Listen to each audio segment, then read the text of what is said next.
Simon & Schuster Audio presents The Woman Beyond the Attic, the V.C. Andrews story by Andrew Neiderman. Read by Andy Arndt and Fred Sanders.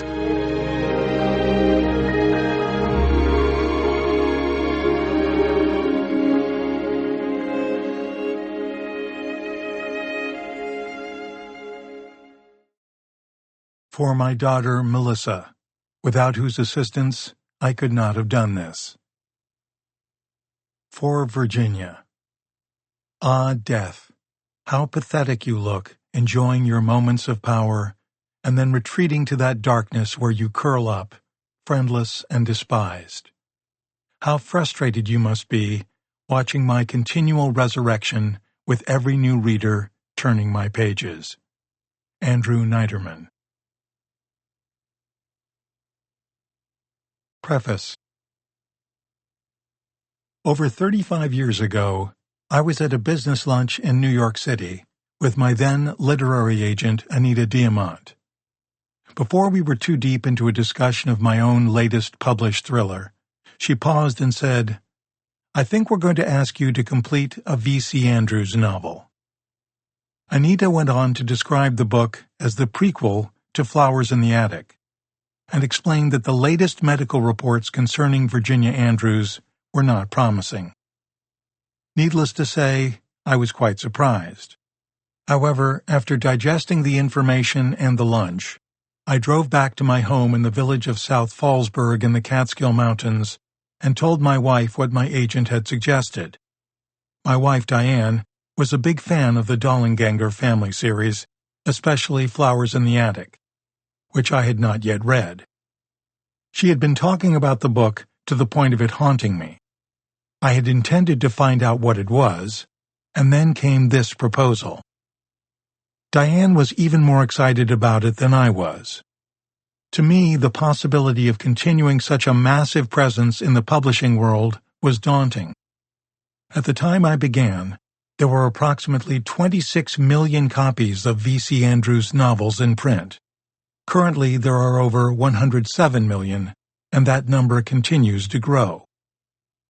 Anita had thought of me for this task because through her agency, I had published a number of thrillers involving family intrigue and relationships, as well as young characters.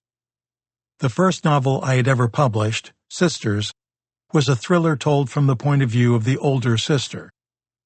6 out of the 7 V.C. Andrews novels published by that point featured a female narrator.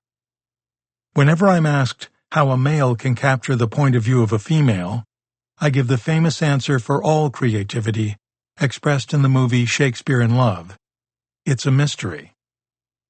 Another reason Anita turned to me was the fact that, while I was publishing, I was still teaching, and one of the courses I taught was creative writing. That experience enabled me to study style and thus potentially capture someone else's. Virginia's style, her development of family crises and intrigue, and her attention to settings remain a source of pleasure and interest for innumerable readers. Now, after well over 40 years of V.C. Andrews novels published worldwide, and over a dozen film adaptations of the works, with many more on the horizon, it felt like time to present Virginia Andrews's biography, especially because there was so much misinformation about her and her career, as well as so many conjectures concerning the origins of her stories and the basis for her characters. Literally millions of fans worldwide continuously debate and wonder about the details of her life because she was so private. How disabled was she?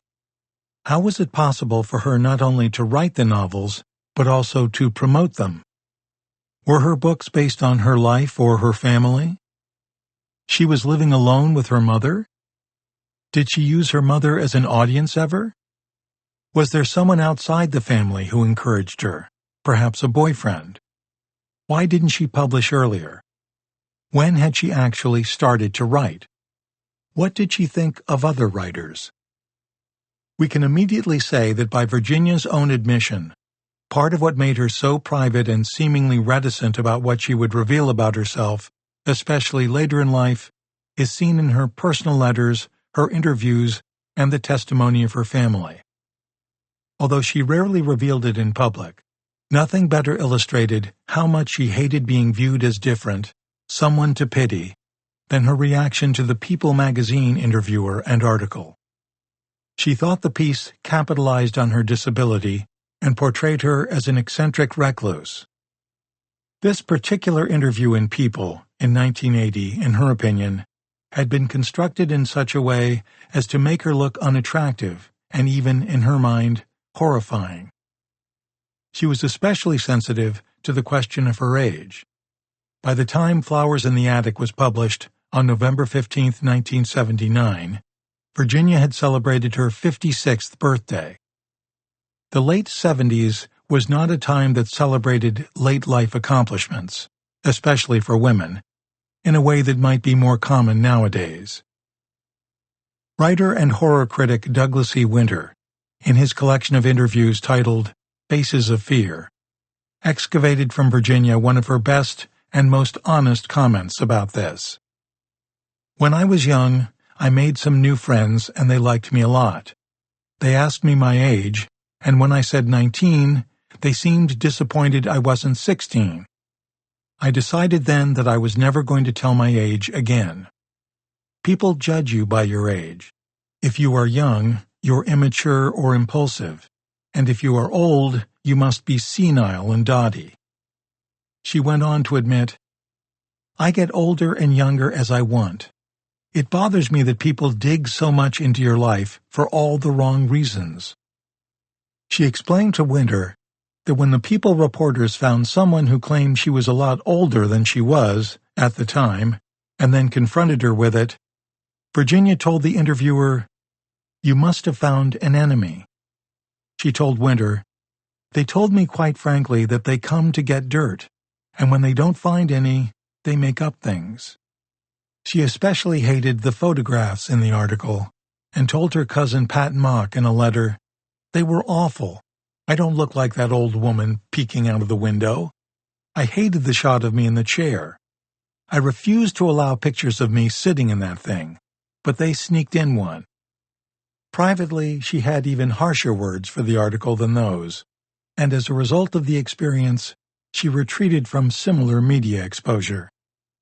However, by not contradicting them or the statements in other articles, she unfortunately and unintentionally supported the false accusations and unattractive descriptions of her.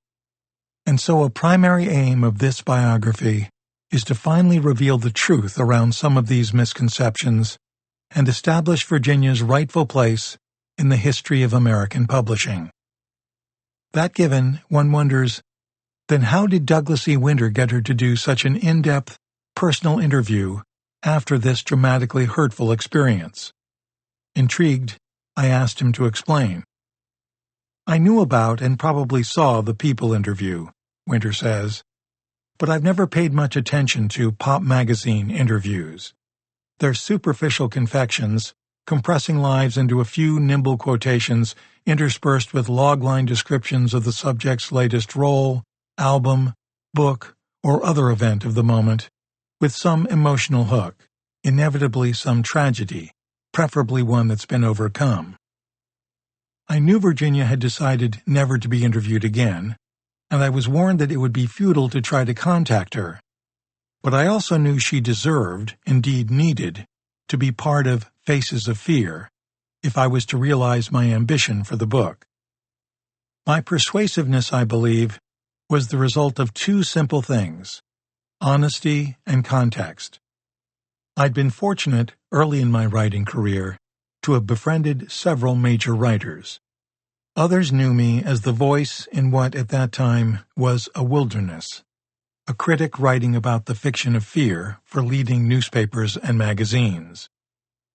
As the book neared completion, I was working hard to include the writers I wanted who were not friends or acquaintances, and I offered Virginia a straightforward and sincere proposition. This book would provide an oral history of the fiction of fear, as told by its creators, with my own critical observations. I was inviting her into a Hall of Fame of the writers who were crucial to the renaissance of this fiction, along with other lesser-known writers who were crucial voices or who could offer insights into the other side of the street, the realities of commercial publishing, the perilous economics of the writing life, the honey trap of genre. I wanted to meet her, as I'd met the other interviewees, at home.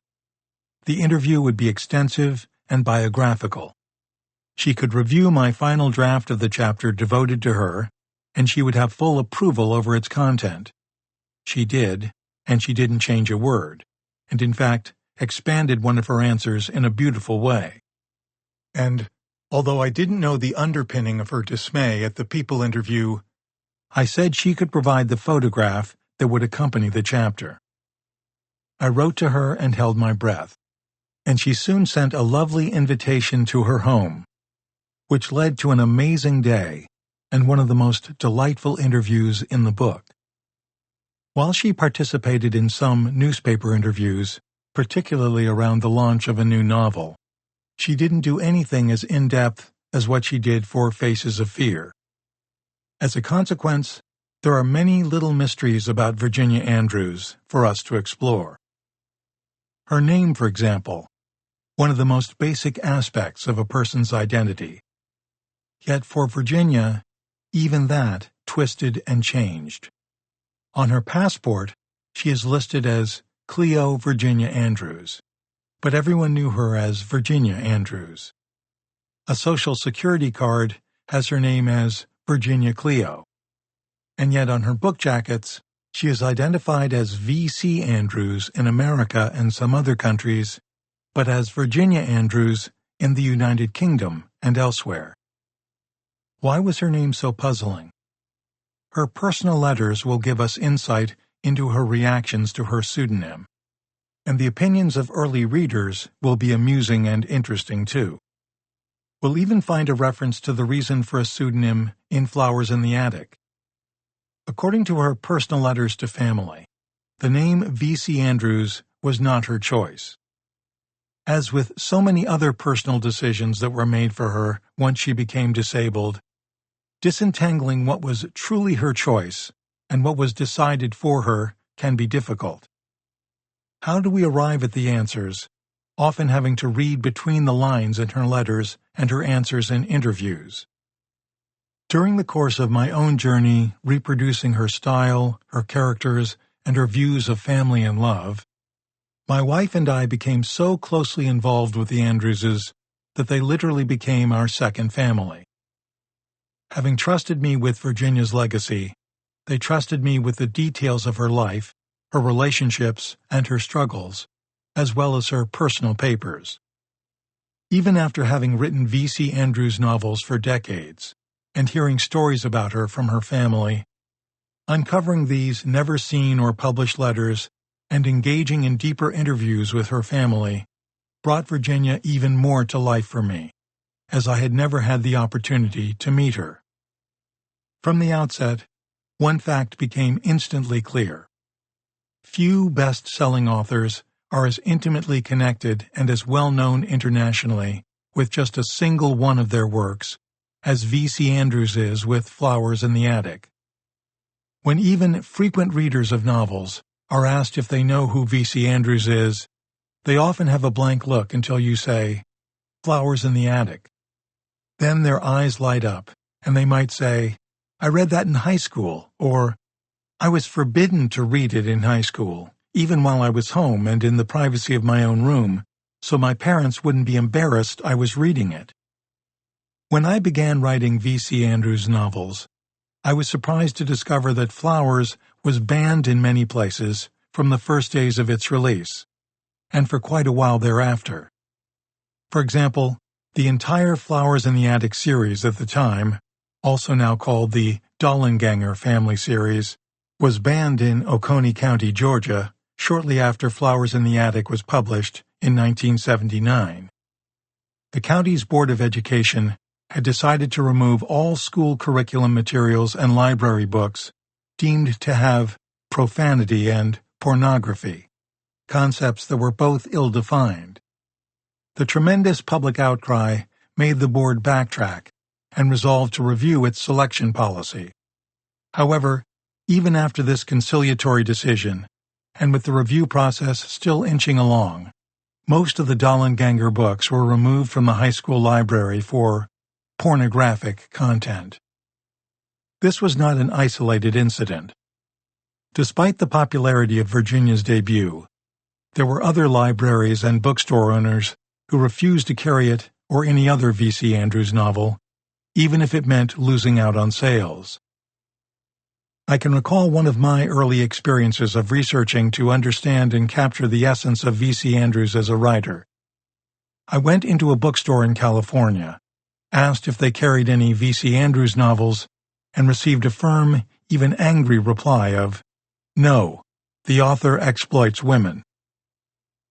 This I found amusing, considering there were copies of Playboy and Penthouse magazines on sale, despite the fact that the store was owned and managed by women. But then I gave it deeper thought, and concluded that if revealing the secret abuse of children and exploring and revealing the female psyche so compassionately, and from what most readers say, so accurately, especially during the adolescent years, was exploiting, then onward with exploitation. Virginia explored these themes from her very first novel, and clearly she had considered them for a long time, given her age, 55, when she wrote the final draft of Flowers in the Attic. How many people do you know who set a goal for their life when they were in their 20s, something they had dreamed about since they were children, and did not give up on that goal for over 30 years, despite a host of physical impediments and continued rejection? Because of physical circumstances that we will explore in more detail, Virginia often had to stand up to type her stories, which she did for hours and hours. Her sister-in-law Joan Andrews claims, "She told me she even wore out the soles of her shoes, standing and typing on her new IBM." When she first became serious about writing, she described writing 30 to 40 pages a night. Conversely, sitting for long periods was also a challenge, and when she did, she sat tilted back at roughly a 45-degree angle. Virginia would sometimes type while boosted into a sitting position in bed. She revealed that she occasionally would mount a mirror behind her typewriter so that she could watch herself as she composed in order to project better. What she was seeing in herself, she could imbue her characters with, especially the blonde girls who resembled her. There was no sister to confide in, no other young female near her age with whom she could share her changing emotions and feelings. Virginia searched everywhere she could for inspiration and understanding, including within herself. We will explore ways in which she did this, and point specifically to her works to illustrate the results. From the day Flowers in the Attic was published until now, readers have continually conjectured about how much of Virginia herself is in what her characters say, do, and think. She would get these questions from readers while she lived, and the same questions persist on various V.C. Andrews fan pages. Did she envision her mother as one of the characters in her books? Did she envision herself or some other member of her family? My goal is to provide biographical illustrations and insights to help you reach your own conclusions about these questions and many others. Virginia's own words, printed and spoken to her family and to reporters, are invaluable, but I cannot promise some mystery won't still remain. Beyond family, looking at Virginia's physical challenges, a constant that she would not always readily admit to, and certainly not something to which she would surrender, will give us a sense of her as an artist and a person. For Virginia, there would be no retreating behind drawn window shades in dimly lit rooms, curled up with self-pity, mourning lost femininity, like some gothic heroine without agency. She would be heard at all costs. It is helpful to keep in mind that Virginia struggled to make her artistic voice heard years before rights for the disabled became enshrined in law, and at a time when wheelchairs still made most people a little uncomfortable. My sense of that period is that many people would avert their gaze from someone in a wheelchair and try to avoid conversations with them. Strides have been made in improving the social lot of people who use wheelchairs since then, but many today still suffer certain isolation, as Virginia did. As she illustrates often in her letters, if anyone was well tuned in to patronization, it was she. Virginia knew empty words when she heard them, and was not afraid to point this out to her family, even when they were the ones who were guilty of it. But as you will see, from the testimonies of those who met her in public and family members, people could be so taken with Virginia's energy and enthusiasm for her work that they rarely noted her disability, even when she was sitting at a limited 45-degree angle to greet fans and sign autographs. Visitors whom Lillian Andrews, Virginia's mother, permitted to see Virginia after her surge to fame, heard no invectives or self-pity. Her niece and nephews loved to visit her because she was so cheerful and fun to be with, as we will see when we read her niece Suzanne's memories as a child and as a young woman. In her personal letters, we shall see how she chafed at someone interviewing her and making her feel incapable, unfortunate, and pathetic. She despised being called paralyzed and made it a point in interviews to make sure the reporter understood that. Virginia Andrews was particular about the impression she made on her fans, especially. As we can easily conclude from the pictures taken of her in public or just with family, included in the printed version of this book, Virginia Andrews cared just as deeply about her feminine appearance, maybe even more so because of her limited social encounters. Her clothes, her hair, her cosmetics, all of it was certainly important to her, even if she wasn't going to attend any sort of public event. When a book promotion was the reason for a photograph, she took special care. As pictures taken with fans and family in the printed version will show, she is beaming, flourishing, and joyfully having the experience of interacting and discussing her work and her art. According to her niece Suzanne, Virginia loved pink rose and seafoam green colors. Some of the dresses she herself had sewn. One of my favorites was a rose chiffon mid-sleeve with a jewel-embellished burgundy velvet cinch at the waist. She looked like a princess. Her hair at the time was a strawberry blonde, shiny with soft curls. Keep in mind that this was Virginia long before she became quite famous, and was very aware of her appearance before her fans and the press. Suspected bone spurs and her surgeries to correct her physical issues did not steal away her womanliness, and especially did not stop her meteoric rise when fame came knocking on the door of the house where she lived with only her mother. After listening to this biography, I hope fans will appreciate the complexities of describing Virginia's diminutive, hard-crusted mother, someone who never expected and was not prepared to become a caretaker for a daughter so beautiful and talented. Her mother, according to the testimony of family, was often in denial about Virginia's disability, often looking for an escape from this difficult reality. We might conclude that, in a real sense, Virginia felt trapped in an attic of sorts. Her mother was the woman who eventually ended up opening the front door to learn that her disabled daughter, who worked at all hours of the day and night, had been heard by some of the biggest names in publishing and who had turned her into one of the most successful commercial authors of the time. All children's parents make major choices for them.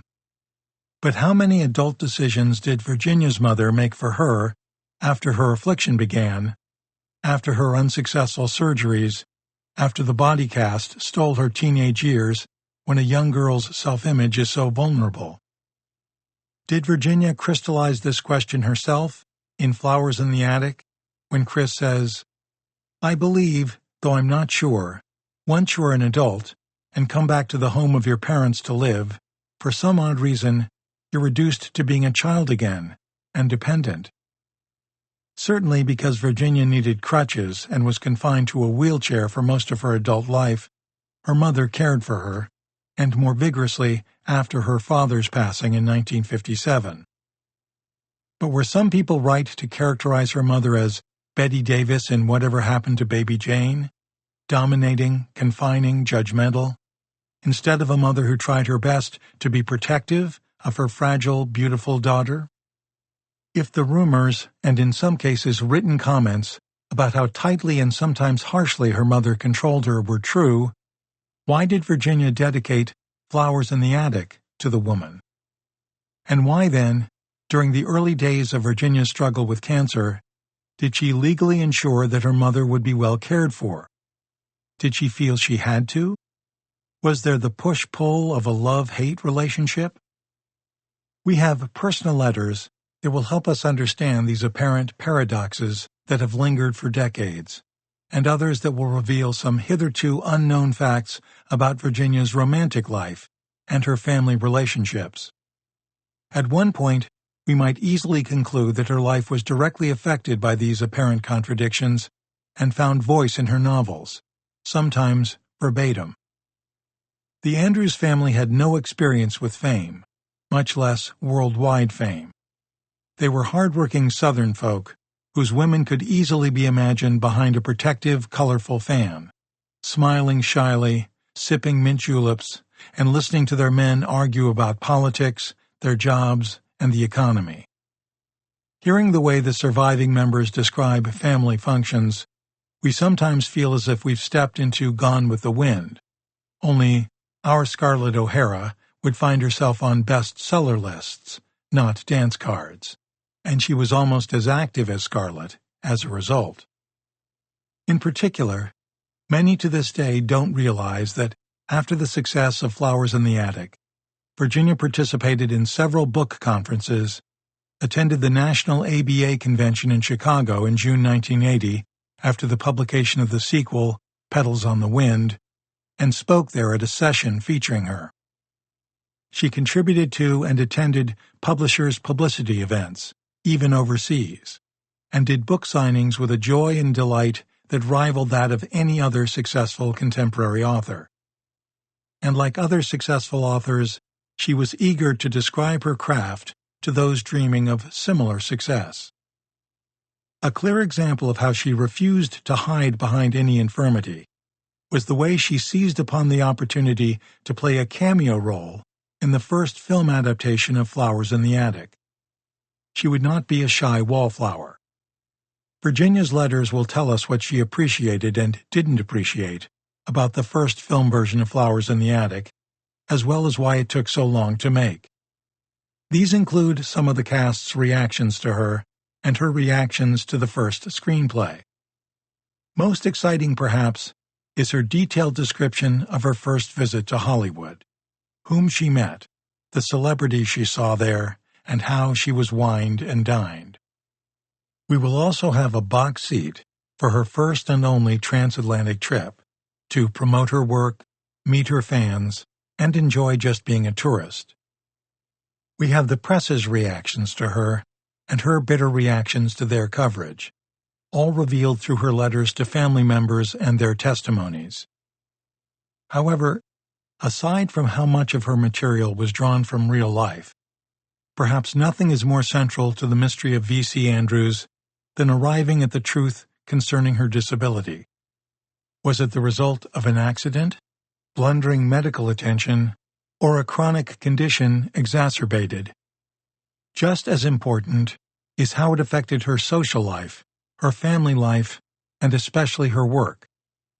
Perhaps one of the most exciting revelations of all is how one of these medical experiences provided the foundation for Virginia's remarkable writing career, Flowers in the Attic. In analyzing the novel from this perspective, we will examine theories regarding how Virginia applied her own life experiences and personal decisions to her characters' lives. Virginia did not set out at first to be a writer. In her youth, she hoped to be an actress, for practically the same reasons she wanted to become a writer.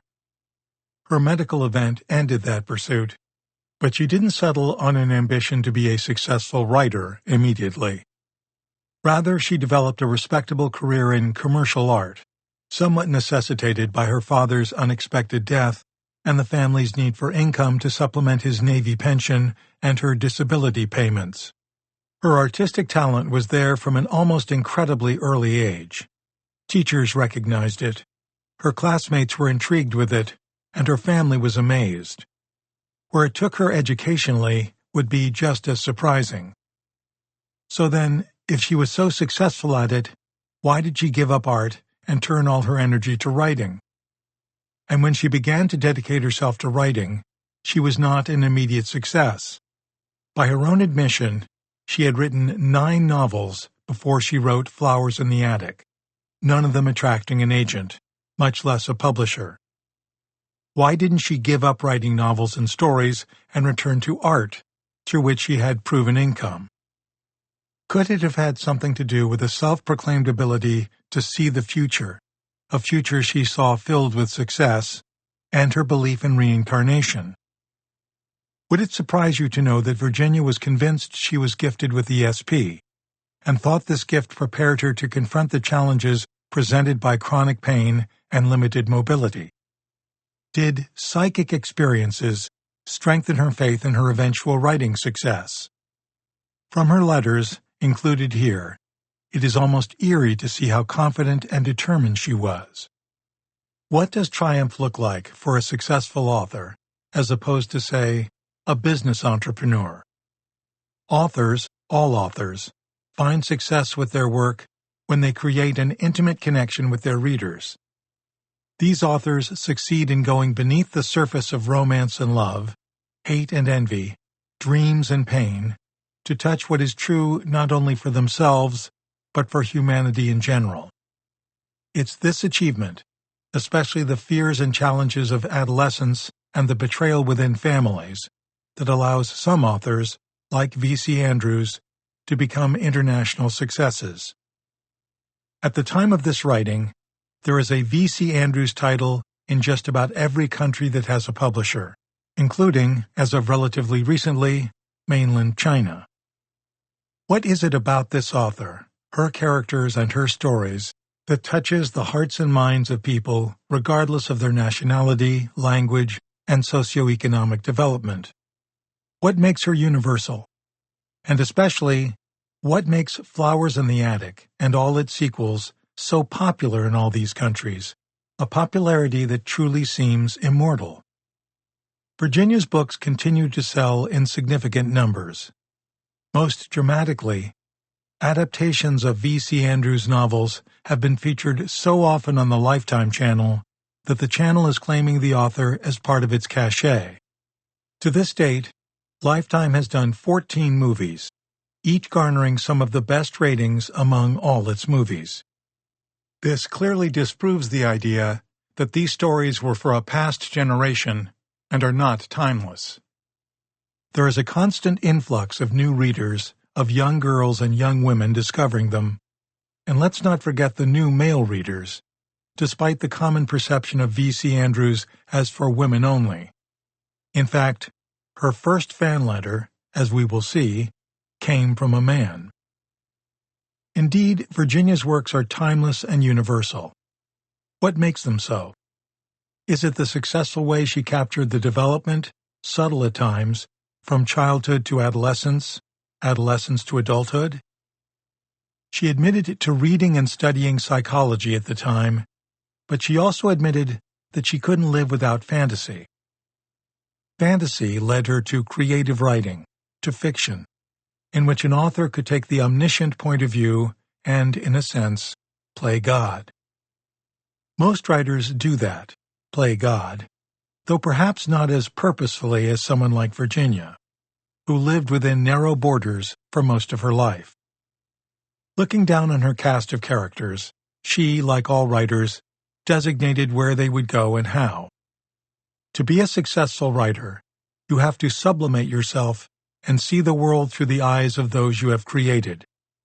You sift your personal likes and dislikes, dreams and ambitions through a very fine sieve constructed from the characters you've created.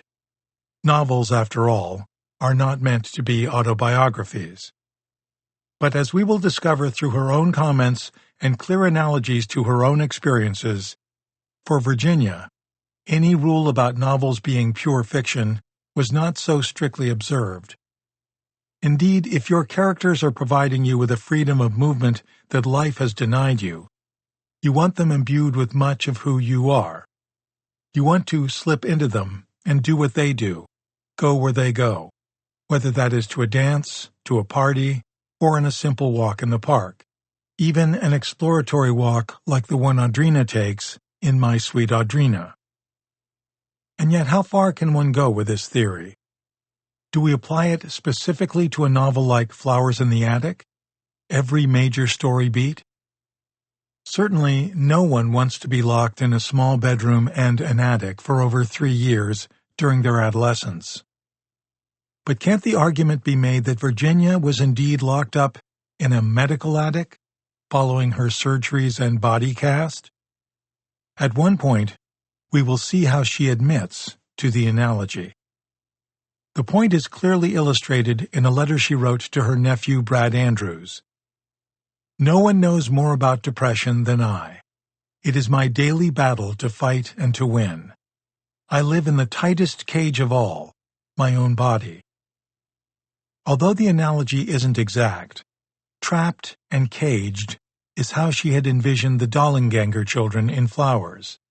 Can we understand how sympathetic she would be, and how important it was to her for her readers to feel the restrictions?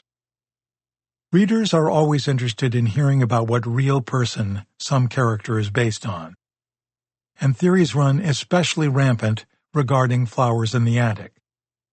This biography will describe some significant revelations regarding them. How much will Virginia Andrews finally admit to? How much of herself did she inject into the fictional Kathy Dollenganger?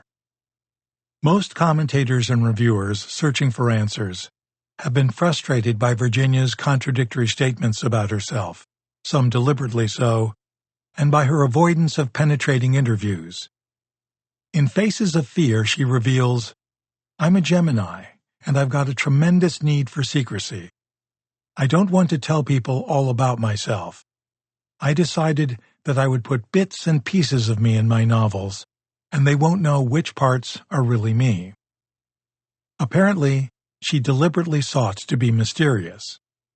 What did she fear about being more truthful? Where can we go to find the truths she never revealed to the public?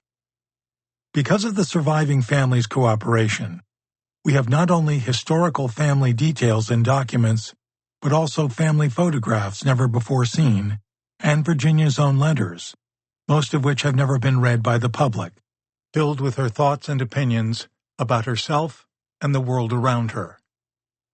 Much of the information in this biography also has come from interviews with Virginia's closest relatives, who lived with her and her mother at times, and thus witnessed Virginia's life-changing events themselves. These are the recollections of her contemporaries. Much is taken from their personal discussions with her and what they themselves gleaned from those interactions. This includes an aunt who at the time of this writing is 103 years old and in possession of a vivid memory. Because of all this, while we can never really know a person in full, I am confident that we can begin to understand what forces conspired to create the writer V.C. Andrews became. From the way her family describes it, it did seem as if someone had waved a magic wand, just like the good fairies in her fantasies. One day she was a much protected and quite isolated young woman, not really known by the people of Portsmouth, Virginia, and then, although it took almost all her adult life, suddenly, surely overnight to them, she became one of the city's most famous people. Awards would come her way, one from the governor of Virginia, another from the city of Norfolk, in their celebration of local notables. The media would pursue her, and a major publishing company would wine and dine her, arranging for her to meet fans at book conventions and autograph sessions. There was talk of a Broadway play based on Flowers in the Attic. movie producers would seek rights to her big achievement. Almost as if the wind had picked up her identity and carried it across the ocean, her fame would fly to international capitals. One of the most important and perhaps most fascinating questions is how, after she had been diagnosed with cancer at age 61, 4 years after the publication of Flowers in the Attic, did knowing she was in a losing struggle with cancer impact her work and her relationship to her family and fans? Almost as soon as she got to enjoy the accolades, the financial success, and the self-satisfaction of seeing her dreams materialize, it was all being snatched away from her. How natural it would be for such a person to be bitter and angry toward the end. But was Virginia Andrews? She wasn't leaving behind children or a husband, but she knew she was leaving behind books that would go on. Indeed, she wrote again to her nephew Brad after she had experienced having her books become bestsellers and told him, "I have never felt the need to be a mother. I consider my books my children, children that will never die, from what my public and publishers tell me." She was right about that. And so, as with any biography, but perhaps more so here, because Virginia Andrews herself was quite private, we have the main question we must try to answer. Who was she? We'll get to know Virginia Andrews through what she tells us in her letters, in her interviews, and in what she said to her family and how she related to them. Alongside this, we'll wonder what gave her the courage to come out of her undesired, as she herself said, cage, to greet her overwhelming success, and then gracefully, tragically, watch her life slip away. Chapter 1. First Steps. A cool breeze skates over the Elizabeth River and combs through the grass around the tombs and monuments in the Olive Branch Cemetery on Corporal J. M. Williams Avenue in Portsmouth, Virginia. Despite the passage of decades, or perhaps because time has cemented her name in literary history, reverent admirers enter the Olive Branch Cemetery to pay their respects to an author who has deeply touched their lives and the lives of millions of readers worldwide. Looking down at her footstone, they see she is simply described as author. But when her admirers look at her monument behind it, they first see an inscription bearing the titles of the books that gave her domestic and international fame, headed by the title that most likely has brought them here, Flowers in the Attic. Walking around to the rear of the monument, they see that Virginia Andrews had these thoughts inscribed, a farewell letter to her fans. Books opened doors I hadn't even realized were there. They took me up and out of myself, back into the past, forward into the future, put me on the moon, placed me in palaces, in jungles, everywhere. When finally I did reach London and Paris, I'd been there before. When books fail to give me what I need, dreams supply the rest. A long time ago I dreamed I was rich and famous, and I saw flowers growing in the attic. Dreams can come true, no matter what obstacles fate chooses to place as obstacles to hurdle, crawl under, or go around. Somehow, I always manage to reach the far side. What else can I say? To have a goal and achieve it, despite everything, is my only accomplishment. If I give a few million readers pleasure and escape along the way, I do the same for myself. Yours, Virginia C. Andrews. Cleo Virginia Andrews, who went by Virginia Andrews, her mother's preference because she loved the state of Virginia, was born in Portsmouth, Virginia, on June 6, 1923, the second child of William Henry Andrews and Lillian Lilnora Parker, who had married on May 8, 1920. This was the year the 19th Amendment was ratified and women could vote. Lillian Andrews was only 18 and still couldn't vote. It wasn't until 1970 when the voting age was reduced from 21 to 18. But even so, she was certainly one with a strong presence in this marriage. In fact, William's close friends called him Bid, because he never knew when to bid when playing bridge and waited for Lillian to tell him what to do, a small but telling sign of her forceful personality and his reliance on her thoughts and opinions. Did she, like many wives, tell her husband how to vote, when to make a change in their lives, where to live, what work he should do? The evidence seems to support a big yes. Words used by surviving relatives to describe her ranged from determined to controlling. These personality qualities will have great meaning and importance for us to understand once the family of 5 essentially becomes a family of 2, Lillian and her daughter Virginia. William enlisted in the U.S. Navy and would send home money for his young family when he was away. In one postcard he wrote from Cuba, he said, "I will always send you money, and I will always be faithful to you." Not formally educated, Lillian worked as a telephone operator. Affectionately known as "Hello Girls," these women had the tedious job of connecting calls via cables and jacks at the telephone exchange. According to Virginia's aunt Eleanor Parker, whom the family called Baby Sis because she was the youngest of the Parker sisters and who was now 103 years old, Lillian was headstrong, a wild child who had been sneaking out of her house at night to attend the dances at the Navy Yard. From what Virginia's cousin Pat Mock recalls, Lillian's father was a very conservative man who strongly disapproved of his daughter's nocturnal adventures.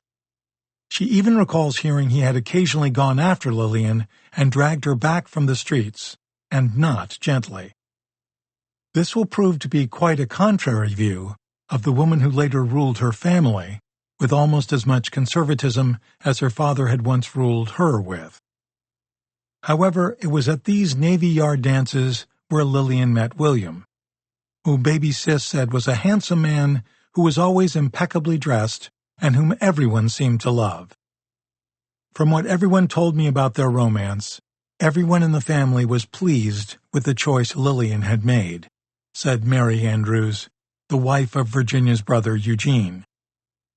The Andrewses' first child, William Bill Andrews, Jr., was born on May 24, 1921. The young family struggled on William Sr.'s naval pay and were as yet unable to afford a home of their own. They lived with Lillian's parents and her 5 siblings in a large 4-bedroom home in Portsmouth. Pat Mock recalls that Lillian's father was a successful businessman and had one of the biggest brick houses in the area. 2 years later, Lillian gave birth to Virginia. For an additional 2 years, they remained a naval family, with William often away from home and Lillian sharing the household duties with her mother. William Sr. was a veteran of World War I and was used to Navy life. Some of the Andrews descendants suggest that Lillian insisted her husband finally leave the service. They often heard her say he should get a decent job to support his family, and she finally convinced him that his romantic Navy life had to come to an end. There were 2 children to support now. She wanted her family to be secure. She wanted her children to be protected, and all her living relatives remember she was not shy when it came to her opinions. This was surely a telling example of her firm, no-nonsense personality. In 1927, the circle of life would take young Virginia and her older brother Bill and their parents first to Rochester, New York, where William Sr. had been born and raised. His parents were still alive, as were his 3 brothers, Arthur, Roy, and Wallace. The Andrews family had a big dairy farm outside the city, but only Arthur helped his father run it. William Sr. had taken his young family back to his birthplace not to work the family farm, but because he had the opportunity to work for Bausch & Lomb, one of the earliest and most successful optical companies, famous for developing groundbreaking sunglasses for the military in World War I, which had been founded in Rochester. Soon after they arrived in Rochester, William Sr. bought a relatively new house that his brother Wallace, a builder, had constructed not far from his own house at 25 Wetmore Park, in a quiet residential part of the city. Virginia and her family lived in Rochester from when she was 4 until she was 9. Although far from wealthy in the 1920s, Virginia's family was living during a period of economic boom that drove more and more people from the rural world to the cities, aided by improvements in indoor plumbing and modern sewer systems. The comparatively undeveloped Portsmouth where she had lived previously would be a dramatic contrast to the city of Rochester, even for one as young as Virginia. Rochester was bursting with urban energy. In the late 18th century, Rochester had flourished with the opening of the Erie Canal and became a major manufacturing center, bustling with a growing population and 5 freight and passenger railroads. It will surely be of interest to her fans to know that young Virginia's startling impressions of a rapidly modernizing urban world came from a deep-seated belief, even at so young an age, that she had lived in this very place during an earlier time. Virginia seriously believed in reincarnation. According to her sister-in-law Mary, she called herself an old soul, and her mother a new soul. When I was a little girl, Virginia told Douglas E. Winter in Faces of Fear, particularly when I was very young, 3 or 4, I would look at things like automobiles and skyscrapers, and I would say, they didn't have those when I was here before. I was sort of expecting horses and carriages, and then I would feel strange thinking this. She claimed she would get flashes of other lives when she was a child. Adults would shake their heads and smile as adults do at children's imaginations. So, according to what she told others later in her life, she began to shovel it all under and didn't think about the subject for a while, and later tried to stop the sensation from happening so much. Despite the effort to keep it to herself, her belief in her psychic visions would remain with her through most of her life. She would use the concept in Flowers in the Attic, where Kathy has a premonition that she will fall in love with the first man she meets, although it won't be just any man. Like a young Virginia, Kathy had visions, detailed visions. If I had a dream that the airplane I was taking was going to crash, Virginia said, I wouldn't take it. So before I take a flight, I tried to remember what I dreamed. Perhaps one of the most notable of Virginia's visions was, when I sent Flowers in the Attic off to my agent, I had a big house dream. Transferring the visionary power to Kathy in Flowers in the Attic, she wrote, and somewhere in that crimson-colored Never Land where I pirouetted madly, in a wild and crazy effort to exhaust myself into insensibility, I saw that man, shadowy and distant, half hidden behind towering white columns that rose clear up to a purple sky. In a passionate pas de deux he danced with me, forever apart, no matter how hard I sought to draw nearer and leap into his arms, where I could feel them protective about me, supporting me. And with him I'd find at last a safe place to live and love. And this is precisely what happens when Kathy meets Julian Marquette, the dancer who had been pursuing her since the day they met. Was he the dancer she envisioned in the attic? She marries him impulsively in Petals on the Wind, the sequel to Flowers in the Attic. Visions and prophecies run dramatically through all the novels Virginia wrote. What she believed for herself, she was sure to have her characters believe. This was no mere literary device for Virginia. Eventually, this fascination with clairvoyance would come out in the more in-depth interviews after her success with Flowers in the Attic. Virginia even claimed to have foreseen her father's death 2 weeks before he died of heart failure in the hospital. Elaborating in Faces of Fear, she said, I woke up and I was crying and I told my mother and she said, Don't tell me, I don't want to hear it. According to Virginia's niece Suzanne, Lillian would get frightened whenever she saw Virginia make a prediction, no matter how silly or insignificant it might seem. When I lived with my grandmother in Virginia for a month, I saw her tell Virginia to stop that whenever she predicted this or that, especially if it involved members of the family or neighbors. I had the impression my aunt took a little pleasure in teasing my grandmother with her sudden predictions, made up or not, when she was younger. Everyone remembered that young Virginia had a jovial personality, was more like her father, and could be a little impish. However, there was nothing jocund or blithe about what she had envisioned for her father. Their relationship was close, their love quite strong. He had inspired her in many ways, especially when it came to literature. The seriousness with which she took clairvoyance never waned, despite how her mother forbade it. She tied it closely to her dreams.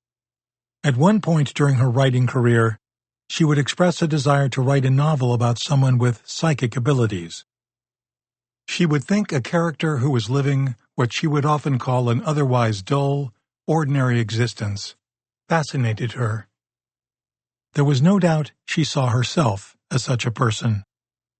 Late in her teenage years, mainly because of the restriction her disability and consequently her mother had placed on her, she didn't have friends or a boyfriend. Adventurous journeys were limited to the front porch. Perhaps visions and dreams were another reason Virginia would eventually be drawn to writing fiction. In a real sense, the author of a novel must see the future for his or her characters. Once she had a plot premise and a main character, Virginia could begin to envision where the events unfolding in her imagination would take her protagonist. This is also why forming the character is so essential, because his or her personality, ambitions, and likes and dislikes will determine the plot. Simply put, if characters are vivid enough, they will naturally lead the writer down a path. For Virginia especially, it was another exercise in clairvoyance, and clearly the door to escape the confinement her illness had imposed. Thus, her developing imagination encouraged her to explore, and as time went by, that drive only intensified. "I step into a universe of my own making," she was quoted as saying in the Virginian Pilot and the Ledger Star in 1986, "and I am the god." What a sense of power! Nobody can exist unless I let them. Creative and imaginative people hunger for a means of expression, even at a very young age.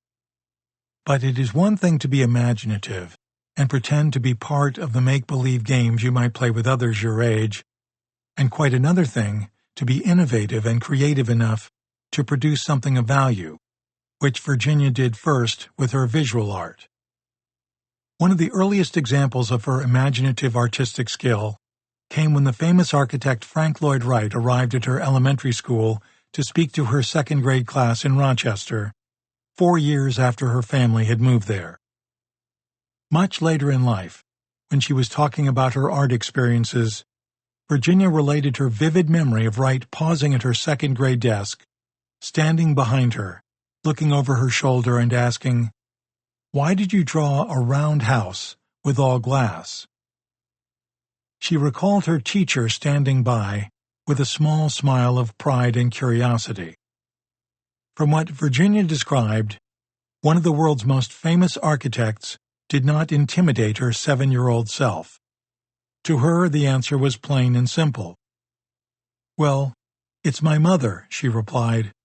"She always complains that she never seems to have enough windows." Virginia had a clear recollection of the encounter, the classroom situation, and Wright's reaction. As noted in a Simon & Schuster press release after Flowers in the Attic's publication, a release that Virginia helped create, Wright told her teacher, "A child like that scares the hell out of me." The fury with which she would imagine and then create her artistic images was already overwhelming in grade school. Her memories of this period were vivid and expressed in a number of interviews. Her second-grade teacher gave Virginia an easel and placed it at the back of the class because she would finish her work quickly and otherwise become a distraction to the other kids. Moving her to the rear didn't solve the problem, however, as her classmates would turn around to see what she was drawing or painting, and the teacher lost their attention anyway. One temporary solution to fill Virginia's spare time in class was to send her to help in the principal's office, to be kept busy copying information about student attendance and school repairs.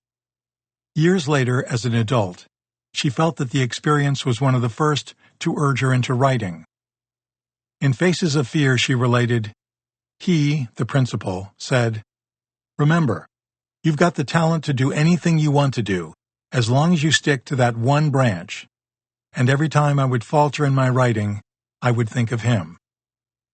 Eventually, Virginia's second-grade teacher took a closer look at her work and realized that she really did have a prodigy on her hands, something Virginia called herself many times in conversations, letters, and interviews.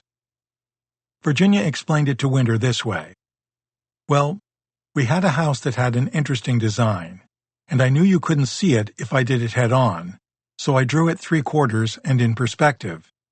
My people had necks and arms and waists.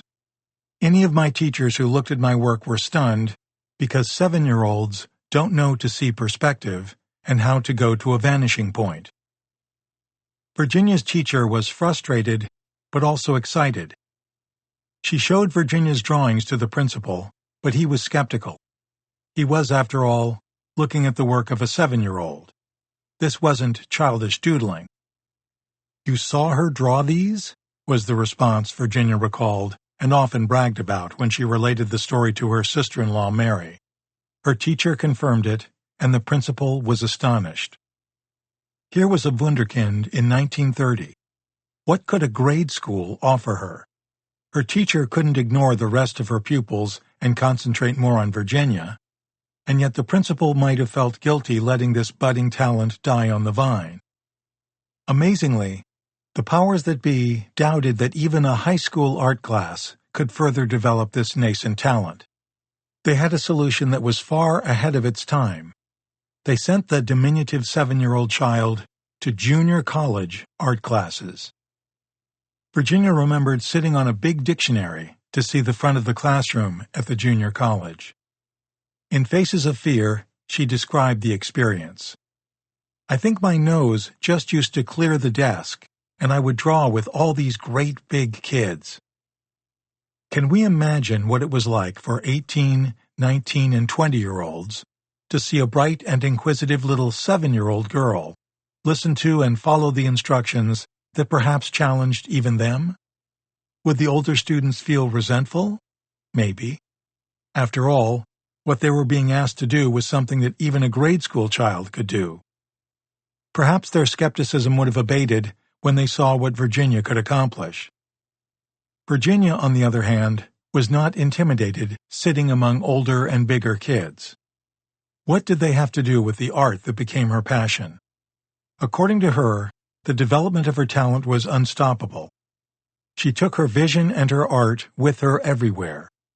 She claimed she would draw on all her books, illustrate everything she read. She admitted to defacing library books by drawing on them. She said she used to color the black and white funny papers because she wanted them to be in color. She even tried to color the bedroom wallpaper because she thought it wasn't lively. There was an excitement in her life that few 7-year-olds enjoyed. Most were temporarily amused with a coloring book or when given a blank pad and a pencil, especially with multicolored pencils, but Virginia was more than amused. She was challenged, and after mining her imagination, she skillfully created pictures adults admired.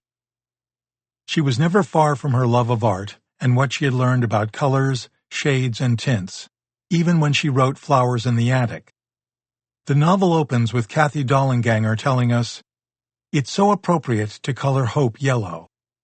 She was, of course, relating it to sunshine, brightness, symbols of hope that would exist outside the attic.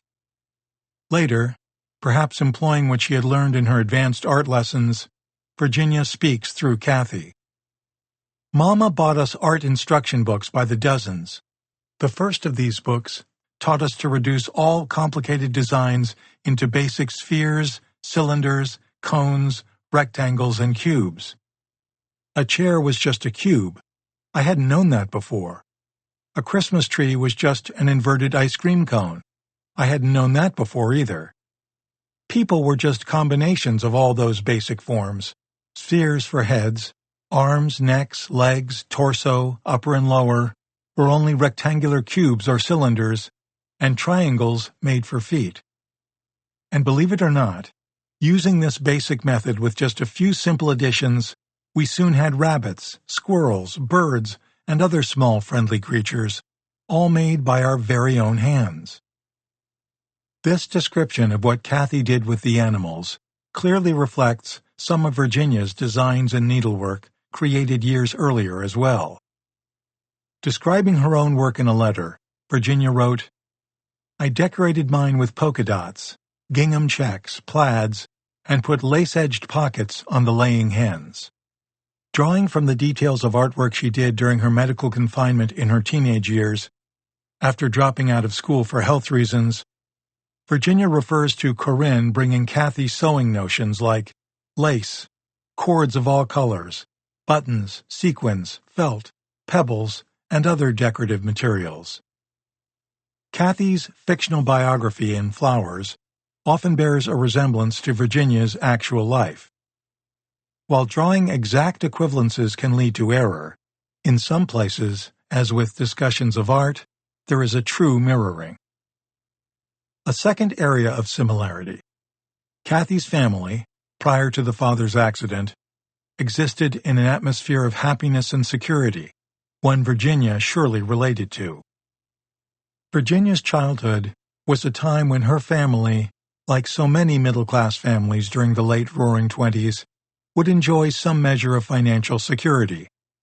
Her father was gainfully employed, they had a relatively new house, and their family was growing. Lillian gave birth to Virginia's younger brother Eugene 5 years and 10 months after Virginia was born, and nearly 8 years after Bill Jr. Virginia and Bill Jr. were often looking after baby Eugene, especially when their mother went shopping. Contemporary relatives say they both enjoyed and welcomed adult responsibility. Did this childhood parental experience find life in Flowers in the Attic? Was motherhood something Virginia longed for later in life, despite at least one disclaimer to the contrary to her nephew? It was always something looming out there. She did say she had planned to be married by age 30. "I never wanted to be an ordinary housewife," she told Stephen Rubin in the September 1981 Washington Post article, Blooms of Darkness. "I had no intentions of getting married till after 30, but life kind of threw me a curve. I think if I had failed at writing, maybe I would be bitter now. I always wanted to be somebody exceptional, somebody different, who did something on her own." Perhaps she expressed her frustration at never being able to become a wife and mother best in Flowers, when Kathy tells her twin siblings, "Why can't you pretend I'm Mama? I'll do everything for you that she would. I'll hold you on my lap and rock you to sleep while I sing you a lullaby." When one learns more about Virginia's confinements and social restrictions, one can easily envision the writer imagining how she would be with her own children were she to have them. And yet at the start, none of this dark future, despite her prophecies, weighed heavily on her. Not yet. Not in this childhood.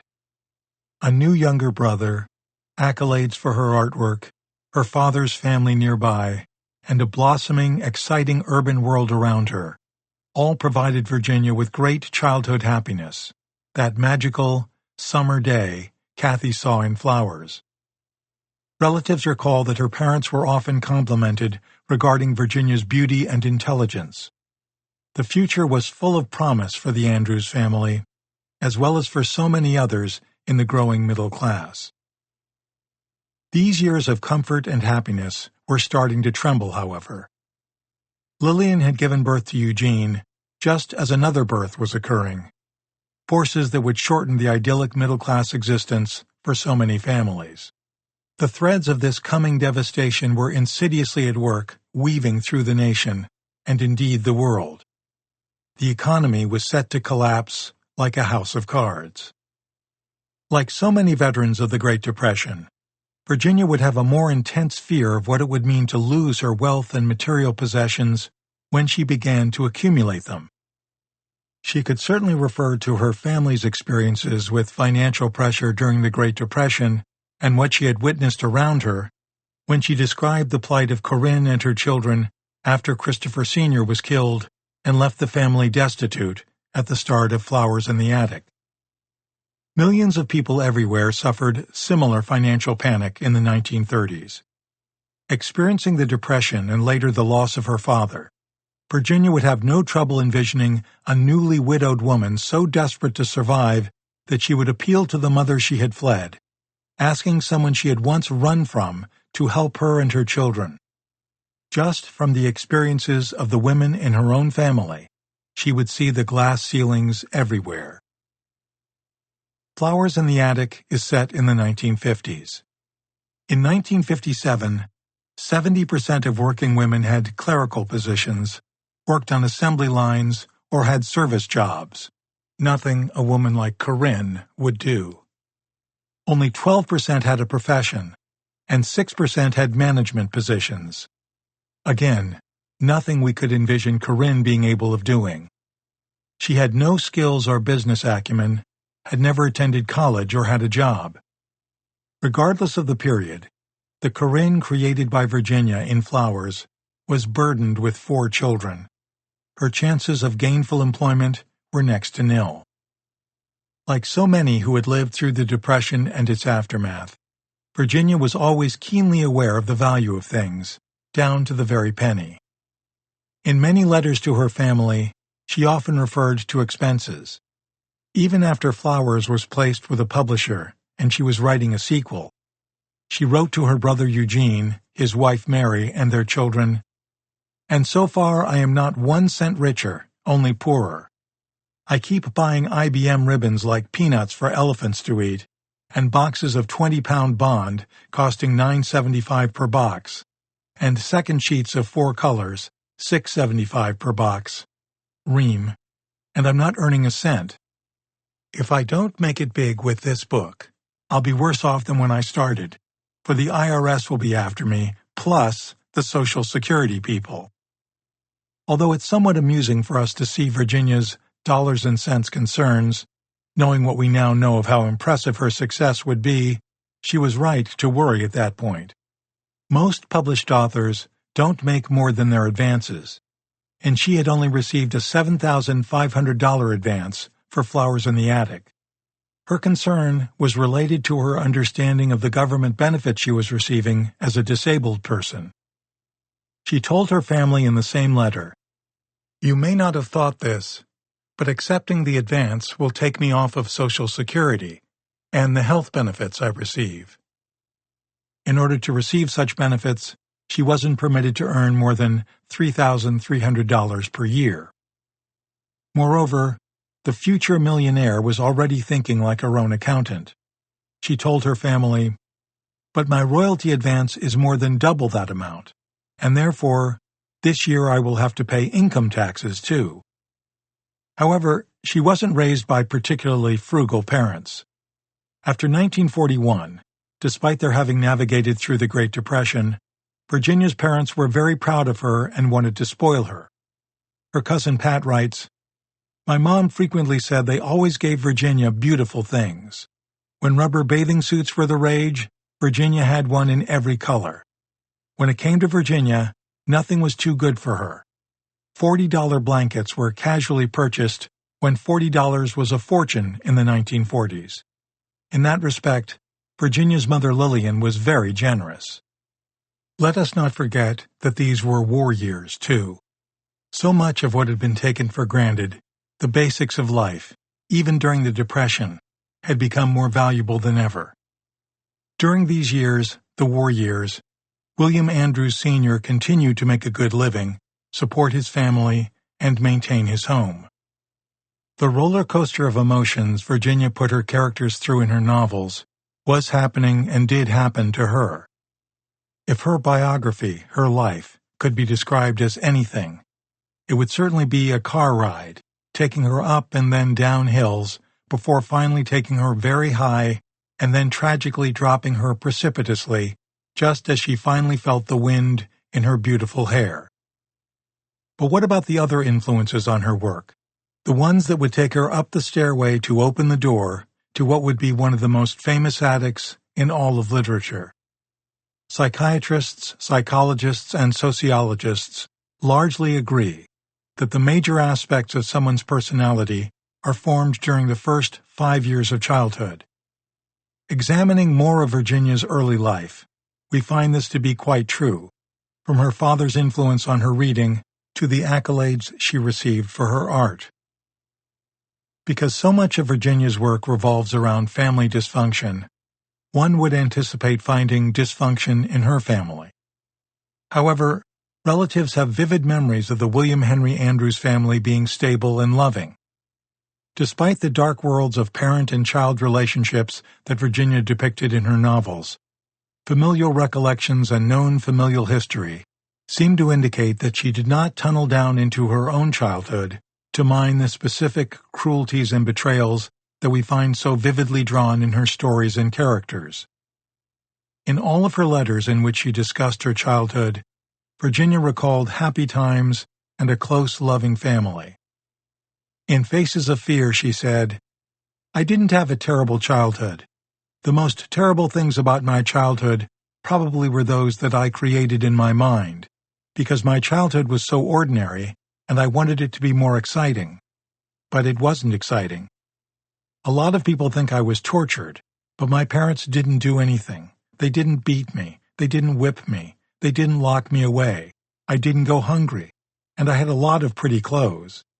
I don't know how I suffered, except that I wanted a life much more adventuresome, and I didn't think it was, so I used to play exciting games with my friends. They told me I was the best instigator of the plots for our games."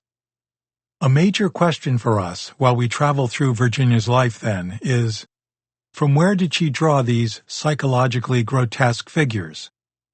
Few of them are physically ugly. There are no Freddy Kruegers in her novels, although the nightmares of the children tormented in her novels aren't remarkably different from the experiences of children victimized in graphic horror stories. Virginia gave us a whole new definition of frightening when she wrote Flowers in the Attic, but perhaps what she envisioned was not so much invented as it was uncovered. The fears she wrote of, as we will see, were somewhere in everyone, something many readers were unwilling to confess. Books were a big part of Virginia's early life. In the Virginian pilot interview, she described her father taking her to the public library and signing her up for her own library card. She claimed he was a reader and said that on that first day at the library, he went home with 2 books and she with 9. Virginia wrote that her father kept only 3 books in the house: the Bible, the Navy Man's Journal, and Tarzan and the Jewels of Opar. She said that Tarzan piqued her interest in storytelling and claimed to have read most of the classics by the age of 12. Virginia never explained to any interviewer or member of her extended family why her immediate family owned so few books, despite her father's emphasis on them. Most quickly realized that a gift of a book was the thing Virginia would appreciate the most. Virginia recalled her mother objecting to the cost of new books and telling her there was always the library. And truly, the library was a place she often frequented until she could afford to buy the book she wanted. In 1973, when she moved back to Portsmouth after having lived in Missouri and Arizona, Virginia told her aunt Baby Sis in a letter, "For me, the trial is doing the proper research. Even in fiction, you have to be accurate. I can't go to the library when I need to. Libraries are reluctant to rent out their reference books. But fortunately, there is a school across the street quite willing to let me borrow any book they have and I might need. Unfortunately, their books are written for children, and they skim lightly over every subject. In the end, I'm forced to buy many expensive books, and now I have a formidable library of my own. Every time a new book comes into the house, Mother voices objections. "Stop," she cries. "When we move, it will cost thousands just to transport your damn books." In her teens, Virginia discovered the novels of Charles Dickens, and because they became her favorites, she admitted going through a period of trying to duplicate Dickens's style. In the prologue of Flowers in the Attic, again giving more evidence of how much of herself Virginia put into her young protagonist, Kathy tells us, "Charles Dickens would often start his novels with the birth of the protagonist, and being a favorite author of both mine and Chris's, I would duplicate his style, if I could." Virginia took delight in describing the library in Foxworth Hall and the shelves that went all the way up to the ceiling, the source for all the books Corinne brought Kathy in the attic. Books were always seen as windows and doors to the worlds beyond Virginia's reach, and were the same for Kathy. In the novel, Kathy reads Wuthering Heights, one of Virginia's own favorites, and Kathy tells us, "I loved reading Shakespeare and Eugene O'Neill, and anything that was dramatic, fanciful, and fraught with tempestuous emotions." Corinne brings them the same books they've read and enjoyed before: Little Men, Jane Eyre, and the fairy tales of the Brothers Grimm and Hans Christian Andersen, more classics that Virginia herself would have devoured. The only thing that compared to this form of escape from a real locked-up attic and a confined life were Virginia's dreams she claimed roused her imagination. Referring back to herself at 7 years old, she said in the Virginian Pilot and Ledger Star interviews after the book's publication that she used to have these fabulous dreams, and I thought what fabulous books those dreams would make. A lot of my books are based on dreams. When I get stuck, dreams help me out. It is not unusual when exploring the minds and creative impulses of very successful novelists to find them referring to dreams for their inspiration. Mary Shelley claimed that at 18, she had a dream that would change her life, and we all know what that dream became: Frankenstein. As highlighted by Harriet Hall in her 2018 article, Who Was Mary Shelley and What Inspired Frankenstein?, Shelley wrote her thoughts through the voice of her protagonist. "My dreams were all my own. I accounted for them to nobody. They were my refuge when annoyed, my deepest pleasure when free." Both Shelley and Virginia mention the importance of their dreams to their writing. Also, like Virginia, Shelley taught herself, between homeschooling and being an avid reader. And amazingly, like Shelley, Virginia was and is credited with creating a new genre. Shelley created science fiction because her work couldn't be assigned to a genre at the time Frankenstein was published. There was nothing like it. And Virginia couldn't be assigned a typical genre early on either. There is too little development of serious romance in her novels to place them comfortably on the same racks as Harlequin titles or the like. Perhaps this lack could be directly attributed to what she missed experiencing in her own life. V.C. Andrews' novels are certainly too slow-paced to qualify as thrillers. Dynamic or violent action is quite restrained, and yet there are surges of love and affection. Sex is never graphic, but it's there. And goodness knows, characters are pushed down stairways and or poisoned. Many booksellers shelve V.C. Andrews' novels in the horror section. But Andrews' concerns with family, emotion, and relationships put her books firmly outside that genre.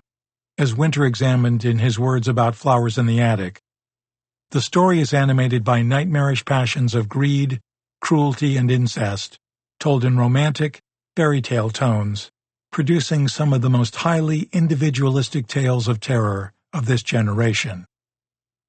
There is and was a strong tendency to think of V.C. Andrews as a young adult YA novelist. In recent decades, that category has certainly expanded and taken turns of plot that we would never have expected in a Nancy Drew story.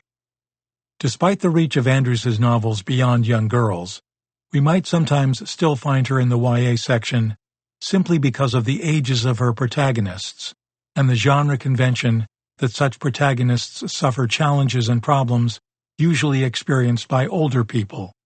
They are thrust into adulthood too soon.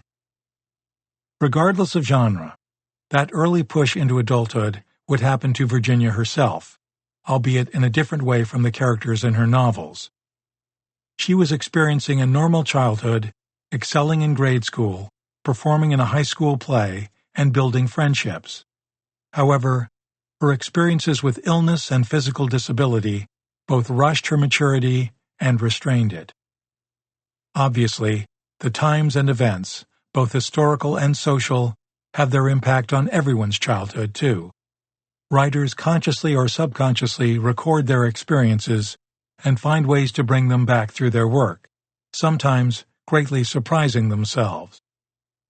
Perhaps it's not inaccurate to say that writers especially work under the spell of their subconscious thoughts and feelings.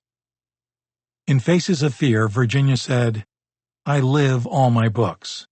When I go into my office, I lose touch with my conscious. I come in tune with my subconscious, and it turns on like magic.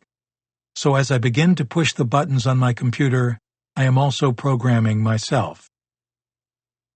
As a result of the economic tsunami, William Andrews packed his family in his Chevy and drove back to Portsmouth, Virginia in 1930.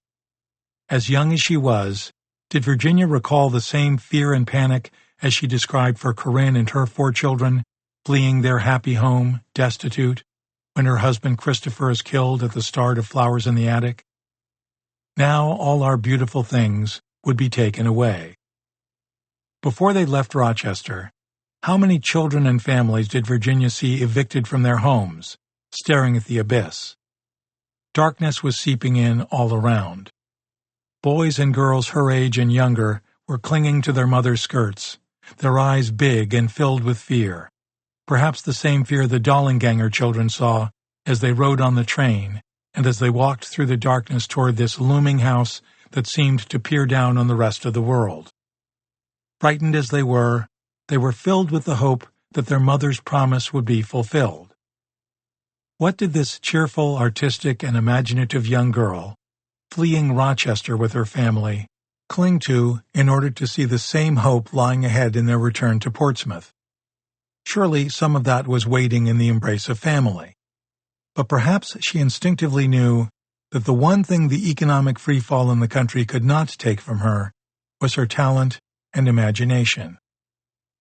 She had reason to have confidence in her talent, even in a world where so many adults, as well as their children, looked lost. Again, revealing a deeply held sense of pride, she repeated what the principal had told her when she spoke to Winter for his Faces of Fear interview. "Remember, you've got the talent to do anything you want to do, as long as you stick to that one branch. Decide which one you want to follow, and lop the other ones off." At one point in her life, she lopped off visual art and turned to creative writing. However, she claimed that every time she would falter in her writing, she would think of the school principal. After so much rejection in her earlier years, she must have wondered if it was time to chop off that branch too. Thankfully, she did not. When the Andrews family arrived in Portsmouth, they confronted a much less developed urban world than the Rochester they had just spent years living in. It wouldn't be until 1935 that Portsmouth would get motor buses, whereas Rochester already had subways, with the street railways that had morphed into buses. There wasn't half the hustle and bustle in Portsmouth that Virginia had known in Rochester. The family moved back in with Lillian's parents, the Parkers. Besides the stock market crash of 1929 and bank failures, the drought contributed to these years of poverty and struggle that would last until 1941, with 1933 to 34 being the worst of the hard times for most average Americans. Interestingly, the state of Virginia had experienced a delayed reaction to the Great Depression. Because of the nature of its economy, the high rate of subsistence-level farming, and the support of federal money in the Washington, D.C. and Norfolk areas, the population was resistant to the initial effects of the crisis. Nevertheless, the state was hardly depression-proof.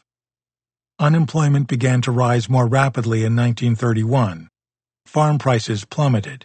The state government cut spending to maintain a balanced budget, and relief rolls rose sharply. By the time the Andrews family arrived in Portsmouth in 1932, Norfolk and Portsmouth had fired teachers, imposed salary cuts, and closed city kindergartens.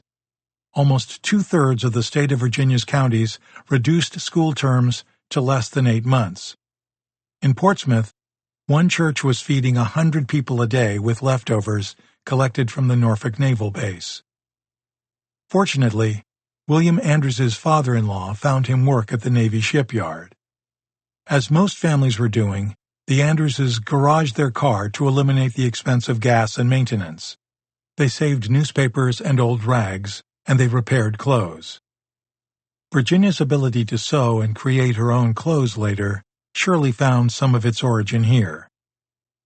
After a few years, William would leave the shipyard and put his skills to work at a tool and die company. Amiable and always ambitious and optimistic, Virginia's father would never stop finding ways to provide for and support his growing family. Virginia continued her schooling at the Robert E. Lee Grade School, skipping 3rd grade, and then being promoted to 6th grade after 4th. How this was effected is unclear, but typically this sort of advancement was based on an exam a teacher would administer.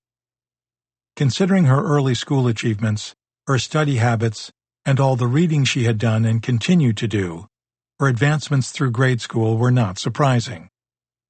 And then, as if lifted by a wind blown from destiny, that journey took a devastating turn. As would be echoed in her novels, it was a turn occurring on a familiar place, a stairway. The stairway is especially prominent in My Sweet Audrina. But in describing Virginia's descent, we are facing something much less gothic in nature, a high school staircase. Virginia's plunge would begin with a figuratively and literally twisted fall. It was almost a free fall, with at first nothing tangible to seize to stop it. She grabbed a banister and injured herself with a painful twist, carrying out the instinctive action. It was an accident that we will see had so many ramifications that it would have understandably stopped most people from doing anything more with their lives. But Virginia's imagination was relentless, and through it, and through what she could create, she would rise again. Perhaps she didn't stand up as easily as everyone else, but she was certainly ready to confront destiny face to face, a true phoenix rising from the ashes. But what had life been like in her late childhood years leading up to her crisis? How different did it become, and how did she and her brothers adjust to their new home and the dramatically new times? In order to understand the devastating effect her disability had on her young life, it's important that we contrast her later life with the almost idyllic days before, related to us by Virginia herself in her interviews and in the words of her closest brother, Eugene. Chapter 2. Moving Up the Stairway. Virginia Andrews faced great challenges throughout her life. In letters to her family and in intimate conversations with her niece Suzanne, Virginia admitted to having especially great difficulties in her adolescence, whether it was sharing her changing emotions with girlfriends or responding to the interest of a boy. She had come through a happy childhood, but confronting her own sexuality was further complicated by her physical degeneration after her accident. As elegant and interesting a teenager as Virginia was becoming, she couldn't hide the pain and the awkwardness she endured from what would turn out to be a form of premature arthritis that grew worse over time. However, even before this, she blamed adolescence itself for being a most confusing time. It's important to keep all this in perspective. Virginia's adolescence occurred in an age of far more innocence, the 1930s. Mothers, especially ones like Lillian Andrews, were not fond of discussing intimate subjects. Sex was almost a profane word in and of itself. Cousin Pat recalls that Lillian was the only one in the family who had a negative reaction to the incest in Flowers in the Attic. She was outraged and said she would never read another word Virginia wrote. Despite the way Lillian's younger sister, Baby Sis, depicts her in comments describing her disobedience, which included staying out past curfews and hanging out on street corners with her friends to her father's dismay, those wild days did not result in a liberal-minded parent. We will see Lillian's prudish, conservative ways even more vividly illustrated when men try to court a mature Virginia, a woman her mother thought vulnerable because of her disability. Time and time again, Virginia's personal experiences find a voice in her writing, and feelings of budding sexuality perhaps the most vividly. Sheltered and isolated during her teenage years, Virginia lacked the social relationships that would help her mature into adulthood. Similarly, consider how Kathy in Flowers had to rely on her brother for knowledge and understanding of her own maturing sexuality. He hid his embarrassment by remaining as objective and scientific about it as he could. It was only when he couldn't look the other way that things began to change. It was an easy identification for author Andrews to make. Virginia's medical problems occurred at the height of her adolescence. She was experiencing them at the doorway of her teenage life, and they exploded in her mid-teens. However, the way she ignored the hold that the crippling arthritic condition had on her throughout her life so she could create her world-famous novels gave her a heroic, almost mythical status. The childhood happiness that Virginia referred to in her interviews occurred at a time of tragic and painful suffering in the country. When the Andrews family moved to Portsmouth, Virginia for a second time, moving in with Lillian's parents once again, everyone in the household was navigating the rough waters of the Great Depression. At least William Andrews's work at the Navy Yard was consistent through the hard times, and surely this stability helped provide happier childhoods for Eugene, Bill Jr., and Virginia. Virginia entered the Robert E. Lee grade school and eventually began Woodrow Wilson High School at almost 13, the age most would be in 7th or 8th grade. There is no doubt that William Sr.'s having solid employment took away much of the pressure and turmoil that plagued most families during the economic turndown. How bad was it around the Andrews family? By 1940, upward of 1.5 million wives and children were living apart from their husbands and fathers, and there were more than 200,000 vagrant children wandering the country because of the breakups of families. Yet the Andrewses, because of their ingenuity, not only survived, but seemed to be living in an alternate universe, closer to what was in store for the country in the prosperous post-war years to come. In her letters, Virginia recalled the excitement she and other fortunate children enjoyed on summer days when the horse-drawn ice cream wagon came down the street. In most communities, such an indulgence didn't exist during the Great Depression, and even where it did, children didn't have the money for it. The year the Andrews family moved back to Portsmouth has been described as the bleakest point of the Great Depression. About a quarter of the U.S. workforce was unemployed. Those who still had jobs had their wages cut or their work reduced to part-time. Even upper-middle-class professionals, such as doctors and lawyers, saw their incomes drop by as much as 40%. The motto was, use it up, wear it out, make it do, or do without. The Andrewses held on to their family pride and united in their efforts to get through it. Virginia vividly remembered herself and her brother Bill Jr. helping their father in the Depression vegetable garden. Survival was a family project. Everyone worked for it, however young. Depression-era homemakers like Virginia's grandmother Lucy and her mother Lillian learned how to stretch their food budgets with casseroles and one-pot meals. Virginia and Bill Jr. enjoyed the church hayrides and horse-drawn wagons, riding the picnic train that stopped on Randolph Street and Atlanta Avenue. Sometimes they drove 20 miles to Virginia Beach for the day. Virginia's younger brother, Eugene, recalled their father driving them in his '35 Chevy.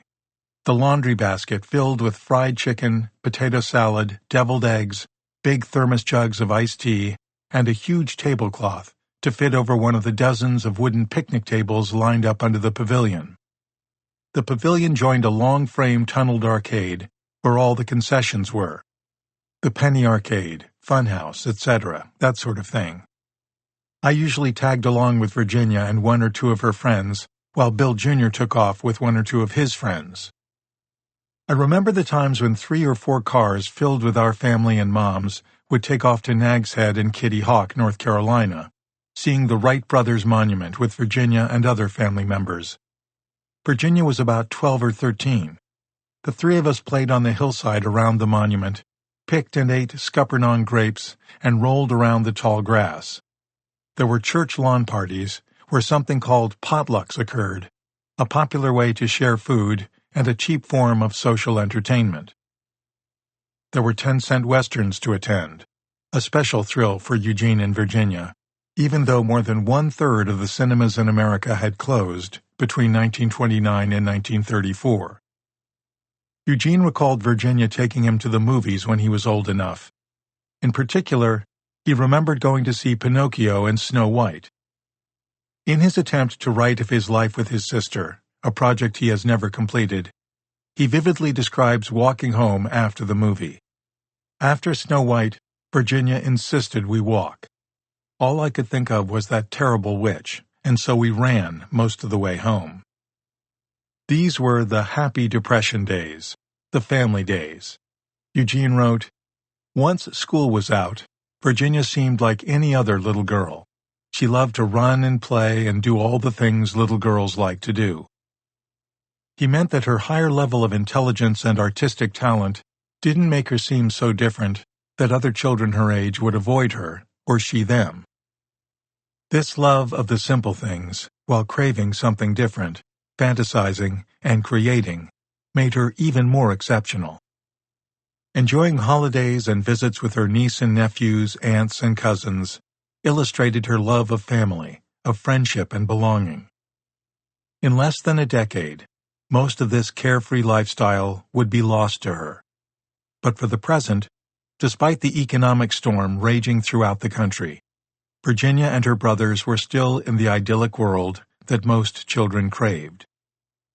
The beginning of Flowers in the Attic has such a personal tone, reflecting this period of happiness in Kathy's life, that it could have been the beginning of Virginia's autobiography.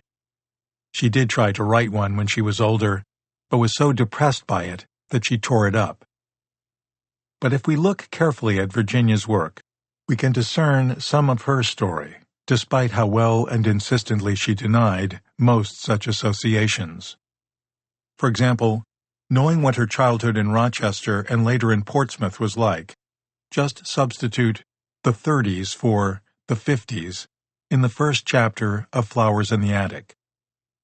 Truly, when I was very young, way back in the 50s, I believed all of life would be like one long and perfect summer day. After all, it did start out that way. There's not much I can say about our earliest childhood, except that it was very good, and for that, I should be everlastingly grateful. We weren't rich, we weren't poor. If we lacked some necessity, I couldn't name it. If we had luxuries, I couldn't name those either, without comparing what we had to what others had. And nobody had more or less in our middle-class neighborhood.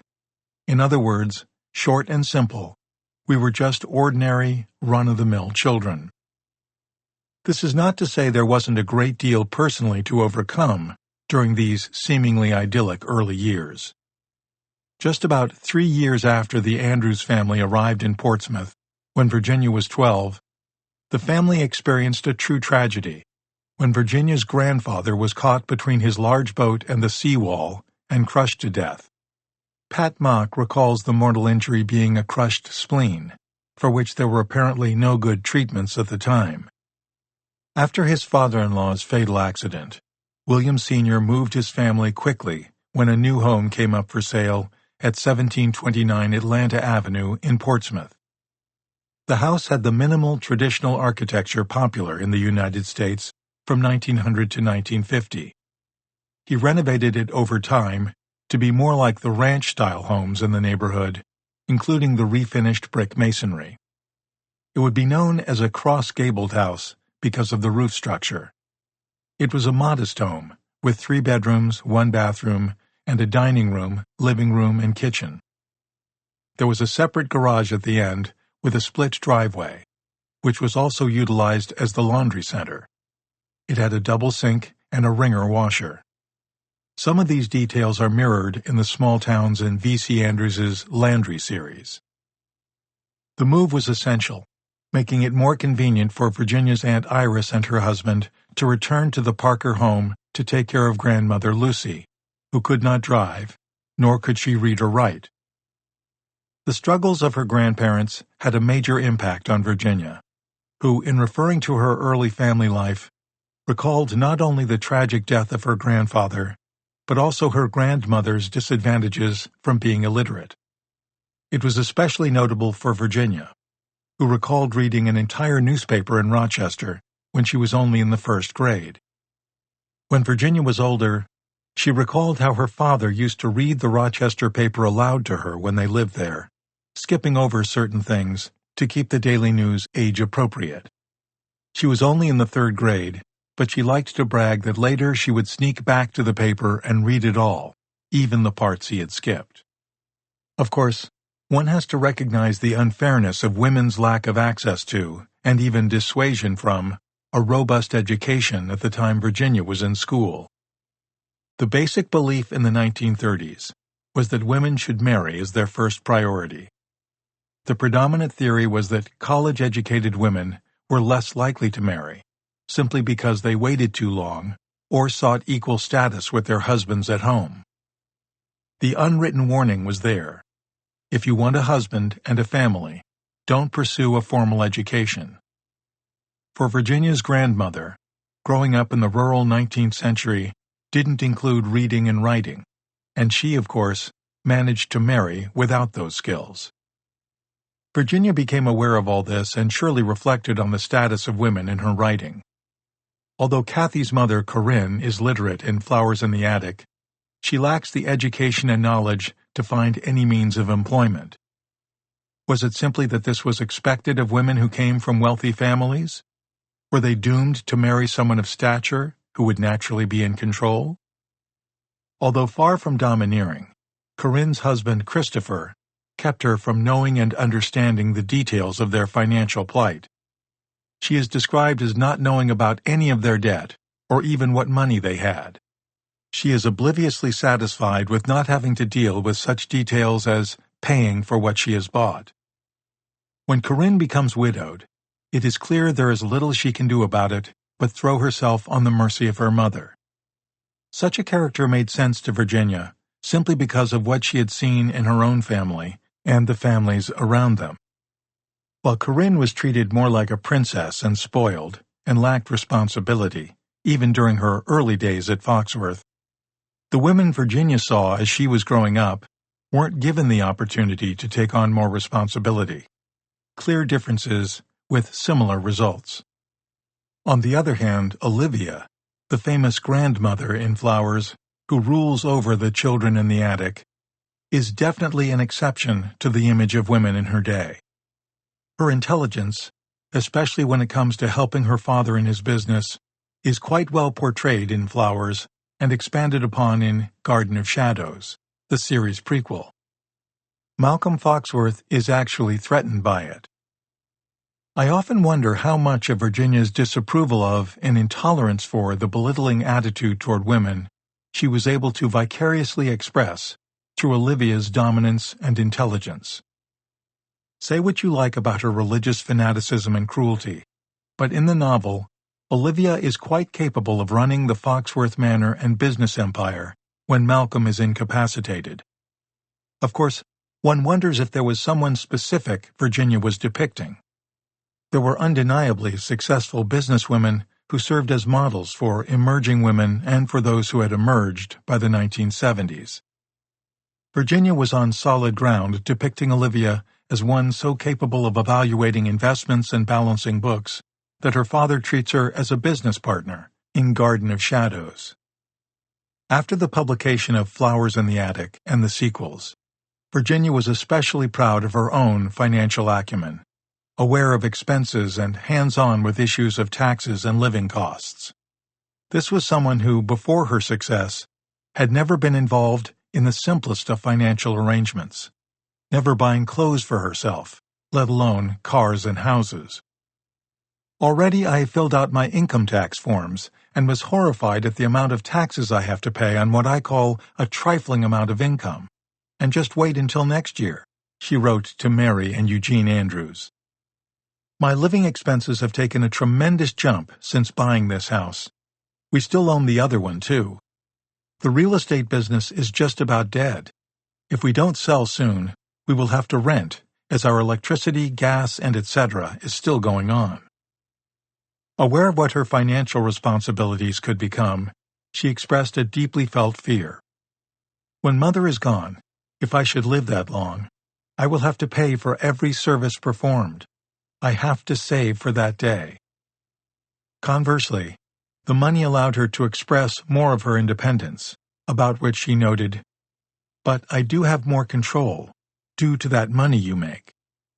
All this informs us continually that history and environment, especially family situations, affected Virginia's work as much as, if not more than, they would for any fiction writer, even slipping into fantasy. As was pointed out, despite all these obvious connections to her fiction, Virginia constantly resisted her personal life being tied too tightly to her work. She was aware of how ugly it could make her mother-daughter relationship appear, a concern she expressed to her family in letters. Nevertheless, she wrote about things she was sure her mother wouldn't want her to confront. She wrote behind closed doors and never shared her work with Lillian. Eventually, she realized that to free up her imagination and get to that place where her work would be interesting and original for her, she had to write about these subjects. She knew her mother would be sensitive to what people said about them, especially about Virginia. How much of Virginia's mother was in the character of Olivia? That question was constantly pursued, starting almost immediately upon the publication of Flowers in the Attic. But Virginia always tried to disassociate her personal life from the lives of her characters.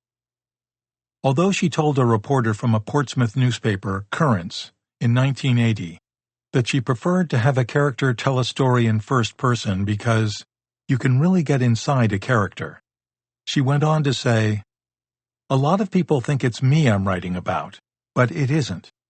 All fiction, I think, has some substance of truth. But then the imagination takes over in developing a plot. If people want to think I'm writing about myself, let them." How could she have it both ways? She was very good at playing this cat-and-mouse game. In fact, she clearly enjoyed it, especially later in her life, when so many were pursuing her for revelations about herself and her work. Perhaps another strong reason for the denials was that she placed so much weight on the power of her imagination, the fantasy, and slipping into her own world. Why damage it with reality? Yet Virginia Andrews did not choose to ignore the conflicts, difficulties, and cruelties she witnessed in other families.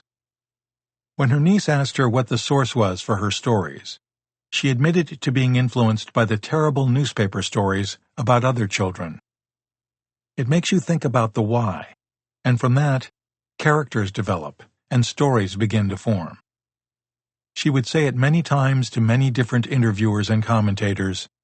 She was in a constant pursuit to understand why people who are supposed to love each other instead hurt each other. It's the essence of her stories, especially in Heaven and My Sweet Audrina.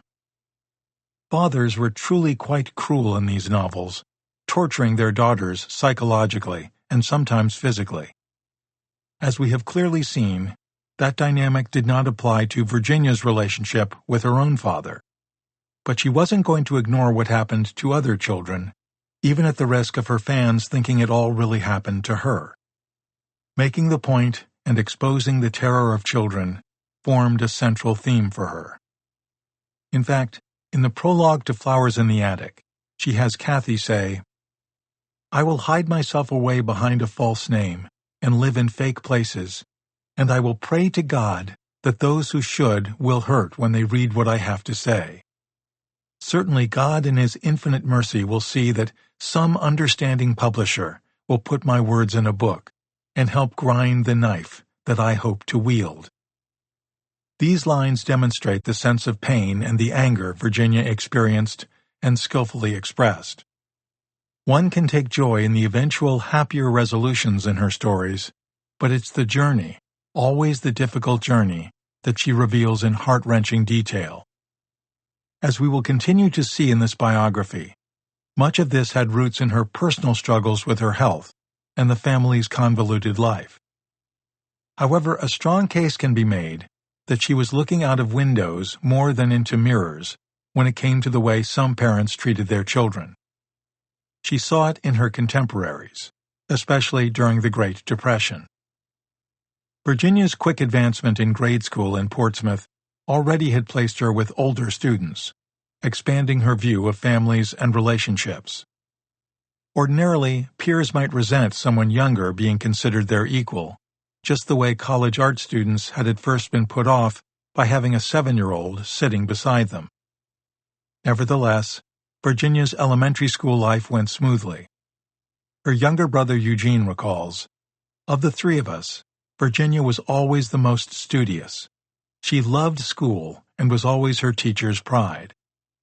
I remember when my dad enrolled me in grade school, and when the school principal, Mr. McGavick, and some of the teachers, Miss Avery, Miss Ames, etc., would come up to my dad and tell how much they liked Virginia. So industrious, they would say, so smart, such wonderful manners, and such a pretty girl. I can even remember my first-grade teacher, Miss Hutchinson, saying to me when I was first enrolled in grade school, 'Oh, you're Virginia's little brother. She's so smart,' the other teachers tell me. 'If you're just half as good as your sister, you'll be one of my best students.'" Indeed, quite an avid reader, Virginia expanded her reading lists, claiming she found girl books dull and choosing stories for boys instead, favoring adventure and fantasy. She loved fairy tales. In one of her talks to writers at an event after the publication of Flowers in the Attic, she said there was truth behind fairy tales.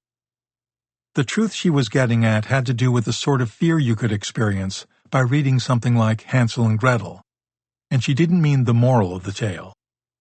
Although it's not the horror of Freddy from A Nightmare on Elm Street, it's pretty scary when you consider that it centers on a brother and sister lost or abandoned in a forest, where they fall into the hands of a cannibalistic witch living in a house made of gingerbread and other sweet treats, all things that kids would love.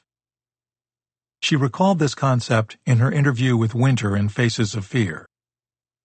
"There's an element of horror in fairy tales, so that when I would go through the woods, I was always looking for something, a witch, an ogre, something scary, and it was never there, and that was a bit disappointing.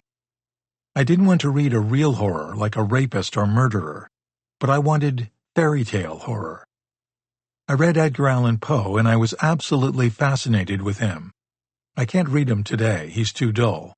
But at the time, I adored Poe because he gave me the chills, made me shudder. I liked Frankenstein. My uncle bought me a first edition of Dracula when I was 12, and he said, 'Now this is valuable. Keep it and treasure it.' The book scared me so much, I would put it in the closet and cover it up, and I would put a little piece of garlic at my windows. I even bought a crucifix to keep Dracula away from me." Virginia certainly saw the power in fairy tales, elements that most people at first look don't realize. She relied on these scary fairy tale and horror elements in her novels. Although Olivia looks like a monster to the kids, she is their grandmother. Poison on donuts? Kind of a gingerbread idea. Virginia's niece Suzanne remembers her reading Aesop's fables. She loved the fables. She also loved Snow White and the Seven Dwarfs. As for other influences on her writing, she did tell the reporter in a 1986 Virginian Pilot interview that she preferred the moody books such as Jane Eyre and Wuthering Heights, along with Russian novels with rain and stormy weather. And indeed, if you carefully study the book she wrote, you will see a constant awareness of weather and its effect on her characters and their feelings and thoughts. Early on from her reading, she learned how to use the weather and the environment to set a mood, as she did in Heaven. Poor Granny had led me out into that cold wintry night so many years ago to visit a cemetery. And here I was, long past midnight, sitting on a cold, stony bench in a deserted rose garden, allowing the soft falling rain to drench my hair. The air was cool and sharply pungent. I stared up at the sky. It seemed to me like an inverted, deep bowl of navy blue velvet, sparkled all over with crystallized snowflakes instead of stars. Or were they tears of ice that I was going to cry in the future? Cold and darkness, rain and clouds, all accompany sadness and introspection. Rarely do her characters mourn someone they love under a blue, warm sky. The books, the movies, the stories about other families she had heard while in school and listening to her family talk at dinner, what she had read in newspapers, and what she overheard afterward from adults whispering gossip. All of it clearly stimulated Virginia's very active imagination, driving her more to her writing than her art. For her art, as we shall see, was used to capture beauty, fantasy, and dreams, not the terrors and mysteries of family intrigue. One must consider, however, that her pursuit of commercial art as a means of making a living followed quickly on the heels of her debilitating medical condition. It was so logical to turn to art, because she didn't have to travel to do it, and she had been complimented so often on her artwork already. Her mother encouraged it more than she encouraged her writing, and even personally pitched her fashion work to department stores. Most important of all, it's not an exaggeration to say Virginia was desperate to find something of beauty in this dark and depressing world. And yet it's understandable how fascinating it is that this storyteller chose to travel through her artistic imagination first, even though books and stories, and especially fantasies, surrounded her. She had a double talent. But the demons that wanted her to face darker subjects didn't prevail in her artwork. Was she trying to keep them at bay initially? How did this decision to direct her artistic energy to the written word develop?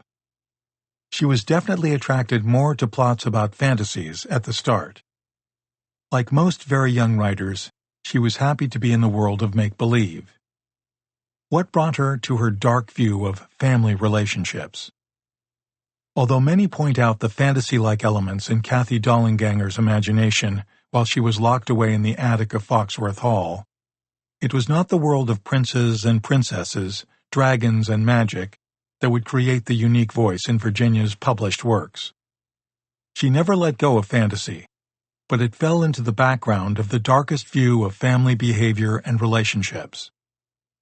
She kept fantasy novels on the back burner, while she went forward with the dark premises of Flowers in the Attic, its sequels, and the novels that followed, My Sweet Audrina, Heaven, and Dark Angel. Her artwork, although beautiful and attractive enough to find customers, including even her dress designs sold to department stores, wasn't enough to satisfy her need to find her identity. Many times she said that the mediocre, the ordinary, was never going to be enough. Call her a dreamer, call her ambitious, or even impetuous. Whatever way you label her, and whatever you believe drove her, you have to come back to the power of that imagination. She tracked her development as a writer for us by describing her motivations for wanting to be an actress, then an artist, and finally a writer. She admitted to the restlessness and the hunger to expand her identity. She was fascinated, as are most writers, with submerging herself into different personalities. She thought at first that she could do this as an actress, and when that dream was sabotaged by her disabilities, because at the time there was little in the way of accommodating disabled people on movie sets or in theaters, she eventually made the transition to writing fiction. There are so many unseen similarities between an actor and a writer. Good actors must know where they are on the stage. They must know the setting, because the setting impacts how people feel and what they do. Some dramatists rely on the genius of set designers after they provide a few simple words like city street at night, formal living room, or porch of an old house. A novelist must give his or her characters a place. The setting will affect how they feel too. Virginia took her time with descriptions of place. For instance, in Flowers, I sat up and looked around this room that was perhaps 16 by 16. Large, but with 2 double beds, a massive highboy, a large dresser, 2 overstuffed chairs, a dressing table between the 2 front windows with its own small chair, plus a mahogany table with 4 chairs. It seemed a small room. Cluttered. This initial description of the room the 4 children will be contained within helps darken the hopes of Kathy and Christopher Jr. Who would lock the door to keep her 4 grandchildren so closeted? How will this confinement, especially of the 2 small active children, affect them? What will it do to their moods, and how will it change who they are? Setting heavily influences the characters, and along with their mother and grandmother, turns them into who they become in the novel and its sequels. In fact, in some ways, the setting is everything in Flowers. Did this choice to write so dramatically about confinement come from Virginia's own sense of it? To grow, to experiment with your growing personality, was something she longed for, and it's something Kathy especially longs for. Her arthritis told her, "You can't be an actress. You can't be someone else even for a few hours on a stage or in a movie." But her becoming an author told her, "You can create, and while you create, become your characters and go anywhere and be anyone." Perhaps this was the biggest motivation for Virginia. In her novels, she could walk out of her house. She could see other places and confront other challenges. It was no wonder that she put her easel aside and began to travel through her words. According to E.D. Huntley in Dictionary of Literary Biography, Virginia told Barbara Lewis of the Charm Associate School in Norfolk, "Books opened doors I hadn't even realized were there. They took me up and out of myself, back into the past, forward into the future, put me on the moon, placed me in palaces, in jungles, everywhere. When finally I did reach London and Paris, I'd been there before." Before Virginia chose her ultimate career path, she reveled in the complexity of being a teenager. These were simpler days for teenagers and tweens. Nancy Drew stories were popular. On the radio, people were listening to the music of Jimmie Rodgers, Big Joe Williams, Roy Acuff, the Smoky Mountain Boys, and the Benny Goodman Orchestra. Despite the Great Depression and the lead-up to the war years, teenagers were living somewhat carefree, dreamy existences. There were still dances and girl talk, school plays and concerts, fairs and parties. In talking about her youth, especially before the severity of her medical issues manifested, Virginia said she thought that the hard time she was having during her adolescence was typical. All teenagers, she believed, and as she would later portray extensively in her novels, have a hard time with their sexual identity. What set off alarm bells in her during these early teenage years was the way older men, even the fathers of her friends, would look at her. It both frightened and intrigued her. In The Virginian Pilot, Virginia said, "I had a hard time when I was a teenager. I think all teenagers do. In those days, nobody told you about anything. You were in the dark about sex. I was a pretty girl. It wasn't so much that friends of my brothers were interested in me. Their fathers were interested in me. I couldn't talk about it. I wanted honesty, and no one gave it to me. Instead, I was handed fairy tales. So I went to the library and got out a book." I would have the opportunity to question her teenage niece about this. There was a strong physical resemblance. She reinforced some of the uncomfortableness Virginia had felt, which, as we know, only strengthened Virginia's interest in what might be called the Lolita syndrome. In the famous novel by Vladimir Nabokov that lends the notion its name, a grown man is overwhelmed by his fascination with a beautiful 12-year-old, and eventually she encourages his interest, unaware of the impact it will have on her mother. This Lolita syndrome was something Virginia certainly explored in Petals on the Wind, when young Kathy Dollenganger has an on-and-off relationship with Dr. Paul Sheffield. His housekeeper, Henrietta Henry Beach, a mute African-American woman, had rescued the fleeing Dollenganger children and brought them to Dr. Sheffield. It is, as we'll continue to see, Virginia's ability to utilize her experiences and imagination that positioned her to do what most successful writers do: expand on the what-if question. What if she had been able to have a frank conversation with someone about these unwanted and inappropriate advances? Or what if she had encouraged one or more of the friends' fathers back in her teenage years? Is that what Kathy does with Dr. Sheffield? Virginia believed that being one of the prettiest girls in school always made that person the target of the envious and jealous.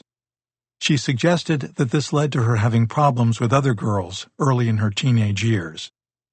She had been in high school long enough to understand the power of jealousy and competition for the attention of boys.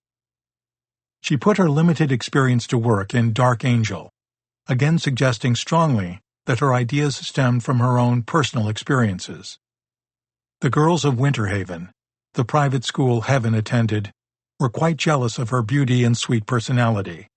They looked for ways to pounce on her and belittle her. All I had to do was make one mistake, and those girls with their right background would scorn me for what I was. Although Virginia continued developing her art, the writer in her began to emerge during her early teen years. She excelled in her schoolwork, and at 15 won an award for writing a parody of Alfred Lord Tennyson's Idylls of the King. Sadly, this work has been lost.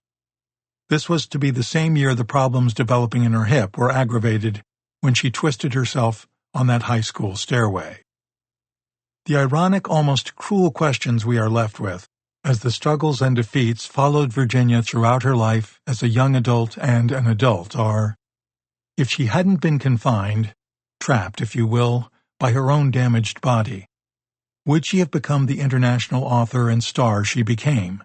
If life had been smoother, and her beauty and intelligence had been permitted to grow unencumbered, would she have settled into a marriage with children and only dabbled occasionally in art and creativity? This is not to say that a woman in that situation couldn't be creative. There are so many examples of ones who were and are, especially now. It is simply that a woman in the 30s and 40s and even the 50s creating an independent stream of income while in a marriage was rarer. As we continue with Virginia through her difficult journey and see how and where her interests inevitably developed, it's reasonable to conclude that she might have found a different way into Foxworth Hall. But no matter what route Virginia might have taken, her Kathy Dollenganger would have been there. Nothing, not even normalcy, could have stopped Virginia Andrews from finding the flowers in the attic. Chapter 3. Nearly at the Last Step.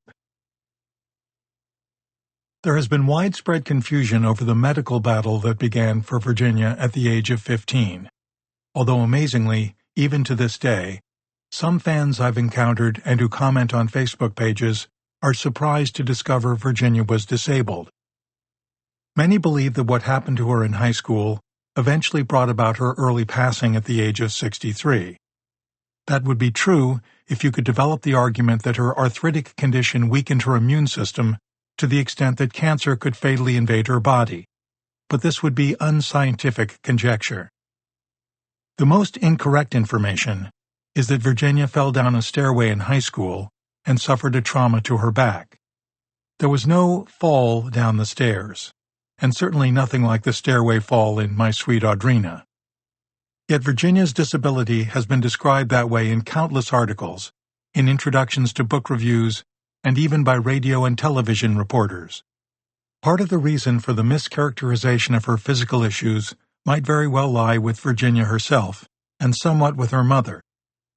Even before the 1980 People magazine article and its photographs that Virginia ranted about, she was tight-lipped when questioned about her medical condition. In letters to and phone conversations with her family, she railed against the reporters and commentators who wanted to create some sort of paralyzed creature struggling to type out her fantasies. She saw herself being depicted as the humpback of the Church of Bestsellers, a creature dressed in beautiful clothes to distract the viewer from seeing the abnormalities. Although Virginia and her mother did attempt to, and often succeeded in, putting on a pretty and happy facade, as her fame began to develop rapidly, there were more and more calls for public appearances and an accompanying desire to publicly explore her physical disabilities.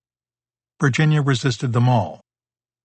How easily and quickly someone else seeking more attention might have seized on the opportunity to use their hardships to stress the accomplishment of doing something outstanding. But not Virginia Andrews. She was not after a promotional gimmick to sell herself and her work. She lived by the credo that if you didn't talk about the issue publicly, at least for the hour or so of the necessary book promotion, it was as if it didn't exist. Her disability remained a real mystery for some time, and it is misunderstood even now. Rumors love a mystery. Virginia said that mean-spirited people, even neighbors, fanned the flames of the idea that she had been beaten, severely punished. It really wasn't until years after all the medical treatments that Virginia, once in the public eye, began to address her physical condition. Often she deliberately exaggerated to confuse reporters. Despite her malady, she had what some might call a sick sense of humor about it. Others might say she was trolling those who had no right to inquire about such things. Virginia's niece Suzanne recalls how much her aunt enjoyed toying with the press. She'd even giggle about it. It annoyed Virginia that reporters concentrated on her physical disability so much that she would confuse them about it. It was her kind of sweet revenge. To do it, she would exaggerate or even invent some treatments. The fact is that no one in her family had ever heard of some of the things she said in Rubin's 1981 Washington Post article, Blooms of Darkness, describing what had happened to her, especially stories about surgeons having strokes while operating on her, or predictions of many more surgeries, including a dangerous, life-threatening one supposedly on the horizon. In that article, however, Virginia related a diagnosis that the family recognizes as closest to their understanding of the issue.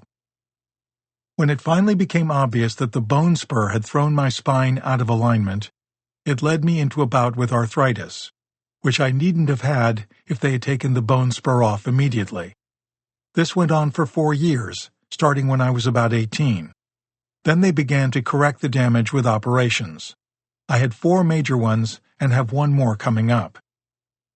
However, then she veers into territory nobody can confirm and which most doubt.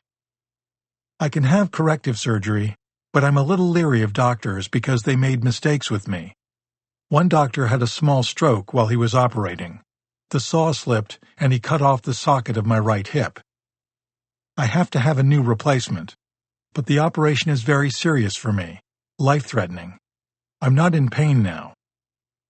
How much of this was a dramatization and/or exaggeration, no one in the family can say.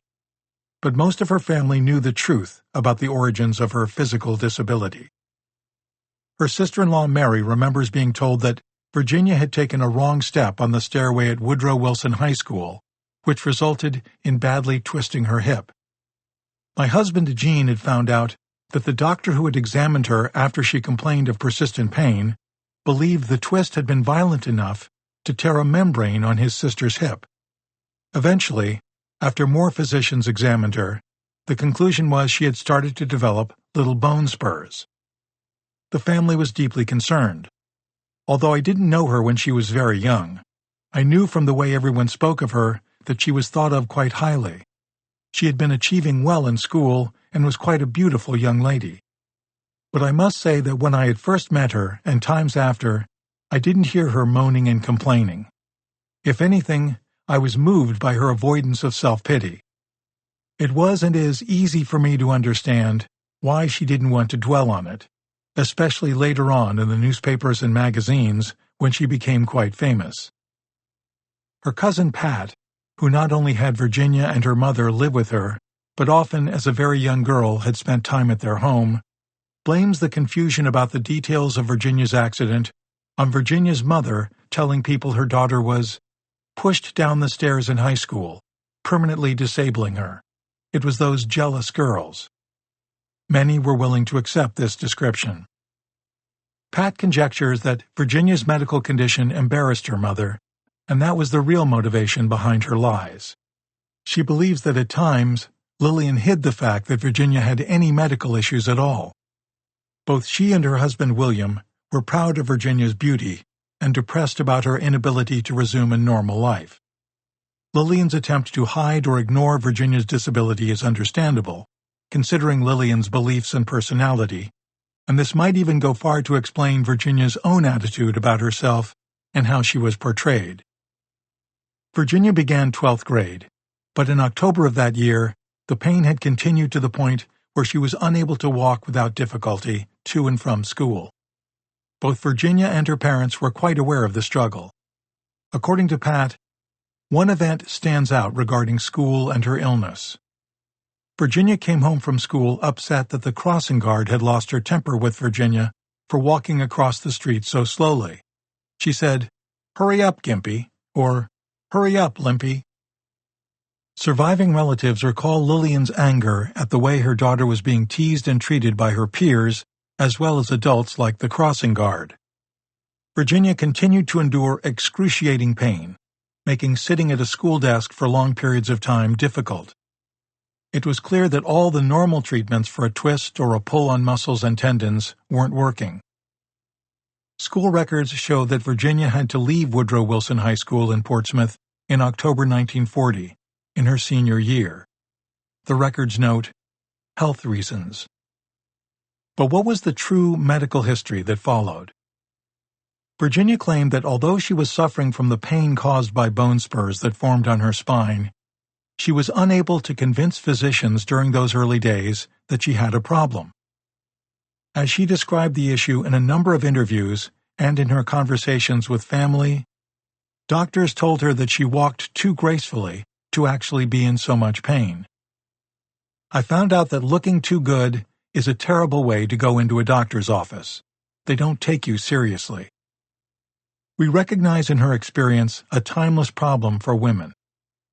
As recently as May 3, 2018, Camille Noé Pagan, in an article in the New York Times, related that research on disparities between how women and men are treated in medical settings is growing, and is concerning for any woman seeking care. Research shows that both doctors and nurses prescribe less pain medication to women than men after surgery, even though women report more frequent and severe pain levels. Cousin Pat's father, Fred Parker, recommended that the family take Virginia to Johns Hopkins for the evaluation of her problem. It resulted in her first surgery to correct the bone spurs. If anything, this surgery seemed to have made the problem worse. Virginia was then brought to another hospital, the University of Virginia Medical Center in Charlottesville, where she underwent a second operation.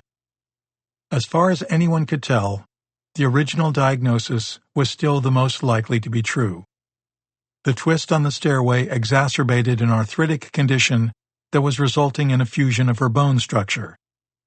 The second operation was an attempt to clear that up, but would require Virginia to be in a body cast afterward.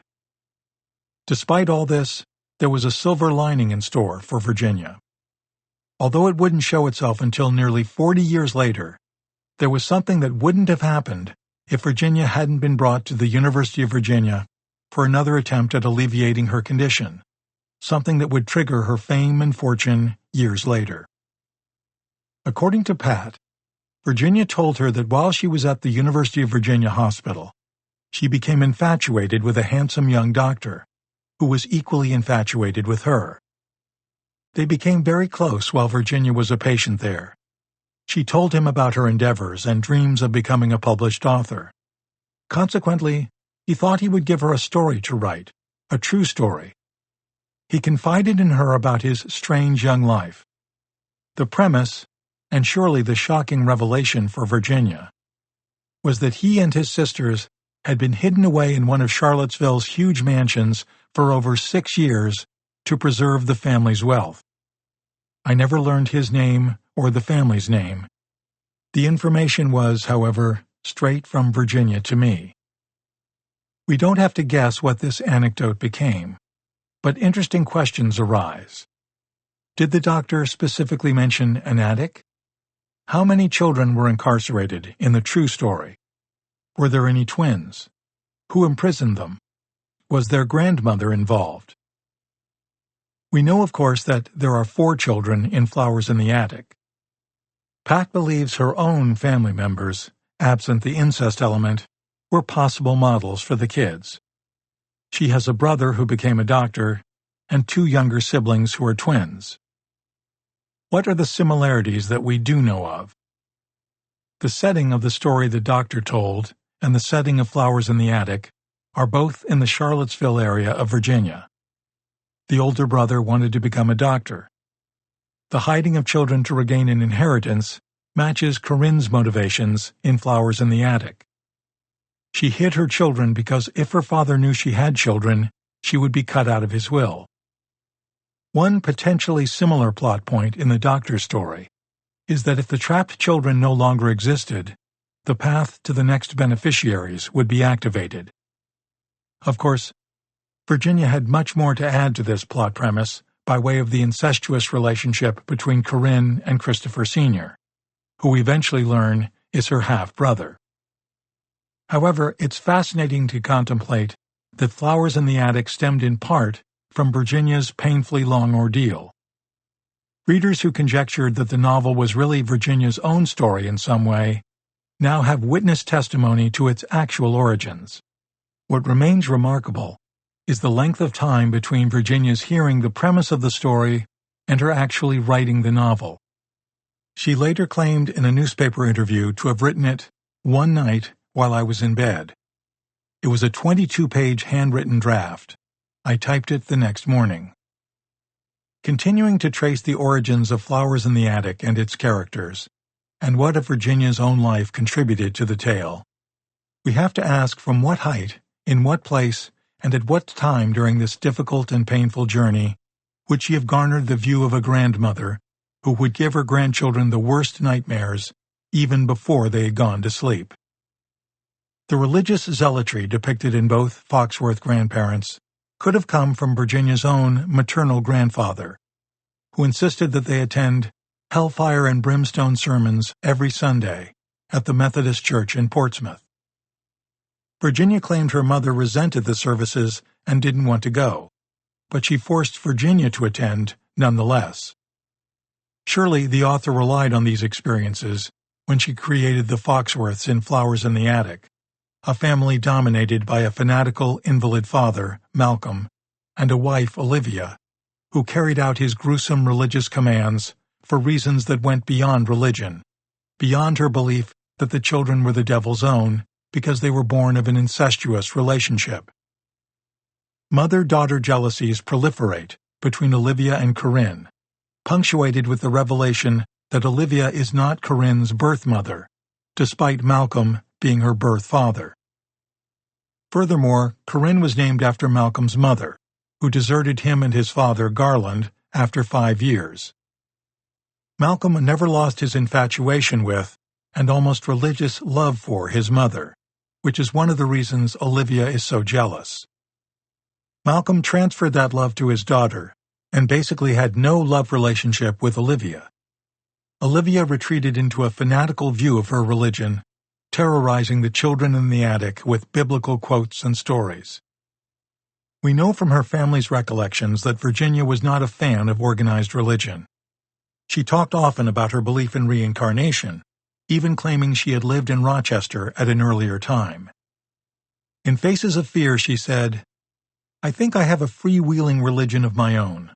I have all kinds of beliefs. I happen to believe in reincarnation. Virginia's version of reincarnation didn't have a structure in the way, say, the Buddhists describe. Simply put, she believed she was born with memories of times past. She complained about her church experiences, especially in Portsmouth.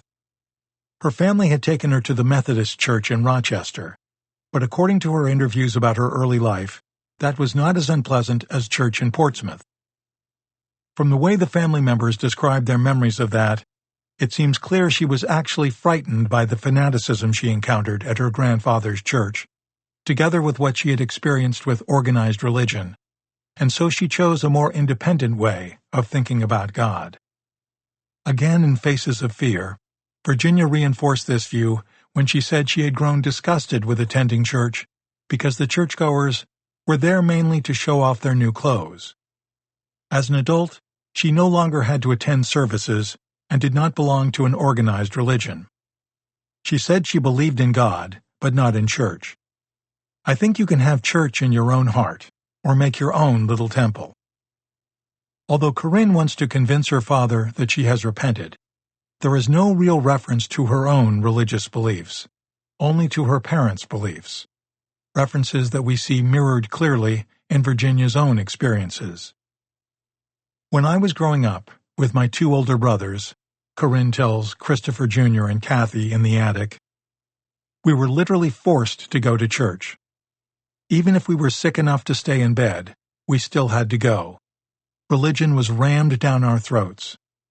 We were ordered to control our thoughts, to keep them off lusting, sinful subjects, for they said the thought was as evil as the deed.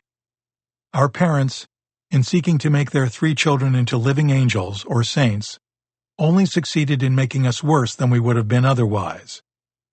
I should have warned you that your grandparents are fanatically religious. To believe in God is a good thing, a right thing. But when you reinforce your belief with words you take from the Old Testament that you seek out and interpret in the ways that suit your needs best, that is hypocrisy, and that is exactly what my parents do. Did Corinne ever go to church after she and Christopher Sr. ran off to start their new life? Note the absence of any references to God or commandments until Corinne and her children are in Foxworth Hall. What did Corinne believe in? What did she worship?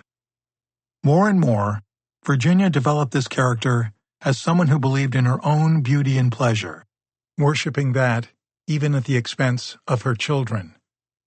We see it so clearly when she parades her new clothes, her new exciting life, before them, while they are suffering confinement and a lack of socialization with children their age. She seems not to care about all they are missing. It's as if she worships what she sees in the mirror above all else. Olivia is clever enough to see through this, and keeps Corinne chained to sin in her view. Religion is used as a weapon. Just as she employs it to control Corinne, she uses it to dominate Kathy and Christopher Jr. She wants them to believe they are products of sin. There are no references to church or church attendance in Virginia's letters to her family, but her own testimonies and interviews underscore how much of this products of sin message she garnered from the religious zealotry around her among her family and family friends. And her unflattering view of religion certainly continued to play a strong role in her novels. Later, in Heaven and Dark Angel, she would even portray the town minister, Wayland Wise, as someone sexually preying on Heaven's sister Fanny and impregnating her. Was this the way Virginia came to view religion? As a weapon against human frailty, human desires, and sex itself? Her mother, Lillian, certainly didn't believe what Virginia did, especially the parts about reincarnation. Yet in none of Virginia's letters, in none of her descriptions of her life with her mother after her surgeries and even after her publishing success, does she refer to any religious arguments between them. Lillian might have influenced Virginia's view of the hellfire and brimstone years before, when Lillian refused to attend her father's, Virginia's grandfather's, church in Portsmouth. Despite what many fans believe, Virginia wasn't using her mother as the sole model for her depiction of Olivia Foxworth. Her mother was conservative and religious, but not as fanatical as Olivia becomes in the novels. Many have made an argument for this comparison by pointing out that Virginia's mother, like Olivia, did hold the key to her daughter's freedom, and was the one who approved and disapproved of any outings after her surgeries. Was there any truth to that comparison between the control over Virginia's confinement and the confinement of the Dollenganger children? Is there proof of Virginia's resentment? Can we find it in her letters and the vivid testimony of her close cousin Pat? We keep returning to the question of how much of herself Virginia incorporated into the character of Kathy in Flowers in the Attic as our only way to find an answer. The question has fascinated and continues to fascinate readers. We know from family discussions that the name Dollenganger was most likely inspired by Virginia's next-door neighbor's name, Garmenginger. The theory that it came from combining doll and doppelganger into Dollenganger was never verified by Virginia, and the neighbor's name makes that, at best, a poetic coincidence. In another element of Flowers, Virginia drew from her actual experiences. We know that the famous hair-hacking incident was most likely inspired by Virginia's memory of playing on a street in Rochester when they were putting down fresh tar. She was running and fell, rolling around and getting it in her hair. Her mother was unable to get it all out, so she had to chop it out the way Olivia chopped off Kathy's hair. We know how such an event would affect a little girl who drew so many compliments for her hair. It's a memory Virginia would not forget. It's not too far-fetched to believe Virginia gritted her teeth as she described the scene in the attic, the feelings in herself still vivid, making it that much easier to depict what happened to Kathy. In an article titled, "A Writer's Way to Profit from Memories," quoted often on fan sites, Virginia wrote, "Since my first novel was published, Flowers in the Attic, not long afterward, many letters came to fill my mailbox, clearly indicating that most of my readers think I am writing about my own life. Only in some ways is this true. Kathy Dollenganger is not me personally, but me only in her way of responding to the traumatic events in her life. Her emotions are my emotions, her dilemmas are somewhat similar to mine, but not in any way precisely. It is difficult to say where a writer leaves off and the character takes over." In terms of drawing from real life for the character of Kathy's brother Christopher, let's consider the facts. Neither of Virginia's brothers had anything to do with the profession of medicine. Her younger brother Gene was in sales, married, and traveling often, and Bill Jr. had left home at 16 to try his luck at becoming a trumpet player. Neither served as a good model for the character. By contrast, the young doctor at the University of Virginia apparently singled her out, spent private time with her, and is therefore a credible model for the character of Christopher Jr. Unfortunately for Virginia, her terrible days in the hospital and all the medical problems she sustained afterward gave her more than a simple layman's understanding of medical issues, knowledge Christopher Jr. would exhibit in Flowers. The most extreme elements of Flowers are not things that Virginia could have drawn from her own life. There was no family fortune to inherit, no large family mansion to use as a setting, and no credible incidents of poisoning or murder. Flowers in the Attic is a wonderful example, however, of how personal events and memories can be married to an otherwise quite fictional plot. The medical aspects, beginning with the doctor-patient relationship in the hospital, are carefully woven into the story and reflect knowledge Virginia earned the difficult way by enduring. Unfortunately, the horrible results of all this medical attention came to light for Virginia on the day her full body cast was removed. Rather than heal her, the cast failed to correct her injury and diminish the bone spurs so that her body was free of the arthritic fusions. It had done just the opposite, and frozen the debilitating melds and unions precisely where they shouldn't have been, through arthrodesis. She was thus faced with a life on crutches and in wheelchairs from her late teens. Just when the world for a beautiful and very talented young woman was meant to open and provide her with social encounters, dances and dates, further education, travel, and the interesting experiences that could have expanded her artistic and writerly worlds. This tragic event sharply and firmly closed off those opportunities that she might have had. She was only 17. Her parents' lives were radically changed as well. Did the new responsibilities that fell to her mother create unending guilt for Virginia? Was this the major reason Virginia put up with and accepted her mother's rules?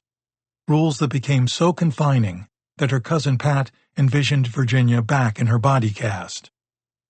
As suggested earlier, more than one relative recalls that Virginia's infirmity caused her mother Lillian to become angry and embarrassed.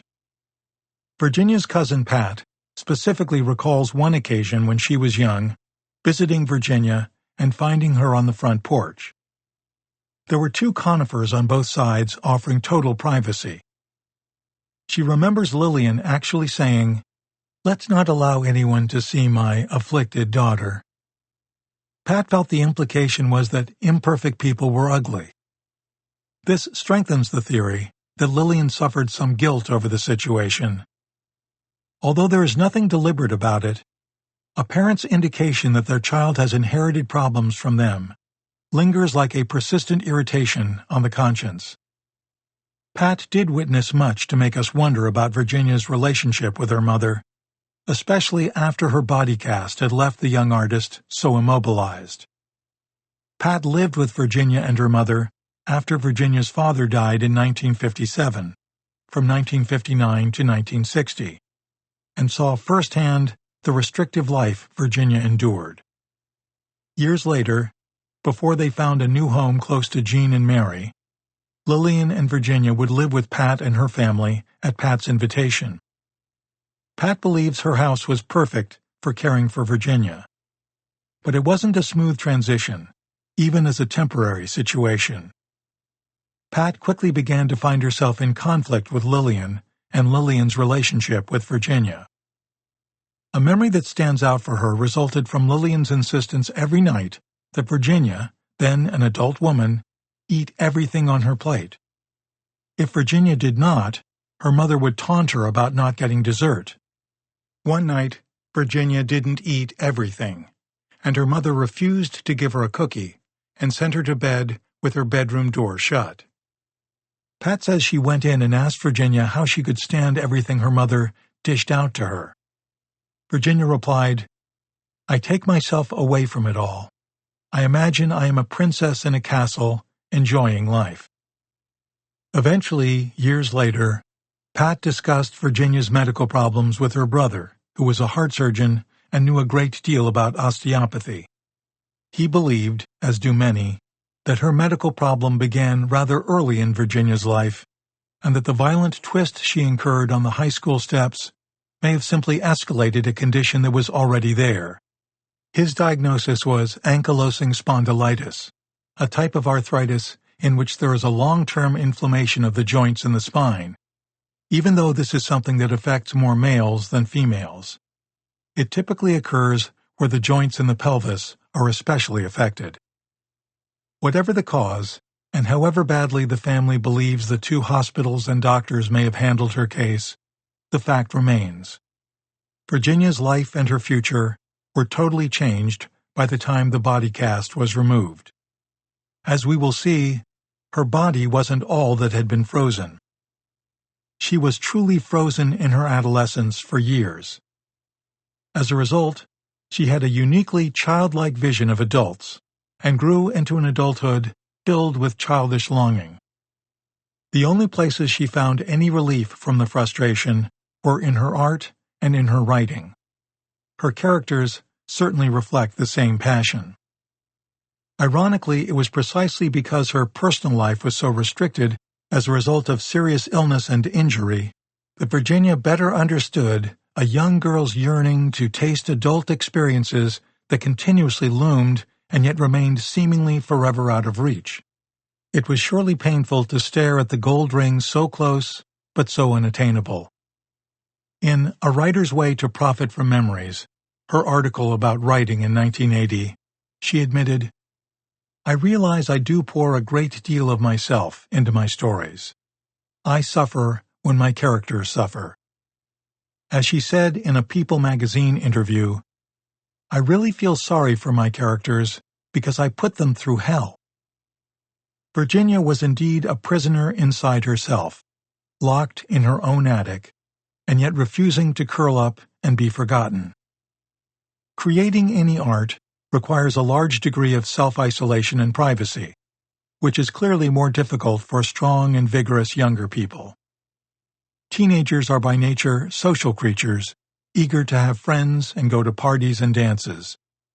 Healthy young people who avoid this are the subjects of ridicule, considered weird or different, and rarely sought after. Peer pressure is a bigger challenge for younger artists and writers. They are drawn to the artistic impulse, but too often keep it closeted for fear of being the object of peer ridicule.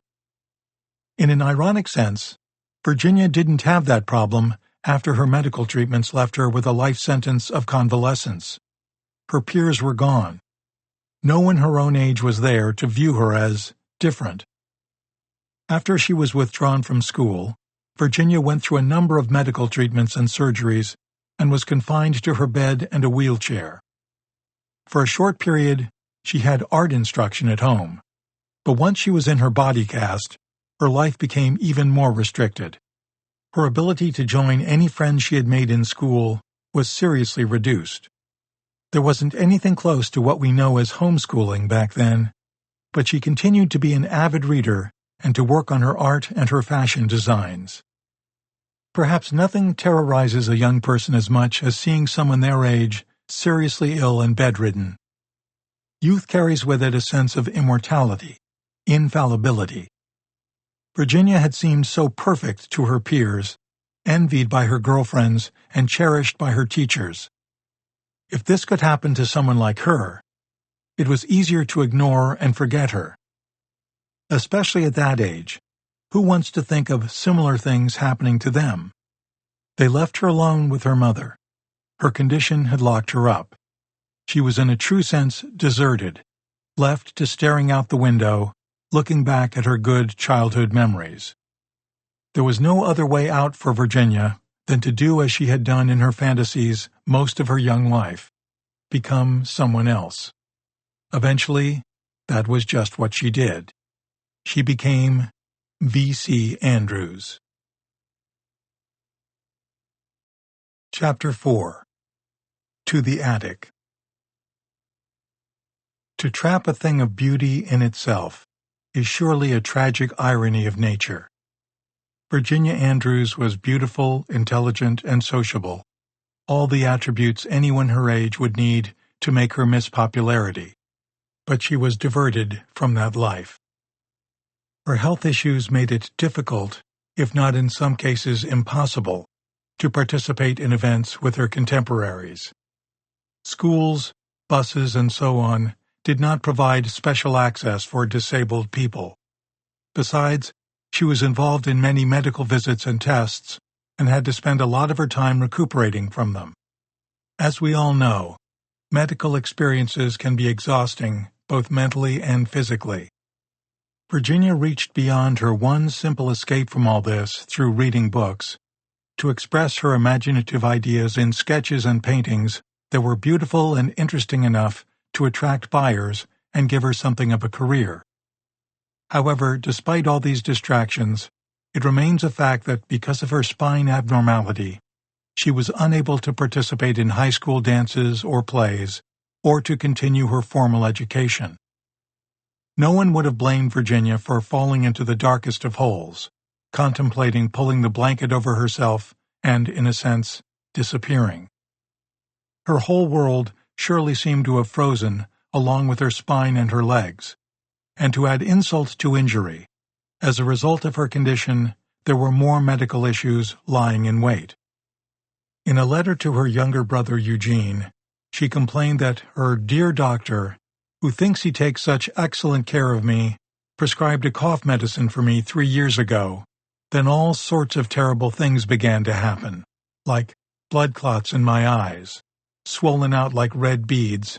Then I developed a numbness in my derriere. When I called him and told him what was going on, he put me on an antihistamine. Only then did I learn from the pharmacist that I'd been taking one of the most dangerous drugs on the market, and for 3 years. During this long period of adjustment, being in a wheelchair, although blessedly in a house with no stairways to travel, she found her world had become restricted to her bedroom, the living room, and the front porch. Virginia was dependent on her mother to prepare and bring her food, shop for her needs, and keep her hygienic. They couldn't afford private nursing care. Facing the reality of her permanent condition, a young Virginia sought an escape from her deep depression and turned to the outlet her art talent provided. When she could no longer attend school, she enrolled in a 4-year art program at home. Her mother's complex reaction to all this was highlighted by her pride in Virginia's work, despite what the arthritic condition had caused. Early on, Lillian got the Norfolk Portsmouth Schwartz department store to show and sell Virginia's paintings, oil paintings on velvet made with a palette knife, depicting beautiful flowers and leaves, among other things. Virginia had a theory about her mother's pride in her artwork. Lillian was not as supportive of her daughter's writing as she had been of her art. The art, however, was something she could see, approve of. According to Virginia, later when she spent time alone in her room, the door closed, writing, her mother was suspicious. Lillian never saw the proposal or the manuscript for Flowers in the Attic, and as Virginia said herself, her mother never read it. Virginia's foray into commercial art brought her at least some income. Interestingly, she was able to parlay her paintings of beautiful objects and dress designs into portrait painting as well. Of course, we all remember the famous portrait in Flowers in the Attic of Malcolm Foxworth's mother Corinne, the first Corinne. And, as we have seen in earlier excerpts from the novel, she referred to her knowledge of the crafts and the mechanics of art when creating Kathy's character. Beside the added income, the commercial artwork helped stem the frustration Virginia felt at not being able to go anywhere by herself and finish her schooling. The family remained a tight-knit Southern family, finding joy in one another during an obviously difficult period. Eugene Andrews' wife, Mary, recalls first being introduced to Virginia and Eugene's parents in 1955. Virginia had been living with her disability for well over a decade. The family was still on Atlanta Avenue in Portsmouth. Virginia, of course, was in a wheelchair, Mary Andrews recalls. She was beautiful and charming, and I liked her.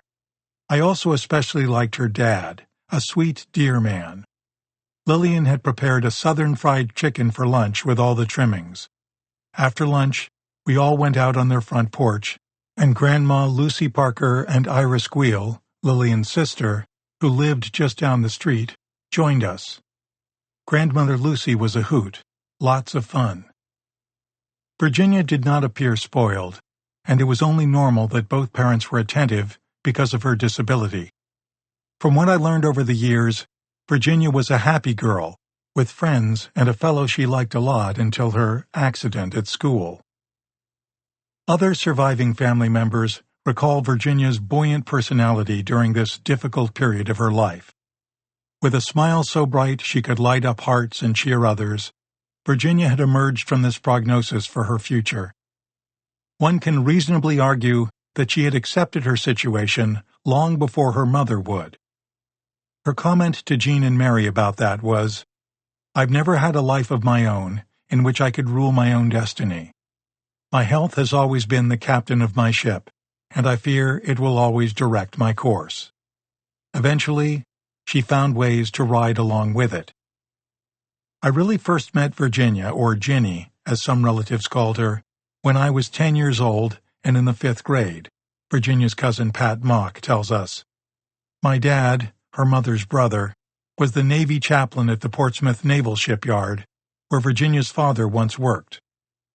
Before his Sunday sermon, he would drop me off at Virginia's house on Atlanta Avenue. She really looked forward to a 10-year-old spending the day with her. Aunt Lillian went out of her way to make me feel welcome. She always fixed tuna looney, Lillian's name for tuna melt sandwiches and homemade cookies. She was known to be a fabulous cook. Virginia was always dressed and very well groomed for any guest who might arrive. She wore beautiful ensembles, complemented by nice rings, bracelets, and any other jewelry to help her escape to her castle. Her makeup was always jaw-dropping, exquisite. Her personality matched her personal beauty. She never whined or griped. Even though she struggled to walk with the aid of her crutches, there never was a whimper. She was the first warrior I met, and she has influenced me more than I will ever explain, and probably more than I really knew. She was an idol to me. Evidence of male admirers during this period is non-existent. Some in the family blame her mother's domineering and protective manner. They recall that years before, she would play a more active role as guardian of the gate. Lillian was almost constantly hovering over her daughter. Customers for Virginia's art were one thing, courtiers were another. When a customer for her art arrived, Virginia was always dressed in a very beautiful and elegant peignoir. Cousin Pat recalls that Lillian did buy Virginia pretty things so she could keep up this glamorous appearance and be pleased with herself. Perhaps with some suggestions from Virginia, who had clearly demonstrated an understanding of color, material, and style, Lillian chose what her daughter would wear. From the start of her extreme medical issues, Virginia did not go to a store to shop for herself. Her mother shopped for all her needs and more, often choosing expensive things to compensate for her daughter's incapacitation. To illustrate how Lillian always wanted to downplay how dire Virginia's condition was, Pat says, "Lillian always told the salespeople that, 'My daughter is sick, so if this is the wrong size or color, can I return it?' Of course, Virginia was more than simply sick. At this point, there was no hope for a full recuperation. Lillian found ways to blot out her own depression. Keeping Virginia out of the public eye helped keep Lillian from facing reality. However, whatever extravagance Lillian employed to please Virginia was about to end. Virginia's ESP about her father was about to come true. She had predicted this moment. The smile so many loved was being wiped away. The air of Southern charm and pleasure to compensate for the family's struggling would fall into a darkness, making its way back into the comfortable house on Atlanta Avenue in Portsmouth. Virginia Andrews' lovable father, the man who led her to books and helped create her imagination, suffered a fatal heart attack on February 22, 1957. She had lost not only a father, but a friend, and the one person who saw her art and her imagination as extraordinary. Her grief was deep, and the family's grief was compounded by financial hardship. William's pension was much less than his salary. Lillian didn't drive, didn't have any sort of career, but she had a daughter with great needs and an obligation to provide for her family. Lillian sold their Portsmouth home in 1957 with the intention of finding a place closer to Virginia's brother Eugene in Manchester, Missouri, and Virginia continued with her artwork to subsidize the family's income. But her creative writing wasn't put in storage, even though it took second place to her art. The shift of her creative energies totally from art to literary endeavors wasn't going to occur overnight. The family recalls that she was writing her short stories and planning on doing more writing, even as she was working on her art commercially. Years later, her niece Suzanne asked Virginia what made her turn away from her art and start writing. As a little girl, Suzanne had watched her aunt create pictures and do needlework. She was quite taken with the talent she had for it. Why put it aside? She remembers Virginia advising her that if you wanted to do something right, be successful at it, you had to devote all your energy to it. She told her she couldn't stop the stories from unraveling in her head, even while she was doing a painting. She said a similar thing in Winter's Faces of Fear. If I turn all of my interest and concentration on one thing, I am usually successful. Problems begin only when you do a little bit of this and a little bit of that. Surely she was recalling the advice her elementary school principal had given her when the family had to leave Rochester. He had told her she had many talents, but it would be wise to settle on one, develop it, and stay with it. That advice had impressed her enough to remain sharply in her memory nearly 50 years later. Virginia repeats this thought in Flowers in the Attic, when Chris tells Kathy, "Your trouble is, Kathy, you have too many talents. You want to be everything, and that's not possible." What better example do we have of a writer employing something of her personal experience, her impressionistic memories, than this? Of course, Virginia basically lost all her art customers with the move from Portsmouth. She wasn't really making any money from it anymore anyway. She told me, however, that she invested some of art proceeds in the stock market, Suzanne recalls. I remember how proud she was of being successful at that. She said she could make more money in the market than she could painting, so she started to lose interest. From what I knew, that was about the time she seriously started writing. In the 1986 interview in the Virginian Pilot and the Ledger Star, Virginia referred to this same period of her life and said, "Painting was messy. I was allergic to the turpentine, so one day I said, 'Why put up with all these smells when writing is so neat?' So I picked up a copy of the Writer's Handbook by Writer's Digest Books and started out." She wouldn't really concentrate on writing until she and her mother had moved back to Portsmouth in 1973. Nearly 6 more years of effort and constant rejection were to follow. However, to our benefit, Virginia and Lillian's first move put them just across the street from Eugene and his family, giving Suzanne and Brad Andrews opportunities to visit with Virginia. Suzanne says Virginia had the living room in her house in Missouri looking like a winter wonderland, a scene from The Nutcracker or the movie Camelot. She loved romance, sparkles, clowns, fairies, ballet dancers. Christmas at their house was a feast for sure. She had sewn all the horseman's clothes on the Cinderella carriage, gave the princesses fur-trimmed collars with pink ribbon, and even put a red bow on the lead reindeer. All this was decades after her body cast had been removed, and the inevitability of a lifetime of disability and restriction had colored her usually bright and sparkling world with gray realities. Suzanne recalls sitting on Virginia's lapboard, which rested on the arms of her wheelchair. Mama said Virginia was the only one who could brush out the tangles in my hair and not hurt me when I was 4. I never felt a strand pulled. She would try different pretty clips to make me feel like a princess, too. She would let me watch her sew a bit until Lillian would come and get me. I would sit on her lapboard when she would call over her bird from its cage. It had a full playground, I might add, where it would sit and play with us. She would chase it, walking her 2 fingers, and the little bird would come back at her, chirping. Then she would play "Kiss a Pretty Baby," which the parakeet would say back to the toy. Virginia's nephew Brad recalls visiting his aunt's house when he was only 8, and Virginia would show him her books and urge him to be more of a reader. She hadn't yet become the well-known author she would be, but her enthusiasm for novels, or indeed anything to read, was quite evident to him. She moved about on crutches, robot-like because of her stiff legs. I was afraid she'd fall, but she never did. She was always pleasant and eager to talk to me, especially about books.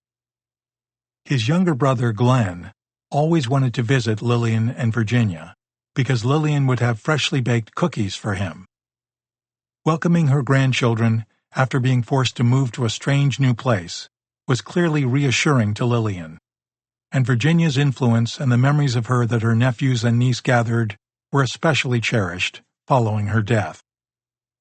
Suzanne remembers, "At Halloween time, Virginia was working on my gypsy costume, collecting only the best costume jewelry for trick-or-treating, and Daddy's haunted house October barbecue shindig had a lot of neighbors. Virginia and Lillian came. I think it was a pajama party thing. I watched The Wizard of Oz before bedtime and did not want to sleep. It was late, but I wanted to watch scary movies. I remember Aunt Virginia dressed in seafoam chiffon night attire. She always seemed like a romantic princess trapped in a castle to me, but she was getting ready for bed. I pleaded with my mother to watch Hush, Hush, Sweet Charlotte, starring Bette Davis, on the old Zenith TV, with foiled rabbit ear antennas. Virginia distinctly gave Mama permission for me to watch it. Mary was afraid it wasn't suitable, but Virginia won out on behalf of Suzanne. These are precious family memories of Virginia for her niece, but there are some darker revelations as well from these later years in Manchester. You are aware that Virginia kept the books, called the shots, referring to the accounting and expenses. Unlike most, I remember Grandma submissive to Virginia. I cannot imagine the guilt Grandma Lillian carried around with her. Did not speak to anyone unless it required a yes or no. Small talk made Grandma feel like people were prying, which left room for judgment, and Lillian stayed away from church for that reason. I remember at Easter, we showed up at church, invited Lillian, and she responded in such a way that I sensed a feeling of shame coming from her. She had the sweetest eyes, held a lot of pain behind those eyes.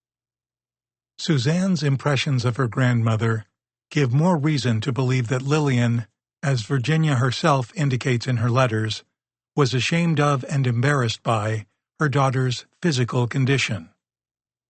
Those memories of her niece also underscore Virginia's dependence on books and movies when we look deeper into her struggles. Like the children in the attic she created, Virginia found a way to escape through books, and thus permit herself to experience vicariously what every person should enjoy to make his or her life feel complete and worthwhile.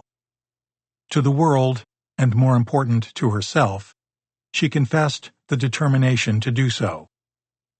So many exasperations plagued Virginia during these years of travel from one state to another, one house to another, seeking to recreate the home and family she and her mother had left in the happier days back in Portsmouth.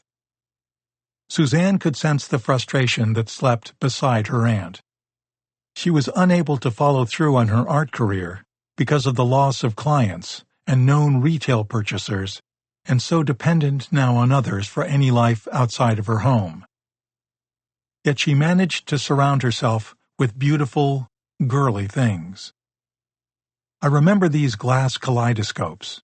They were heavy and jeweled, embellished on the outside. She kept them high on the shelf, but would let me look through them sometimes. Virginia's art sales were inconsistent at this point. She would sell a dress she had designed and sewed, sell a recent painting she had done, but she maintained a craft room in the Manchester home, a room filled with buttons, ribbons, sparkles, beads, doll body parts, needlepoint, paints, brushes, and of course, a sewing machine. Everything was highly organized in clear boxes, Suzanne continues. I remember her letting me watch her cut out patterns, thread bobbins, and sew a little. Yet even though her workroom was separate from her bedroom, the reality of her malady was not far away, despite the distractions and games. Her hospital bed had a bar hanging above her head that she could grab to shift her body weight. She used it sometimes to get herself up and out of bed when she had to. She told me Grandmother Lillian would sometimes make her wait, and she had to lie there for hours until she finally had gotten this handle thing. Why would her mother make it necessary for her to wait for her, speak to her harshly, and then suddenly treat her lovingly? The complexity and intensity of Virginia's relationship with her mother grew subtly after her arthritic pain had sent her to hospitals and doctors years earlier, with only a dire projection of meager recuperation ahead of her. Their relationship continued to intrigue both strangers and family. Even as a child, her niece was confused by Virginia's and her mother's hot and cold reactions to each other. I do remember 4 or 5 happy outings with them, Suzanne tells us. Suzanne's mother, Mary, would drive them to Sticks Bear and Fuller, a department store. I just remember Virginia looking at art supplies, frames. Grandma would purse her lips, trying to readjust her dentures all the time. I would hide in the clothes displays. Virginia would always ask for extra samples at the makeup counters. She would giggle because the ladies would give her handfuls of stuff. I remember her saying she would never have to buy anything again. She could live on the free samples. Years later, Virginia would write to Eugene, Mary, and the children, describing a California tour sponsored by Universal Pictures, which was going to distribute the Flowers in the Attic movie, and again, amusingly mentioned free samples, clearly enjoying the fame her novel had brought. On that California trip, she and her mother visited the elegant Giorgio Beverly Hills. The manager came running out and asked if I was V.C. Andrews, and then he was wanting to know why I hadn't bought anything in his shop. He offered to give me a little sample of the perfume, to which I replied, "Why not a big sample?" He came out with 2 tiny samples apiece for all of us, promising me if I bought a little sample dress, he'd fill the window with a display of my books. Suzanne's memories of her aunt and grandmother were enhanced by the fact that, whenever her family moved, Lillian and Virginia eventually followed. She recalls visiting them with her father in Sun City, Arizona. Dad got them settled in. We took a golf cart down to the grocery store. Daddy had hoped Lillian would use a cart. She never had learned how to drive a car. I have to say, at 13, I knew nothing of depression, but that place made me feel strangely alone, like a hollow in my heart and the pit of my stomach. Suzanne recollects that Virginia was depressed about her isolation and the control her mother had over her. Suzanne says she didn't truly appreciate the depth of the darkness Virginia was experiencing until many years later, when she was old enough to fully appreciate the tension in her aunt and grandmother's home. Surely a great part of the sadness and depression Suzanne saw came from Virginia being frustrated now not only with her condition, but also with her mother not establishing a permanent home for them. The pair seemed to be in continual transition. When Jean transferred again, this time to Gainesville, Georgia, Lillian put her home in Arizona up for sale so they could follow, and eventually Lillian and Virginia moved back to Portsmouth in late 1977. They lived in their second Portsmouth home until Virginia's success gave them the funds to buy a beautiful house in Virginia Beach, where they finally found a sense of permanence and belonging, and where they lived until Virginia's passing in December 1986. When they were forced to leave Cousin Pat's home in Gainesville, Georgia, because of Pat's terrible fight with Lillian, which Pat will describe later, Lillian and Virginia moved in with Jean and Mary in Missouri. Mary describes the arrangements this way. The lower level in our home was the family room, wood-paneled with a big stone fireplace. It was where the family gathered at night to watch TV, play games, or whatever. The guest room was a big room that Virginia and Lillian shared. Jean had a hospital bed brought in for Virginia. She had her own shower, and she could go out on the patio. Virginia always had a sketch pad on her wheelchair desk. She did a lot of colored pencil drawings, and we had quite a number framed after she died. I also have a black and white pencil drawing of my daughter Suzanne in my bedroom that we found among her sketches. She signed it for my daughter after the publication of Flowers in the Attic, and she recalled the day and year she had drawn it. Suzanne, September 22, 1973, V.C. Andrews. When they lived with us, Lillian still took care of her daily needs, and we all took turns bringing trays down to her, often eating on TV trays to be with her. Lillian helped me in the kitchen and would fix a couple of her dishes we liked. All the children were there, Glenn, Brad, and Suzanne. Jean traveled, so he wasn't home all the time. Mary recalls that the strain wore on everyone after a while, especially on Virginia, who was dependent and isolated because of the stairways. It was during this time that Lillian decided their next home should be back in Portsmouth. She thought they should return to what they knew best, and hoped to settle within walking distance of all their needs. Because of the time it would take to find the home and secure it, Jean had been the one to suggest to Cousin Pat that she take Lillian and Virginia in for a while in Decatur. Pat believes the true motivation was Virginia's descent into deeper and deeper depression. Actually, Pat's home was more conducive to meeting Virginia's needs, and Pat had once spent months living with them. Despite the age difference, Virginia was 19 years older, she and Virginia were close friends as well as cousins. Virginia's nickname for Pat was Pity Pat, from Gone with the Wind. In the novel, Pity Pat Hamilton is the biological aunt of Melanie Wilkes and Charles Hamilton, and aunt by marriage to Ashley Wilkes and Scarlett O'Hara. She is most often referred to in the novel as Aunt Pity or Miss Pity. Pat and Virginia's relationship began when Pat's father would drop her off at the Andrews' Atlanta Avenue house when Pat was only 10. Years later, when Pat was a junior in high school, she had a boyfriend in New Jersey and had saved up money to buy a bus ticket so she could attend the junior-senior prom with him. Virginia was in her 30s and designing and making clothes more frequently. She heard about Pat's date and sketched her younger cousin's prom gown. Pat says, "She ordered the most beautiful aqua blue shimmering silk organza and created my tea-length strapless gown with an arrangement of silk roses in the back. I remember her standing at her table/desk to do all of her tasks, sewing, painting, typing." The two had always remained close, explaining why Eugene thought of Pat first when they needed to move. "I had 3 young children when Virginia's brother Eugene called and told me about their situation, and asked if Lillian and Virginia could live with me until a new home was found and acquired. I was thrilled. I had a large house with perfect accommodations for Virginia. Virginia was light, and I was young and strong.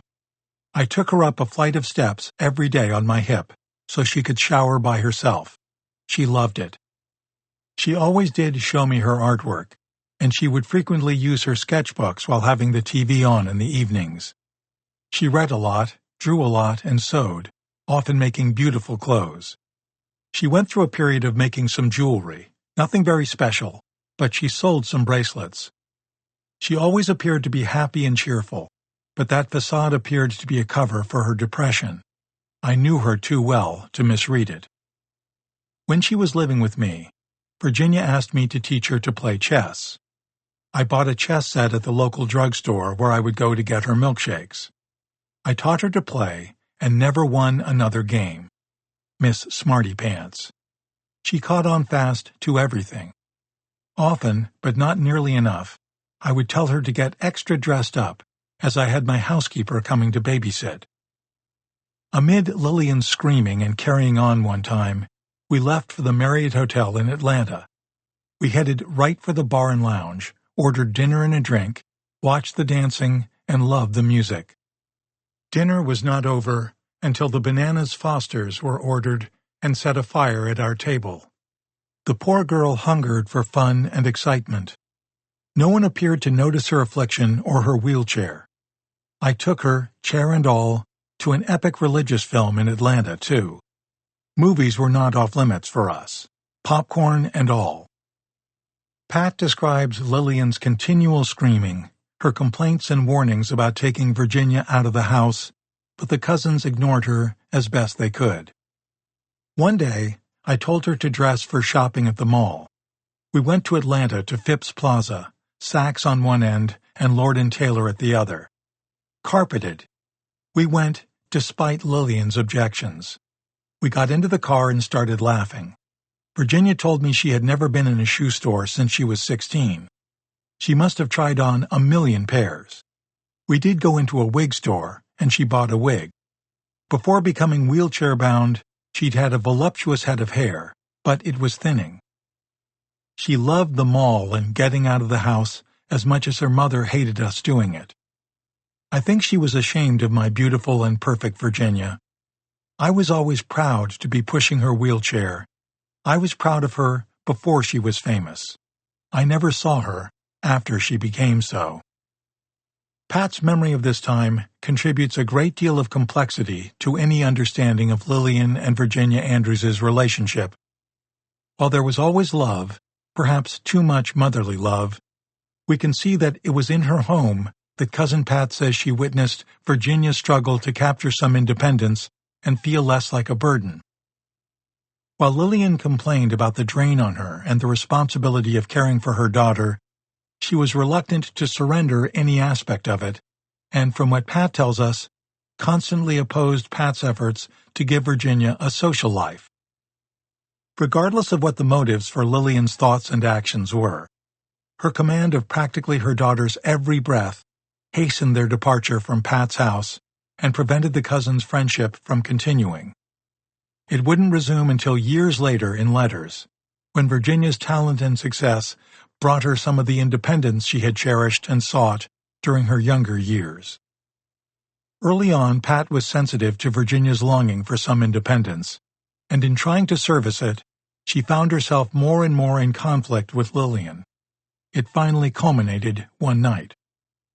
One evening, prior to Virginia's being put to bed, she told me to come to her bedroom to talk. We had adjoining bedrooms downstairs on the same floor with the family room.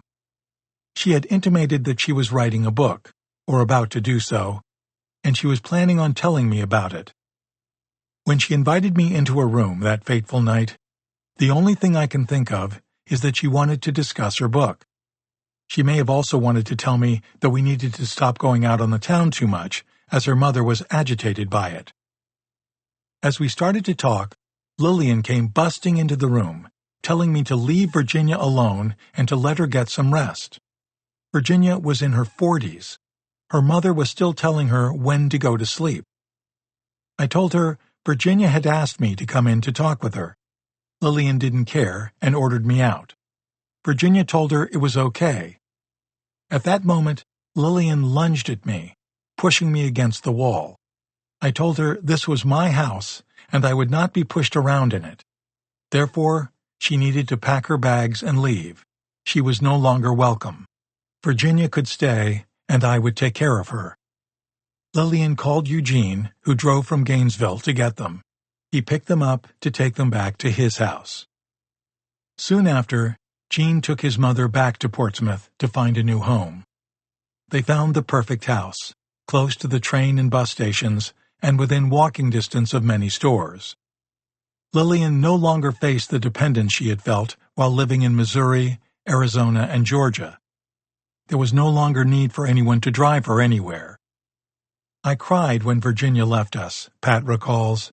I felt I would never see her again. I spoke to her only when Virginia called. Whenever I did call, Lillian always told me Virginia could not come to the phone. One year, I think at Jean's home in Gainesville, she had a birthday party to which I was invited. When Lil mailed the invitations, she must have tossed mine into the trash bin. Virginia called me and asked why I did not come. When I told her, she did not want to believe her mother would do something like that. My father had often preached a sermon about Virginia, leaving her nameless. He spoke of her having an affliction, likened to a grain of sand in an oyster, and its making a pearl from its irritation.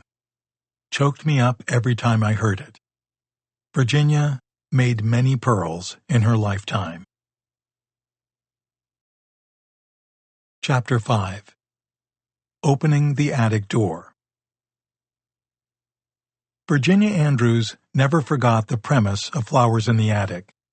Children locked away in a mansion for years. It resembles what's called a pitch in Hollywood and publishing. It's the start of a serious discussion about the rest of the story and whether the concept is strong enough to be the basis of a movie or a published novel. There are key words to further the development of interest and discussion: children, locked, mansion, years. A story has to be unique in some creative way, and yet stir feelings common to us all.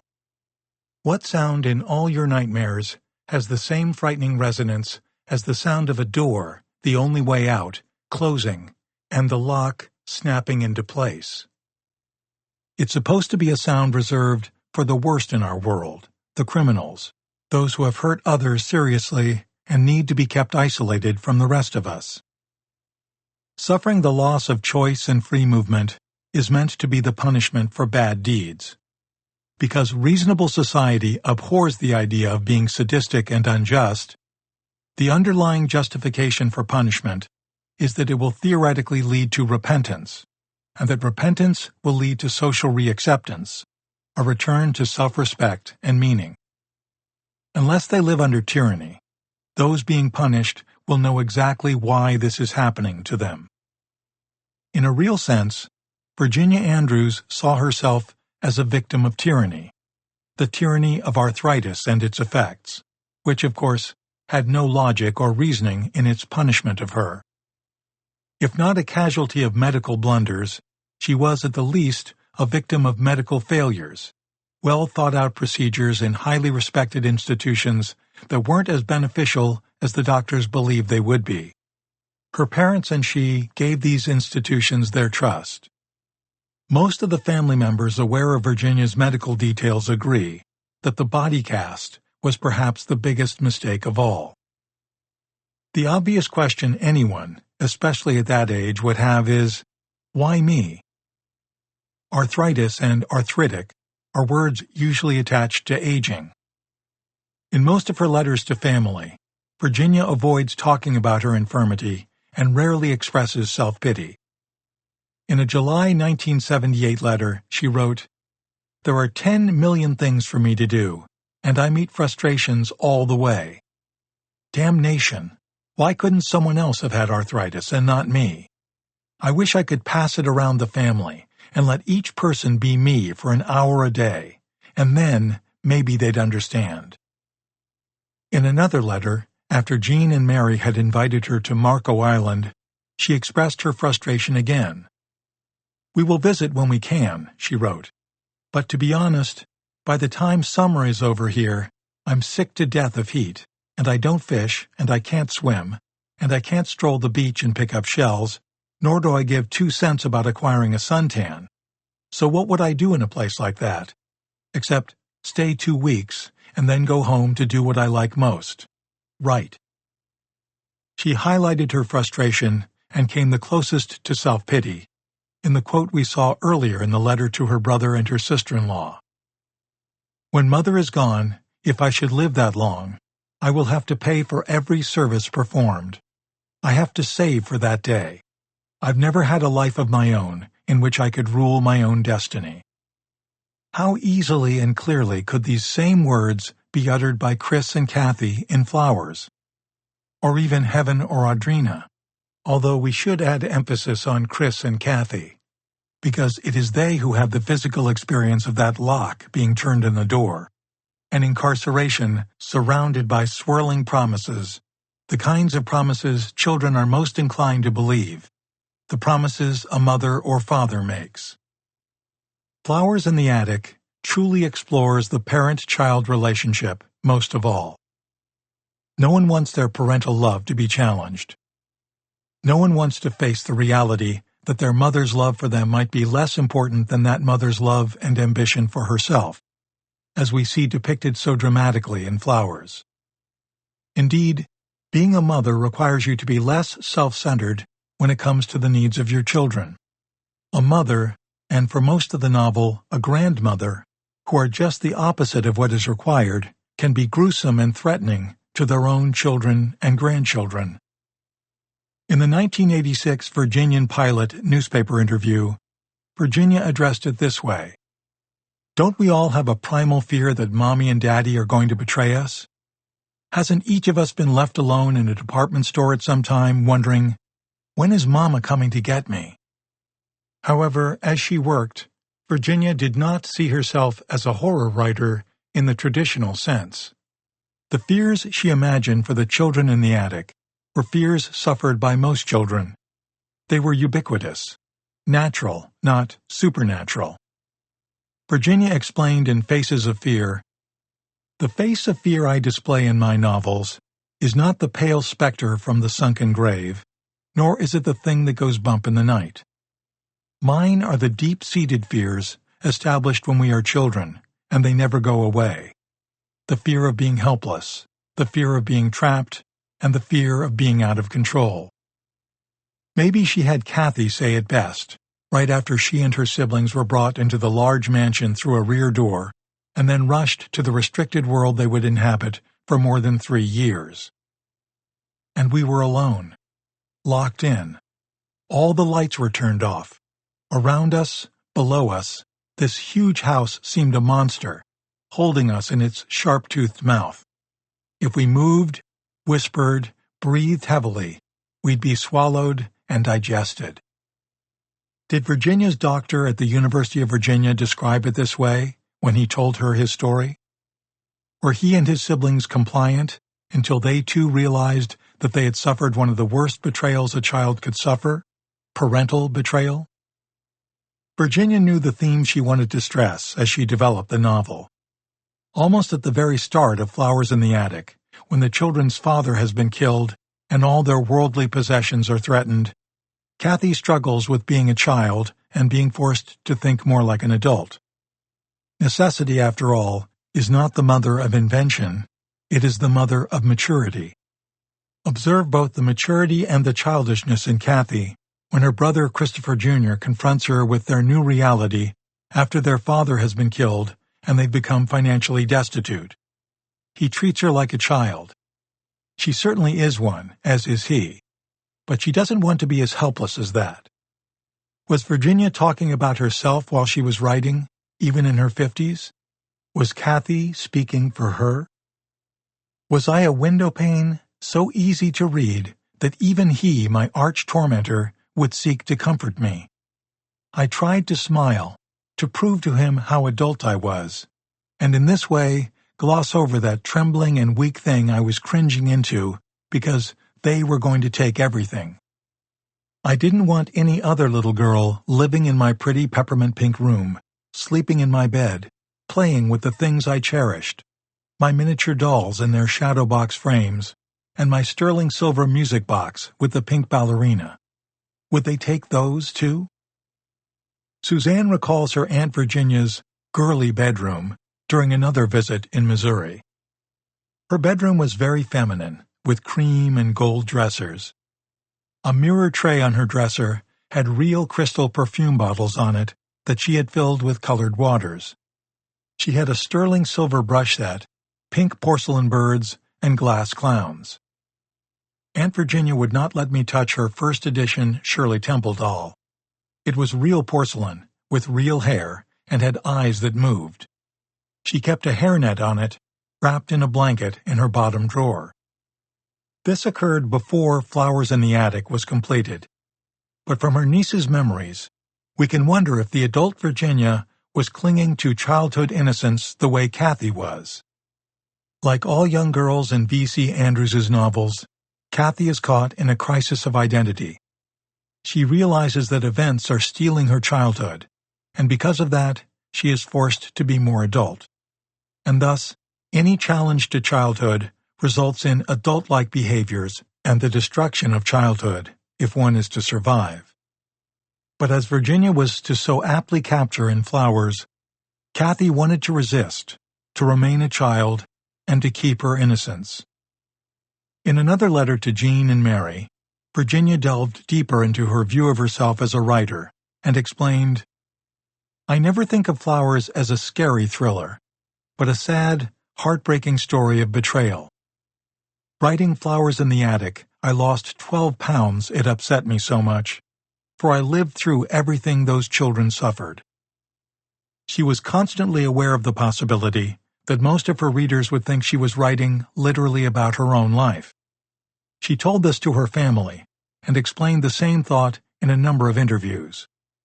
In one of her letters, in fact, she sounded annoyed that her readers believed that Flowers in the Attic was autobiographical. "It's filled with too much emotion streaming from Kathy." That emotion, she said, the fans described as only someone talking about herself could express. This was clearly a result of Virginia's descriptive powers. She confessed in her description of writing in the A Writer's Way to Profit from Memories article from 1980 that her and Kathy's situations were similar in that both were trapped.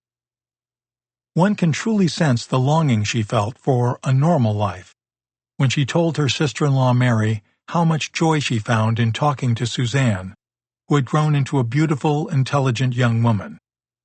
It reminded her of what she had missed during her adolescence, but it gave her an insight that would find its way into the novel. In one of her letters, she said she would never forget the differences between how adults rationalized everything in contrast to the literal way a child looked at the world and life. It was the first time I ever heard her even suggest that she envisioned her own children and becoming a mother, Mary recalls. I think recalling that conversation helped me understand what she was attempting to do and did do in Flowers in the Attic with those children and that mother. All these thoughts, the haunting story premise, the visions of the mansion, they were brewing and brewing until she finally put words to paper.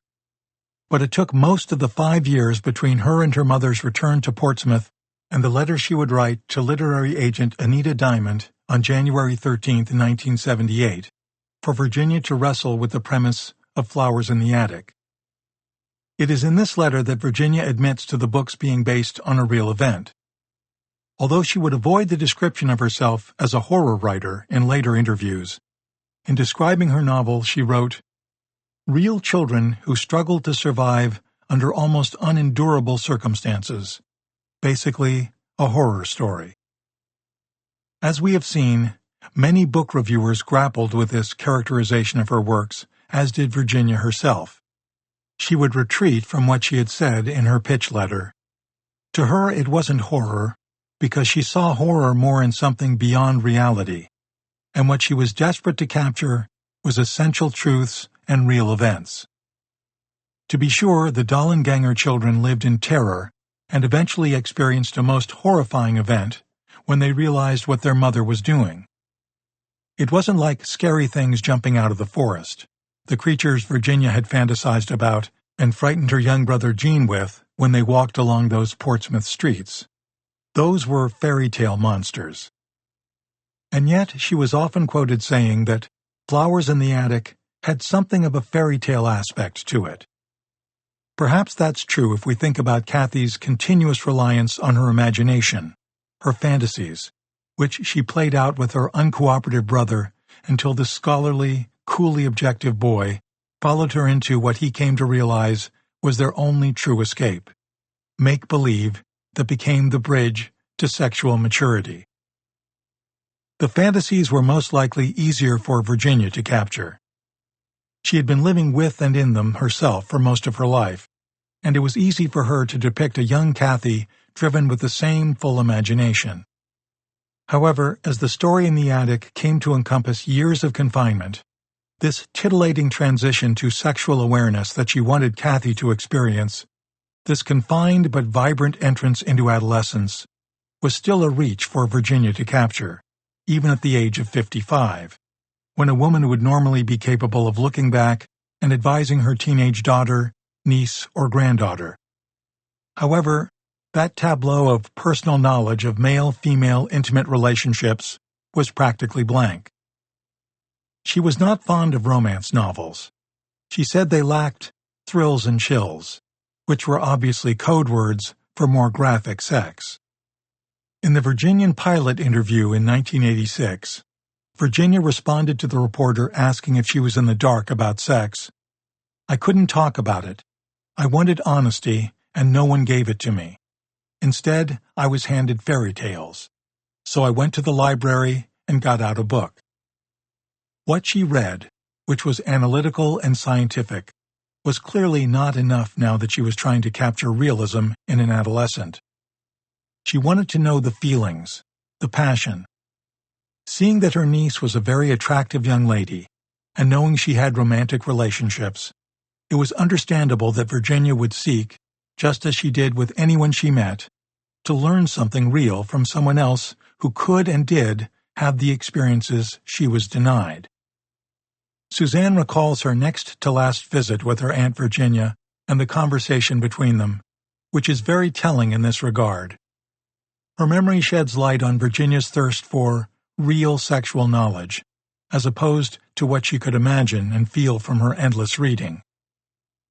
I was 17, and my aunt was in her late 50s then.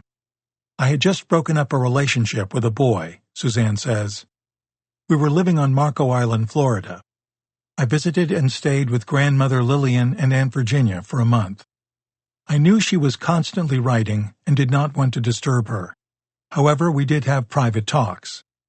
I specifically recall one night when she asked me personal questions about sex and the sensations a girl felt leading up to intercourse. She wanted to know about seduction, what I recall her calling the game. It was uncomfortable for me to discuss such things, but in a way, I welcomed the self-examination. I was visiting them to discover myself in the first place.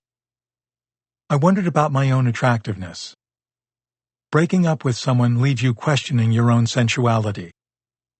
You wonder if the fault was mainly yours, so it was of some benefit to me then to share my experiences with her.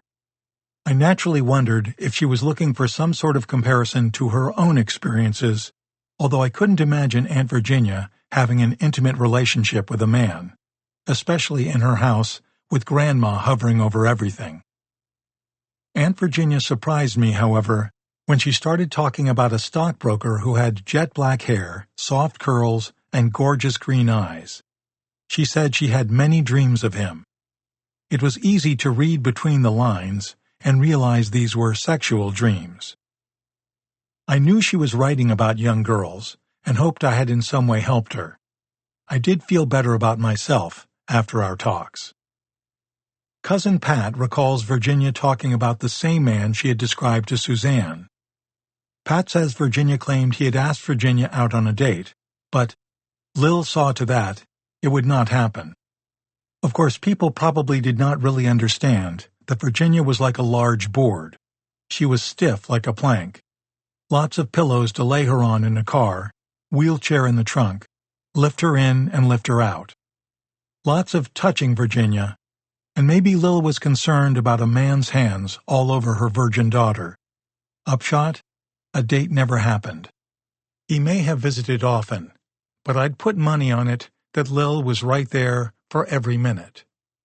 One of Virginia's most revealing comments about sex and romance came in a letter to her aunt Baby Sis. My life has changed so much, she wrote in September 1980, almost a year after Flowers in the Attic was published.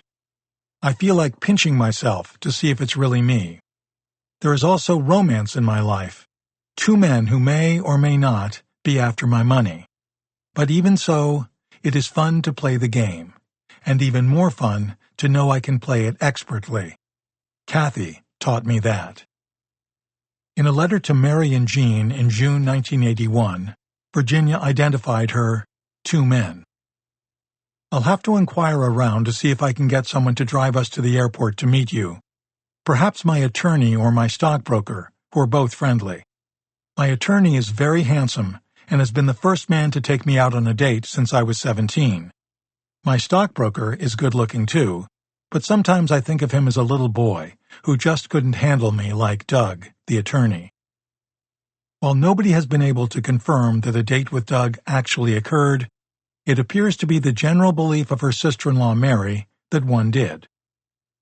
Her reference to Kathy in Flowers in the Attic when she was talking about her own flirtations further confirms her own belief that she was putting much of herself into the character. Earlier, in March 1980, Virginia had told her cousin Pat about another man whom she found attractive and attentive. In reference to attending a publishing convention in Chicago, she said, "Of course, I need a man to help, but can you picture my mother letting me fly off with a man? After years of manless living, suddenly I have several to choose from, and I choose the handsomest and the largest, 6'2" of strong muscles and sensitivity. He's very nice and has so much in common with me. He's an artist, a professional photographer and architect. I met him in a studio where I had my publicity shots taken, and he's been to my home to take 100 others. He has just recently divorced his wife and seems rather desperate to find another woman." As she had told her niece Suzanne and her aunt Baby Sis, she was still charmed by her stockbroker too, but now, more than ever, she wondered if men were after her fortune. The royalties from Flowers in the Attic and the contract for Book 3 had put her income at 7 figures. In another letter to Pat, she wrote, "Oh, the price we pay to be rich. Once I used to think it was my charm and beauty. Now I have greenbacks in my eyes." There is something very innocent and childlike in these romantic descriptions, because she had so little experience with male relationships, never really going out on a serious date. In another letter to Pat, dated June 15, 1980, she considered what it would be like to ever become truly serious about a man. "As for getting married, I'm having too much fun with 5 men on the line, and each day I add another, or so it seems. I still like my photographer the best. He gave me a beautiful prize-winning photo, matted and framed, of seagulls against a deep blue sky. It's unbelievably beautiful and so sensitively done." Since Virginia was so successful and in the public eye, her interviewers would ask if there was anyone in her life. She was coy about it, suggesting in some interviews that she had been or was in love, but always keeping the real details buried in vague references to a cadre of male admirers. Except for what she wrote in letters to her family, she told interviewers very little besides that she was in love or was pursued. What role her mother played in keeping any romance from becoming something more serious is a matter of conjecture. However, from the testimony of her family and the fact that Lillian accompanied Virginia anywhere she went, we can be assured that any moments of real privacy with a man were severely limited. Perhaps Virginia felt more unfulfilled than we imagine, or than she ever revealed in her letters. She claimed in conversations with her niece that she had nothing to offer a marriage, and then, when pressured about it at times, declared she had much more to do before thinking about settling down with someone. The innocent tone in her letters, especially in those to her cousin Pat, underscored how, as a grown woman, she was still experiencing adolescence. One thing is clear. Virginia was far more determined to become a professional writer than to become someone's lover. She was constantly pursuing anything that would help her craft her descriptions and characters so that they would feel as real as possible on the page. Her own awareness of what a character would feel was therefore important, and explains why she was always questioning her niece, her nephews, and her cousin. In her writing and talks, notably in A Writer's Way to Profit from Memories, she made clear that whether you experienced it vicariously or really did tiptoe into something of a real romance, it was essential to the process of fiction to explore passion so your characters were no cardboard cutouts. A writer can and a writer must embroider and embellish what might be a simple tale without all the imaginative trappings. To take one's own life story and tell it exactly as it happened, unless you've led one very exciting life, usually makes for a less than suspenseful story. A novel has to be paced so it has peaks of excitement that grow higher as it approaches the climax. Life just doesn't move along speedily enough as a novel must. Dialogue in reality can be so mundane as to be absolutely boring. For Virginia, the art of literary creation, the rules, so to speak, had replaced the Bible. It had become her credo, what she most worshipped and preached. Professional writers know that writing is rewriting. Although Virginia in a Family Circle article claimed that she seldom rewrote until she had a book finished, few professional writers will deny the importance of it. Every published writer will have an editor with opinions and will go through a copy editor's suggestions. A literary agent often will make suggestions. After all, they have the responsibility of trying to sell the book. There are agents who are driven by the winds of change in the market as well as the achievement of the story in the writing, maybe more so today than ever. Writers have changed their protagonists from male to female, or vice versa, because agents and/or editors have suggested that one or the other would sell better. Many other things might be considered and changed because of the input of cover art editors and promotional executives. But the plot for Flowers in the Attic that Virginia described in her letter to Anita Diamond remained basically the plot of the final rewrite and the published manuscript. Plot: a young wife is suddenly widowed, left with 4 children. She is totally unskilled for the labor market and deeply in debt. Her home and all she has are repossessed. However, she has one choice. She is the sole heir to a tremendous fortune. If she can deceive her dying father and never let him know she is the mother of 4 children whom he would despise. 4 children are imprisoned in an upstairs room of a huge mansion. Their playground is the attic.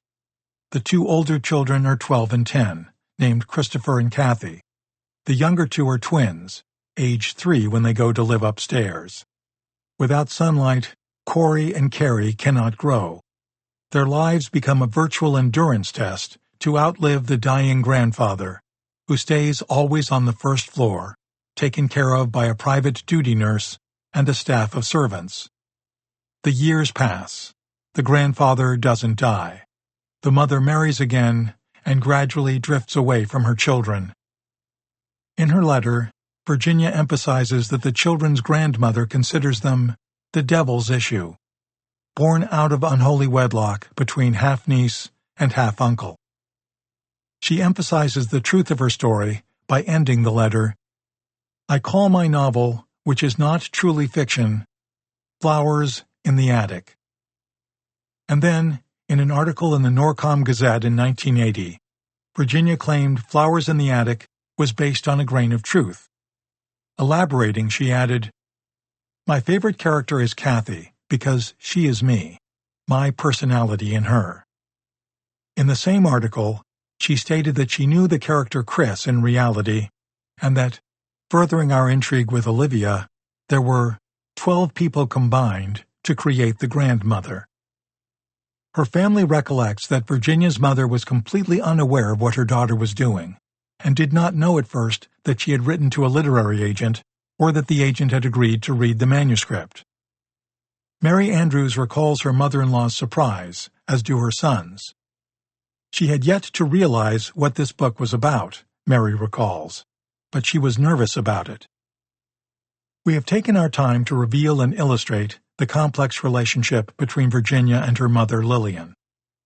According to Mary, Virginia knew she had become a burden to her mother. Many close relatives and friends saw how torn Lillian was between being proud of her daughter and ashamed of Virginia's infirmity. It is not surprising for Lillian to have had these feelings. Even now, with all our transparency, people sometimes hide their illness as if they were ashamed of it, as if they adhered to the puritanical idea that we are punished on earth for the evil we do on earth.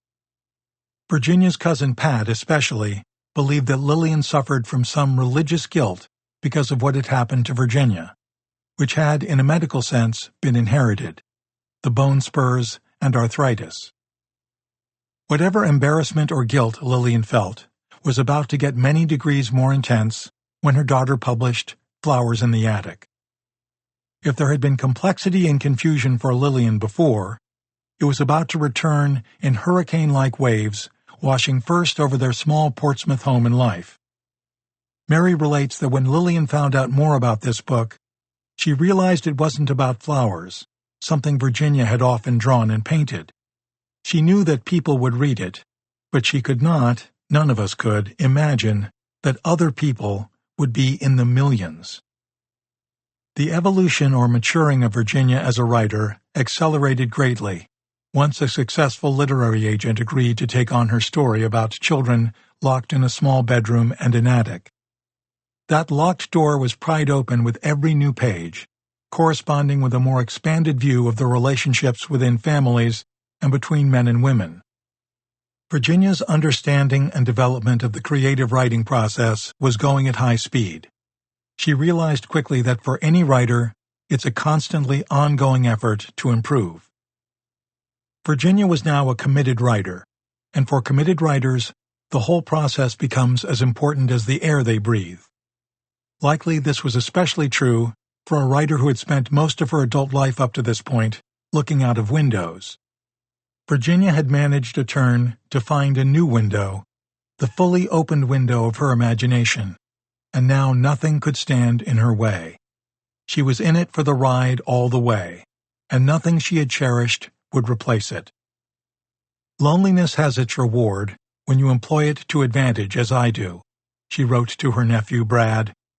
I'd rather write than eat, than stare at the boob tube, or read or paint or sew or anything.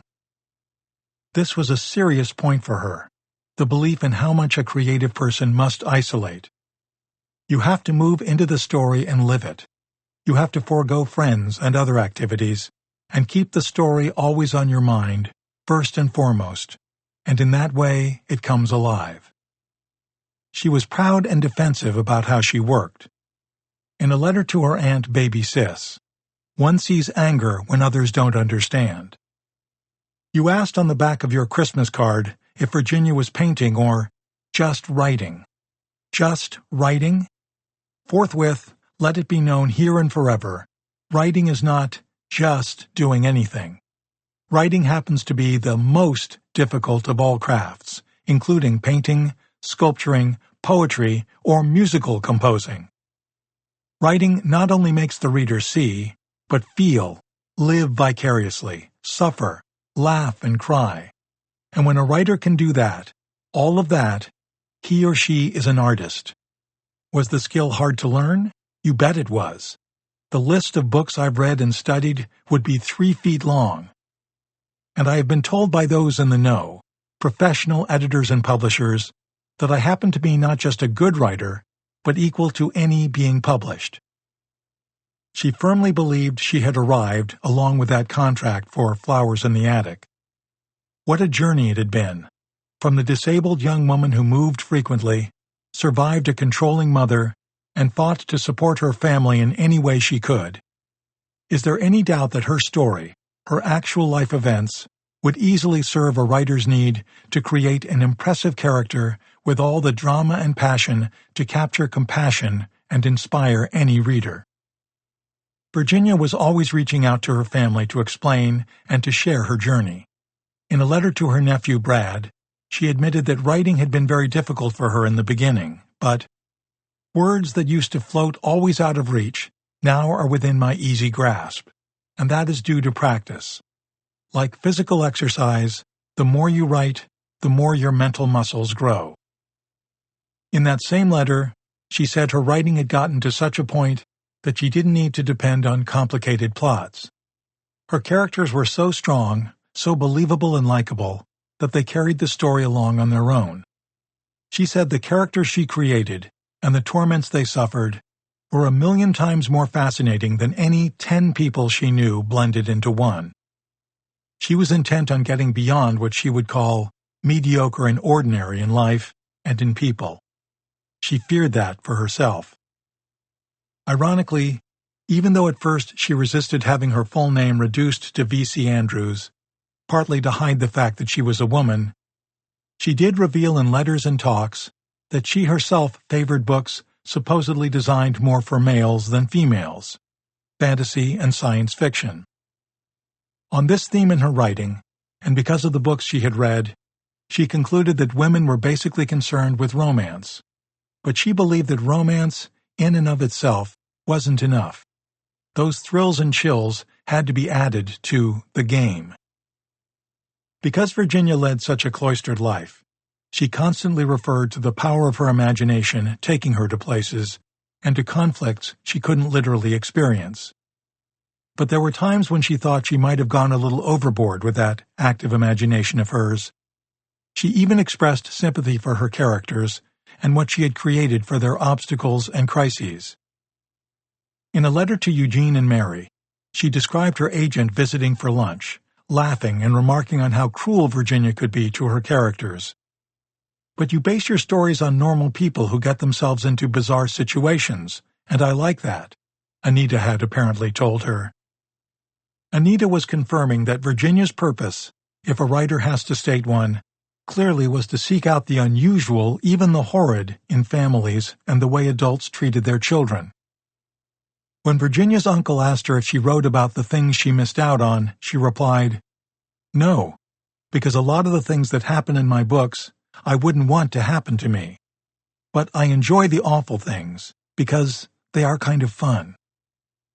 She was clearly referring to the excitement that came from exposing some of the intended or even unintended cruelty, jealousy, and even sadism in the guise of religious teaching she had seen in other families and read in books. In her letters, she noted feeling uneasy reading horror books with mutilation, blood, torture, and so on. She liked the horror books without graphics. She preferred build-up and suspense without bloody details. And yet, not without some longing, she bitterly suggested in her letters that even after acquiring a real agent, all this was not really enough. She repeated her belief that the perfect life is one in which you are the captain of your ship, master of your fate. But life gets out of hand, and wrong decisions are made. That was what she said she wrote about, life and the unexpected curves it throws. She was not fond of books with what she thought were tacked-on happy endings. She was never going to write like that. In a letter to Jean and Mary, she wrote, "A novel is a problem that has to be solved before the end. And it doesn't have to be a happy ending. In fact, happy endings are out of fashion." She was clearly preparing them for the ending of Flowers in the Attic. Even though there were surely things she wanted to expose, like the underlying and destructive jealousy between a mother and a daughter in Flowers in the Attic, and the underlying failure to fulfill parental responsibilities later in Heaven, she made it clear in Faces of Fear that she didn't want to be thought of as someone imposing morals or in any way being pedantic. "I write mainly to entertain. I don't think people want moral lessons. In fact, they come up to me and say, 'You never make a moral judgment.' That is one of my assets. Readers like the fact that I don't say whether I am for it or against it, but if you read between the lines, you can tell." Her stories were first and foremost meant as entertainment. She wasn't writing what she was writing with the intent that it be used as some sort of a textbook. She liked the fact that readers were left to draw their own conclusions. This concept surely related to how much she hated being lectured about morality and behavior, especially in a hellfire and brimstone church. With such clarity of purpose, such love of a good story, and such a dedication to what was real and true in people, she had the usual challenges any good writer would have, but tacked on to those was the imposing weight of her severe physical impairment. For me personally, writing while having a common cold is difficult. What powers of concentration Virginia must have had to call from inside herself to accomplish what she did under the circumstances that caged her. One can only be in awe. There are so many smaller, perhaps technical challenges she had to meet, such as not being able to sit long to type, but having instead to stand for hours. Virginia claimed she did not adhere to a writing schedule. Neither the clock nor a fixed number of pages dictated her daily output. Rather, she simply stopped writing when she felt so inclined. Of course, her mother was often knocking on her door and telling her to go to sleep, but she admitted to her brother and sister-in-law that she occasionally worked right through the night, nevertheless. These were now the days after she had given up on her artwork, but although she had stopped selling art and was totally devoted to publishing her writing, she continued to envision color in everything. She went further than mere descriptions and interpreted color, finding meaning and feelings in different tones. It helped her crystallize her thoughts and the emotions she wanted to see moving through her novels. She said that each chapter was allotted its own color page, as she wrote a book. Mary Andrews says they are that way in their storage cartons. More important, perhaps, Virginia admitted that color had always affected her moods. There are many examples of such use of color in Flowers in the Attic. It certainly crystallized her descriptions. The visual artist in her sat beside her as she typed. Maybe the customers for her velvet pieces and her portraits were gone, but she was painting now with words, something she had always envisioned she would do. Evil was dark, crooked, crouched, and small. It didn't stand straight and smile at you with clear sky-blue eyes that never lied. Patience. I colored Patience gray, hung over with black clouds. Summer's old dark green turned overnight into the brilliant scarlets, gold, oranges, and browns of autumn. One of the best uses of color, perhaps, is this line. Black shadows don't have shiny, sharp teeth unless your skin is emerald green, and your eyes are purple, and your hair is red, and you have 3 ears instead of 2. Only then is black a threat. She even had color as a chapter title, Color All Days Blue, but Save One for Black. As technology improved, so did the pace of Virginia's writing. Like most writers of the period, she transitioned from handwritten notes to typewriters to a computer. She was amazed at her own productivity, and when it came to writing letters to family, it wasn't unusual for them to be 10 to 20 pages in length. She quickly had discovered, even before she had that first publishing contract, that writing gave her a new and exciting sense of herself. It built a new confidence and a new vision of her future. In fact, in one of her letters to her nephew Brad, years after Flowers in the Attic, she wrote, "A writer must have a great deal of self-confidence, or else the writer will not feel liberated enough to make himself or herself vulnerable to ridicule or praise. Some may even consider any writer an egomaniac or an egocentric, and why not? To believe in yourself is to believe in the one person in this whole wide world you can fully control." So dependent on others for most, if not all, of her needs, she found that when she closed her door and began her creative work, she was truly once again the master of her own fate, something she hadn't felt since that day she twisted herself so badly on the high school stairway. This expanded freedom came amazingly quickly for a first-time writer. In less than 5 months, she would acquire a major New York literary agency, Anita Diamond's Writer's Workshop, and a contract with one of the biggest publishers in the industry, the Pocketbooks imprint of Simon & Schuster. Soon after, she would write to family and say it all in her own words. As you can see from my own experience, writing, is very gratifying. The financial rewards are great, but even more important is the wonderful sense of accomplishment it gives. To reach for a goal, a very difficult goal, and writing is the most difficult of all the crafts, and achieve that goal, not in a mediocre way, but in a rather sensational manner, makes me feel not only happy, but fulfilled. In describing her efforts in another speech she gave to fans and would-be writers after her first 3 books had skyrocketed on bestseller lists, she borrowed a story from Henry J.M. Nouwen's Clowning in Rome, Reflections on Solitude, Celibacy, Prayer, and Contemplation. There is a beautiful story of a child who watched a sculptor chisel on a huge block of marble for months and months. The child never spoke until the sculptor had almost finished, and then the child asked, "How did you know there was a lion in there all the time?" That is success, for a writer to know there is a lion in one's mind, and finally, at long last, we have produced it. Flowers is my lion, petals is my tiger, thorns my elephant, but just wait until you read my dinosaur. Of course, that dinosaur was probably to be Seeds of Yesterday, 4th in the Dollenganger family series, though she would publish My Sweet Audrina before that. The time bomb of her cancer was ticking away, but Virginia would go on with the first 2 books of the Castile family series, Heaven and Dark Angel, and then her fantasy, so different from everything else she had published, Gods of Green Mountain, her only published sci-fi novel about a planet with 2 blazing suns.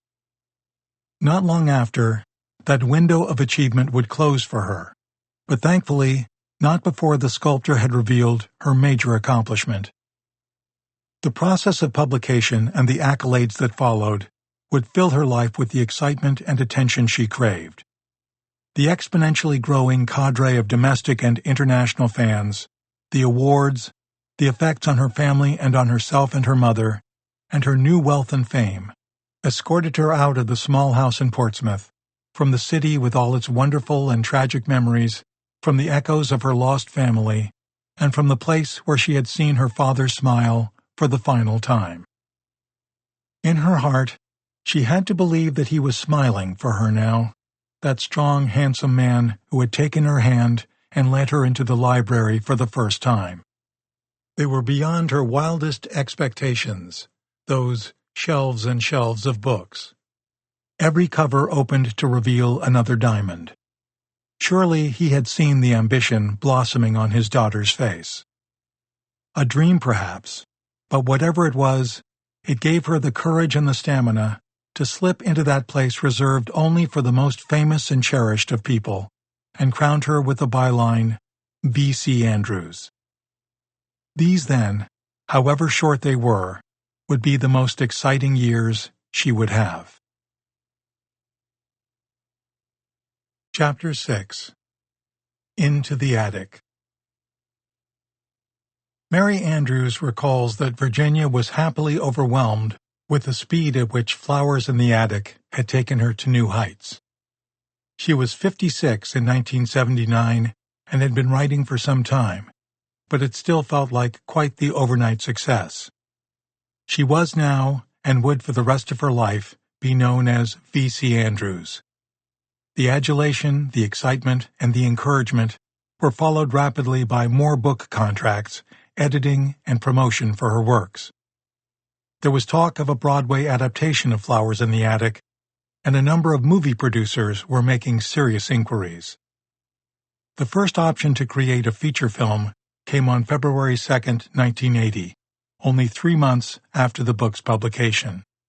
Mary remembers, "There was so much excitement and happiness for her and the family, and she did tell us, on the way to becoming a celebrity, plus fame and fortune and all that goes with it, has me a bit overwhelmed, to put it mildly."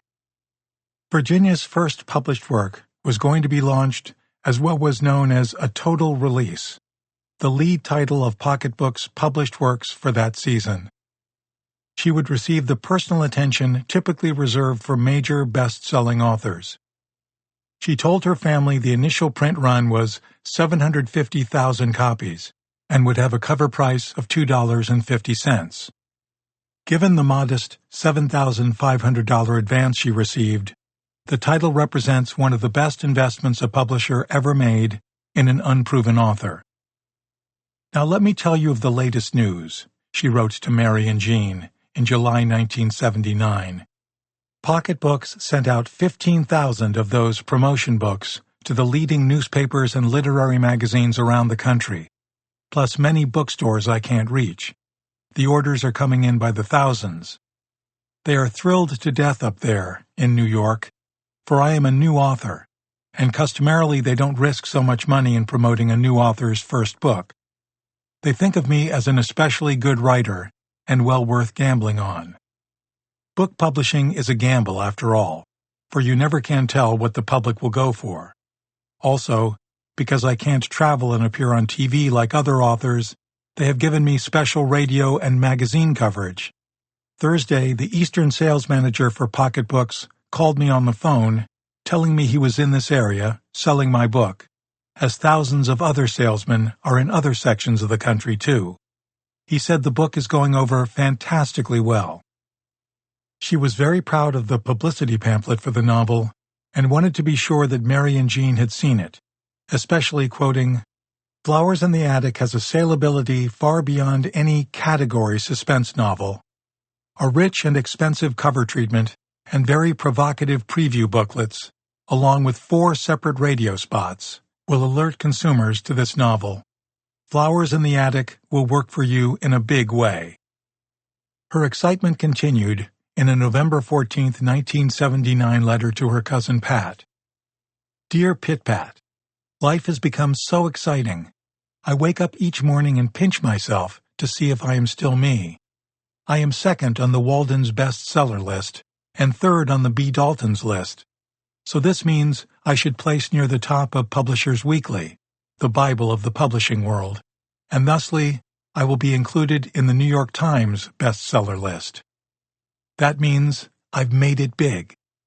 B. Dalton and Walden's represent the largest book sales in the country. In fact, Flowers in the Attic would be on the New York Times bestseller list for 14 straight weeks. The first sequel, Petals on the Wind, was an immediate bestseller and rose to the #1 position. It remained on the list for 19 weeks, bringing Flowers back to bestseller lists as well. The same sort of overwhelming sales would be seen for the sequels If There Be Thorns and Seeds of Yesterday. There are many surprises to come for a newly published author, but one that surely seized Virginia's attention was that almost immediately upon publication, Flowers in the Attic was banned from almost every high school library, as well as adult ones, some bookstores, and especially by many parents who forbade their children, daughters in particular, to read the novel. What had Virginia revealed in the young female character she captured that so unnerved or challenged these people who wouldn't open the cover of one of her novels? What were they afraid to read? A young girl like Kathy Dollenganger coming alive, feeling things she had never felt? What woke her at night? Pulsating, throbbing, excited, knowing a man was there with her, doing something she wanted him to do? Were Virginia's revelations about a young girl's sexual curiosity too much like their own? Too much like their own fears and desires, perhaps even ones that flashed incestuous thoughts? Were these surreptitious readers afraid that someone watching them read Flowers in the Attic would see them blushing and ask them why? The protagonist was so young, the intimacy so adult-like. Many blamed the negative reactions simply on Virginia's weaving incest into the story. Some were also turned off by what's been called the Southern fried religious fanaticism Olivia and Malcolm Foxworth practiced. Others point to the vivid depictions of child abuse. Likely, the combination of all these things was what offended many readers, and especially parents, who wanted to keep it from their teenagers and young daughters. 11- and 12-year-olds, who equated reading with taking castor oil, were flocking to it. Yes, the book is critical of fanatical religious beliefs, and it does vividly portray the torture and vicious punishment of innocent children. But I suspect discerning readers will tell us that there is more, much more that is personal, making Virginia's work alluring and forbidden simultaneously. Simply put, it was what reading Flowers in the Attic awakened in the reader, and not just what it vividly displayed to the reader, that made it so forbidden. These are heavy themes for a novel that was supposed to be something of a fantasy, an escape read, that truly became one of the most successful literary experiences for an audience of adolescent girls as well as grown women. In mass-market paperback format, Flowers in the Attic at first looked like just another example of a diversion, entertainment, perhaps just another story to read on the beach.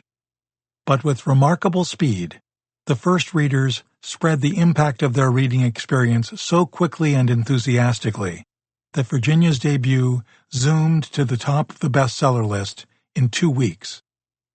By September 1981, there were over 3 million copies in print. It probably didn't need the heavy promotion Pocketbooks and Simon & Schuster were giving it. Word of mouth, the most cherished sales goal for any publisher, was turning the novel into one of the fastest-selling books in publishing history. Timing is everything. A novel that includes incest would certainly not be banned as widely today, but Virginia was clearly not driven by considerations of what was or wasn't offensive. From all she wrote and said about it, we can see that she was determined to be true to her story and characters. In author speak, she was not writing for any market. But she was not oblivious to what went on in the world around her. She was a voracious reader herself, but less of contemporary fiction and more of the classics. Around the time Flowers in the Attic and its first sequels were published, there was a great deal being written about child abuse. There were headlines in newspapers that rivaled any shocking premise Virginia could come up with. According to John Philip Jenkins, writing in Britannica, February 27, 2020, child abuse had become a serious social issue in the United States and other Western countries. There were claims of incest, abduction of children, and even the murder of children, as well as the operation of organized child abuse rings. The information was gathered through social workers and psychotherapists who interviewed suspected child victims. Jenkins came to a fascinating conclusion that the increase in child abuse reporting also resulted from the controversial practice of some psychotherapists of attributing the problems reported by adult patients to repressed memories of sexual abuse suffered during childhood. In Winter's Faces of Fear, Virginia admitted, "It was an odd sort of coincidence that I would start writing about child abuse right when it became very popular to write about it. There are so many cries out there in the night, so much protective secrecy in families, and so many skeletons in the closets that no one wants to think about, much less discuss. I tapped that great unknown. I think my books have helped open a few doors that were not only locked, but concealed behind cobwebs." Tackling sensitive topics is always a difficult decision for a writer. Will the controversy cause the publisher to reject the work? For years, Hollywood avoided stories that put incest on the screen, but Simon & Schuster did not hesitate to publish Virginia's work.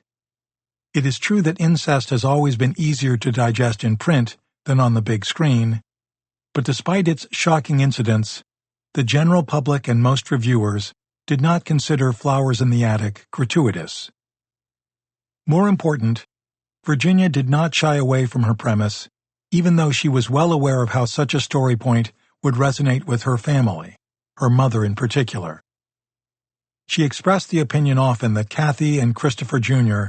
weren't to be blamed as much as their mother, who had cooperated in and later reinforced the situation that nourished the incestuous event. In Rubin's 1981 Blooms of Darkness interview in the Washington Post, Virginia accented this opinion, saying, "I don't see why people find the incest so shocking. I felt it would have happened naturally. It's the mother who is shocking. It's her fault they're in the attic in the first place." Whatever conclusion you reach, there is the adage, if you want to sell something, ban it. The forbidden is often the most desirable. Not that this was the complete reason for the success of Flowers in the Attic. Nevertheless, it was undeniably part of the appeal for many. And yet, from what the surviving members of the Andrews family recall, it's extremely doubtful the word incest was ever even uttered in the Andrews home before the publication of Flowers in the Attic, save perhaps in allusion to a biblical passage in which the act was referenced. For example, Leviticus 18:10. Listeners might be surprised to know that Virginia's mother was the only other immediate family member in her household during the book's writing and publication.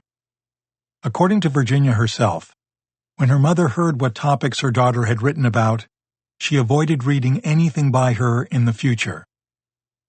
Virginia wrote to her brother Eugene and his wife Mary about this during the early stages of the publication of Flowers. "Mother has not yet read my book. I doubt she ever will.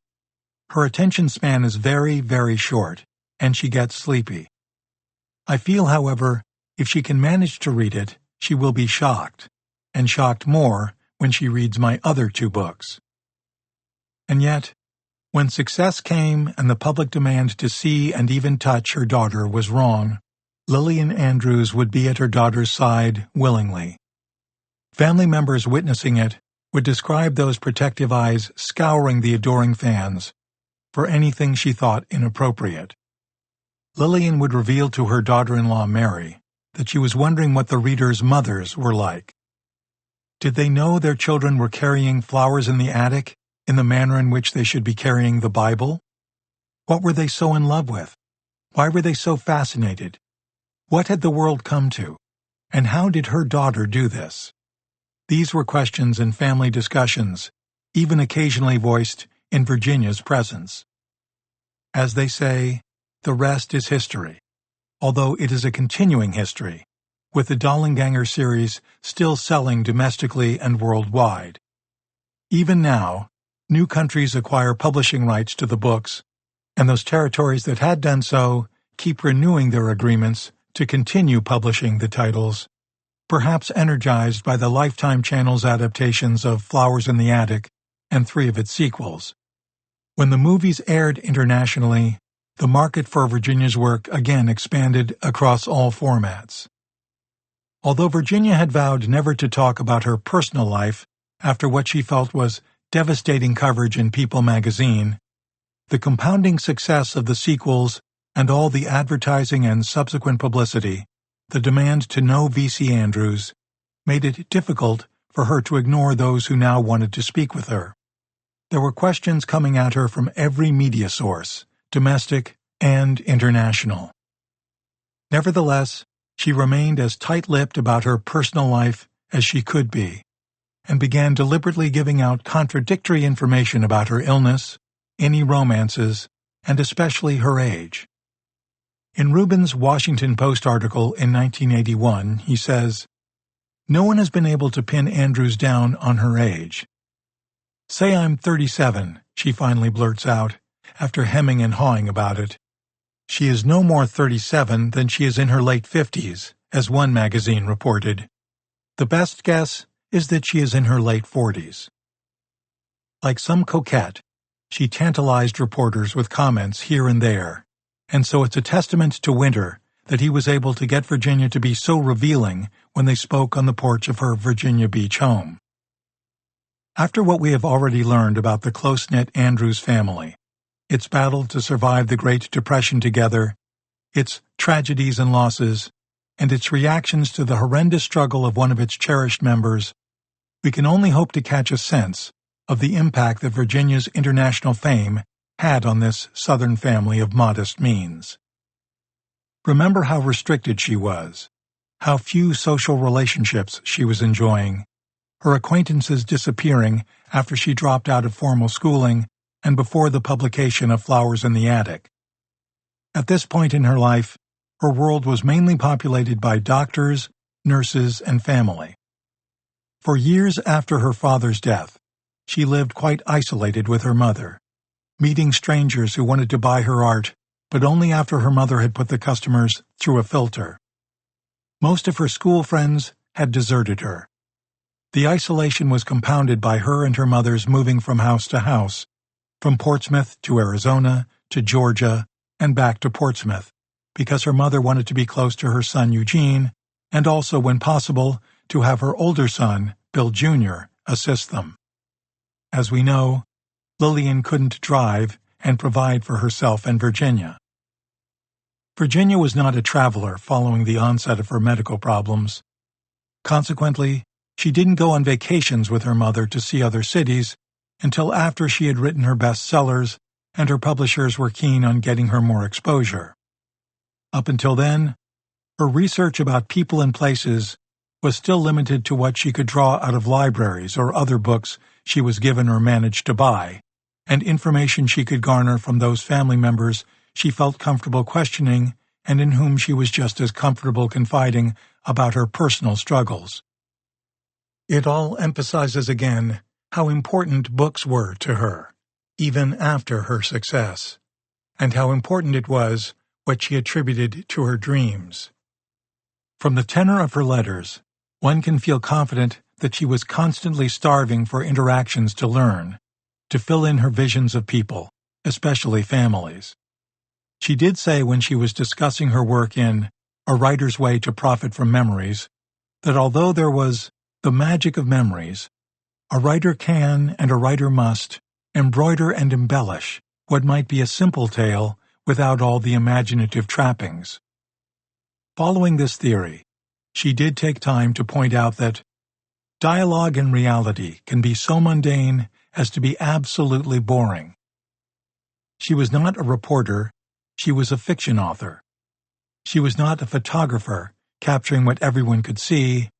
She was an artist, capturing what only she could see and then help others see. The power of the descriptions in her novels, whether of people or of places and things, emanated from her artistic talent.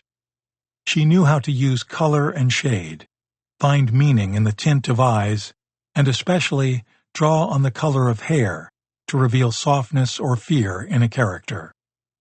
Her settings are detailed, with her descriptions of rooms with carefully drawn curtains, chandeliers, and statuary.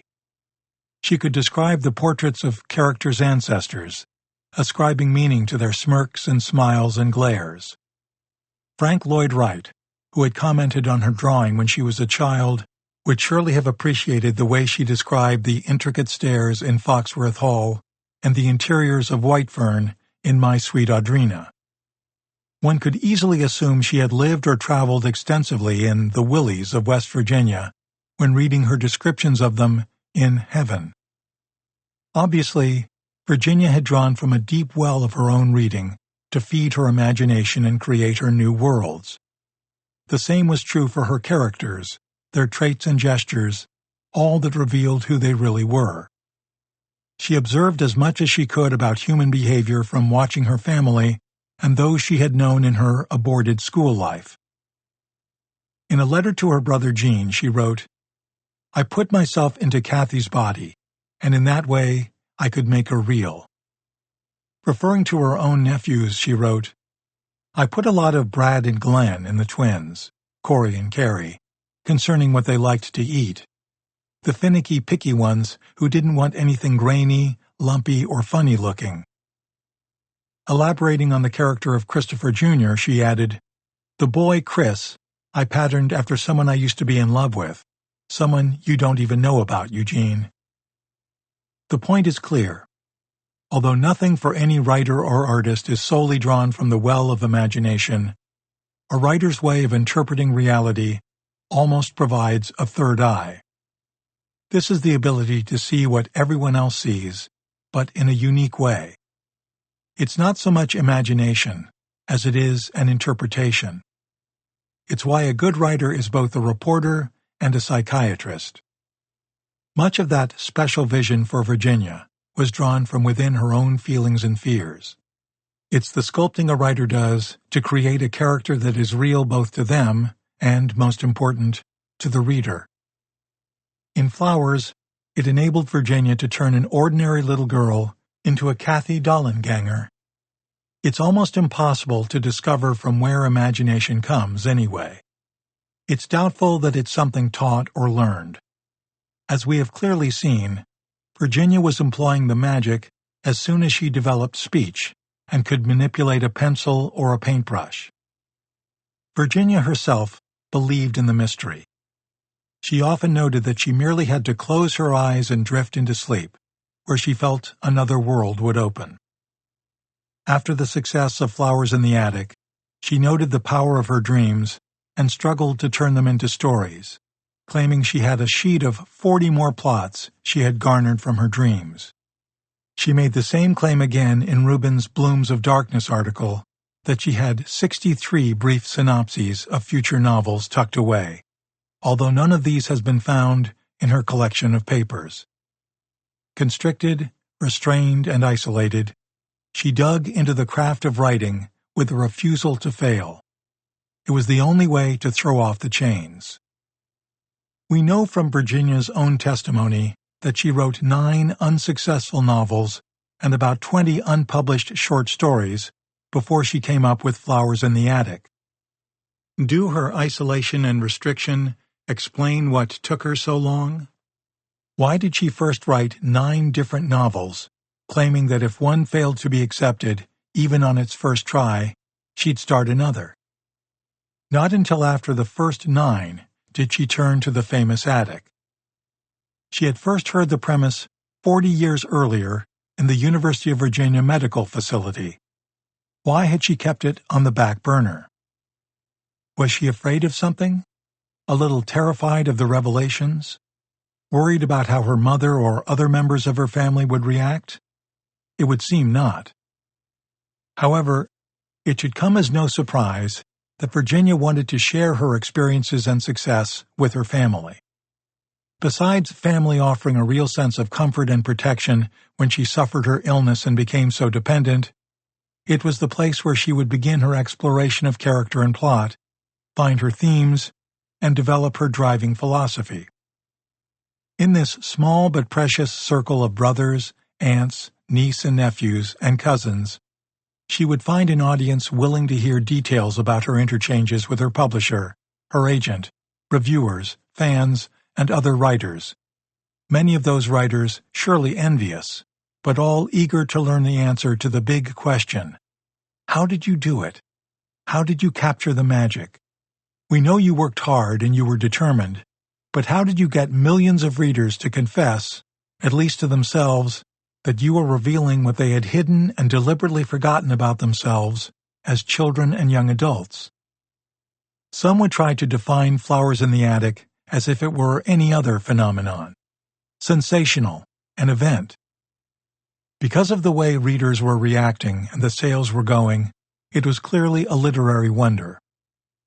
Some commentators and reviewers found they were using contradictions to describe it. This is so simple. It's a young adult's book, and yet it's not. It wasn't? Then what was it? In an interview in USA Today in 1986, Virginia was asked, "Do you write for adults or adolescents?" "I write for adults," she replied, "but teens seem to identify with my books. My themes have to do with a struggle for independence, daydreaming, fantasy, learning, and struggle for control with parents.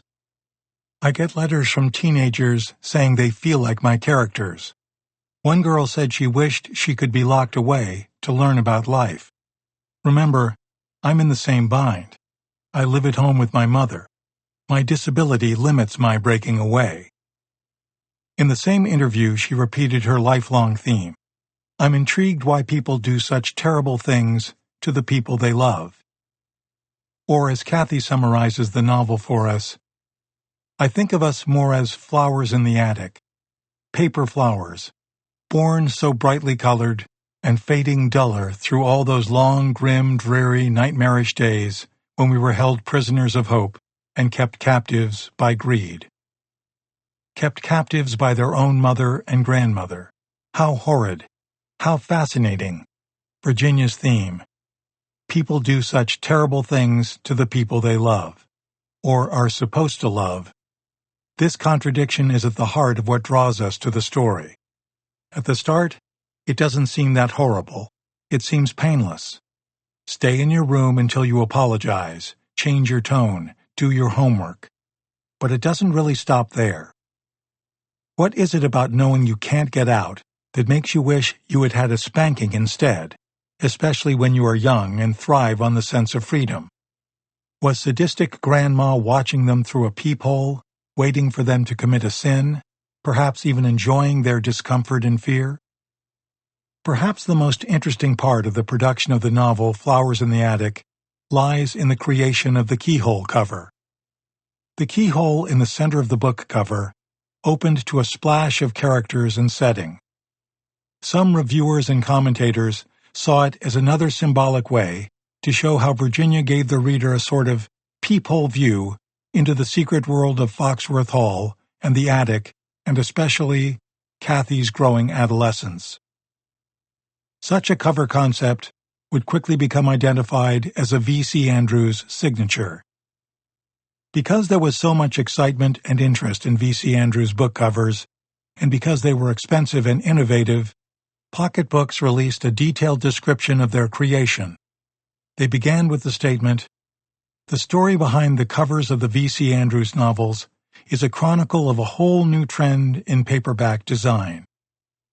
How fitting that a novel with such an original style would inspire innovative and creative cover art. According to the release, Pocket Books art director Milton Charles was given the task of creating the cover for Flowers.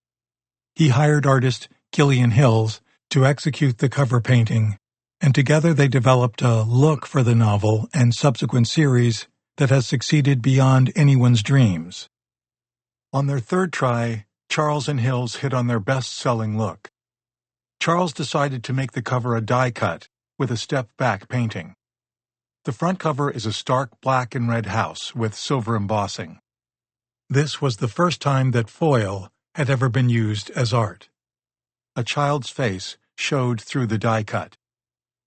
Most lifelong V.C. Andrews fans recall their instant recognition of the sequels, as well as of Heaven, Dark Angel, and My Sweet Audrina, via the same step-back covers on the book racks in drugstores, airplane terminals, and bookstores. They stood out like flashing neon signs on the bookshelves, announcing the arrival of a new V.C. Andrews tale. Virginia wrote that she was particularly excited by the Flowers in the Attic cover because of the way Grandmother Olivia loomed over the huddled children in the step back, to show 4 children inside, haunted by fear. "When you see it," she told Mary and Jean, "it is quite striking." Virginia told them that the novel had a $100,000 promotional advertising and publicity campaign with 36-copy floor displays known as dumps at the time. The launch was truly a muscular avalanche to introduce the title, but word of mouth was more like the lightning that every publisher dreams will strike a title they've developed. What really happened at the start of all this was that reviewers and commentators were caught unaware. By the time they looked at a copy of Flowers in the Attic, it had sold tens of thousands of copies. After 10 weeks on the New York Times bestseller list, the paperback talk column reported over 1.6 million copies had been sold.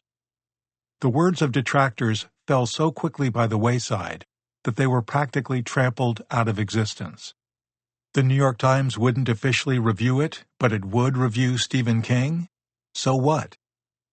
A Washington Post reviewer called it deranged swill. Who cared?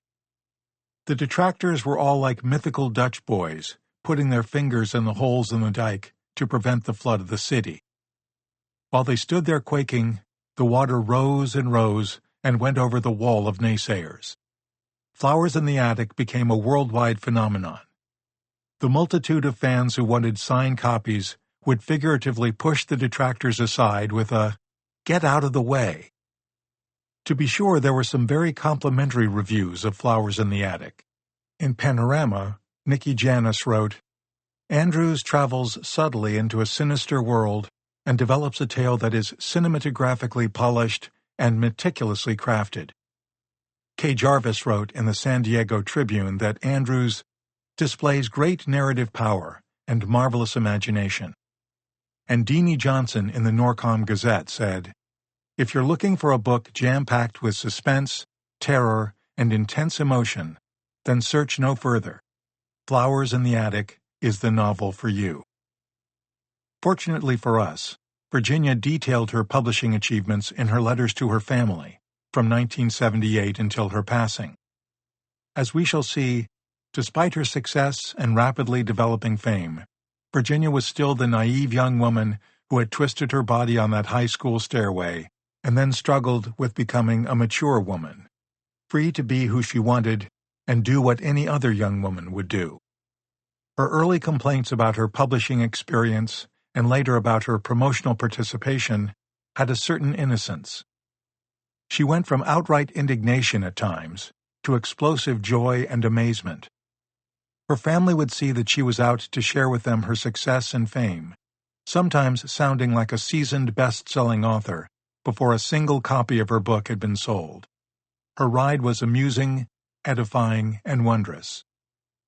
She wanted her family to participate with her in as much of the publishing experience as she could share.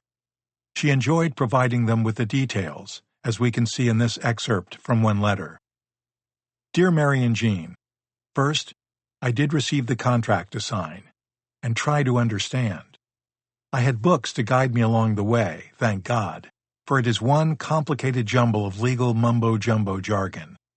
And whether or not I cheated myself, I signed, hoping for the best, and trusting my agent, who said it was a very fair contract. I gave the publishers permission to use my real name as the author, and not the pseudonym I had on the manuscript.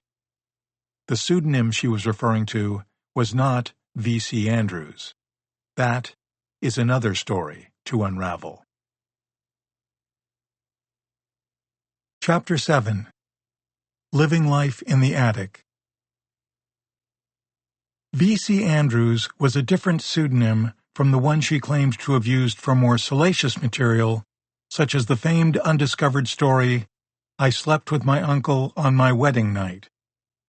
Listen to an excerpt at the end of this audiobook. Virginia had not been as secretive earlier. At the start of her success, she was willing to share the details of her financial gain and her possibilities with her family. She was clearly unsure of that pending wealth when she received the early income from Flowers in the Attic, the $7,500 advance. She wrote, "I am allowed to make $3,300 above my annuity, but my royalty advance is more than double that amount, and therefore this year I will have to pay income taxes too. It means I will have to live stringently unless my agent manages to sell the right I have 100% of, that is, unpublished and unencumbered works in her file." Despite the celebrity treatment Virginia was already enjoying from her publisher and agent, she was cautious about predicting her success. She told Mary and Eugene in July 1979, "Here's hoping you like the story well enough to give me rave reviews. Being a perfectionist, I think I could write it better today than when I did. That's the way I was when I painted, too." Because she was a first-time published writer, she was frustrated by the process and the length of time it took to get her contract signed, sealed, and delivered. "Yesterday, after the mail came, I could stand the suspense no longer, so I put in another call to Anita, my agent, collect, too, to find out why 2 weeks had passed and still no contracts. She explained she had to take the contracts back and make them change a few phrases, and that took the legal department at S&S 10 days. In the meantime, still aware of her finances, she faced the reality most first-time published authors face when they experience the income improvement. "I don't have enough deductions. I can't claim Mother, since I am now contributing more than one-half to her support, as she used to claim me for the same reason. It's all so darn complicated." In time, when looking back, these concerns would seem almost comical. Nonetheless, they were short-lived, as the impact of Flowers in the Attic and its sequels was soon to be felt and seen in both her bank account and her brokerage statements, and make her one of the most financially successful authors of her time. She ended another letter by showing her pride and new self-confidence as time went by. In a tongue-in-cheek way, before she had received her royalties, she chastised her brother Eugene's boss for doubting her impending success after Eugene had bragged about her.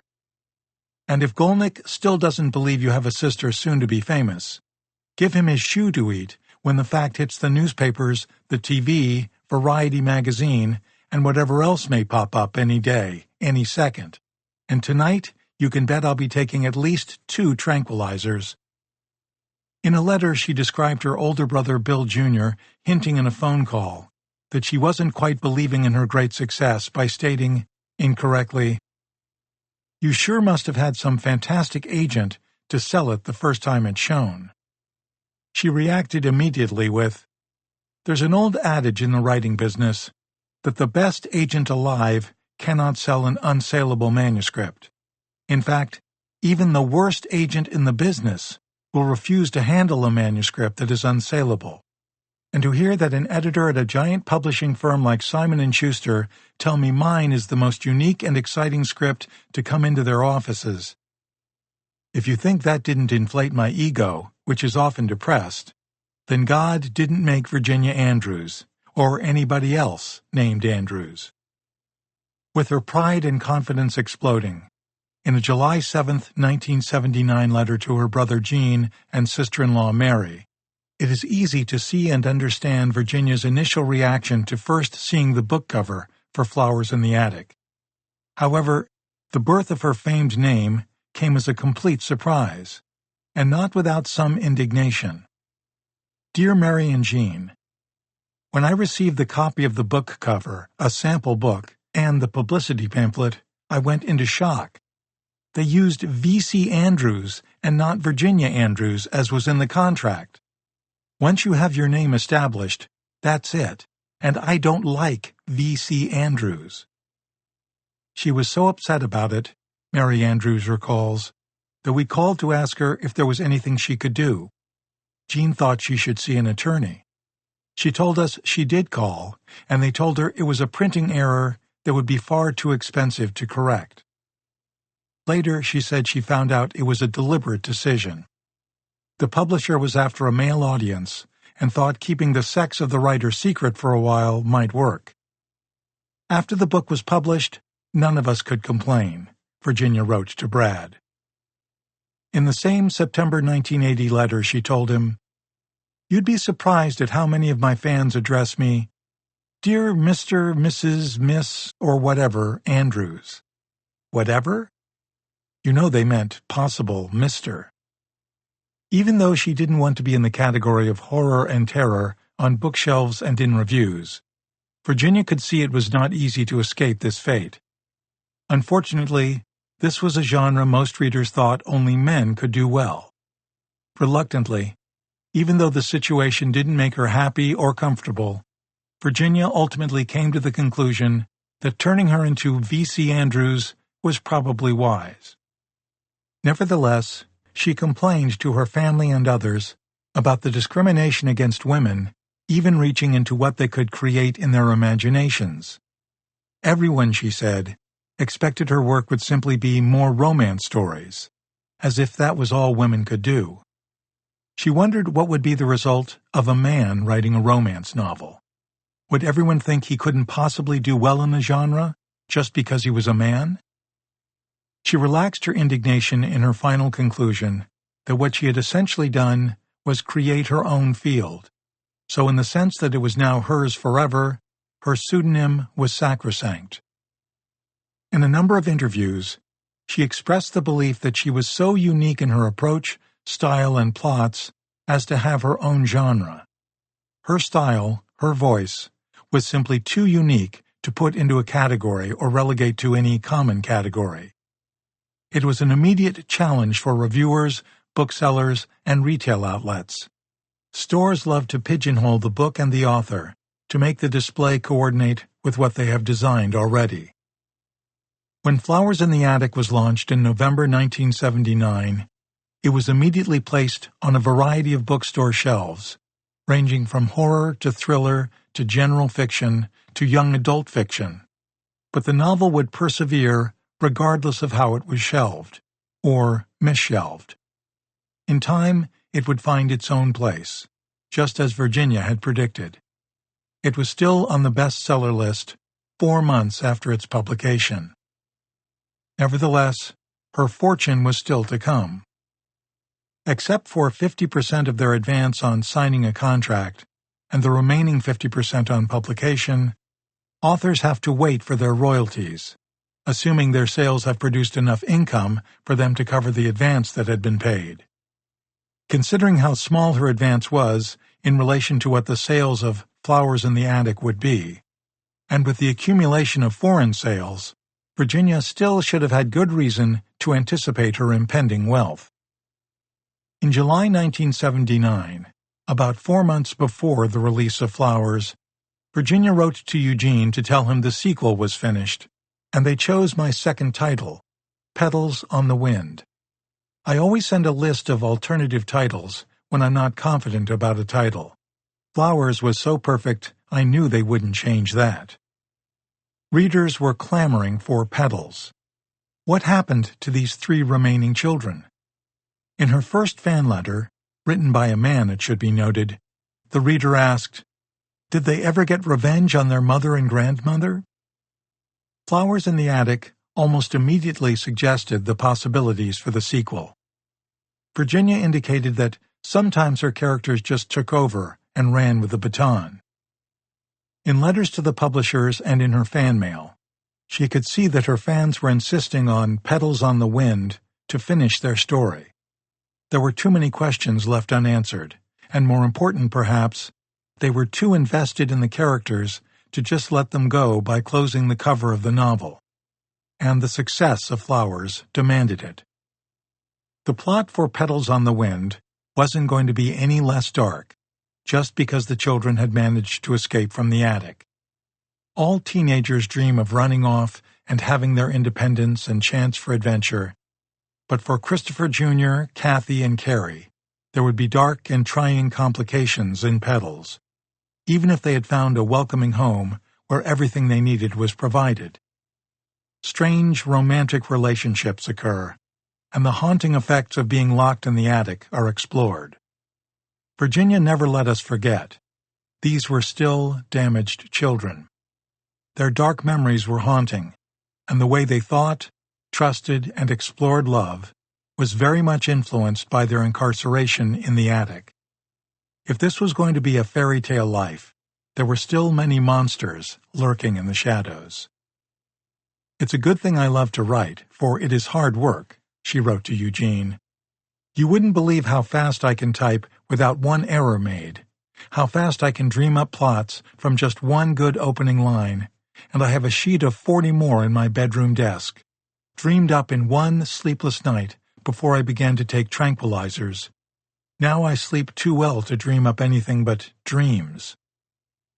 What a rebirth she was having in her mid-50s. Successful publication had opened so many doors to her own mind. She was ecstatic about her own abilities to create and to form characters and develop plots. With her growing wealth and fame, Virginia had to adapt to a more active life than what she was previously accustomed to. In a short discussion with her brother Eugene about someone she had grown to like and someone she depended on, an employee, she reveals a nagging fear about how her needs impacted those around her. It is perhaps one of the most telling and revealing quotes from her letters. "Hank found me a nice man, John, to act as my chauffeur. Of course, I paid him each time according to how far he had to drive and whether or not we had to take the chair. We were going to Willis Wayside to look for a chair, another, larger desk for my study, and a service wagon. He seemed happy to do what he could, saying he got in his wife's way since he retired and he was dying of boredom. I think he stayed an hour after we came back, telling me of his war wounds. He'd stepped on a landmine, and it tore off his face and his ear. However, the doctors managed to sew it back, all but for an ear which was half missing. They could do nothing, though, to remove the pieces of shrapnel lodged in his brain, so he had constant headaches for 30 years. Then, on the very day we thought John was driving us to Willis Wayside, Hank called up and said he died. 54, and healthy enough appearing, and dead that quickly. You don't know how guilty his death makes me feel, like somehow I brought on whatever killed him. The lifting, you know." Although she had become royalty in publishing, she was always cognizant of the ways in which her disability impacted her relationships, particularly regarding people she employed. Fortunately for her, if not appreciated half as much by her mother, Virginia's skyrocketing celebrity would bring smiles and excitement enough to drown out any dwelling on her unfortunate physical condition and the restrictions it imposed on her. She was determined to be a full-time, successful author, someone with important things to say about the craft, and someone who would engage with her fans, and that included travel and public events. Virginia participated in autograph signing events almost immediately after the launching of Flowers in the Attic, and those would increase after Petals on the Wind. In the November 14, 1979 letter to Cousin Pat, she said, "Yesterday, I completed my first 3 autographing parties, driven there by a chauffeur in a limousine. This limo is at my disposal any time I need to go anywhere, even shopping." Remember those days described earlier, with Pat taking her to a mall for the first time? It was like going to the moon, and keep in mind how upset that had made her mother at the time. Fame and success made denying Virginia these simple pleasures impossible. She could barely catch her breath before the second novel's success proved equally overwhelming. In her March 10, 1980 letter to Pat, she was obviously quite ecstatic. Petals on the Wind will make its debut this June, both in hardcover and paperback. Flowers in the Attic will also be in hardcover to make a boxed set. They've set the first printing for the hardcover at $35,000, and the first paperback printing for Petals at 1,500,000. That's a lot of books. And this time my percentage will be much greater. The book has not even gone into galleys, and still they have sold thousands of Petals from the cover alone, and all the people who keep demanding the sequel. Get ready for some more suffering. Bring out your Kleenex, your towels, and tranquilizers. It was amusing when your brother Joe asked if anyone would die in the sequel, for he didn't want to cry again. I answered, "Death is a natural part of living." He answered, "Oh God, now I have my answer." During all this, Virginia kept in touch with her nephew Brad, who she knew would be excited for her and fascinated with what was happening so quickly. In September 1980, the same year Petals on the Wind was released, Virginia proudly told him, "Last Sunday, I gave my second public speech before an audience of 300 or so, and believe it or not, at the end I received a standing ovation. This was a real achievement for me, for as you know I am not accustomed to public speaking, but with the belief in my abilities, I tackle anything, and somehow it works out." Rather than shy away from and be frightened by all this public exposure, she now embraced it with her nervous mother at her side. She went on to tell Brad, "In March of next year, I've been invited to speak in Chatham, Virginia, at several of the colleges and universities up that way. I'll stay overnight in a guest cottage, and Mother too, so it should be a nice small vacation, as well as being profitable." Saturday, I finished the third in the series concerning the Dollenganger kids, titled If There Be Thorns. It should come out next spring. She makes her feelings regarding women's representation in the trade clear in the next comment to Brad. "I thank you for that flattering title of Authoress Extraordinaire. However, remember this is the age of women's lib, and that stilted title authoress has gone out of style. An author is either a woman or a man now, as it should have been all along. The sex of a writer or doctor or whatever should not be mentioned at all." Early in November 1980, she revealed how she had embraced her fame and the fans who came to her book signings. She told Cousin Pat, "I also have my own fan clubs of high school and college students who follow me around and just revel in being near a celebrity." In a New York Times article on June 14, 1981, about the third book in the Dollenganger series, If There Be Thorns, the legendary reviewer Nan Robertson described the cover in vivid detail and predicted it would be the biggest-selling novel of the summer of 1981. She credited Pocketbook's art director Milton Charles and his illustrator Gillian Hills for creating the bestseller-making packaging. Flowers in the Attic and Petals on the Wind together sold nearly 7 million copies in original paperback editions. If There Be Thorns had a first printing of 2.5 million in paperback and took the number 2 spot in its first appearance on the mass-market paperback bestseller list.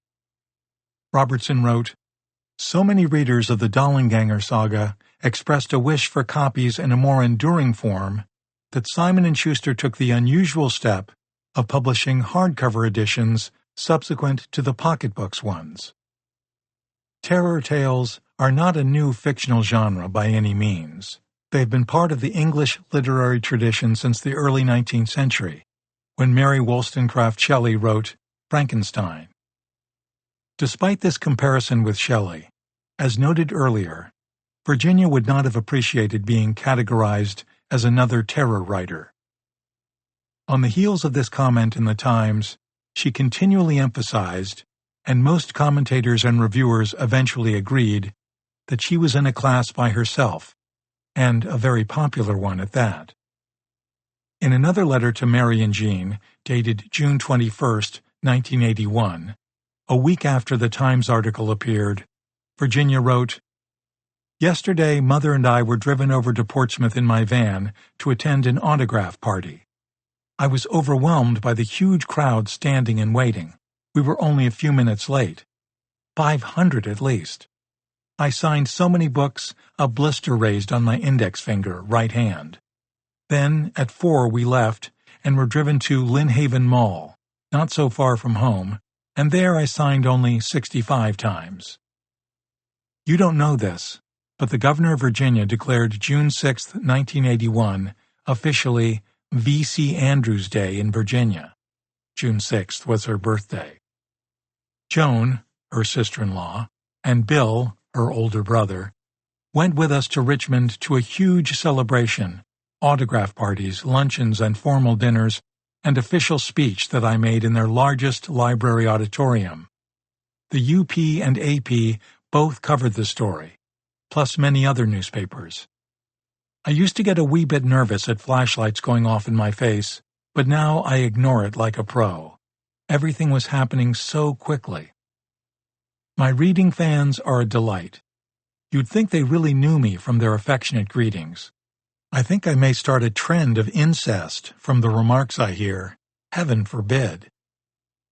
With the money that was now coming in, Lillian and Virginia had begun to look for a bigger, more luxurious home. They had settled on one in Virginia Beach and closed on it on November 20th, 1980, underscoring the whirlwind that had come raging from the New York publishing world. When one compares the modest homes described earlier with this one, success is easy to detect. In her usual detailed way, Virginia moves us in with her and her mother when she describes the house to Cousin Pat. The house has 10 rooms, a huge kitchen with lazy Susan corner cabinets, a walk-in pantry, breakfast nook, utility room, Florida room, a family room 21 by 30 feet with a wet bar at one end as large as the kitchen we have now, living and dining room, 3 baths, 5 bedrooms. I'll use the office it has now for a storage room as I need more space, and convert one of the extra bedrooms into a big office. There is also a kitchen in the garage for cooking smelly things like fish, or roasting in the summer, and in the garage is a complete workshop with cabinets overhead. We even have 2 dishwashers, 2 stoves, for parties given.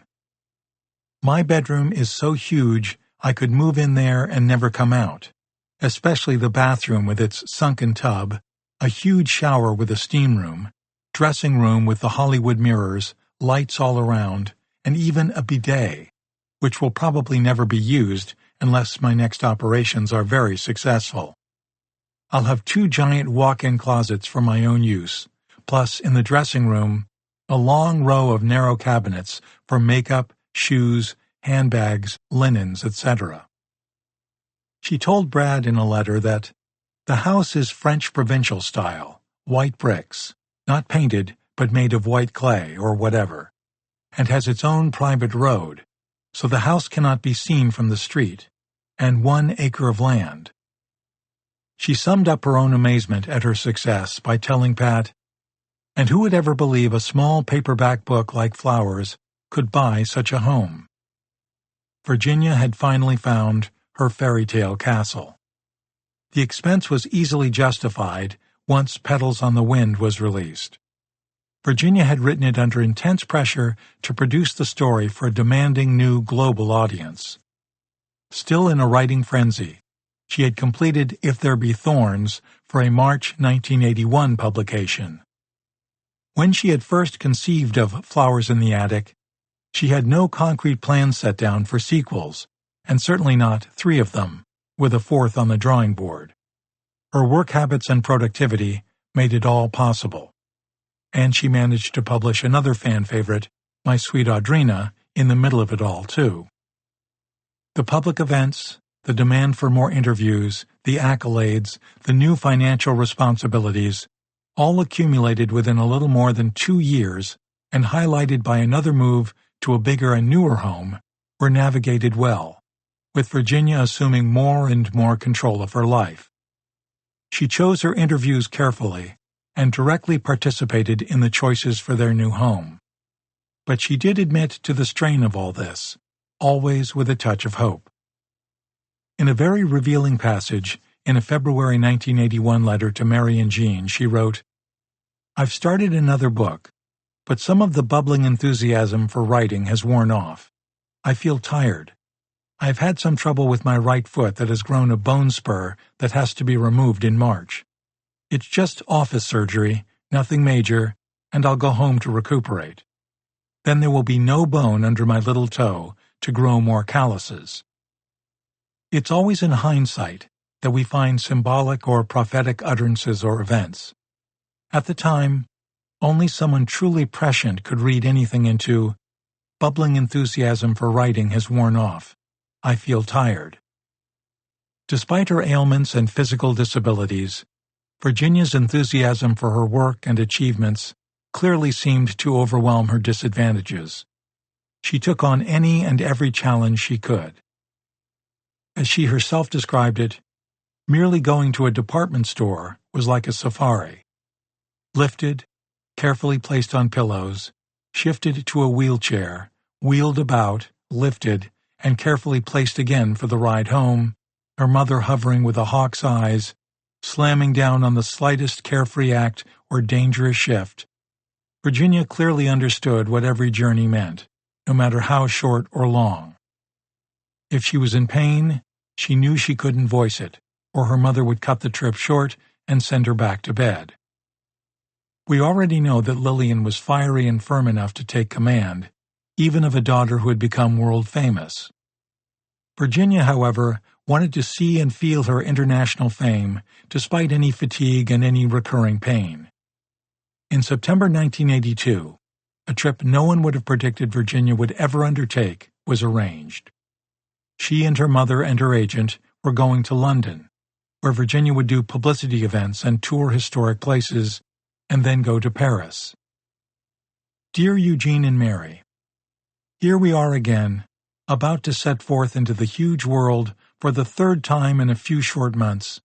It seems we are making up for all those years when we did nothing but stay home.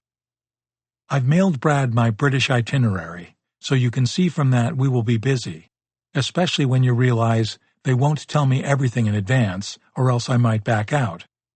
I've heard they are giving me the most expensive publicity tour they have ever given any author. Not to be depressing, but if anything should happen, everything you will need will be left in my filing system, inside the Scandinavian desk in my office.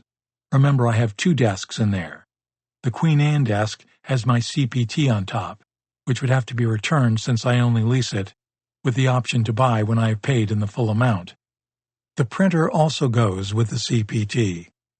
To program the word processor, you use the word processing disk in the black case. To process the computer, you use the math disk in the green file folder. That program disk is labeled Cash on Hand, my code to keep my affairs private. The Xerox is mine, paid for. Her detail about her possessions, her organizational specificity, and the clarity of her directions to her brother and sister-in-law before she left tell us much about her character and her sense of responsibility. Her mother had little or nothing to do with her work, her business affairs, or the organization of her materials. Virginia held her own life together at this point. This would be the first of the 2 big trips she would take, London and Paris, and then Hollywood. Chapter 8. Leaving the Attic. In illustration of how Virginia Andrews' fame had crossed the ocean ahead of her, we have the letter from the secretary to the deputy master of the household at Buckingham Palace, replying to a request made by Mark Gray, Esquire, the promotions manager of her UK publisher Fontana. The request was for Virginia to be permitted to stand in the forecourt to watch the changing of the guard ceremony, something reserved for celebrities and highly respected members of the realm. Permission was granted. On September 6, 1982, a reporter from the Times of London called Virginia to interview her so that the article about her would appear when she arrived on September 17th. Her publisher in the UK had to make a number of intricate arrangements for her, including procuring a special van. The Times described her in a cruel and inaccurate manner, a reminder of why Virginia disliked interviews, paralyzed from the neck down. Untrue. She must travel in an outsized wheelchair in which she is tipped back at an angle, necessitating her wearing a bib when she eats. Not any more than anyone would, handicapped or not. She needs a custom-built van with a hydraulic lift before she can glide through the carefully measured doors. The trip was a full 19-day tour. Although there was no doubt Virginia needed special assistance, the reporter's depiction of her made her sound like an incapacitated woman, which suggested a publisher was dragging around a fragile person just to make a buck. On the contrary, Virginia was filled with excitement and energy. When Anita Diamond asked before the trip if Virginia would mind a cocktail party and a formal dinner every night with the press and other media, Virginia's answer was, "Of course I don't mind." This was not the response of someone as helpless as a baby, uncomfortable in social settings, and constantly in pain. The Times reporter highlighted some of the more negative comments about Flowers in the Attic as well. Perhaps it was a bow to sensationalism, or perhaps this reporter was reminded of her own mixed feelings during adolescence and was haunted by the novel. Whatever the case, it certainly underscores why Virginia had showed such reluctance about the so-called in-depth interview since the People magazine experience, which she considered nasty and devastating, and which featured photos that, in her opinion, portrayed her in the worst light, almost as distorted.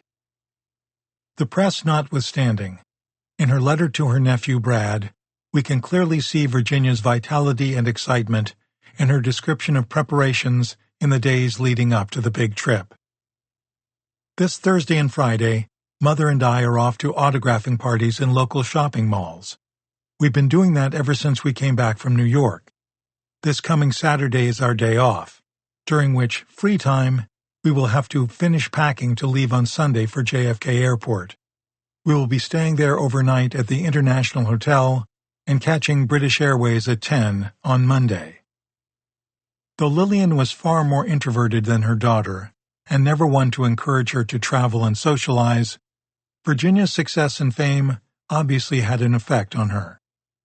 She was proud to escort Virginia and become part of the festivities, standing alongside her daughter amid the endless waves of admiration flowing their way. Virginia wrote to her nephew Brad, "Think of me as going drunk and stuffed all through Britain and into Scotland. They are leaving out Ireland, where we could be bombed."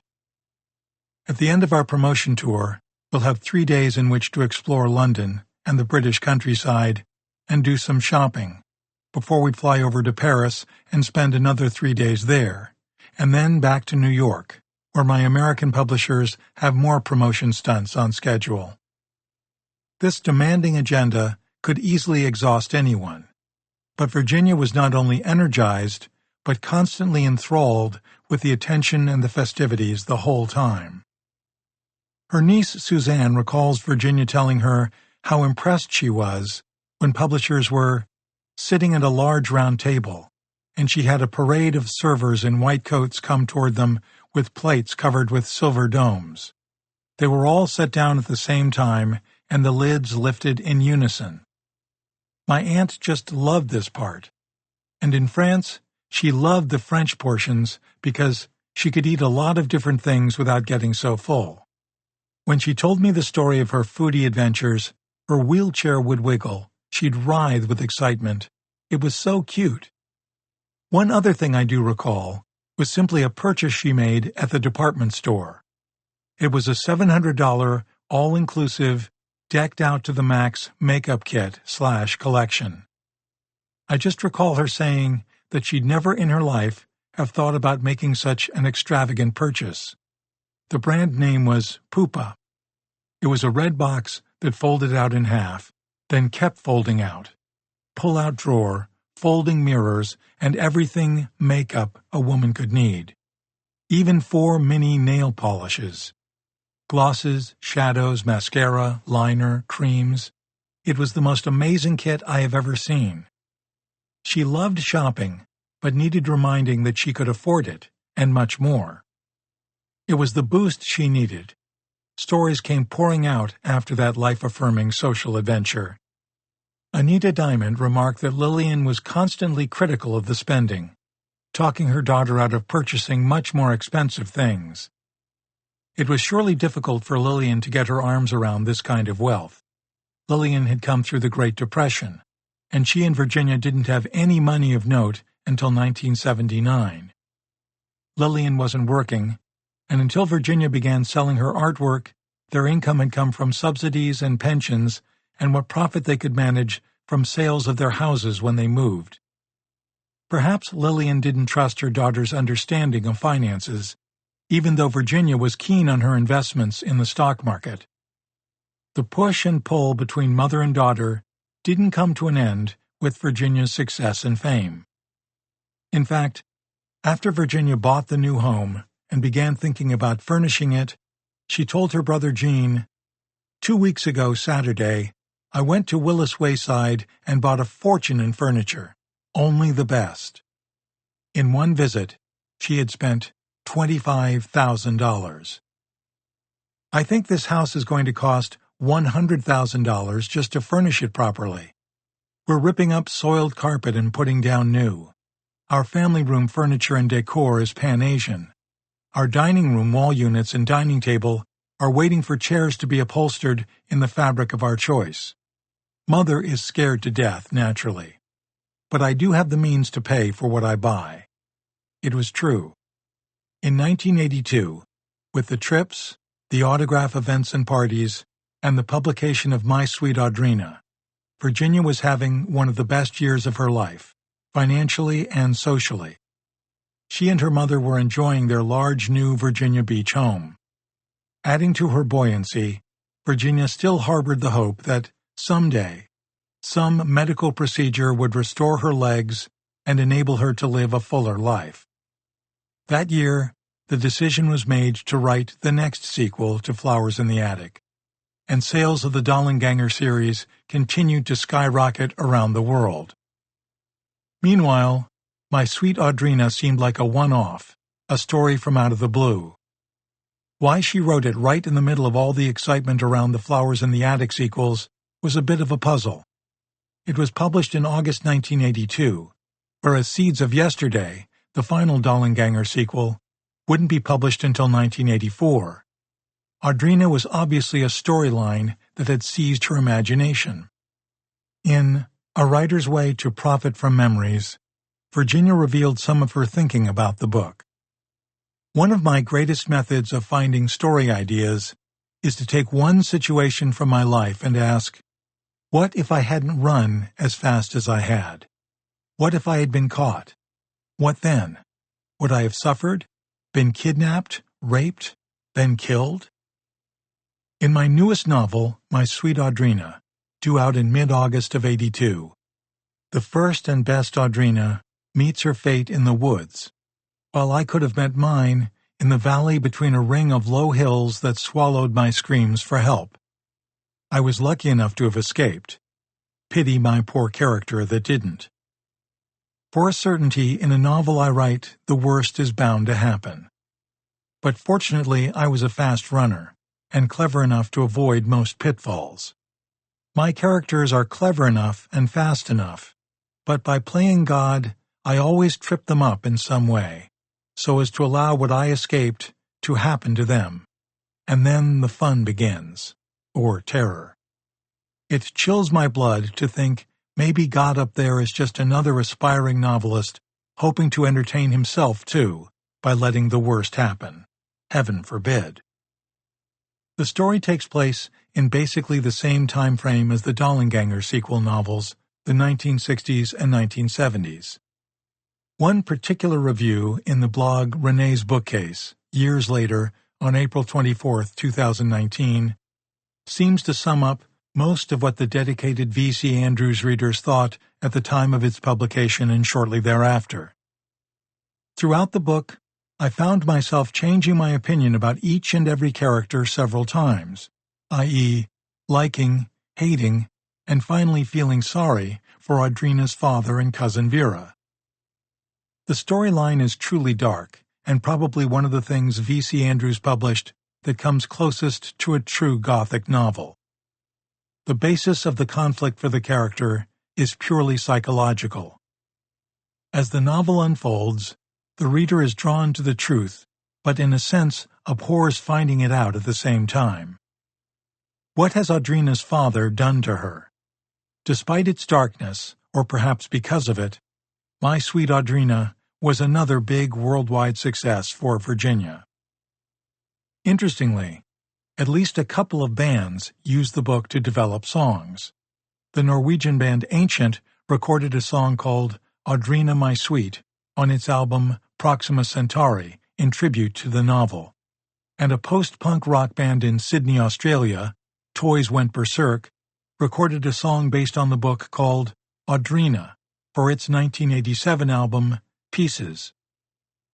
Furthermore, in a bizarre incident in 1989, an American woman, Tara Lee Calico, had disappeared from Belen, New Mexico. A photo of a bound woman was discovered and publicized, and in it a copy of My Sweet Audrina was at the woman's side. Calico's mother claimed it was one of her daughter's favorite books. While it remains an open case, one wonders how Virginia might have reacted to knowing one of her books might have helped identify a missing girl and show that she had been kidnapped. Between the publication of My Sweet Audrina in 1982 and the third Flowers sequel in 1984, Virginia Andrews and her mother would make another long trip, this one to Hollywood. In February 1981, Virginia had entered into a feature film option with producers Jeff Bagan and Cy Levin. The option was renewed in August 1982 by Chuck Fries, a highly successful television and movie producer. There were other moves to get the book into production. Fries would extend the option periodically until at last the movie began production in 1986 and hit theaters in November 1987. Every movie needs a distributor. In 1983, at the time of Virginia's Hollywood trip, that was Universal, although when the movie was released in theaters, distribution would be taken over by New World Pictures with Chuck Fries Productions, Inc. Because of the overwhelming success of the novel and the sequels, everyone was eager for the book to be adapted, but it took nearly 7 years. Nevertheless, because of her continual success, by the time she and her mother set out for Hollywood, Hollywood knew who Virginia Andrews was. Virginia kept a detailed diary of this trip, celebrities and all. By all accounts, Universal was a host determined to make the most of her presence, and I don't think anyone could have described the adventure better than she did in a June 28, 1983 letter to her brother Gene, which almost reads as if she is writing an episode in one of her novels.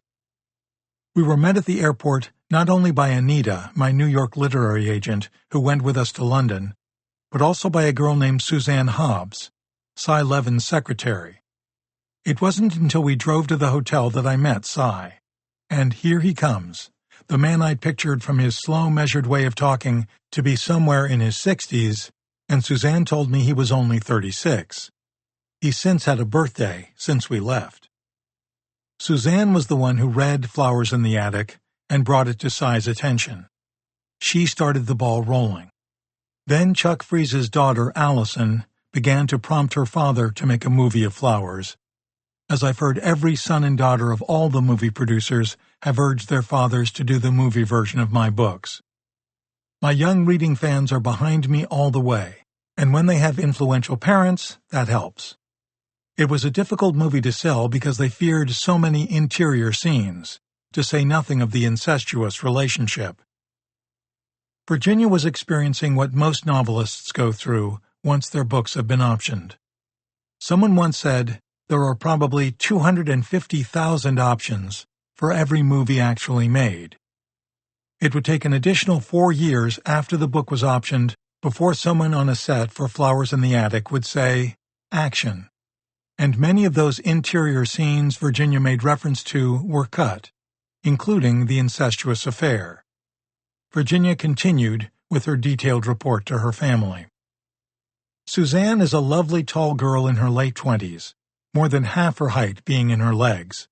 Never saw such long, pretty legs. Her hair is waist-length, straight, dark brown to match her eyes, and right away we became good friends.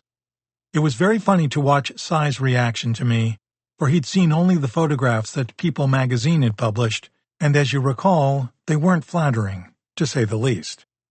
I should sue. Time and again he remarked on how young I was, how pretty and thin.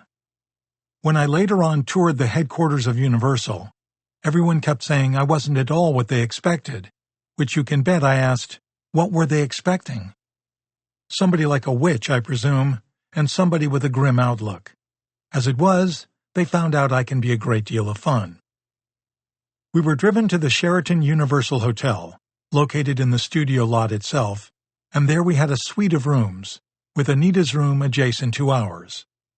Mountains all around, lovely gardens directly below, with the obligatory swimming pool and outside tables for breakfasting, etc.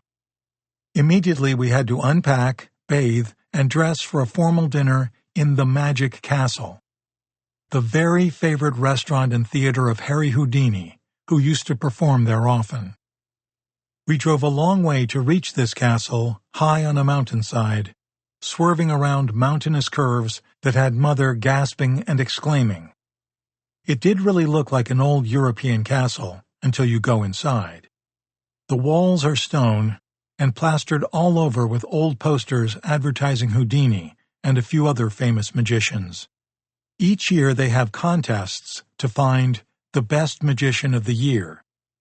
We ate dinner in near night darkness, you know how Mother enjoys that, with Jeff Bagan and his girlfriend Roberta Collins, an actress I've seen in a few TV shows. She looks a bit like Bo Derek. We discovered we were both chocolate and cheese freaks.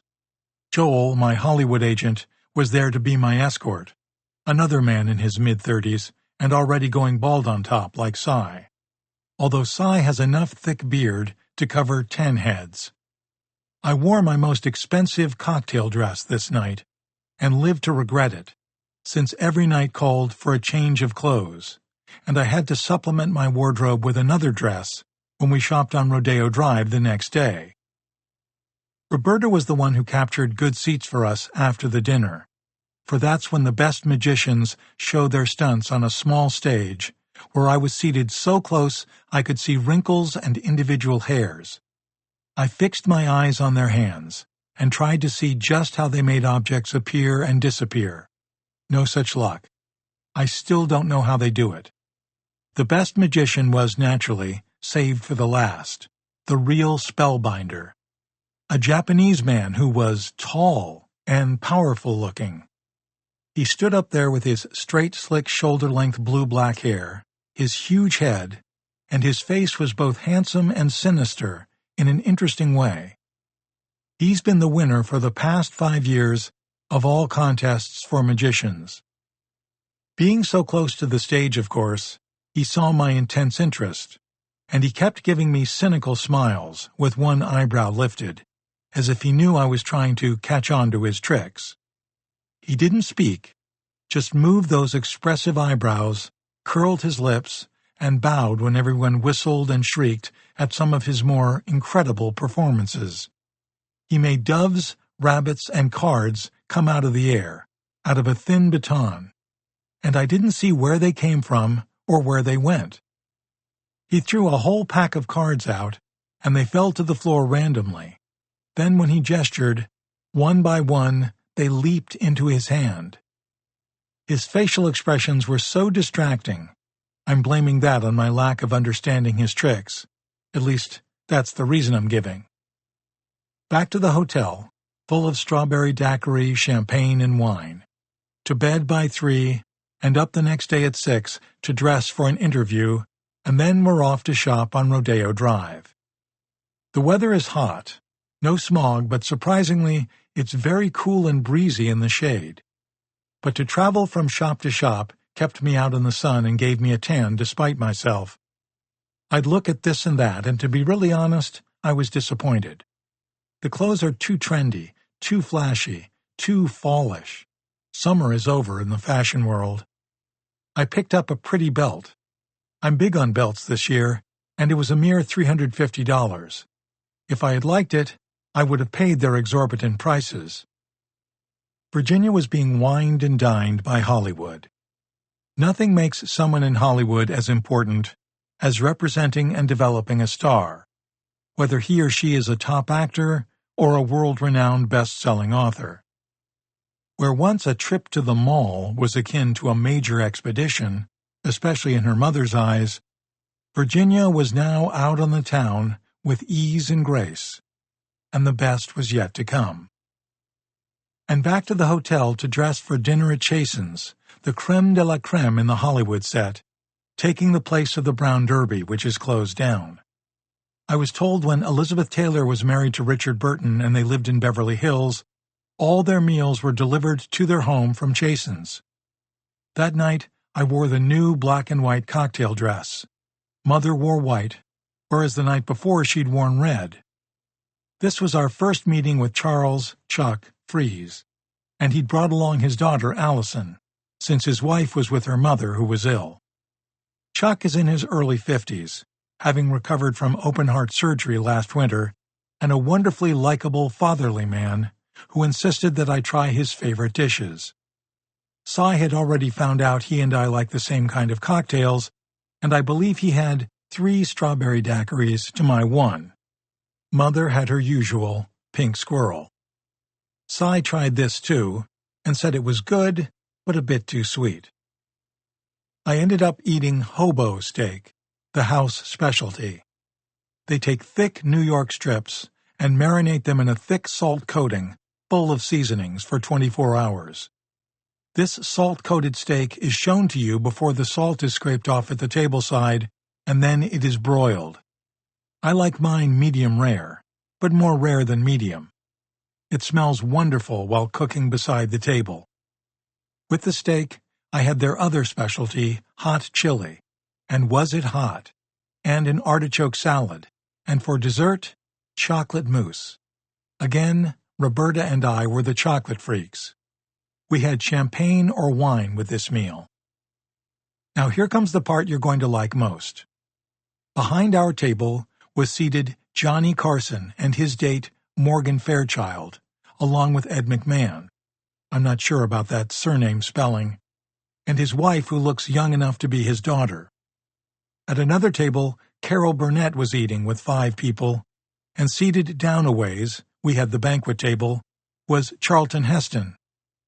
Sadie Thompson was eating alone. Of course, Chuck and Cy seem to know everybody and aren't a bit shy about interrupting their meals. However, I know I don't like it when fans cause my food to grow cold, so I wouldn't let them introduce me until I'd finished eating, and they had too. As the result, Carol Burnett and Charlton Heston finished first and escaped out of a back door. But Johnny and his group were there when we went in, and there when we went out. I was introduced to Johnny and Morgan, who is very pretty, just like she is on TV.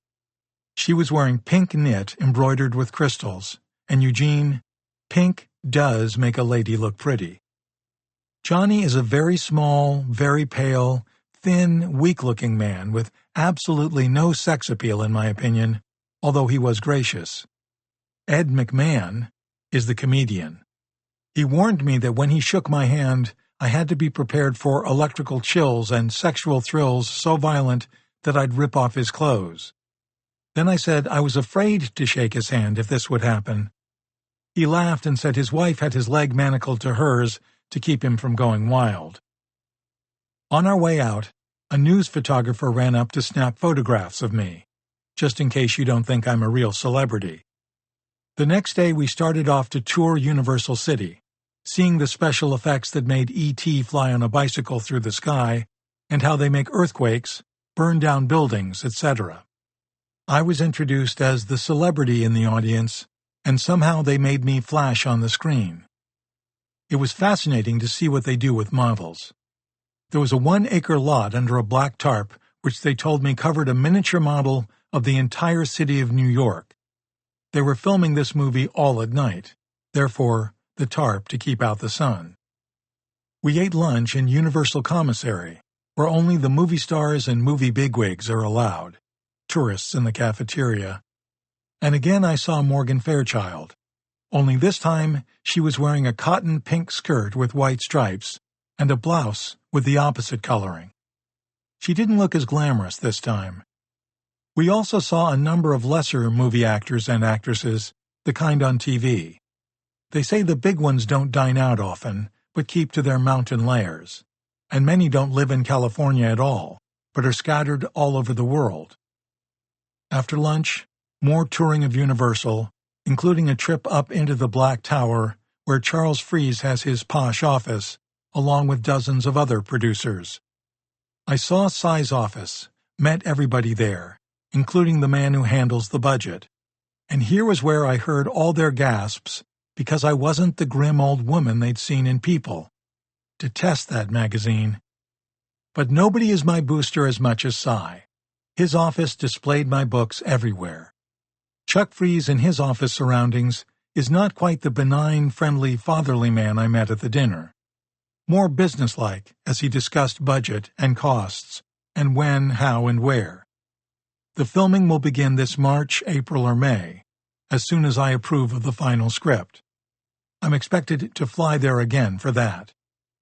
He did assure me that he never optioned a book that he didn't make into a film, so that was good to hear. Although, if they keep renewing their options, I'll get richer just from them. While in his office, I couldn't keep my eyes off of a stunning oriental cocktail table with a matching break front. Silver and gold leaf formed trees with birds and flowers. Of course, I was thinking they were just perfect for our family room, but I couldn't figure out just what kind of wood would be that shiny. Then, when we left his office, both Cy and Suzanne whispered to me they had tried to steal the cocktail table, both prepared to lift up something tremendously heavy. I'm sure they were only joking about stealing it.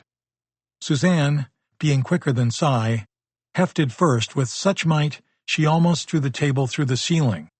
It was made of plastic. That's Hollywood, all facade. Had it taken Virginia that short a time to realize the dazzle was not to be taken seriously? Of course, she was enjoying herself. Few in the Hollywood circles she was moving in knew the details of her journey or were going to bother finding out. The emphasis is always on the property and what can be gotten from an association with it.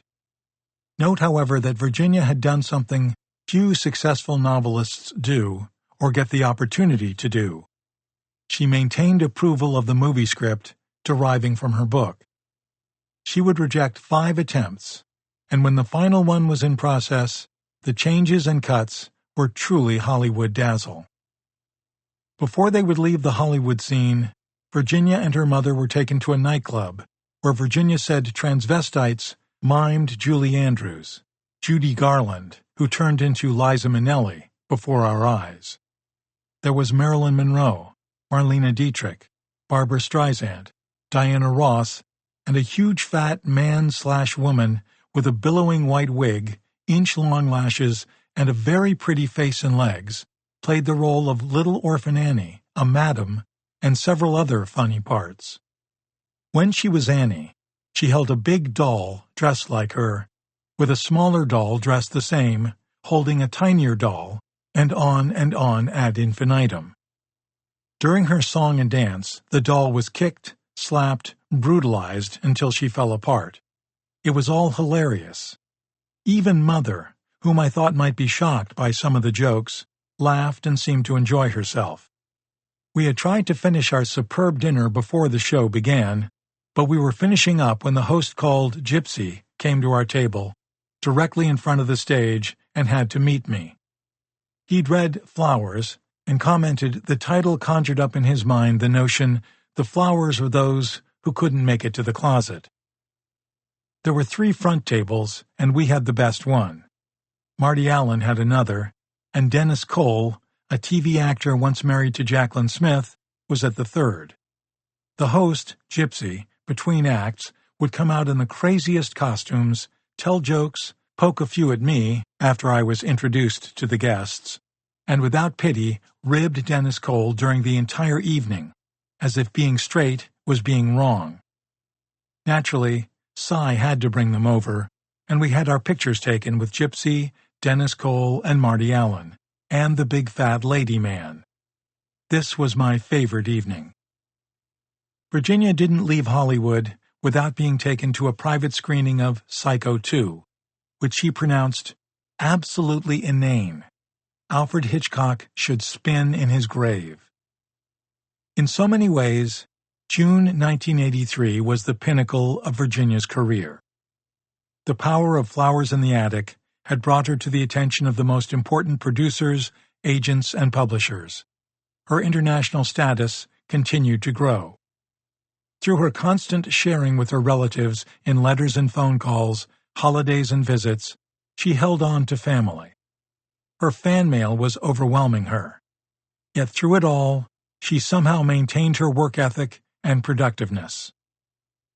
On March 15, 1984, Seeds of Yesterday, the third sequel to Flowers in the Attic, was published. It was #1 on the New York Times bestseller list by April 8th. Virginia was now concentrating on her next series, the first book of which was Heaven. In an early edition, she would write this letter to her readers, explaining why it was a challenge. Dear reader, writing Heaven was a new and different kind of challenge for me. In my other novels, my characters have been affluent, and most of their concerns revolved around achieving those things which can't be bought. In Heaven, the characters lack even the basic comforts which most of us consider necessities, basics such as inside plumbing, heat and light, adequate food, clothing and shelter. None of these are available to the 5 children growing up in mountain country known as the Willies. As I wrote, I went back to a different time, a simpler time when life was more primitive. However, conditions such as I write about in this novel still exist today. I have drawn upon real events in part of our country where life is cruel and youth is fleeting, where children come too easily and are sometimes sacrificed to adult desires. So come with me to the Willies, where the wolves howl at the moon, where obstacles higher than mountains don't prevent even the lowest from reaching for their dreams, no matter what the cost. Later editions didn't include this letter. Heaven would be #1 on the New York Times bestseller list by November 3, 1985. Virginia wrote the sequel, Dark Angel, and it would hit #3 on the New York Times list by December 28, 1986, 9 days after her passing. There was a great deal left to do before this dire date. Nothing suggested its coming more than the letter she had written to her mother as far back as 1983. Despite its tone and meaning, the work she did until 1986 makes it all quite remarkable. What was it she had foreseen? August 23, 1983. Dear Mother, I may still be around 10 years from now, but just in case I'm not, I want to leave you a few instructions. First of all, don't panic. Don't you dare give away my house without receiving fair market value. Use professionals for advice, not neighbors or family.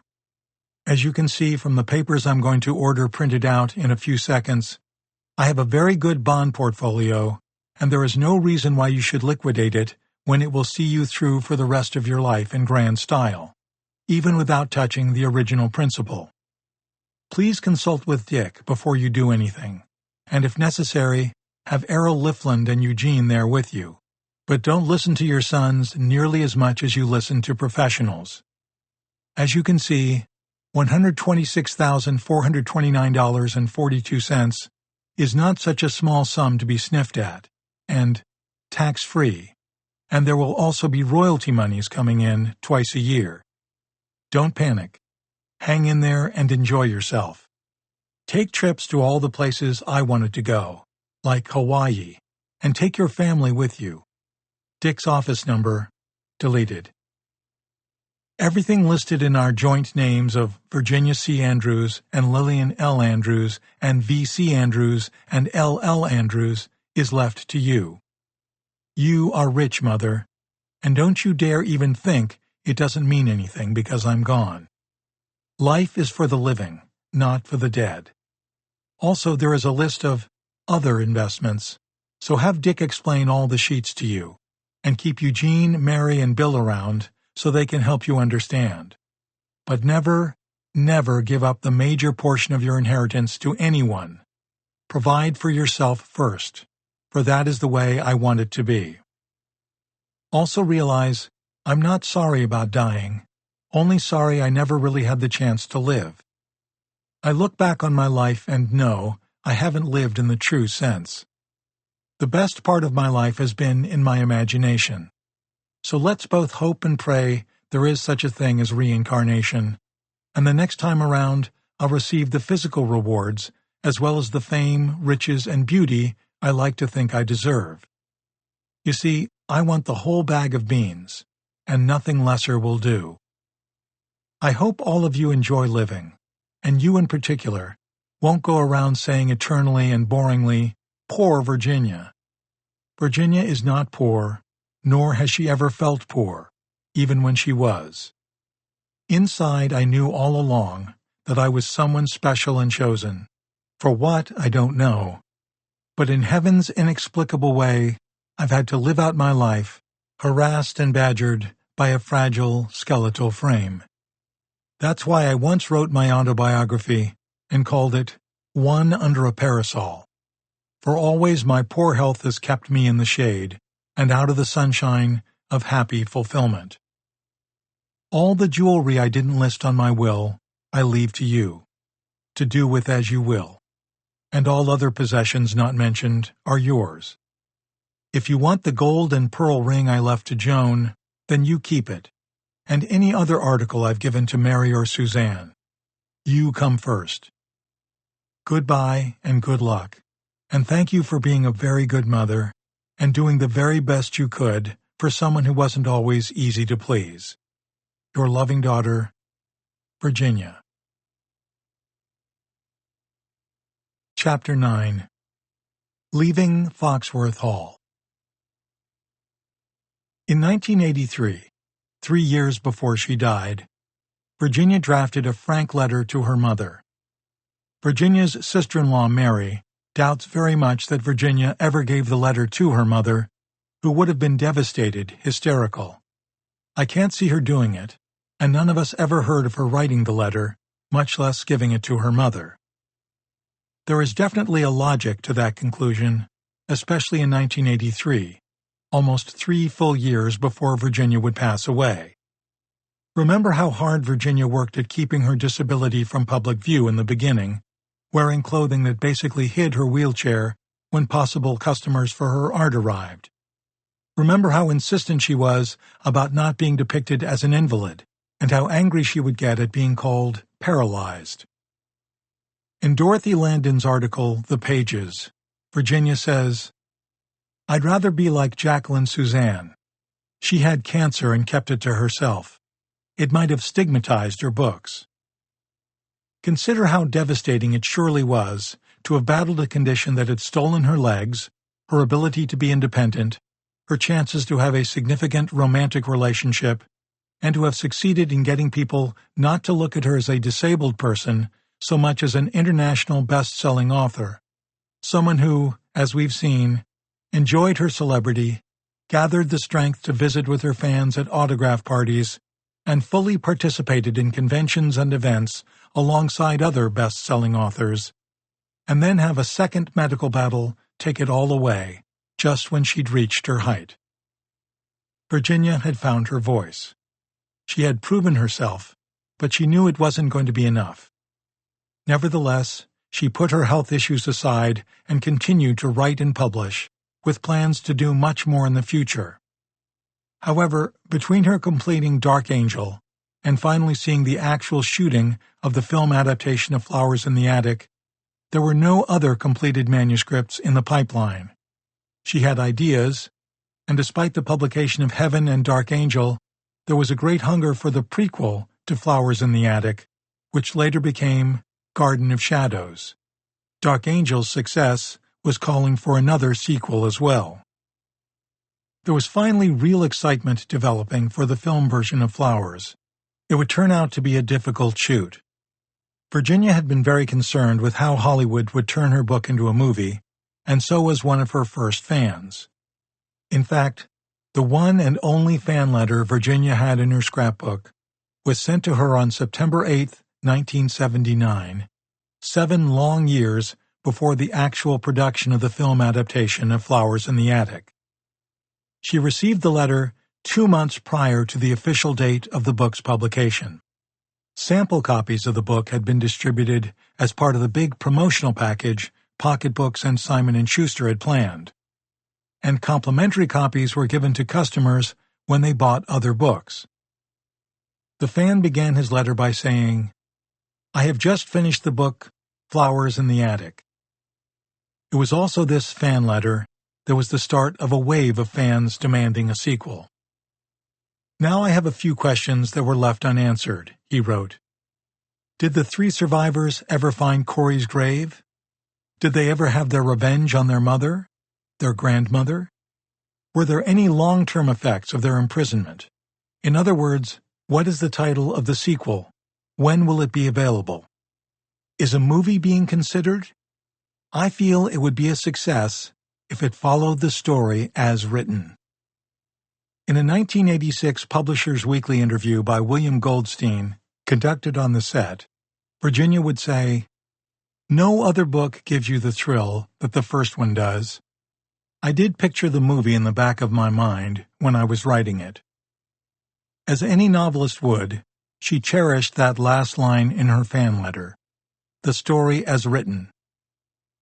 Having approval of the script as part of her contract, Virginia rejected 5 previous scripts that either didn't follow the story or, in her opinion, distorted some of her scenes and characters.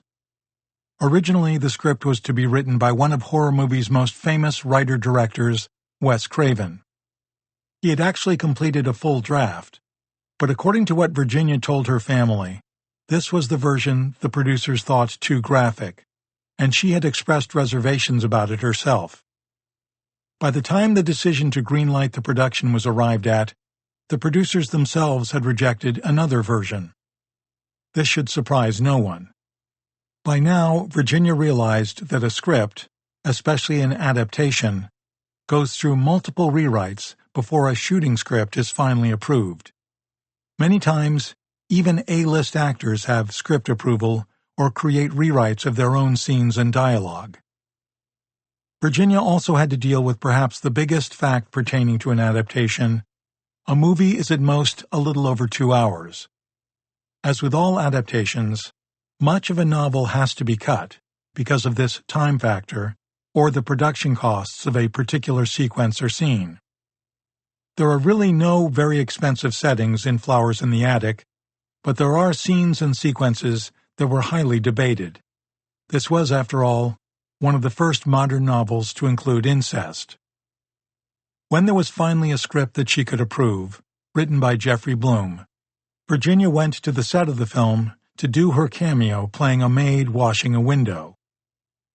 Almost all the interior shots had been completed in California, but for the exterior, the location director had found a house that was more representative of the now iconic Foxworth Hall, crystallized in her readers' minds through Virginia's descriptions of it as well as the innovative V.C. Andrews cover.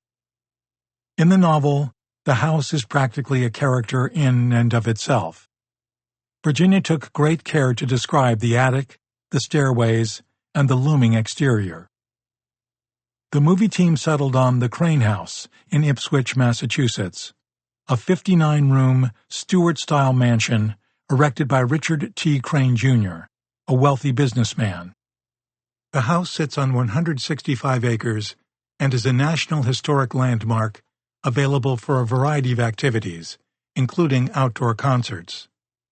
It was also the house used in The Witches of Eastwick, featuring Jack Nicholson as the devil, Darrell Van Horn, with Michelle Pfeiffer, Susan Sarandon, and Cher. That film would be released June 12, 1987, with Flowers in the Attic following it on November 20, 1987. Virginia approved of the house, telling people it was as she had envisioned it when she wrote the novel. She was on the set in October 1986.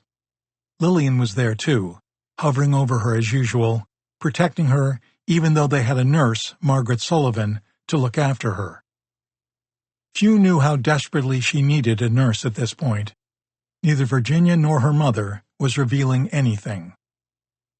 Lillian had come a long way from the woman who would not read Flowers in the Attic or anything else her daughter had written. Thanks to her daughter, she had seen London and Paris, been wined and dined at the best restaurants, and stood beside best-selling authors and movie stars, and she now lived in a beautiful new home with none of the financial woes that had followed her from the day she had married a man who was in the Navy and lived in her parents' home during the Great Depression. Louise Fletcher, who had won the Academy Award in 1976 for her role as the dominating Nurse Ratched in One Flew Over the Cuckoo's Nest, seemed perfectly cast as Olivia Foxworth, who was characterized by her power and control over her 4 grandchildren and her daughter, Corinne. She'd be nominated for a Saturn Award, presented by the Academy of Science Fiction, Fantasy, and Horror Films, as Best Supporting Actress for her performance in Flowers in the Attic. Virginia had told members of the family that Fletcher, after she had received her copy of the script, had called her to ask why a grandmother hated her grandchildren so much. She obviously hadn't read my book. Virginia gave the actress a summary of Olivia's relationship with Corinne and why she viewed her grandchildren as sinful. By 1986, Flowers in the Attic was one of the biggest bestsellers.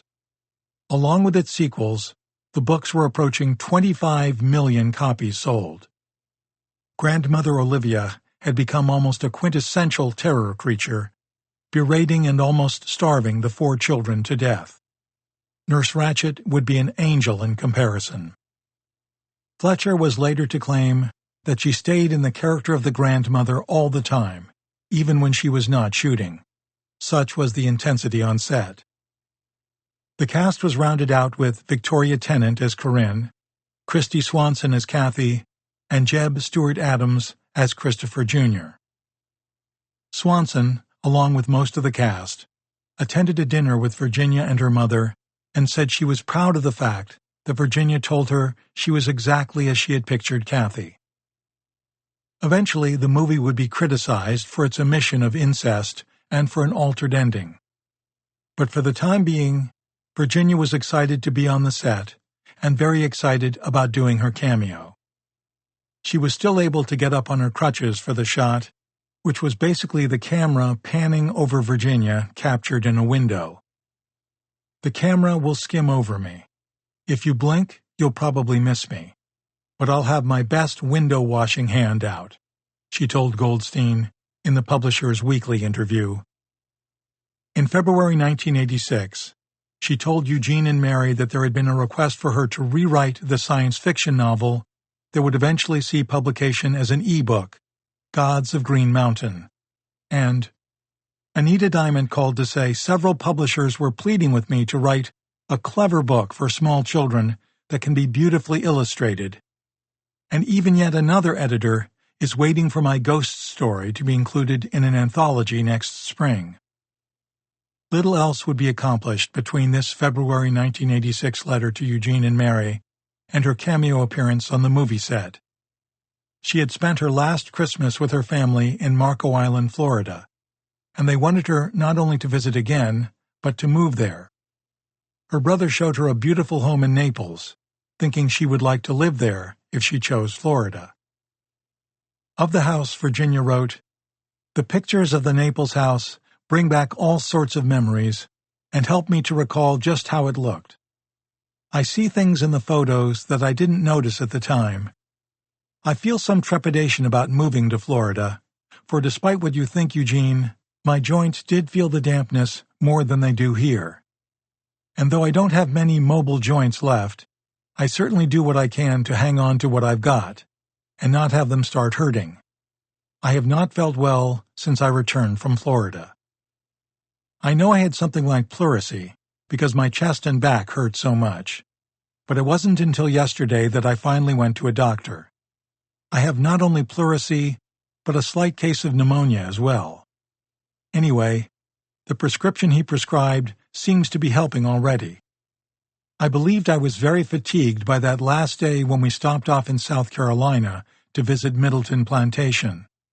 It was cold and windy and very damp, and roaming around vast plantation grounds in midwinter wasn't such a smart idea, especially when it began to rain on the way back to the van, and that was a long, long walk. Ever conscious of her appearance, she added, "My beautiful long fingernails proved to be disastrous. 2 weeks after I arrived home, they began to pull up from the base, bending backwards, my own nails underneath, and making terrible bruises right in the middle of my nails. I had to have them removed. My nails were so roughened by the manicurist down there, they look pitiful now. But time heals all wounds, and I will survive pleurisy, pneumonia, and pitiful nails." How characteristic of Virginia to keep her secret about her ill health so guarded, minimizing what was happening to her. No, time was not her friend now. She surely would rather have kept her fingers on the hands of the clock, holding them back. "Keep me as I am, with all my pain and suffering. Keep me here." From what all her surviving relatives have said and written, it is clear that Virginia's family had only a general idea of her condition.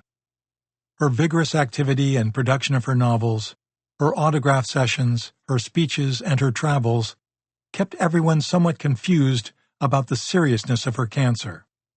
Some family members recall her talking about an inoperable lump on her breast, but the idea of Virginia having had a major surgery between 1983, when she wrote the letter she wanted to give to her mother, and her actual passing, seems incredible to her family.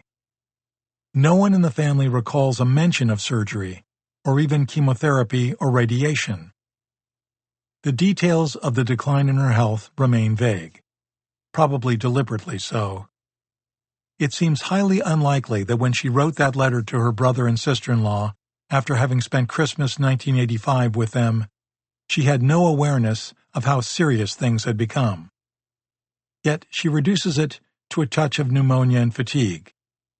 The family was aware that she had a lump on her breast, but because of how Virginia dealt with it, they weren't fully aware of its potential to be serious. Theories ranged from her own disbelief in what was happening to that familiar avoidance she shared with her mother, hiding her wheelchair confinement, dressing and traveling with careful attention to her hairstyle and cosmetics, forbidding, avoiding, then ranting against descriptions of her that made her look like any sort of invalid. And of course, that telling comment about Jacqueline Suzanne, and how she'd rather keep an illness to herself so as not to stigmatize her work. Mary Andrews confirms this theory. "We realized in 1986 that the lump in her breast was cancer that had metastasized, but she and Lillian were so not wanting people to know things. She was not taken to a hospital in late 1986. She wanted to be at home and had nurses around the clock. Bill and Joan were living in Portsmouth then.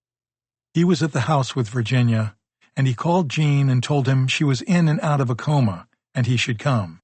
He did, and stayed until she passed." Virginia's niece Suzanne recalls, "The last time I saw my aunt was early fall, the year she died. I had just married a fellow named Eric and wanted her to meet him. We drove straight through from Kissimmee, Florida, where we lived at the time. What I can remember, the wide-open grassy backyard, with big, beautiful trees, geese, squirrels. We were greeted by a nurse at the front door, then taken into a sitting room. Oval-shaped, big, tall windows, so it made you feel like you were sitting outside. It was beautiful. The nurse wheeled my auntie in. She was very white/gray/withered. Have you ever seen makeup on someone who is severely dehydrated? She always had such a glow, such beautiful skin, so seeing her like this took my breath away. Inside I was screaming/crying, but I smiled and introduced my husband to her.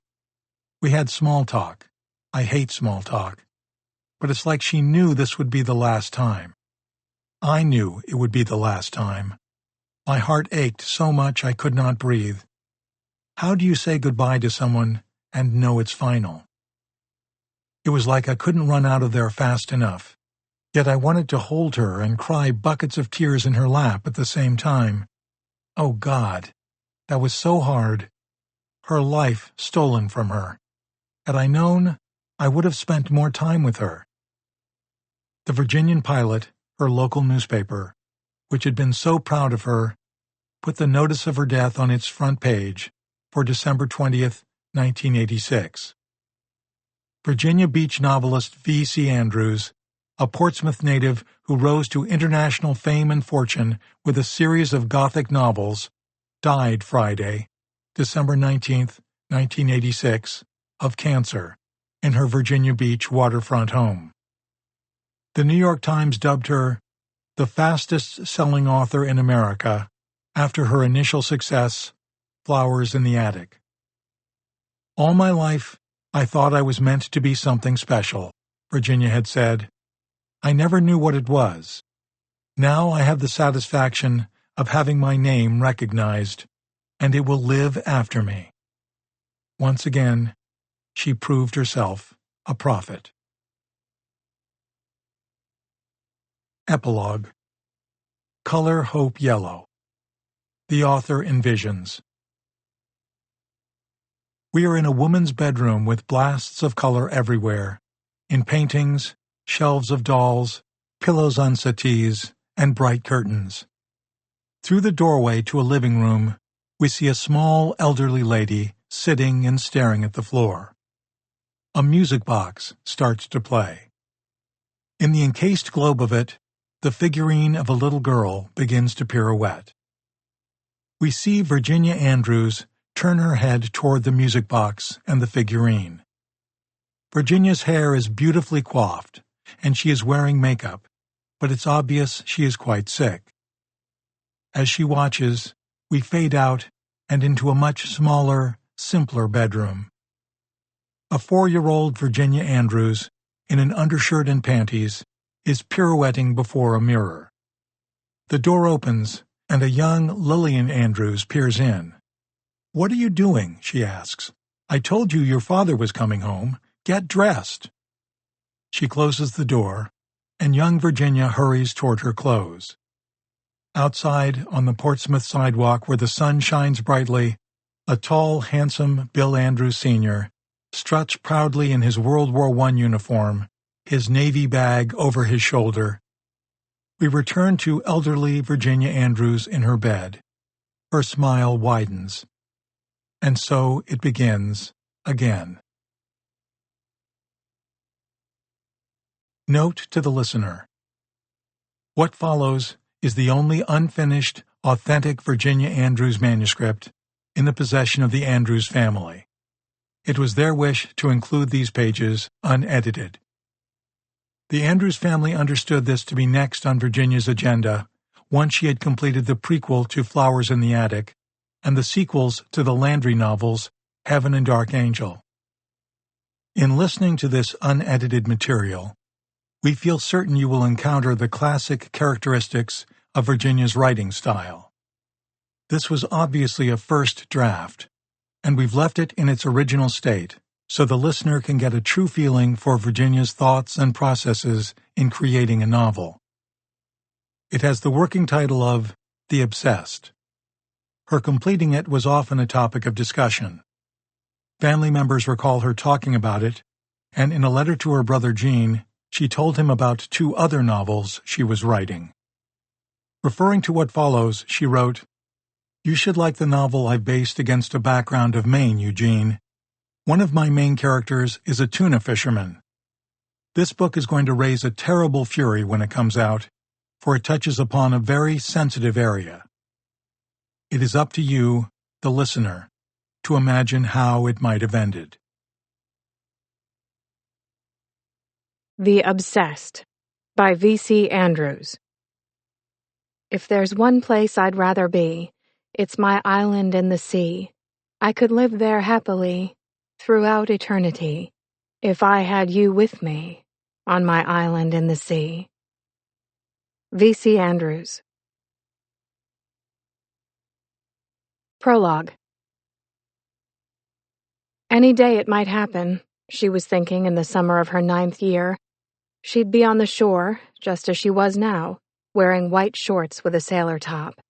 She'd look up, stare, feel overwhelmed with happiness, and just because his red sails would be headed toward her island. Perhaps her heart would panic, but she told herself no. Her heart would leap for joy, for the day he came would be her day of deliverance. Run. She had to run because she was alone. The hour was just a bit past dawn. A day so new she felt just born, and happier than she'd feel at the end of the day when she had to snuggle down before the fireplace and sit meek and mild and pretend. Someday, Mama, she wanted to say, I'm going to find a man just as wonderful as my father. Then she'd be able to grow old feeling safe. Jamie, please be like Daddy when I get to know you. Please love me as he loves her, forevermore. Please see me as he sees her, perfect, divine, the most beautiful woman in the world. And she was. She was. Jamie, she went on thinking, when you get to know me, really know me, you're going to be so proud when I step on stage and play with just as much skill as Charlie Pop. Then she was panting, her breath coming in short, painful spurts. Stumbling to a walk, she willed her panicky heart to behave itself. You're not sick. You're not. You don't have an extra heart valve. You only think you do. Doctors. What did they know? Not much. Not enough to know what to do to help her. Despite what anybody said, Mama, Daddy, Dr. Benson, she was going to live past age 25. She was. There. Now that she was walking slowly, her heart regulated its wild pounding and her breath came more normally. She breathed a sigh of relief. It had been 2 years since she had her last serious attack, and then she'd nearly died. Without Mama and Daddy sitting by her hospital bed night and day, she might have given up and gone on to a better place. If there were a better place than here. In the frail light of the rosy dawn, the old boathouse rose up stark and bleak, its gray paint peeling, and inside was just as depressing. But it had a sink with running water, and it was hers alone. That's what counted most. Somewhere to fade away in. Somewhere where she could lie on the cot and pretend she was just as healthy as any other 9-year-old girl. What was that small noise coming from the boathouse?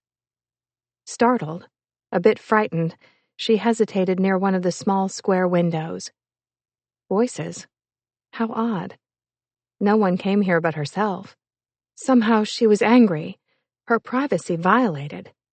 Should she run back to Windown House and tell Daddy, who would be writing in his study? But Daddy didn't like to be interrupted during his most creative hours, the early hours. And Mama would still be sleeping. Sven wouldn't listen. Elka didn't want anybody to bother her when she was cooking, and she was always cooking or cleaning. If only she had just one friend. Just one. Someday she would have, when Jamie made up his mind to come. A woman's voice. She trembled. Was that Mama? Then, to her utter shocked amazement, she heard a man's voice whispering such words as she'd never heard before. Oh, Mama! Now what should she do? Turn around and pretend not to have heard anything? But suppose she was wrong and it wasn't Mama, but some tourists who didn't know this island was private property. No, she shouldn't be cowardly. She should face up to this situation herself, and rid herself of ugly suspicions. It couldn't be her mother in there with a man who'd say such coarse, ugly words. "Now look here, Therese," said the man, louder talking now. Her heart sank. It was Mama. Her bare legs began to tremble as she gingerly stood on her toes and peeked through the dirty glass of the window. "All this has been great fun, but it's also dangerous. My wife might overhear some gossip. You know damn well not one thing goes unnoticed by those village women. You know as well as I do that Jansen's store is their hangout for gossiping. I can't risk losing my children or my wife if you are only using me for your own amusement." "Jack, Jack," crooned her mother's sweet, soft voice.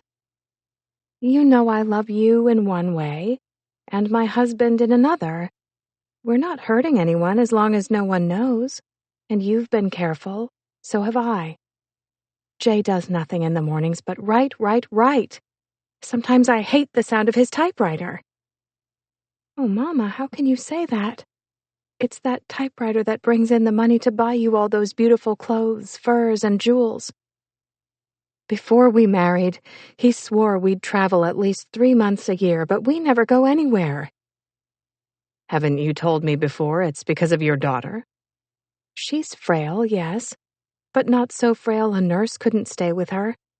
That's why we hired Elka Swenson, so she'd be here with Lisa. But no, Jay doesn't want to leave his precious daughter alone, and alone means without him to take care of her." "What did you say was wrong with her?" "Nothing is wrong with Lisa except she's selfish. She wants her father all to herself.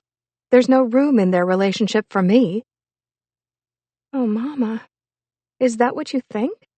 What you've been thinking all my life?" She sobbed, for even as she stared at her naked mother, in the arms of a naked man whose back was toward the window, her heart was throbbing painfully. Anger and shame made her linger on, when otherwise her sense of decency would have driven her away. She peeked again. "Oh, Mama, how can you do that with that man when Daddy loves you so much? How can you deceive him with lies, while he works night and day to give you what you want?" A best-selling novel. That's all she kept telling him. Not just another teeny-bopper thriller, Jay, but a mainstream book that will let the world know just what kind of man I married. The light inside the boathouse was dim, spooky.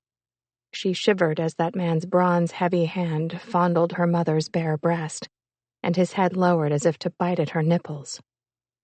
She'd never seen her mother naked before. Never seen the backside of a naked man. Then he moved. Her mother turned on her back and pulled up her knees, spreading her thighs. Shocked again, Lisa began to gasp. Her faltering heart caught her mental panic and began its own wild drumming. Death. Always she walked on the rim between life and death. And her mother didn't even believe. Only Daddy believed. Only Daddy cared. Wanting to leave, even if she had to crawl, Lisa watched all that panting, heaving, the upward heaves her mother made, the hard driving thrusts the man with the sandy hair made. And then it was over. They were both quiet, as if some divine peace held them both in a state of suspended animation. Time to leave now. "Therese, you've got to decide. Is it to be me or him? I have children. I have a wife. I have to think of them as well as you." On her knees, Lisa inched away, her heart hurting so badly she seemed caught in some horrible nightmare that would never end. Her mother's voice followed her, as if shouting, "Meet me here again when you come back. 2 weeks from today. I'll make my decision by that time." Daddy. Had to get fast to Daddy. Only he knew what to do. Somehow she reached the house, her knees cut and bleeding, her body wet with the perspiration of her efforts. Still crawling, she crept closer to his closed study door. Such a big house. The library so huge, and once it had been 5 log cabin rooms. "Daddy," she whispered, clawing at his door weakly. "Help!" The typing stopped. Silence. She tried to speak, to call his name, to let him know she needed the oxygen mask, the hypodermic needle that would soon put her to sleep. "Is that you out there, Lisa?" he asked. She couldn't speak as she slid to the floor and lay there gasping, hurting so much her left fingers felt numb. "Daddy, don't you disappoint me too. Please, please." 1. In her grand suite of rooms that faced 3 directions, Lisa furtively hid behind the heavy blue draperies, tugging a little on the ivory shears underneath, just enough to see outside. Faintly, she could hear him moving about below.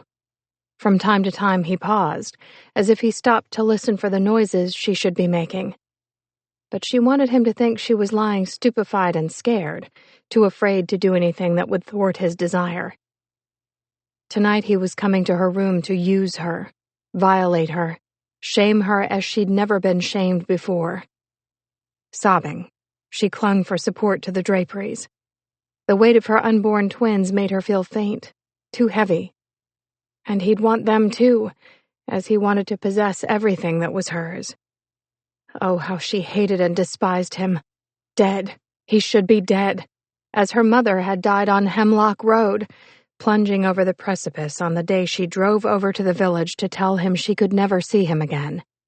Rain-slick road. Brakes that didn't hold. Screams torn from her mother's throat as she plunged over and fell 100 feet and smashed down on rocks. Then the fire. Daddy came into her room where she lay supine, staring blankly at the ceiling, knowing even before he spoke that her mother would never return. Shame and guilt, how long she'd lived with it. Too long. Could she live with more? No, no more. Fate had slapped her down too many times. This time she was going to slap back. There he was.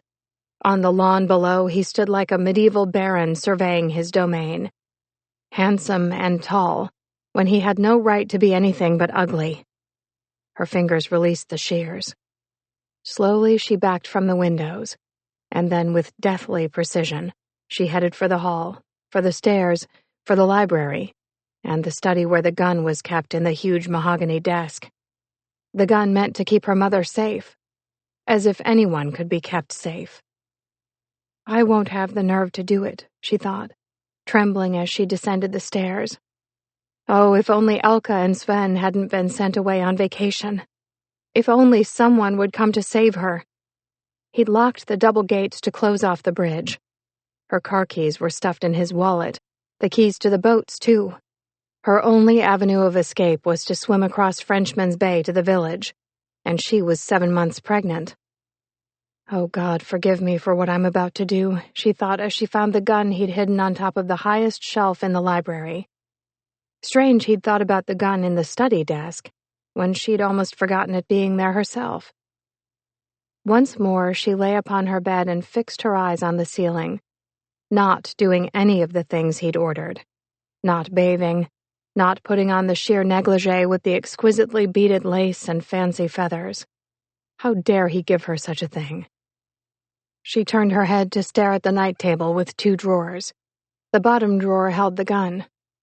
God, forgive me for what I must do, she thought again, and then she decided she'd better fall on her knees and pray, for when the time came, she might end up loving instead of hating him, and her soul would be doomed to eternal hell. How did it all begin?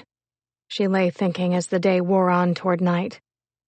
Did it truly begin the day Daddy walked into her room and told her Mama was dead? 9 years old, and on the bed she lay trembling, having just awakened from a horrible nightmare. Daddy, she cried when she saw him come reluctantly into her bedroom, his handsome, lean face pale, his hair wind-blown, and were those tears shining in his eyes? What's wrong? He looked toward the windows. His hands clenched into fists before he spoke in a choked voice. Lisa, I have just heard some very sad news. No, don't tell me. Don't say the words. Don't make it real, please. It's your mother, Lisa. She's only gone to the village to fetch my medicine, she gasped out quickly. Don't look so scared. She'll be back in a few minutes. She always drives carefully. It's raining very hard out there, he said in a sad, stiff way, only then turning to look at her, but not meeting her eyes. I was in my study writing when the police called. Darling, there's been an accident. Say no more. Don't make it real. I couldn't believe she'd go out on a day like this. She knew I didn't want her to drive, especially on Hemlock Road. You know that sharp turn, just before the village is reached? The one with the sharp drop-off.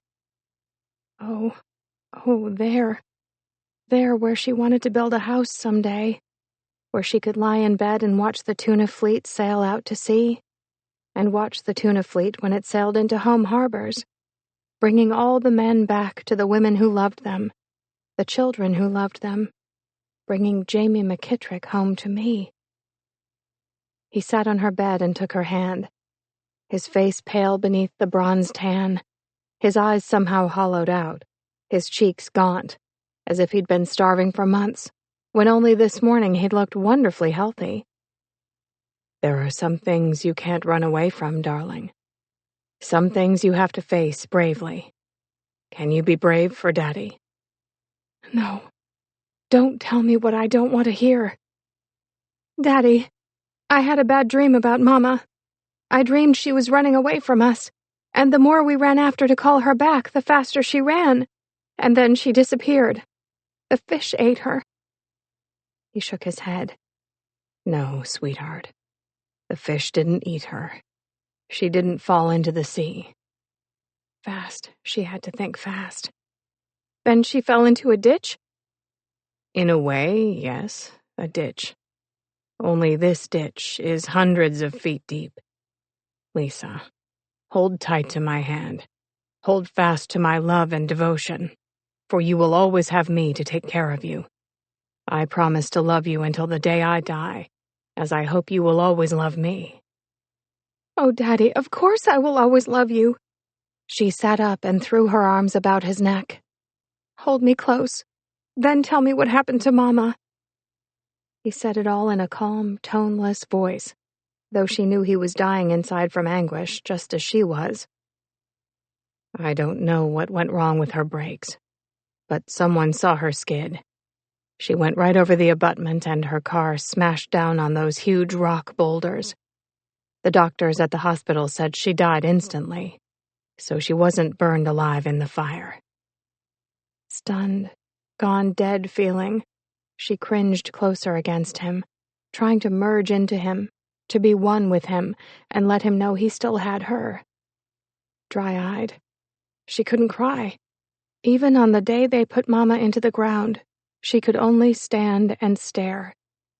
The people of the village looked at her as if at someone alien, someone who had to be strange not to cry. How could they know she'd already cried enough tears to make a primeval sea? She saw Daddy looking around at those who'd come to see her mother buried, forcing her to look around too. None of the villagers associated with the Lorraines of Bird Lane Island, yet no one failed to be here. They'd stared at the father and daughter expectantly, hopeful they'd put on a spectacular show of grief. Where was her mother's lover? One by one she stared at all the men with sandy-colored hair. He'd have to be a big man. She saw only Jamie McKittrick standing near his sister, who was 2 years older. Sad amber eyes that stared at her, as he always stared at her. For a moment, some of her sorrow departed when she thought she saw his strong compassion. He liked her. Oh, it was in his eyes, such admiration as she'd never seen before. Father, she whispered, stop looking at everyone. People are whispering. When all the people were gone, she and Daddy still stood in the empty cemetery, staring at the raw grave covered with sprays of flowers. Why was Daddy staring at that second yellow heart of roses? 2 hearts of yellow roses. Mama had loved yellow roses the best of all. Then Daddy was ripping into the flowers, tearing open small envelopes, reading cards, tossing them away, wild, wild. Lisa, did you ever tell anyone your mother preferred yellow roses above all other flowers? No, Daddy, she whispered. Was that what was driving him wild? Finding out someone else had sent her his heart of yellow roses? Jack, the lover? I like pink roses best, she whispered helplessly. She ran forward to pluck at his sleeve, trying to calm him. I'll take care of you, Daddy. I'll finish teaching Elka how to cook the gourmet food you like. I'll do everything Mama did for you. You're not going to be lonely. He stared straight ahead as they drove home. Lonely house. Haunted house. No mother. No mother. "It's too bad Charles couldn't come," said Jason after hours had passed and the fire was guttering low. "Your grandfather has a way of never being available when anything important happens." Straight away she rushed to Granddad's defense. So many things could keep him from coming. Concerts, appointments. Daddy wouldn't listen. He headed for the kitchen and directed Elka to leave Mama's room just as it had been. "I'll move into a guest room. Lisa, never enter her bedroom. Do you hear? Don't even peek inside." "Why?" "When you are a woman, perhaps you will find out for yourself." Cryptic answer, tears in his eyes that refused to roll down his cheeks. Her heart bled for him, for his love that had been betrayed. Cry some more in the night when he couldn't sense her shame and her guilt. "Together you and I will hold down the fort," he said a week later, when he could manage a faint smile again. A formerly happy smile that had turned cynical. She was busy with pen and paper, trying to make up menus to please him, trying to do all the things her mother had done for him to make him feel pampered. "Lisa," he said, looking up from the newspaper, "run outside and play. Life is too short to spend so many hours waiting on your father. But don't cross the bridge. Don't go into the village and mingle with those boys who will grow up to be fishermen like their fathers." But, she wanted to object. Jamie McKittrick was a fisherman's son. He caught tuna. Wasn't that more special than ordinary smelly fish? In early October, they flew away to spend the winter in Bermuda. There, she had 5 tutors to teach music, art, English lit, history, and they left all her questions about how babies were born unanswered. "It's not our place to tell you the facts of life," said Miss Cooper, her eyes following Jason as he strolled the beach in front of their small white cottage with 5 rooms. "Your father is so handsome. I just finished reading his last novel. It was wonderful. I hear it's become a bestseller and will be made into a movie." Yes, now that Mama was dead, Daddy was as famous as she'd always wanted him to be. Now Daddy had plenty of money to waste on travel, on new clothes for a daughter who didn't really care that much about clothes. On the island, during the long, bitterly cold winter, Elka and Swen stayed to see Windown House through. They were at the airport when Daddy and she landed near Bangor. "Hi, Elka, Swen," she called happily, skipping ahead to greet them. But Elka drew back and refused to be won over, refused the hug and kiss she would have readily given. "It's all right," said Daddy later. "She knows her place is that of a servant, and yours is mistress of the household. Take charge, Lisa, for I don't give a damn about anything but putting words on paper." Was he being sarcastic?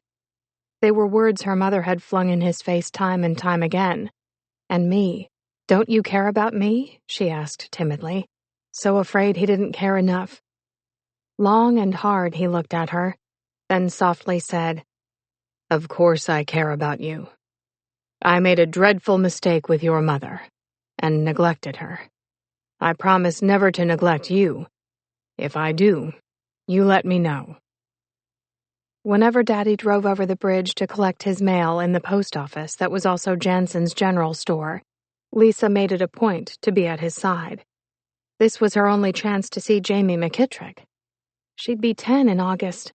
He'd be 13 in November. She loved him at first sight, since she was 7. But why did he stare with so much admiration and awe and never visit? Why don't they like us? She wanted to ask Daddy, but refrained. They lived such lonely, isolated lives, with only a few of his friends coming over to visit in the evenings after she'd gone to bed.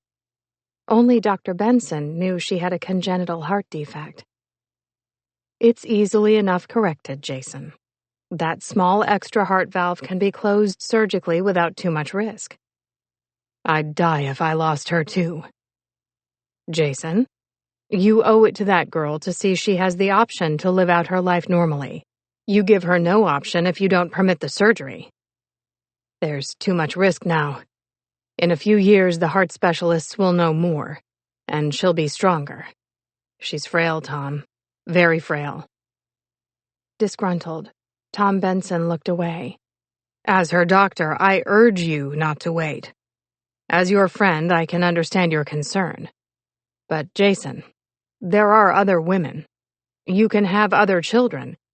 Don't put all your eggs in one basket with this one. This one is exceptional, Daddy said while she crouched in a hidden place, trapped into eavesdropping from falling asleep behind the sofa. Puzzled and wondering, she wandered down to the shore to stare wishfully toward Berryman Village. Why didn't Jamie come? Was he going to let all their lives pass by before he made his move? Should she do something to force him to come? Then her heart skipped a beat. Was that his sailboat coming this way? She stood on her toes and took a few running steps toward the dock by the new boathouse. Oh! It was his boat! He was coming! Jamie, Jamie, Jamie, I thought I'd never get to know you. Not until you were claimed by someone prettier, healthier.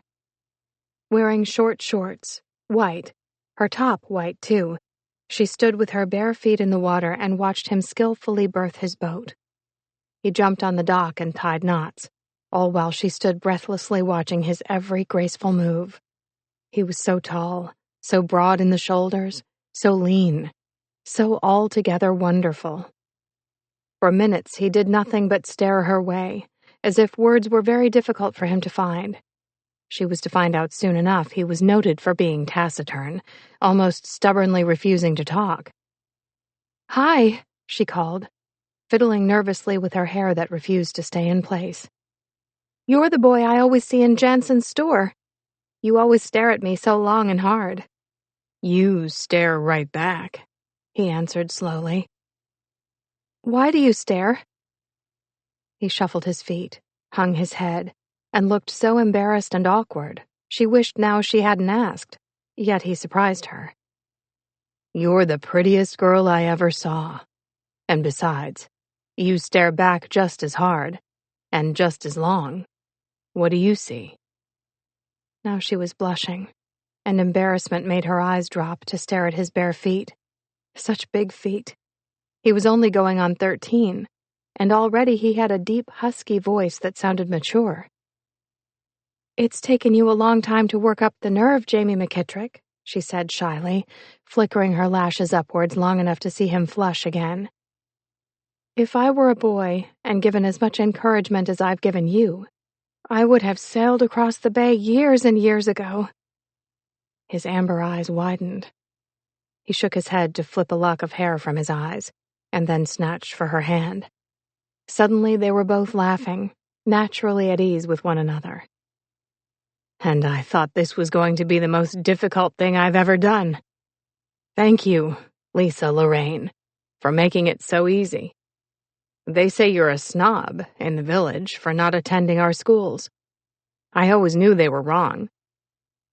From day number 1, she loved him, as she knew almost certainly he loved her. She never considered it physical attraction, never thought it was sexual, only wonderful.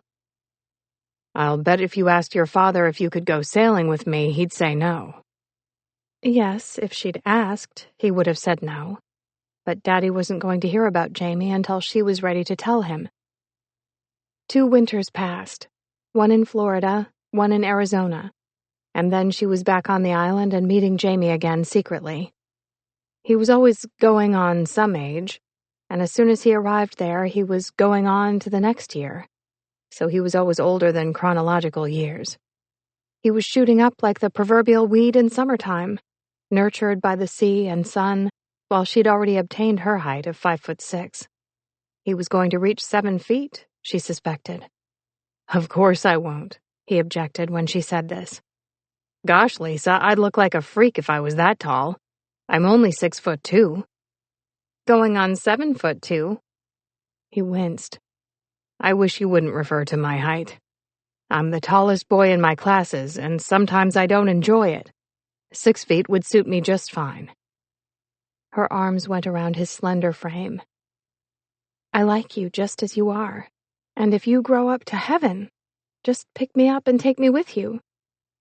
Slowly, slowly, he inclined his head, She kept staring into his eyes as they came closer, closer. Why, green flecks were speckled in the amber. Imagine that. Kissing. They were kissing. She felt hot and excited, and pulled away to take his hand in hers. I'm not yet 12, Jamie. I was hoping you'd save your first kiss for my 16th birthday party.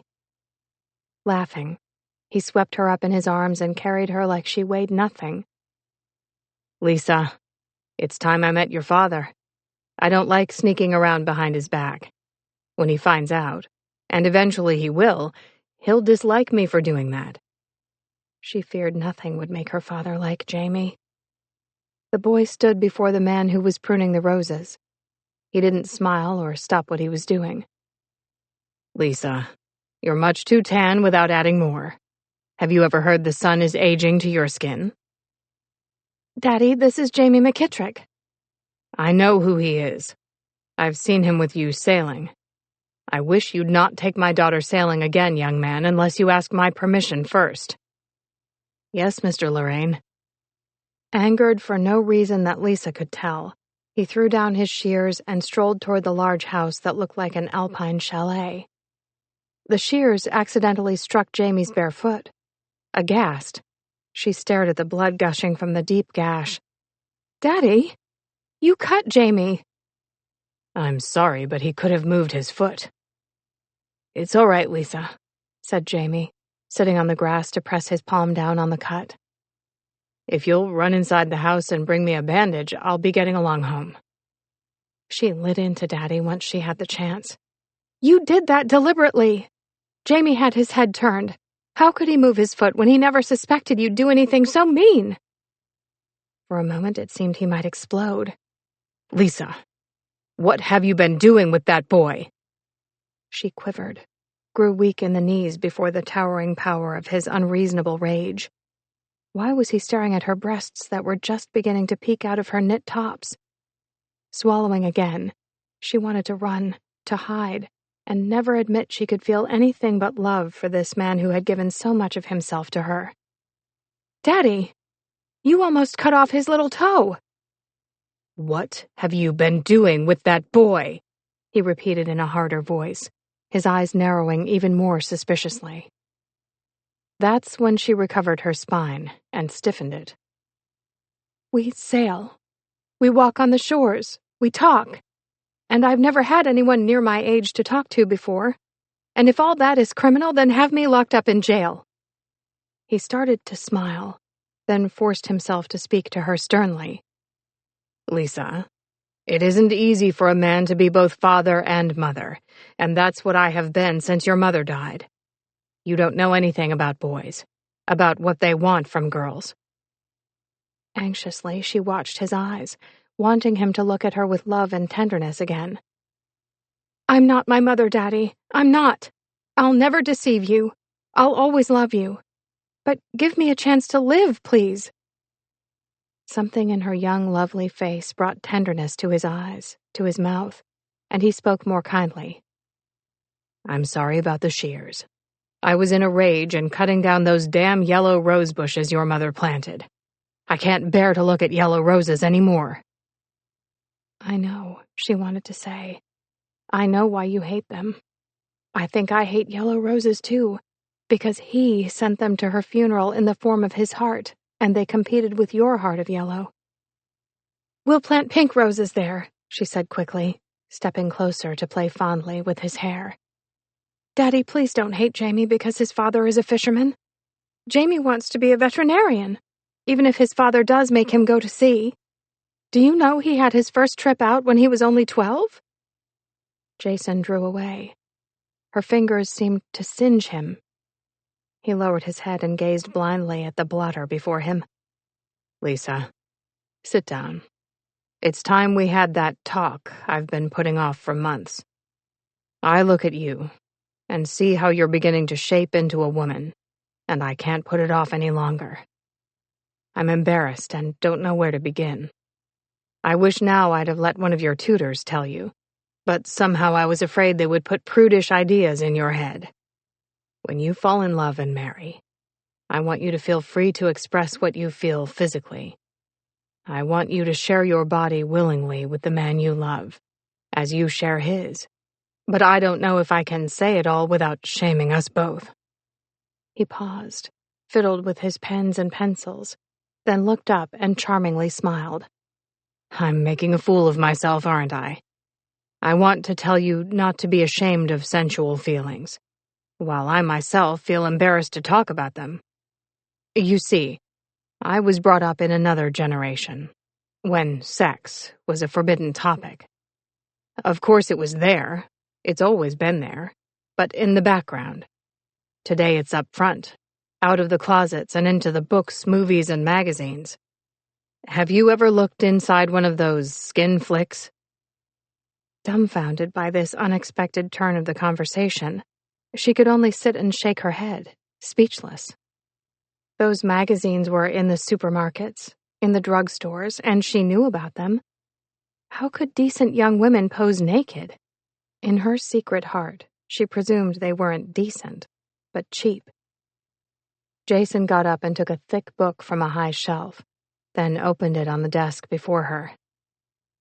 "This is a book on sex in the human being. I want you to take it to your room and read every page. I want you to study the illustrations and the photographs, and if you have any questions, I'll answer as truthfully as I can." He paused, looked reflective, and reconsidered. "No, read it now, while I'm here and easy to question, for I have the gut feeling you will never ask anything." "Daddy," she said weakly, "do I have to?" "Lisa," he said with a small smile, "remember when you asked your mother where babies came from? Remember what she told you?" "Yes. She said they came from hospitals." "She gave you a half-truth. If you want the full truth on any matter, you have to search for the answers yourself. The book you have before you is one of the best on the subject. It will tell you why a girl starts having periods, why your breasts develop, why your hips swell and your waist diminishes.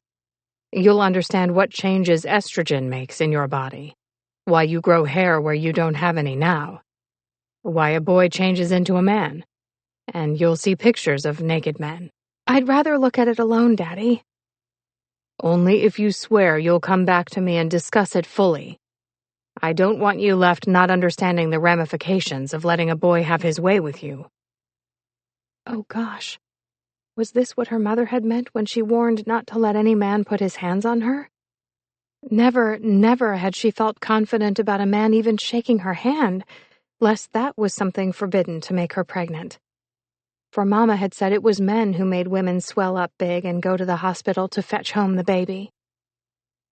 An hour later, she was down the stairs and running into Daddy's arms, crying, "Daddy, Daddy, does it have to be that way?" "What way?" "Like animals. I thought love meant kissing and holding hands. I didn't know it meant doing all those ugly things. Daddy, I'm never going to love anyone but you. I'm never going to get married. I don't want any children if I have to get them like that."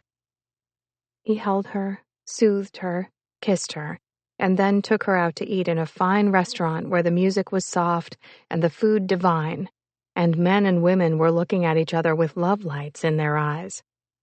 And to think they'd go back home, stripped down to naked, and do those horrible things. And some of them didn't even make babies. It was just fun. When they were home about 9, he led her into the music room and put a Strauss record on to play. "May I have this waltz, beautiful lady?" Waltzing along in a dream. That's the way she'd have her life. Waltzing all through life, loving only as she loved Daddy, and never anything gross. No babies ever. No husband ever. Not even Jamie. Strange how that made her heart ache. "This is also love," said Jason after he kissed her goodnight, and she lay on her bed looking up at him dreamily. "Love comes in many forms and many disguises, Lisa. Be aware that you are going to be an exceptionally beautiful woman. I see what's happening even now when you go into town with me. The boys are staring. Even men much older can't keep their eyes off of you. Soon they'll be wanting to put their hands on your body and take you to bed. And that doesn't literally mean it has to happen in bed. It can happen anywhere, any time of the day. Be aware of this when you are with that fisherman's son. Save yourself for someone fine and noble, someone who has as much beauty to give as you do. She dreamed that night of Jamie, and saw him old and overweight. "Go away, Jamie," she said, and the sound of her voice made her bolt awake. Jamie would never be as huge as that man in her dreams. Yet, she was going to think long and hard before she let him touch her. 2. In the strong current of the sea that entered the channel, Lisa, at 18, lay awake on her bunk. Moonlight filtered through the short casement curtains and fell mistily on her face. It silvered her hair that was honey blonde by day. Miserable thoughts made her shift restlessly as she sought a more comfortable position on a narrow bed that wasn't as soft as what she was accustomed to. Jason was in the small head, a few feet back of her head. The noises he made in there he tried to disguise by running the water. The moment he stepped from the head wearing his pajamas, she closed her eyes and feigned sleep. As if he wouldn't be denied, he hovered over her. She could feel the strength of his long gaze as he tried to determine whether or not to wake her and have their usual bedtime talk. Lightly, he touched her on the shoulder. "Lisa, are you sleeping?" "No," she managed to say as sleepily as possible, keeping her eyes closed. "But almost." "Did you enjoy yourself today?" "Of course. I always have a wonderful time with you." "I have a wonderful time with you, too." She had to open her eyes and look at him, strangely, painfully touched by the sincerity in his voice. Their gazes locked and clung while her heart beat faster. He was going to be hurt. Again. She'd be the cause. Again. And they'd grown so close since her mother died in the accident. All the things she did for him to replace the loss of her mother, now she found, too late, constructed a wall around them, keeping all others out. "Daddy," she began in the most tentative, fearful way, "there's something I've been wanting to tell you." "Of course," he said, smiling at her kindly as he perched on his bunk 3 feet across from her own. "You can tell me anything." Nervously, she swallowed. What she had to tell him wasn't going to be easy.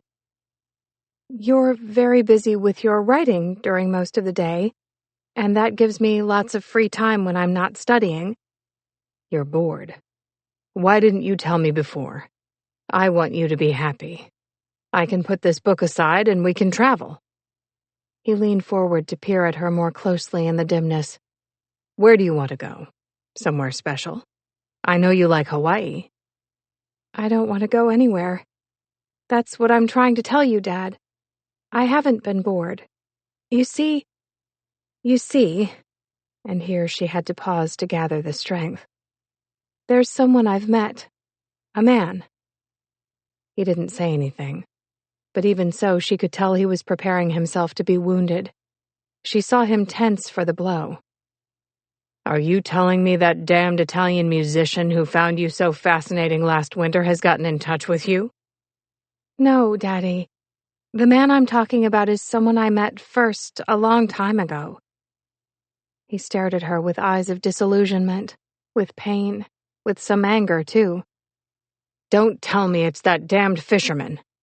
I've seen him with you walking on the shores. I've seen him sail to pick you up, but I presumed you'd have better sense than to take him seriously. You told me. You promised me you wouldn't let any man touch you." Cringing inside, she tried not to hear the pain in his voice, or see the distress in his eyes. "Daddy, Daddy, I'm not 10 years old anymore. I'm ready for everything you showed me in that book." "Are you lovers?" he shot out in a hard voice. "No." "Can I believe you?" Now she was hurt. She hadn't lied to him about anything. "As long as I live, I will always tell you the truth. I love you, Daddy, but I also love Jamie. I pray to God you are not going to force me to make a choice, you or him. We live in a big house, a wonderful house, large enough for all of us." She ended on a hopeful note. Foolish hope. "You are never to see him again. Hear that, Lisa? Never again." Hard words, ugly words, enough to make distress and pain fill her eyes until they appeared midnight blue. How had she known in advance that he would behave this way?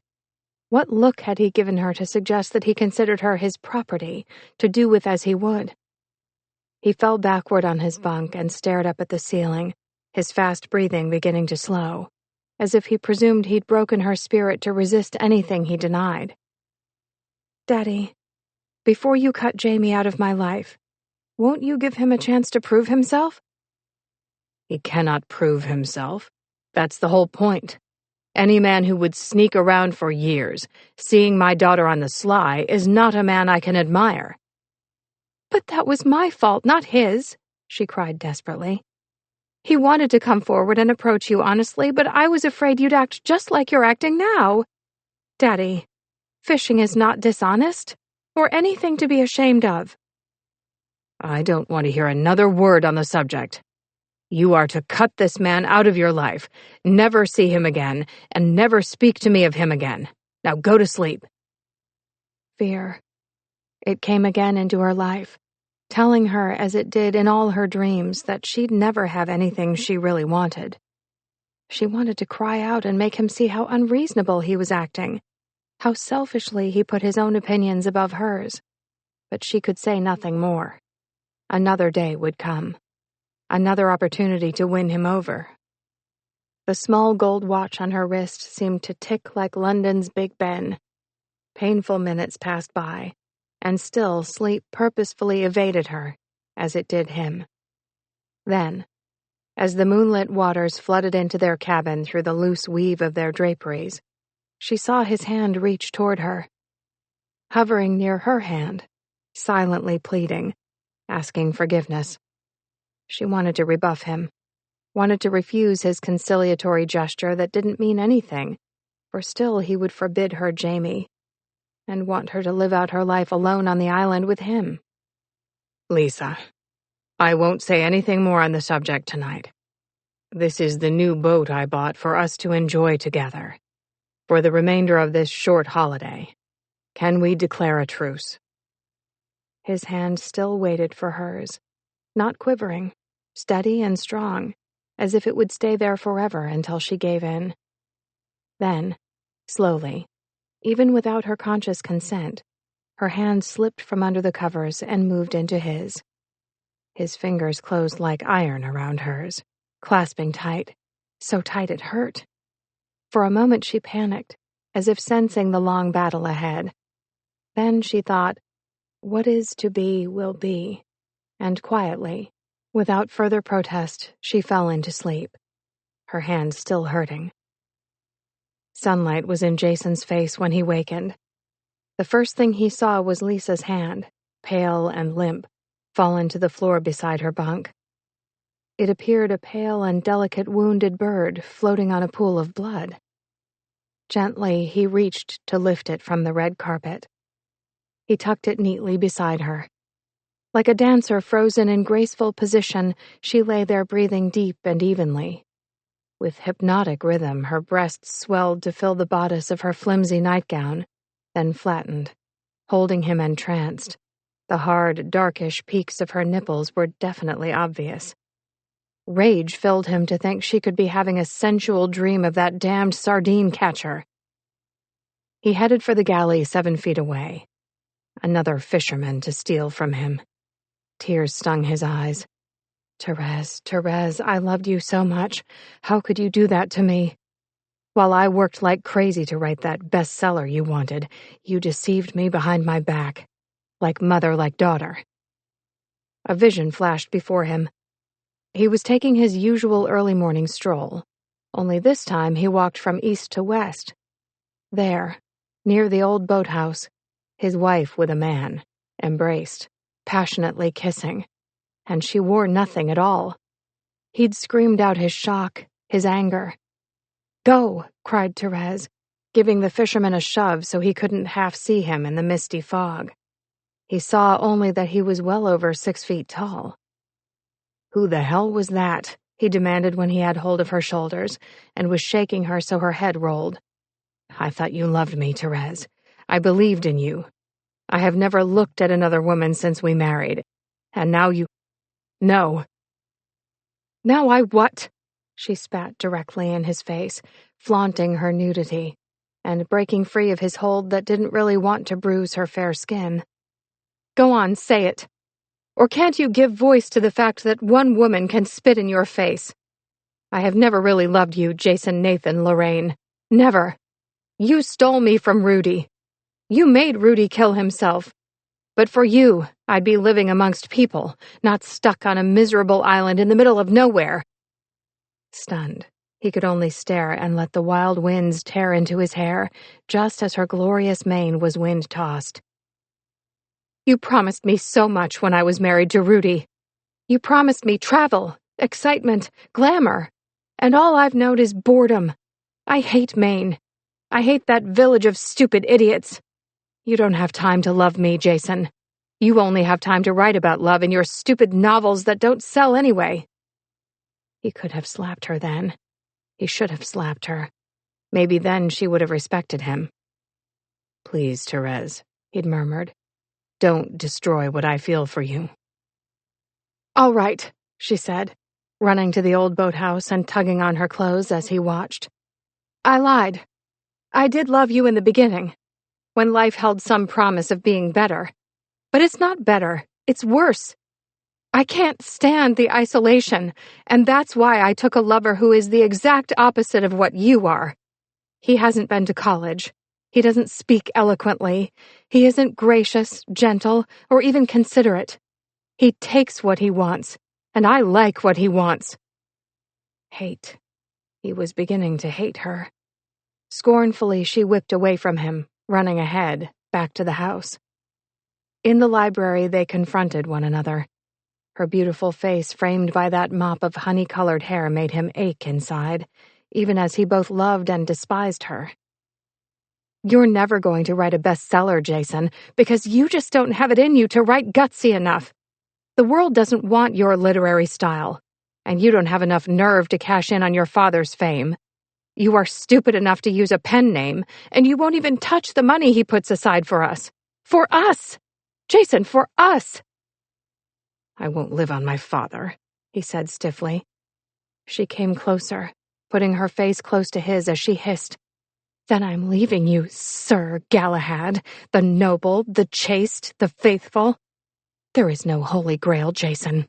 There never was. There is no perfect woman, Jason, and never will be. For to have a perfect woman, there has to be a perfect man, and where in the hell do I find one of those? You can leave when you choose, but you will never see your daughter again. From this day forward, she is mine." She laughed in his face. "You are welcome to her, my love. She is a flawed diamond, remember? One that will steal your life, rob you of hours and hours while she's sick and you tend to her needs. As for me, I'm ridding myself of this island, and Lisa too. Goodbye, my love. It was fun while it lasted, but too soon monotony set in." That's when he seized hold of her. "I will see you in hell before I see you leave this island. If I have to lock you behind bars, you will not leave me or your daughter." And 1 week after that scene, 1 week of pure hell, with the two of them not speaking except when Lisa was around, she died in that plunge over the precipice. And now he'd say the same words to her daughter. He'd see her in hell before he let her marry a fisherman.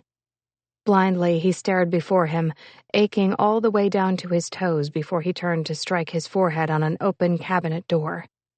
"Oh, hell!" he cursed. Behind him, Lisa tried to smother laughter. "Really, Daddy, you're something to watch. You've spilled the orange juice, let the coffee pot boil over, and now you almost poke out your eye." She reached for a thick robe before she rose from the bunk, pulled it on, stood to tie the sash, and then came swaying into the galley, her glorious head of silky hair a golden nimbus around her pale face. Quickly, she mopped up the orange juice, cleaned the coffee from the small range, but only after she'd closed all the cabinet doors. "I think you were deliberately clumsy just so I would awaken and fix your breakfast." The bruise beside his eye hurt. He accepted the cube of ice she handed him wrapped in a washcloth and put it to his injured eye. Grateful that she wasn't angry with him, he watched as she laid bacon carefully in a cold pan. "Now you keep an eye on it, turn it over often, and in a sec or two I'll be back to fix you the best breakfast you've eaten outside of Windown House." Hope sprang eternal. She had forgiven him. Life as normal could go on. He breathed a sigh of relief and sat down to wait for her to come out of the head. In 2 seconds she came running, scolding him for not watching the bacon, even as she saved it from burning, then put it on a paper towel to keep warm in the oven as she whipped eggs and started his favorite omelet. "My, you have learned how to cook," he said fervently when he polished off the last of the 2 omelets and 4 slices of bacon, plus 2 English muffins. "I think I'll fire Elka and hire you." "Then Sven would go with his wife, and you'd have to do all the handyman work around the yard, and cut the firewood, and paint the gutters, and run the lawnmower, and clean the windows, for I wouldn't have time to cook and do all of that, too." He grunted, ashamed to know how much she knew about him, and his dislike for menial chores. Now that he had written that bestseller Therese had desired so much, the book that would have given him the means to let her live a glamorous life, he decided then and there it was time Lisa and he stayed a few years in Europe, with Charles. She'd like that, and the fisherman would be forgotten. "Dad," she said, her voice very small, making him think she was going to mention that fisherman again. "There's a man in the village who watches me all the time. The first time I noticed him, he was just standing near our bridge, staring over at our island. Now I never go to the village without seeing him staring at me. He has a dark beard and mustache." He laughed. "You should be accustomed to all men staring at you by now. That man you mention is an artist named Kyle Peters. I bought one of his scenes of our island. He thinks you are the most beautiful woman alive. In fact, he asked me last week if you could pose for some church murals he's planning to put in St. John's Cathedral." Her violet blue eyes grew wide in surprise. "Why, I didn't know that cathedral had been restored. Didn't it burn a few years ago?" "To the ground. But it's been reconstructed and made more impressive. I told him no, since I think we should spend this winter in Rome again, with your grandfather." "Oh, Daddy, how wonderful! In Rome with Charlie Pop, and maybe this time you will take me to Vienna, like you did when I was 15. I loved that winter." He laughed, pleased because she was. Happy because she loved their island as much as he did, and loved Charles with a devotion that was touching. Together they cleaned the galley, she washing, him drying the dishes. An hour later they roamed the dense, dark pine forest of Mount Desert Isle, both armed with cameras.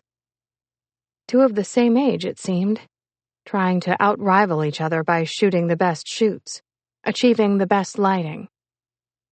Suddenly it grew very dark. Glancing upward, he saw a bit of sky that had turned gray. Fat cumulus clouds were now stretched out long and lean, driven by high, strong winds. When he looked around for Lisa, she had disappeared. He called, "Lisa, there's a storm heading this way. We've got to get out, and fast." Her bright head popped up from behind a thorny bush. "Dad, look what I've found." In her hands she held a small white dog, a mongrel of some sort. "Isn't he adorable? Let's take him home. Someone must have gone off and forgotten him, and you know he can't fend for himself in these woods." Not answering, he seized her up in his arms, the dog seemingly too, and ran for the boat docked a mile away. Panting and gasping, as she complained about being carried, he managed to reach the dock just as the rain broke. He wouldn't let her help on the deck, just shoved her down the 2 steps and ordered her to put on a life jacket. "And hold on to that damn dog if anything happens." "Nothing is going to happen with you at the wheel," she said with a complacency that startled and pleased him. Dry and warm in the thick robes she'd put on, Lisa held the small dog as she lay curled up and staring out of a small window. She wasn't afraid. Jason would get them all home safely. As much as he scorned fishermen, he was as much at home on the water as they were, as Jamie was. Born and bred to this rocky Maine coast like Jamie. Jamie, somehow, some way, I'll make him accept you. 3. The gentler, friendlier waters of Bird Lane Island welcomed them home as Jason turned his yacht into the cove and sighed with relief. Wet and dripping, he threw open the cabin door and called down to Lisa, "We're home. Now all we have to do is make it up to the house. Unless you'd rather wait here until the worst of this storm is over." She was curled up on a bunk, shivering as she held the small dog in her arms. The radio was on, predicting the storm would last through the night and possibly half of tomorrow. Despondently, she switched it off. How miserable to spend the night in the boat, inside the new boathouse with its unpainted wooden walls, with the water churning restlessly throughout. "You look cold and pale," he said with concern. "Lisa, are you feeling all right?" "Sure, but we're out of food. No dinner, no breakfast if we stay." It seemed 30 degrees colder than this morning, just like winter had returned and wiped out even the memories of spring. He fiddled with the heat control on the wall and tried to make it warmer. Damn. A trial run on a new boat and the heater stopped working. Great. No food either. Who'd eaten it all? He struck the heat control, wishing he were good mechanically and could fix the damn thing. She'd turned the fan on high, but it was blowing only cold air. Scowling and irritated, he turned to Lisa and asked if she was game for the house. "I'll build a warm fire. Elka will have a hot dinner ready, and you can take a long soak in a hot tub to put some color back in your cheeks." Nodding, she rose to pull on a purple sweater that reached down to her hips while he held her rain slicker. With his slicker on, the dog in one of his huge pockets, they set off toward the house. The fierce wind was enough to force them to double their caution. It wasn't easy walking on the rocks even on a beautiful day. This gale blew the wind directly in their faces. He shoved Lisa behind him and told her to cling to his waist. As a boy, he'd found this kind of wild weather exciting. Now he hated it for what it could do to her. That's all he could think of as he felt her steps leaden and heard her short gasps for breath even as the small dog whimpered. That's when he whirled around to pick her up and throw her over his shoulder, though she protested. "I can walk, Dad. It's hard enough for you without carrying me." It was June, and from the freezing way it felt, snow was possible. He tried to run with his burden, slipping and sliding several times on the wet grass, on the mud, stumbling on the rocks that seemed to move directly in his way. Winddown House loomed up ahead, bright with lights.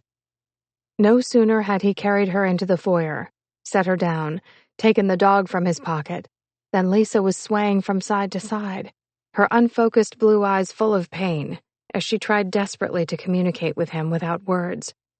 She made some small whimper, a familiar signal of distress.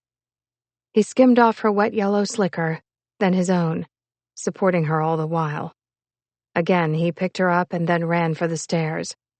In her room, he dropped her on the bed, then ran back into the hall to fetch from a closet the oxygen mask and its tank. In another second, he had her mouth and nose covered, and he was instructing her to hold that in place while he raced for the hypodermic syringe. Despite the panic in her eyes, the heaving of her chest, he shoved up the wide arm of her sweater and robe, swabbed her upper arm with alcohol, then plunged in the needle to release the sedative slowly, slowly. He felt as desperate as she did inside, only his panic didn't show. She stared at him with eyes going sleepy, as if he were the only real and solid and dependable factor in a world gone crazy with pain that was inflicted upon her time and again for no reason she could understand. Why me? Why me? His fingers stayed on her pulse until she was deeply asleep and breathing regularly. Only then could he relax. No sooner had he fallen into a chair, sighed with relief, than he saw the muddy footprints he'd left on her white carpet. He groaned. Not that she'd say anything. It was him who wanted perfection for her. Next, he was moving closer to the bed and seeing for the first time her sopping wet white robe. He couldn't allow that to stay on, or she'd wake up with pneumonia. He frowned, thinking of Elka downstairs in the kitchen, and started to go for her. There wasn't much closeness between his daughter and his housekeeper, despite all the years they'd lived in the same house. Something peculiar about Elka. Instead of seeking out Elka's help, he decided he could modestly take care of her himself. Grabbing up several large towels from Lisa's bath, he spread them over her, then drew off her robe by reaching underneath and tugging. He dried her hair, then rubbed at her body with her covering towel. One careless move and he discovered to his surprise that she hadn't put on any underwear beneath the robe. Why the devil hadn't she dressed properly? Nevertheless, he tried not to look, tried not to feel as he briskly rubbed her down, and then pulled a warm granny gown over her head. Only when the hem touched her feet did he reach under the gown to pull off the damp towels. He was trembling, strangely weak. He sat, befuddled with embarrassment, wondering what had come over him momentarily. Once more he rose, this time to enter the kitchen and present the problem of the muddy footprints to Elka. Even as he spoke, he picked up a thin slice of raw carrot and began to munch. Elka was tall and lean, almost de-sexed in her gray uniform. Her pale eyes turned sharp as she turned to him, not at all surprised by his wet, disheveled appearance. "Sir," she said in her flat, toneless way, "I didn't expect you and Miss Lisa back until tomorrow." "We were caught in the storm, and she's had a slight attack and is sleeping from the sedative I gave her. But I've ruined her carpet with muddy footprints, and that on the stairs, too." "I'll take care of it, sir," Elka said calmly. "All you've got to do is wait for the mud to dry. Then it scrapes off easily." He'd never seen Elka ruffled, and fully believed the house could blow down and she would stay unperturbed. "I hope that's true. And let's hold back dinner until Lisa's awake. The drug I gave her should wear off in a few hours." "If you can stand it, sir," she said with wry, laconic knowledge of his avid appetite. He gave her his own wry look, picked an olive from her plate of appetizers, and left to take a hot shower. After he shaved and dressed, he checked again on Lisa, who hadn't moved. The mud was still on the carpet. When he used his thumbnail to scrape some away, he saw to his relief, perhaps the carpet could be salvaged. Somehow he couldn't leave her alone. So, she was seeing a fisherman too, just like her mother, perhaps planning to elope in some romantic way and leave him here, never guessing how she'd ruin her life. 9 years since Therese had killed herself in that accident, for he liked to think that way, despite himself. Therese, how could you prefer a fisherman above me? Beside one of the wide windows near the back balcony, he sat down to stare out toward the sea. It was almost night. The wind had the sapling trees groveling to the ground.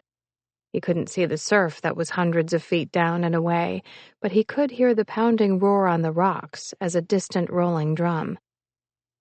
The howling wind, the noise of the surf, the rain, all combined to make a kind of fierce, vengeful music. He heard it as similar to the ominous organ music played in a minor key that portended trouble.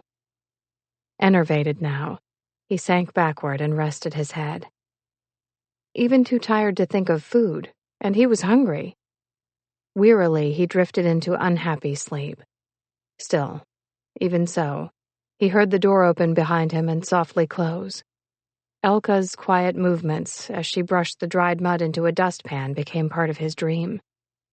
The cleaning fluid to remove the smudges infiltrated his dream too, and turned the blood blue as the chemical she used. Another noise to bring cold, damp air that blew in his face. The dream worsened.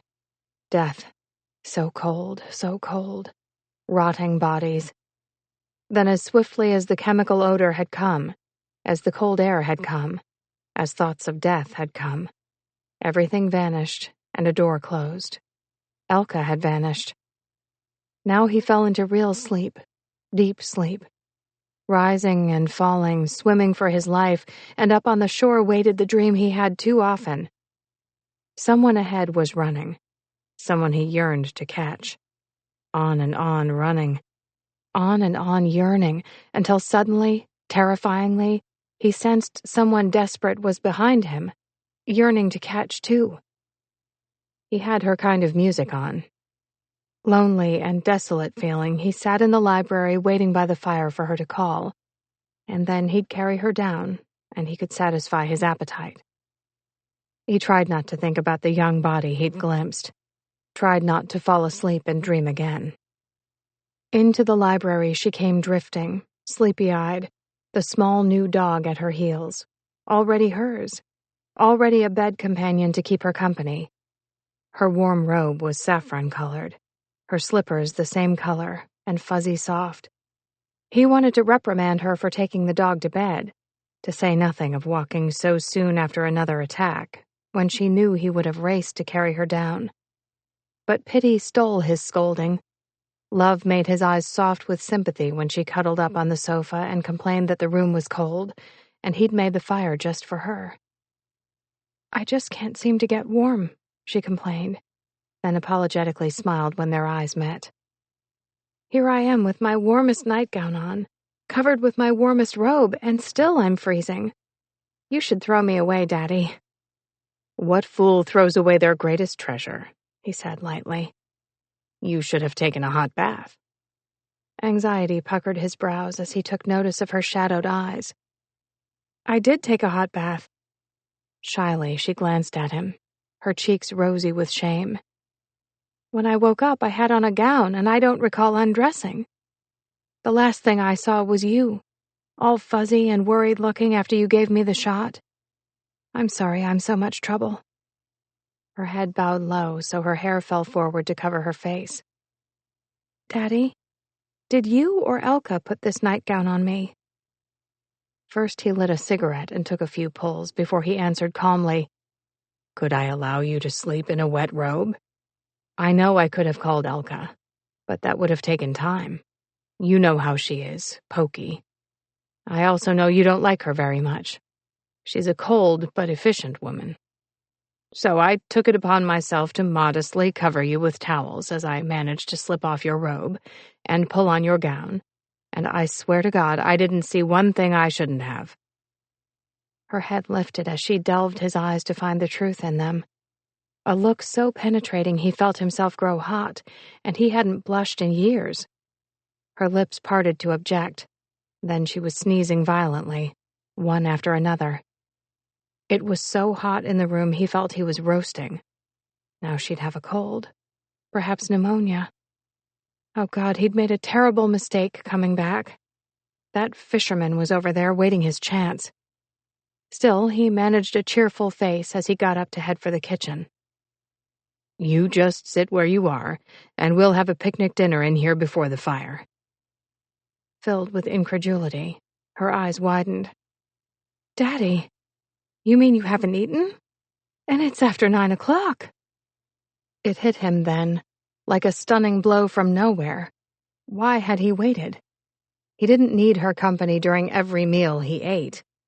He stared at her, ambivalent and troubled.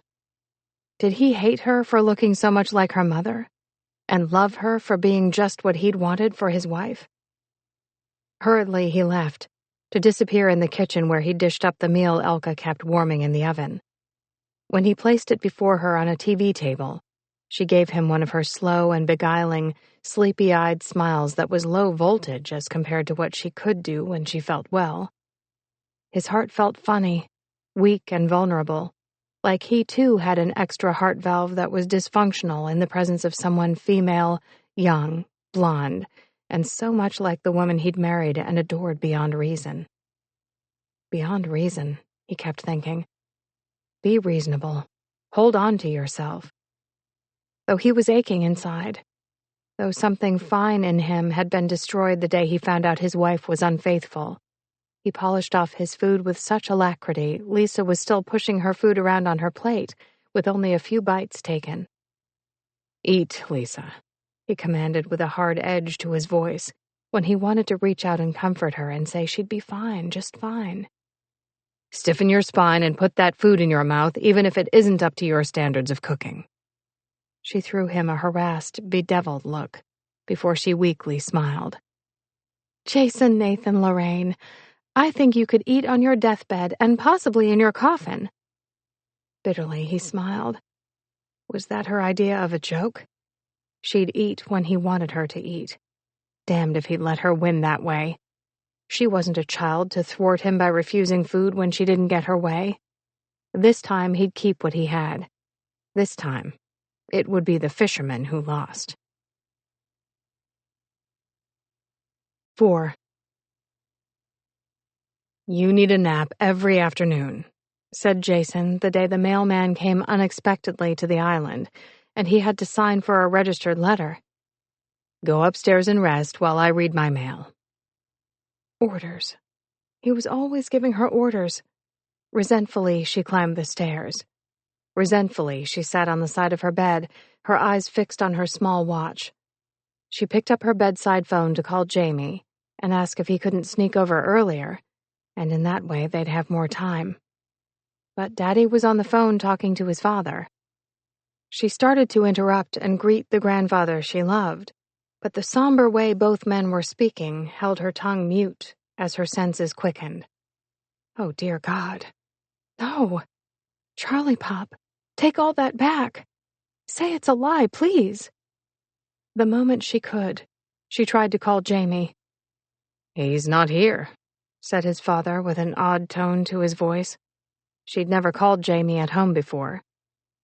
"May I tell him who called?" "Never mind," she said before hanging up.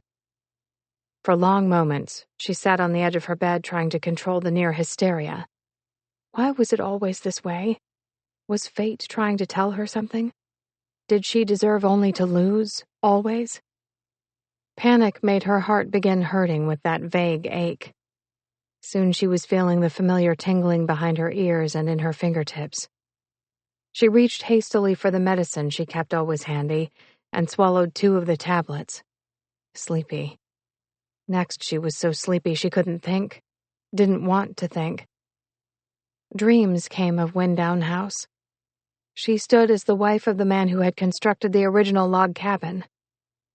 "Put it downwind from the northern bluffs," she said in her dream.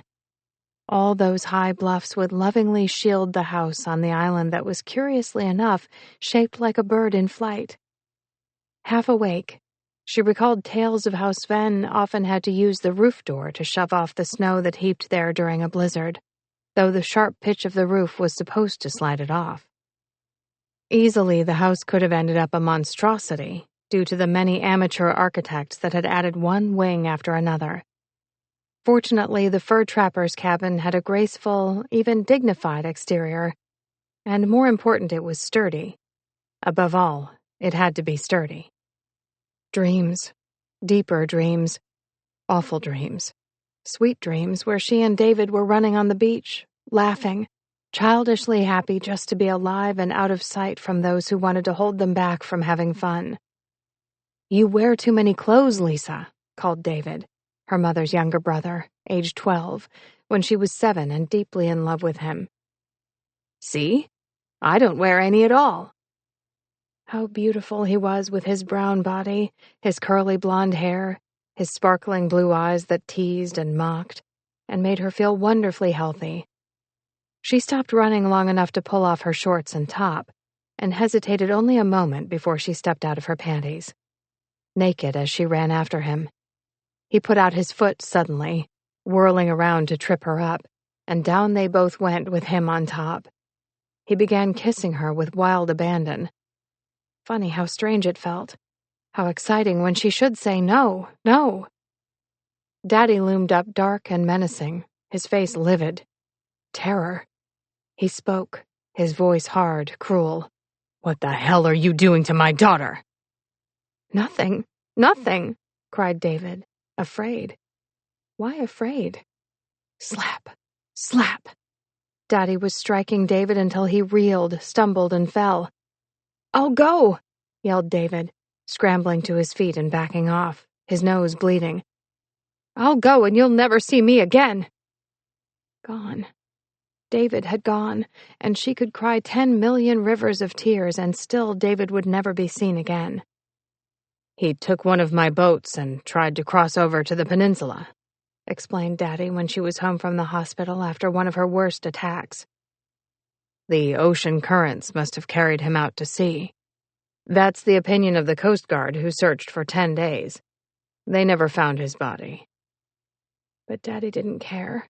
She could tell by the way he said, "It was his own fault, Lisa. His own fault." That's the way it was. Your own fault. The weather's fault.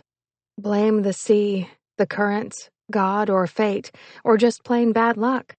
It was never, never anything you did yourself. Never, never. David was dead and down at the bottom of the sea, all his 12-year-old bones picked clean by the fish that Jamie set out to catch. Tuna fish put in little cans, choice bits that had once been David with the golden hair, the blue eyes, the tanned body that ran naked in the sunshine. So David was dead. Why did he call? Lisa, Lisa, Lisa. David? Daddy? She bolted awake. Jamie. He could save her. She glanced at her watch, saw to her dismay that it was almost 6 o'clock. Would he wait 2 hours? Please be waiting, Jamie. Quickly, she slipped on a pair of fresh white shorts and pulled on a clean top before she swiped a brush through her tangled hair, touched powder to her nose and chin, added a bit of lipstick, and then she was out of the western window, on the balcony tiptoeing to the balustrade she straddled, and then she was descending the rose trellis to the ground. Minutes later, she approached their special hidden place for meeting. Ah, there was his boat with the red sails furled, rocking gently on the bay water as the waves lapped the cove shores. Jamie, she called because she couldn't spot him anywhere. Did you come and leave your boat? Come out from wherever. He didn't respond, forcing her to call again. No need to yell, he said, coming into view as he sat up and showed above the huge rocks that had shielded him. You'll wake the dead, and your father if he's sleeping. He rubbed at his eyes with his fists like a small boy, making her expression tender with love. Sleeping while he waited. Imagine that. She'd thought he'd grow impatient, angry, or be so eager to hold her, even now he'd jump up and come running. But he only sat there, waiting for her to go to him. Hi, sleepyhead, she said as she strolled his way. Hi yourself, latecomer, he said softly. I'm sorry about that, she said hoarsely, thinking again of Charlie Pop. So am I sorry. Now I won't have long to stay. It's almost dinner time.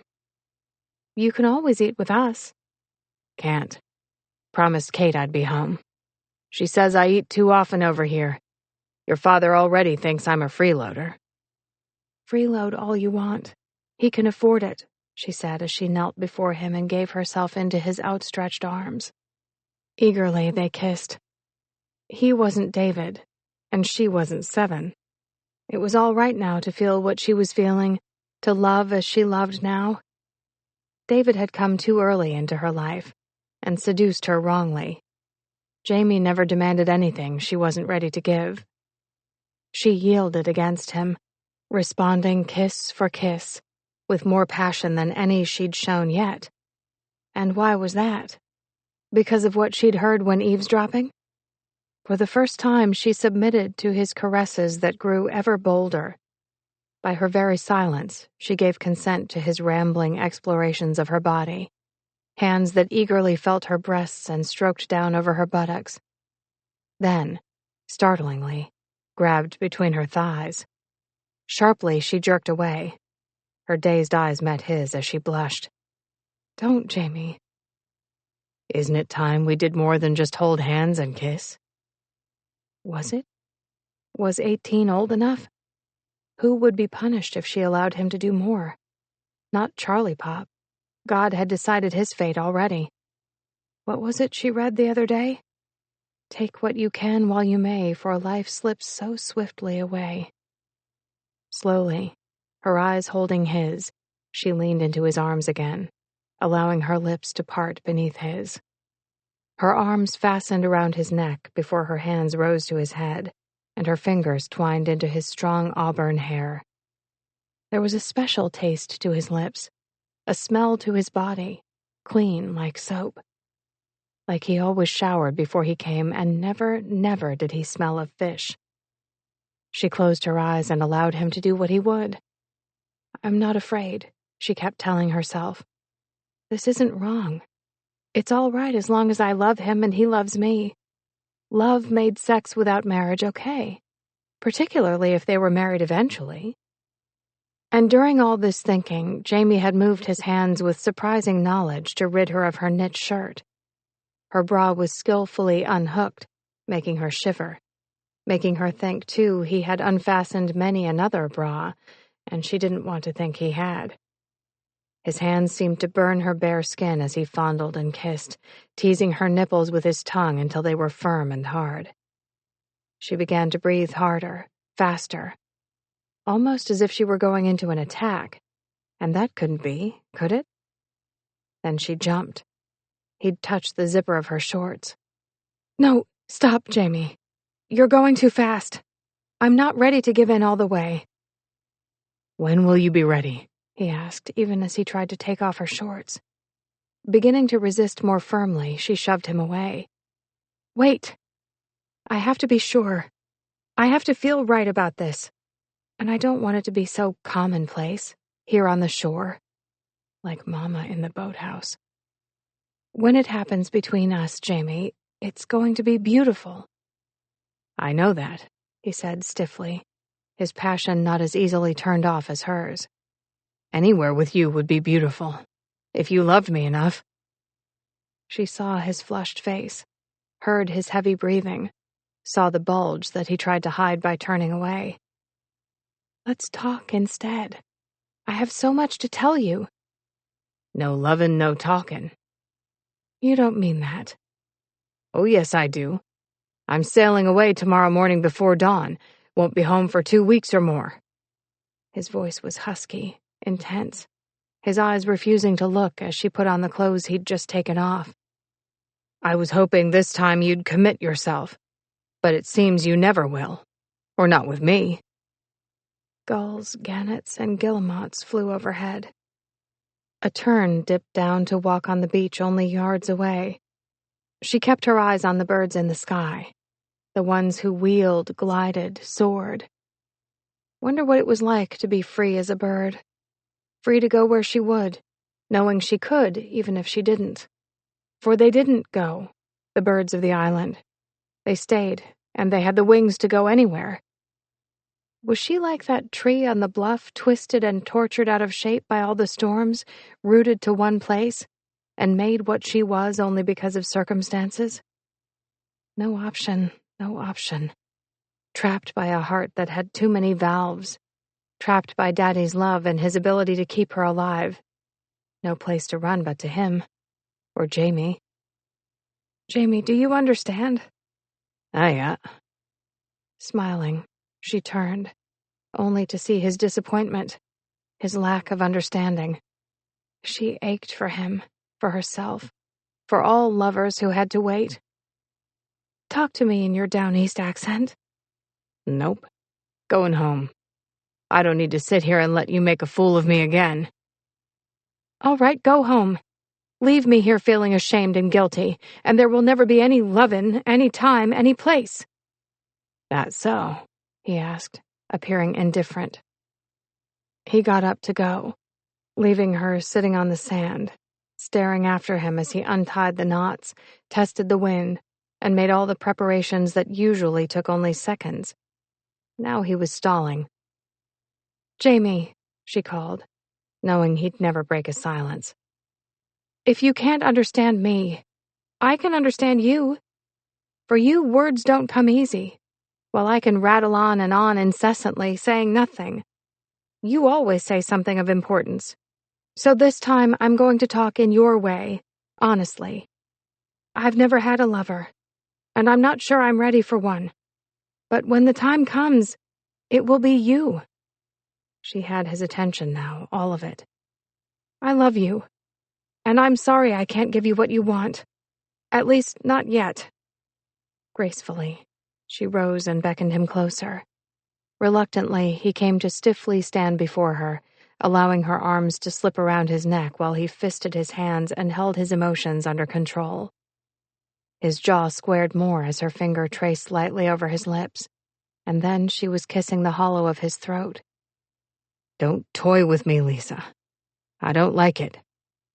"I'm not toying. I'm trying to say I'm sorry." "I've had enough of this for one day. Take your hands off. If you don't really love me, and don't want me, then tell me to get the hell out of your life, and I will. But if you want me to come back, you keep in mind we're no longer kids playing at being in love. This time it's for real, and I want it all." How could she explain how she felt? He wouldn't understand about David. "Jamie, let me try and tell you about my mother when she was very young, just my age, when she married a man named Rudy Marshall. Years later, she met my father, and they fell in love, madly in love. She divorced Rudy and married Daddy, and on their honeymoon, Rudy put a shotgun in his mouth and blew off the back of his head. Mama never forgave herself for leaving him. She never forgave Daddy for making her fall in love with him. She told me not to make the same mistake, not to marry too young, but to wait for the kind of man who would keep me happy all my life long." "I understand," he said coldly. "You want to hang on to me while you look over the field for someone better." She stepped closer and pressed her soft curves against his hard body, forcing his arms to embrace her, as she cuddled her head on his chest. "Hold tight to me, Jamie. Never let me go. I want you as much as you want me, but I'm scared, and the timing is wrong. Sometimes I feel God is waging a vendetta against me, stealing from me everyone I love. I've told you about David, who was lost at sea. You know my grandmother died when Mama, Daddy, and I were in Bermuda, and Daddy never forgave himself for being away and not able to attend the funeral. Then Mama was killed in that accident. I've lost 3 puppies I love, the parakeet you gave me, and now just today, I picked up the telephone to call you, and I heard Daddy talking to my grandfather in Rome. He's coming home, Jamie. My grandfather is dying of lung cancer, and he's coming home to stay until he goes into the ground." "I'm sorry. So sorry. I know how much you love your grandfather." His strong young arms held her tighter. "That's why I can't give you what you want, Jamie. At least one of the reasons. I feel everything is slipping away from me. People, time, perhaps the new dog I just found and named Pipkin. He'll be lost too. Then there's my own life, my stupid heart that needs an operation. I wake up at night wondering what's going to happen to me, to you, to Daddy. I'm so terribly afraid somebody else will go out of my life, and I don't know if I can live through another loss."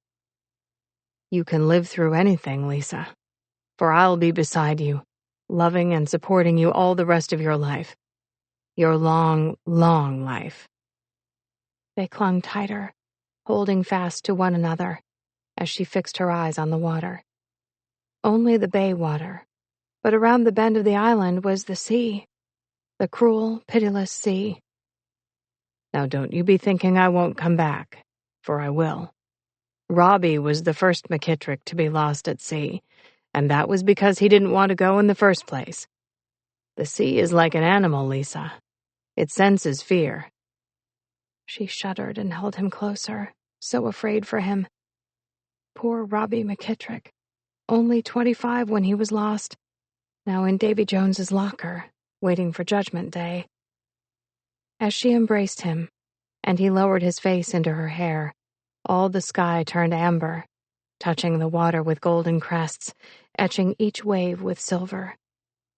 And then it was crimson, everything redder than blood. It was just like her nightmare when she was running on the beach, searching. His boat, when he sailed away, grew smaller and smaller. She put her hands to her head, trying to stop the precognition that one day he wouldn't come back. Ever. 5. Early, before the morning mists had lifted from the land or sea, when it was more like night than day, the fleet of tuna fishing clippers, trawlers, and schooners moved from their home harbors on the peninsula on Frenchman's Bay, then curved gently into the Atlantic, going north. The bluer, warm waters of the Gulf Stream their goal. The men of these vessels were not averse to catching lesser fish, right down to those sardine size, if such made themselves available, and if their equipment was suitable. But for tuna, they were targeted.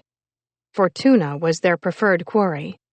For tuna, they were prepared and equipped, but empty holds had to be filled with something. Once fishermen like them had depended largely on their own personal knowledge and skill to locate their elusive quarry, following the ocean currents. Now they had modern electronic listening devices similar to sonar instruments. Some ships used radio beams to bounce off the ocean floor, and this information of depth was recorded on graphs. They used charts of the ocean bottom with previously recorded depths of watery valleys and unseen peaks of drowned mountains. By comparing these charts with the recent reading of the fish-finding fathometers, the skippers would know a lesser reading of fathoms, above a spot that should read greater, was either an unrecorded peak or kelp forest, or what they were searching for: fish. And for the first time, Jamie McKittrick was skipper in charge of his father's new trawler that had cost hundreds of thousands of dollars. At 21, the youngest captain in the fleet. On his bed, Jason Lorraine heard the mechanical sounds of the fishing fleet's early departure. The mournful wails of the lighthouse foghorn, wistful and somehow sad as they were, nevertheless pleased him. He stilled, lay supine, and turned only his head toward the eastern windows, sponging up the taste and feel of the fresh new day. Seeing the billowing fog, sniffing the salt brine air, hearing the ghostly cries of the outbound boats did not fail now, as it had never failed in the past, to send an appreciative rippling thrill down his spine. He didn't stir more than blinking eyelids until the last forlorn cry had spread into the muffling morning mists, and all boats vanished in the distance. It was for such as this that he loved his island with a passion that could be named obsessive. He sat up then, all his senses keen, knowing that today he would be exhilaratingly productive. He inhaled deeply, then stretched before he threw off the covers, pulling on a robe and thrusting his feet into slippers. He felt eager for the clean white sheets of paper that would take him into adventures he'd never experience in any other way. Then he headed for the back balcony facing the Atlantic. As new as the day was, his daughter had preceded him there. She didn't turn her head or speak to acknowledge his presence. "Lisa," he had to say twice before she finally turned to him and gave him a tremulous smile of welcome. Why were her eyes brilliant with unshed tears? "What's wrong, sweetheart?"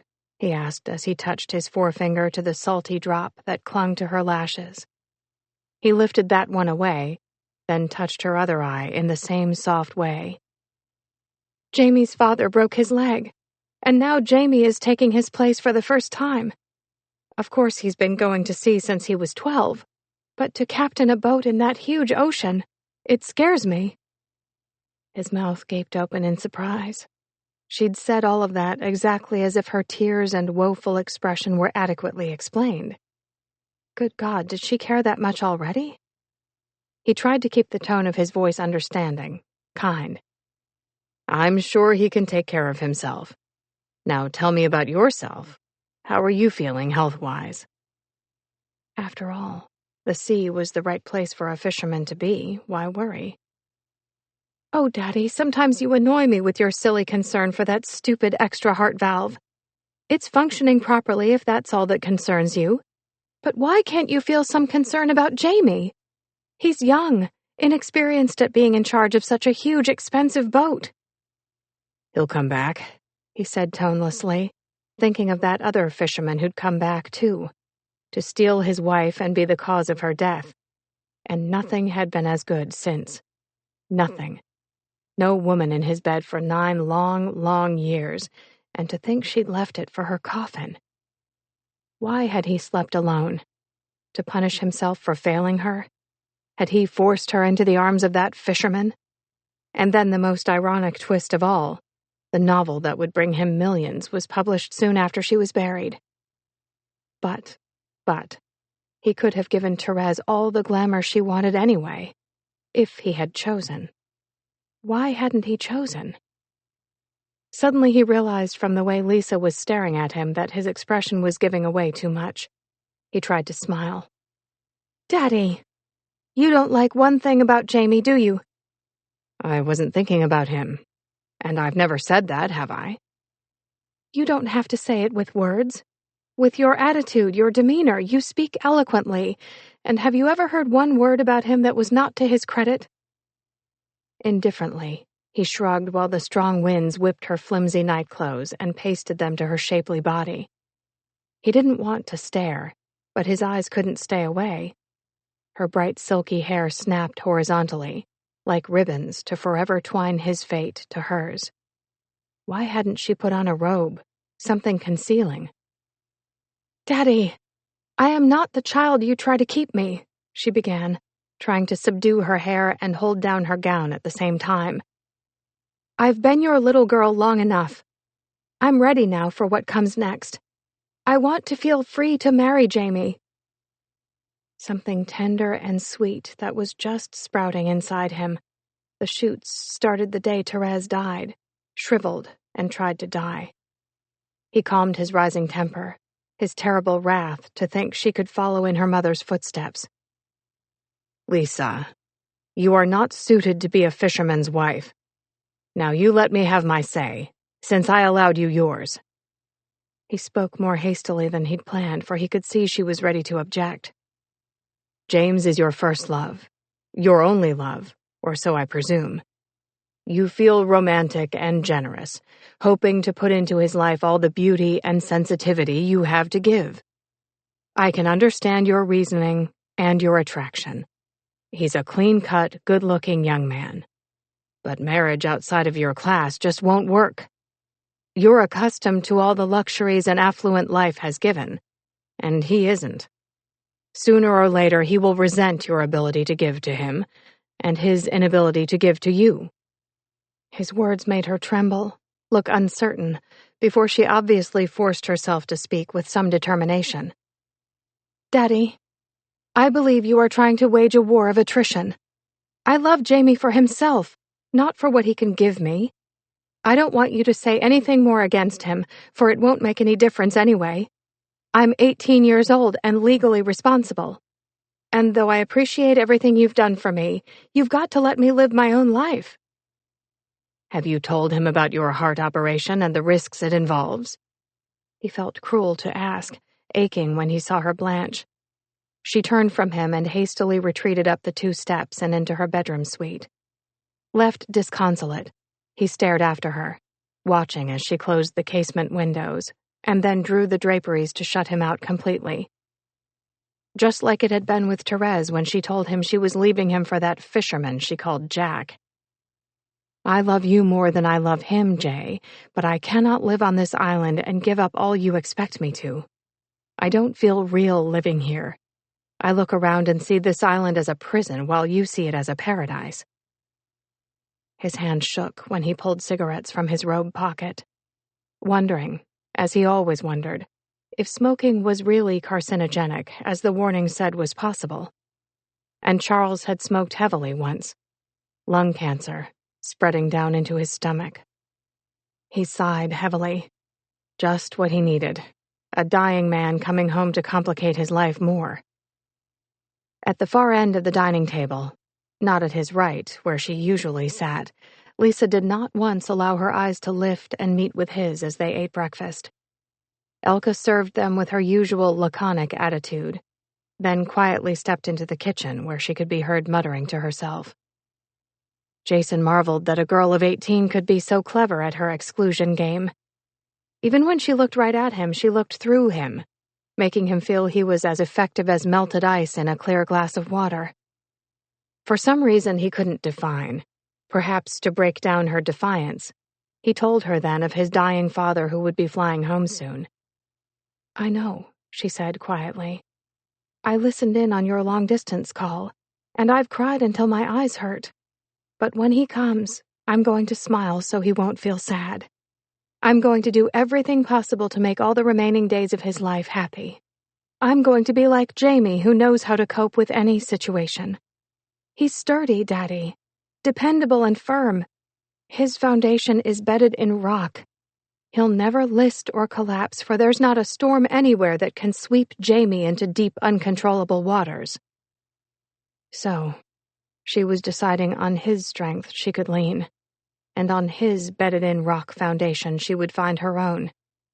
He pitied her, he loved her, but most of all he felt afraid for her future. Should he tell her about Therese with her fisherman lover? No, he thought. What daughter should be told that her dead mother was capable of deceit? Death put an instant halo above the head of the deceased and sprouted wings on their backs.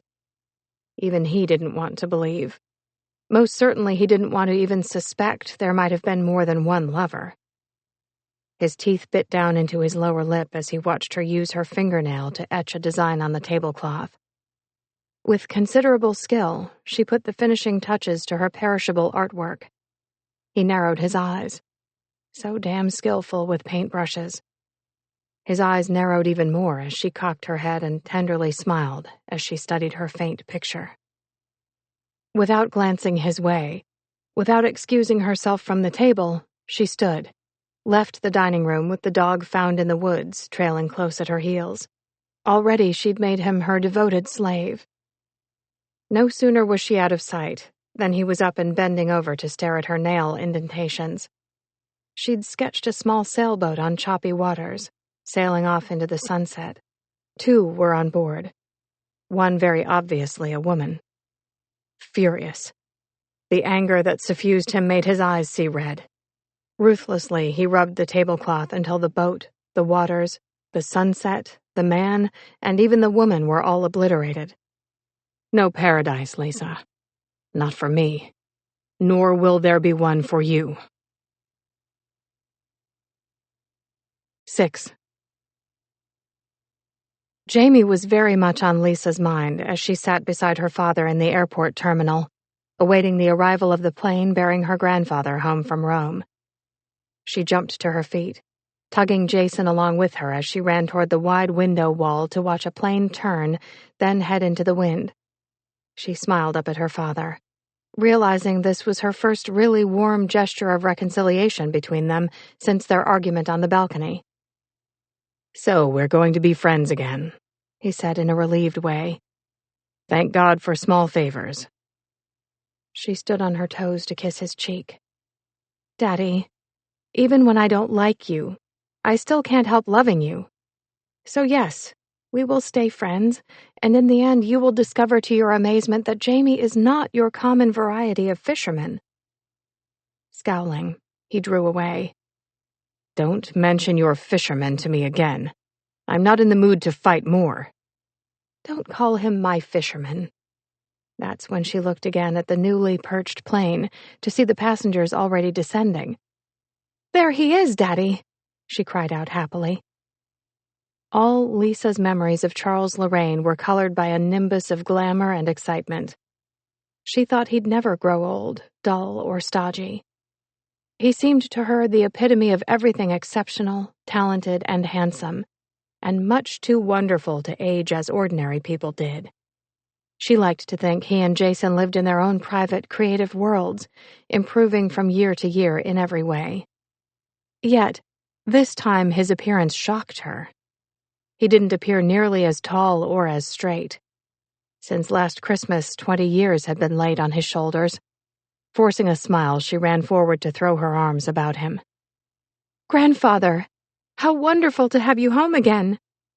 She kissed his hollowed cheek and stared up into his dark eyes that still sparkled with the same old fire. "If your son isn't just like his father." Jason winced. "And I must say, Leedy, you are your mother all over again. Too beautiful to describe."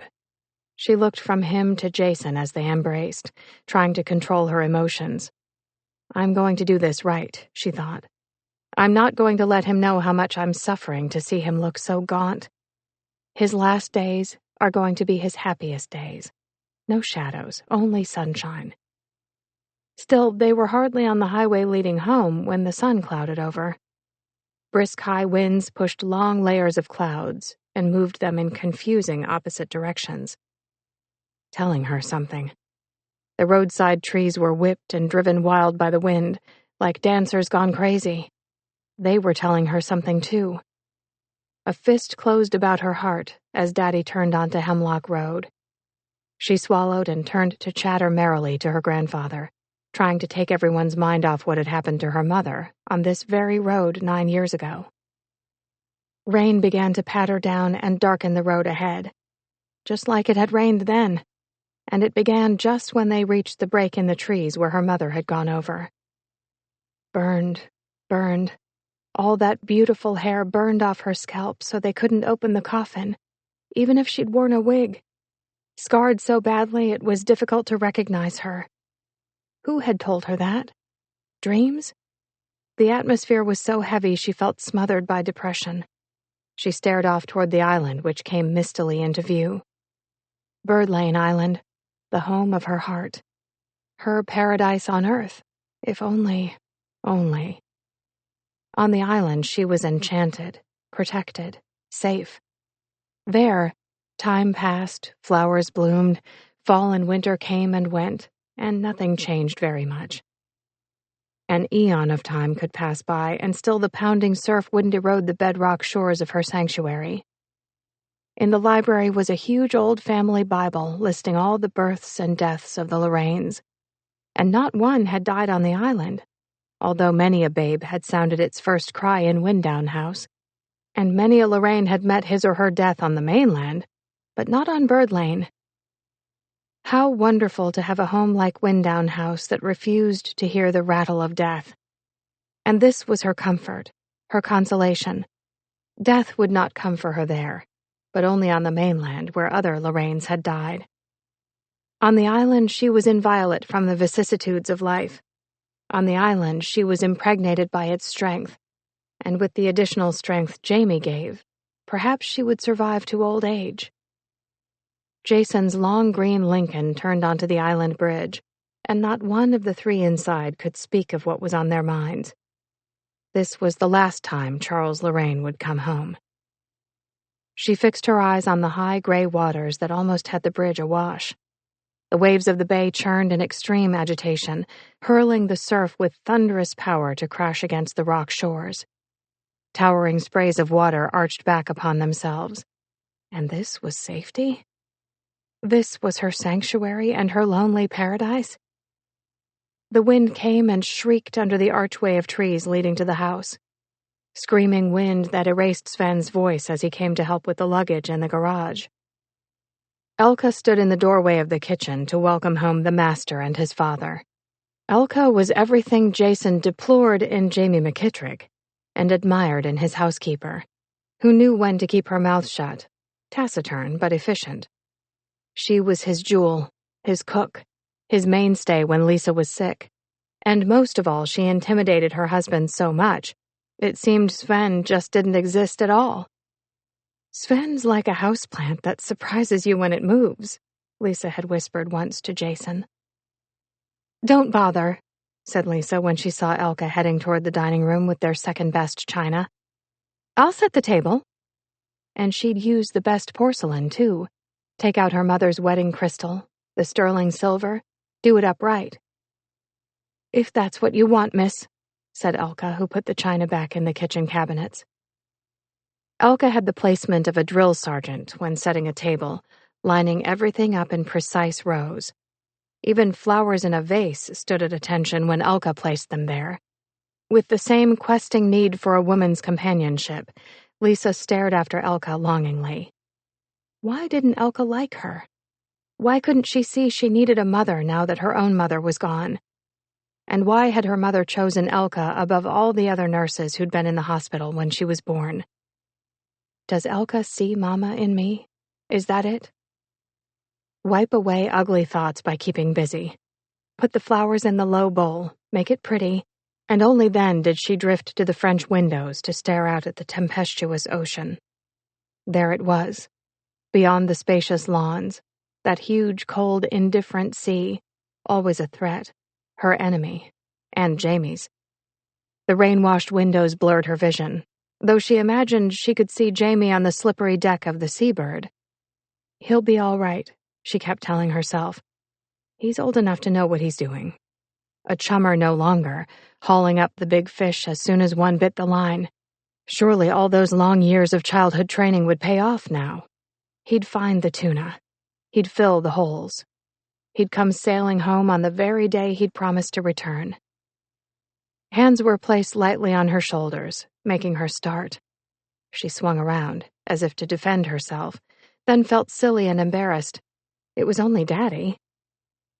"How's Granddad?" she asked. "Fine. He's taking a bath, and then he's going to rest for a while, but he will be joining us for dinner. He's told me he intends to lead as normal a life as possible, as long as he can." He tucked her hand in the crook of his elbow and led her toward the library, where he soon knelt to put a match to the kindling in the fireplace. "You know, of course," he said while he was still on his knees, using the bellows to hasten the flames into sturdy life. "We won't be able to fly south this fall. This winter you are going to get your dearest wish. We're staying. You'll see it snow, like you always wanted to. You'll learn what real Maine winters are like. Charles doesn't want us to leave, though he hasn't said so, I can tell. So if you swear to be careful, to obey my orders, I won't send you off to stay with your mother's sister." Why, she didn't even know her mother's sister.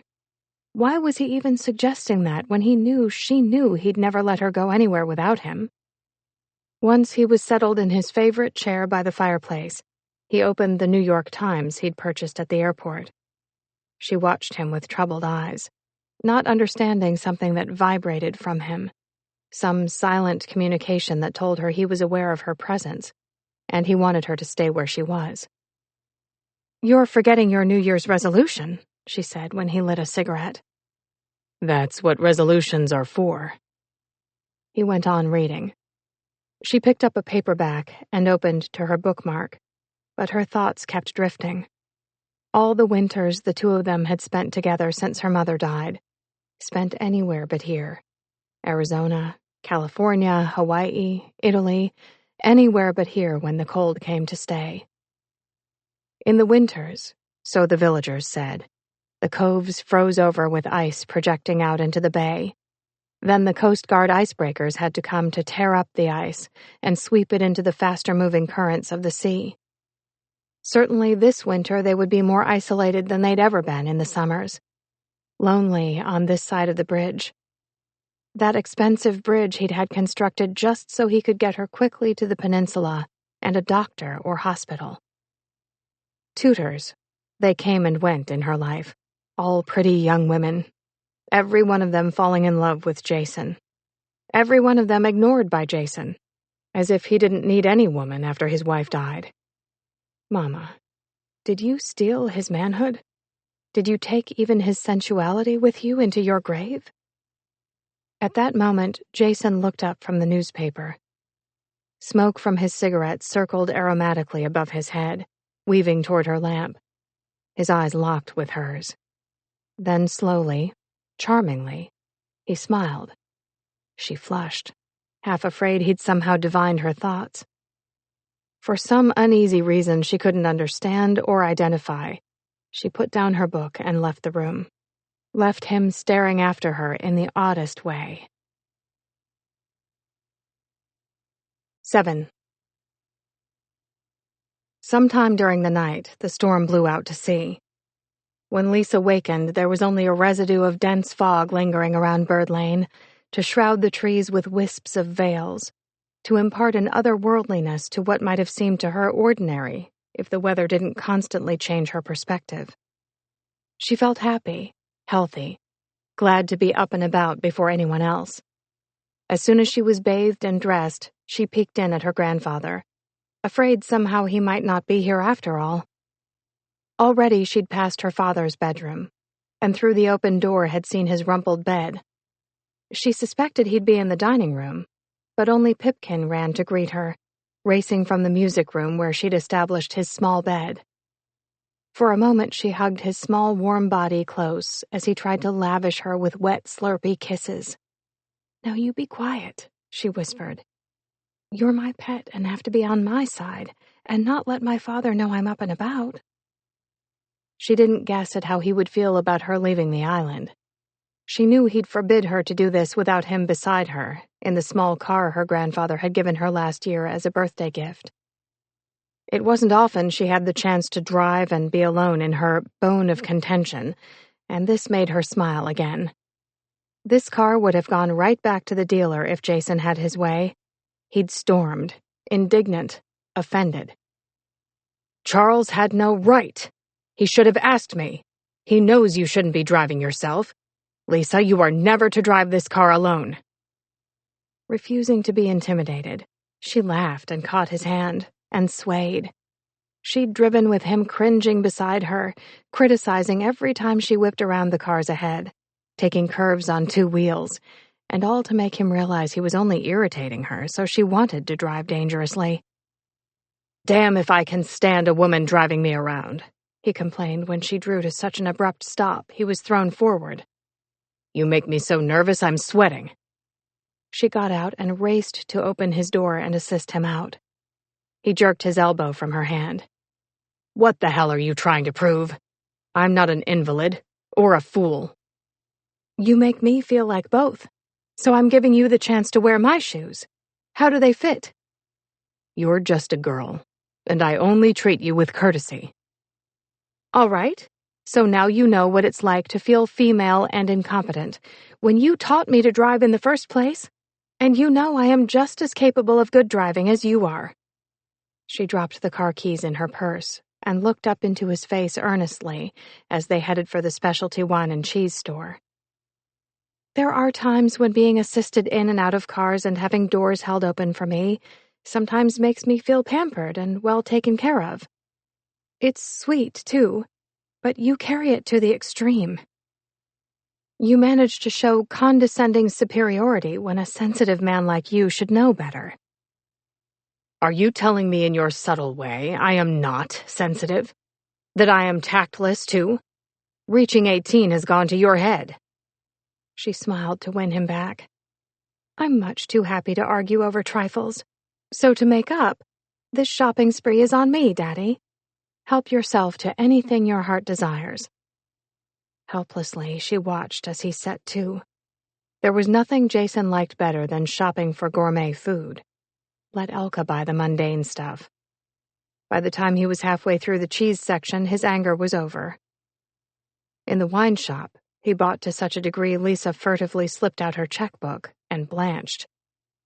He grinned at the checkout counter, then pulled out his own checkbook, his smile wicked and well pleased with himself. Fog. What difference did it make? She didn't want to think of Daddy, who believed love would make her fly away and be free for the first time in her life. "I'm happy, despite all he does, even if Charlie Pop is dying. I have to feel happy when I have Jamie." So seldom did she feel genuine happiness. Someday she'd give in to Jamie. Perhaps after she was 19 in August. That would be just the right age. Sometime during the night, the gale blew out to sea, leaving a residue of dense fog. Lisa was up early, skipping breakfast, deciding to eat that on the mainland. Reasoning that if her father knew of her plans, he would inevitably try to change them, and she wasn't in the mood for another argument. Not often did she use the small white car with the red seats that had been her grandfather's birthday gift last year. Her father's face had flushed red with indignation when first the car was delivered. Right back to the agency it would have gone, if she had let him. But for once, she had been as adamant as he could sometimes be. Imagine behaving as if she would immediately jump into the auto and flee forever. Winddown House was left behind her, misted mellow by the fog when she turned to look.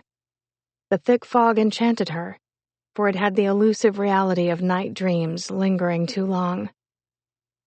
The peninsula shared the same billowing unworldliness until she opened the door of a waterfront cafe and stepped into the hard, yellow light from swinging lanterns on the ceiling. A jukebox in the corner played loudly. The waiter grinned, displaying yellow teeth with the 2 incisors missing. Quickly she glanced toward the bridge to her island, which could be seen faintly beyond the parked cars outside. "You ready to name your poison?" asked the waiter, who appeared to be about 18. The way he said that made her jump. Nervously, she listed off scrambled eggs, bacon, coffee with no cream, no sugar. "You don't want toast?" She stared at him blankly before she realized the toast didn't go automatically with the meal, and she'd thought bread was always served. Yes, toast with butter and jelly. "What kind of jelly, ma'am?" Currant, she said. "Ain't got none of that kind." Bring me what you have, then. He sauntered away, tossing a big smile over his shoulder. She should get up and go. Jason was right. This cafe wasn't fit to eat in. Why, there might be cockroaches in the kitchen. Second by second, as she waited, she grew more apprehensive. Not one man in the place took his eyes away from her. Although the inhabitants of the village knew who she was, who Jason and Charles were, she had met only a few casually. None had ever appeared friendly. This used to hurt when she was a child, to always accept their indifference to her existence. Jamie had tried more than once to explain their attitude. "It's because your family leaves in the fall and comes back in the summer.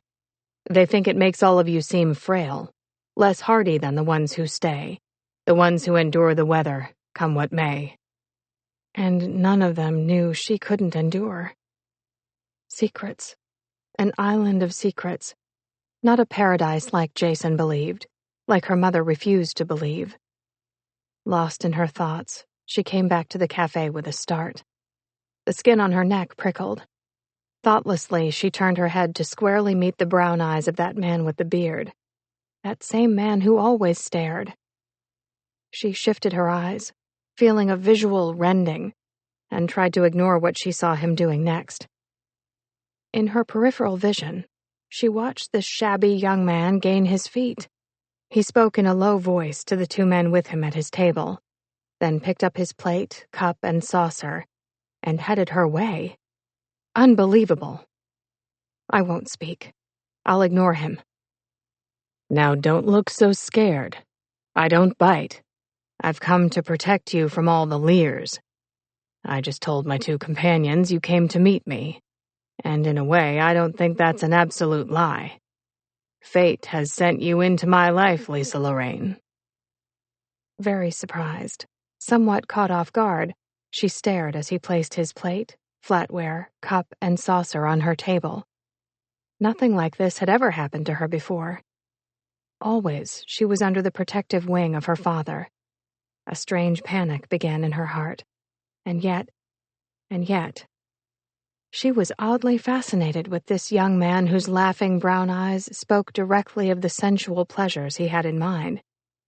If his eyes hadn't mocked her and made light of the situation, she might have answered differently, or not at all. "You have the advantage. I don't know who you are." Again, he looked her over, as if now that he was up close he'd make the most of it. "Why should you know me, Lisa? I'm nobody."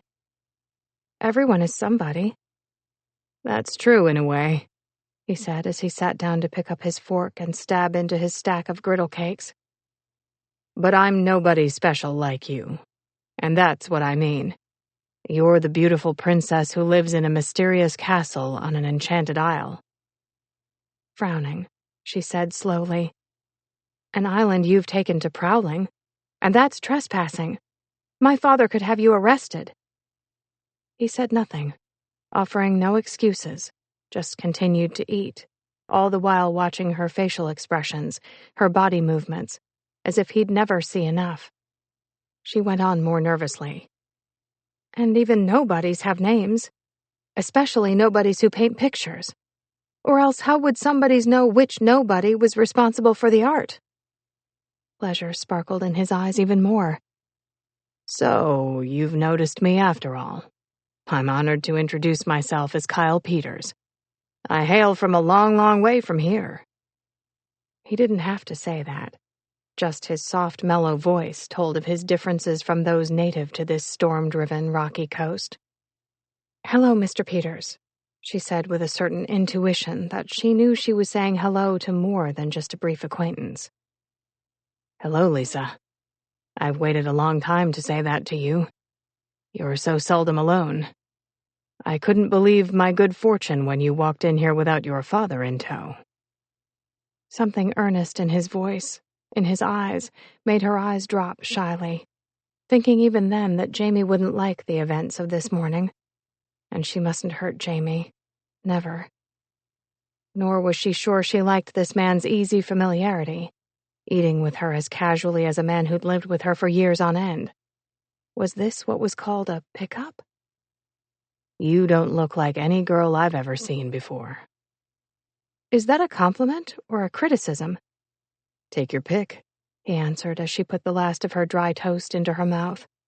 She smiled, then answered, "You don't look like anyone I've seen before either." Her eyes met his squarely then, enjoying his look of perplexity. "How so?" His left eyebrow lifted quizzically. Deliberately, she finished her meal before she answered. "You're all hair with that beard and mustache. I can't see your face. Are you in disguise, Mr. Peters? Hiding?" Disconcertion wasn't his even briefly. "Everyone is in disguise in one way or another, even you." Now she was disconcerted, but she sought to hide that by cocking her head to one side in an imitation of his manner, and mimicking his voice, she said, "How so? My face is without hair, shining forth for all the world to see. My clothes aren't so large they hide even my figure, like you hide yours." He put his elbows on the table and leaned forward until his hairy face was only inches from hers. She shrank backward, wanting to dodge his penetrating long gaze. "Even beautiful, bare faces like yours can be in disguise, hiding from themselves." "Oh," she sighed, a small fear fluttering her pulses. "You can't possibly know that much about me. Even if you do sneak around on our island spying, you can't know anything. And please stop prying into what is none of your business." Without embarrassment or chagrin, he smiled easily. "I know all about you, Lisa Carol Lorraine, going on 19 in August. I've made it my business to find out all about you." She shivered. Something cold and scary made her dislike his implications, his prying, his confident demeanor. She stood, placing her napkin on the table before she took change from her purse and put it beside her plate. "People are very dull when you know everything about them.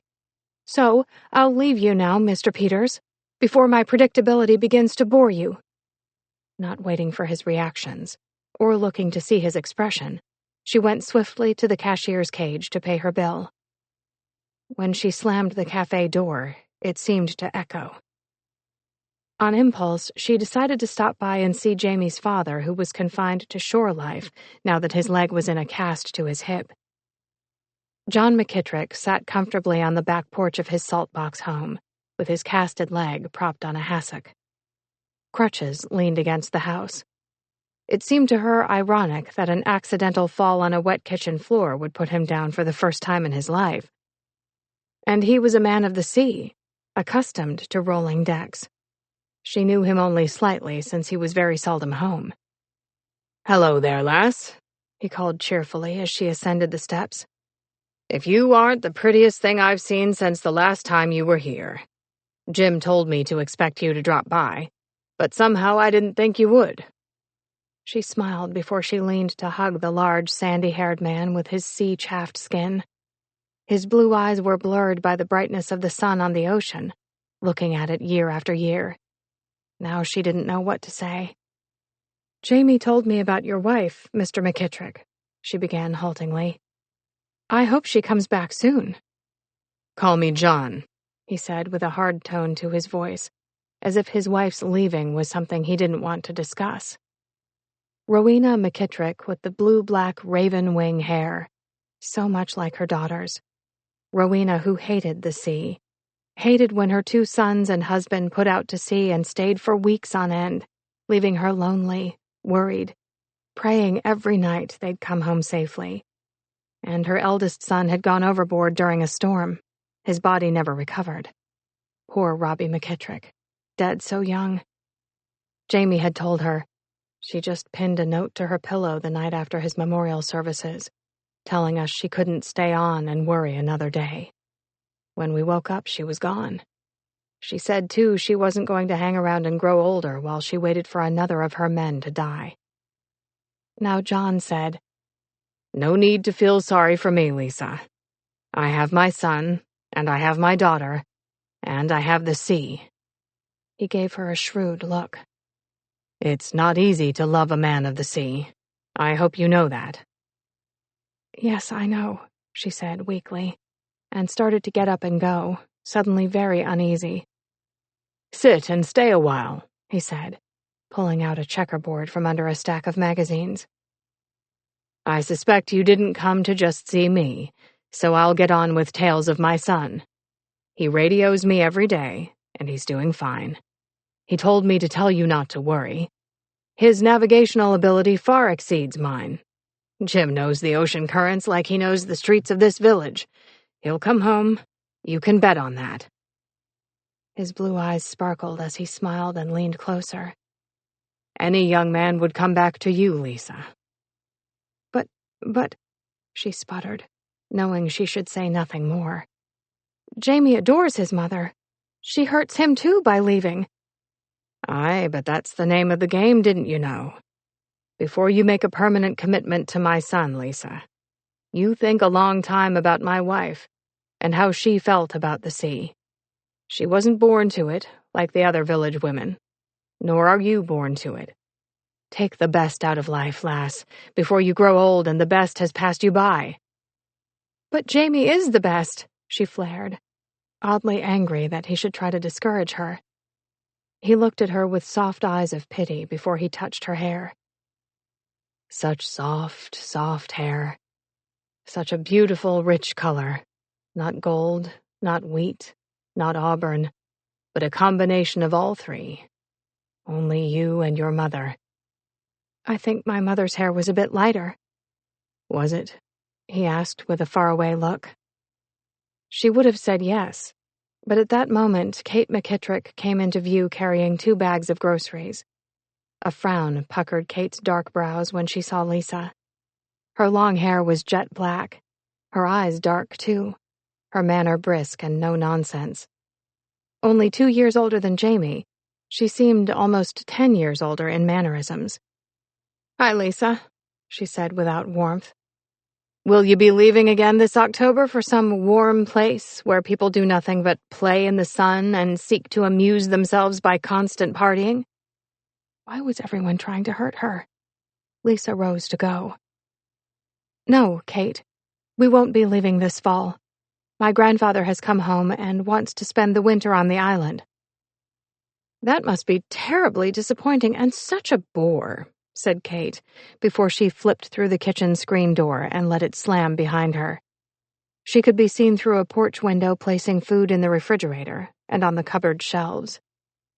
It was Lisa's first impulse to run away, to leave before Kate had the chance to wound her more, but this time she forced herself to enter the kitchen, and there she told Kate in a low voice, "I won't be disappointed or bored to spend my first winter here. I'm looking forward to the snow and being with Jamie. But I am not anticipating the death of my grandfather, for his doctors say he won't live another year." Her pretty face flushed. Kate threw her a quick look of apology. "I feel ashamed, Lisa, and sorry I said what I did. Jamie told us your grandfather was sick. but he didn't tell us it was anything serious. Of course Jamie wouldn't betray their secret. He could be trusted to keep a confidence. Kate, I know you don't like me very much, or maybe not at all, but I love your brother, and I hope to become friends with you. She regretted this frankness when Kate turned away, but nevertheless she went on with determination. So, if you like me even a little, and you trust your brother's judgment even a little more, then when Jamie's home again, will you and your father come with Jamie to our island and have dinner with us? Don't tell me I should have invited you years and years ago. I know that now. But my father likes his isolation, his privacy, and has become somewhat reclusive. I am hoping you and I can become friends. I want Jamie's family to like me. Irritatingly, Kate continued to fiddle with the precise arrangement of her cans of peas, tomatoes, and corn. She threw Lisa a different kind of appraising look, something new glittering in her hard eyes. Your father is very handsome and young-looking. It's hard to think he could be your father. So maybe we will come, if you ask us again and set a specific date and time.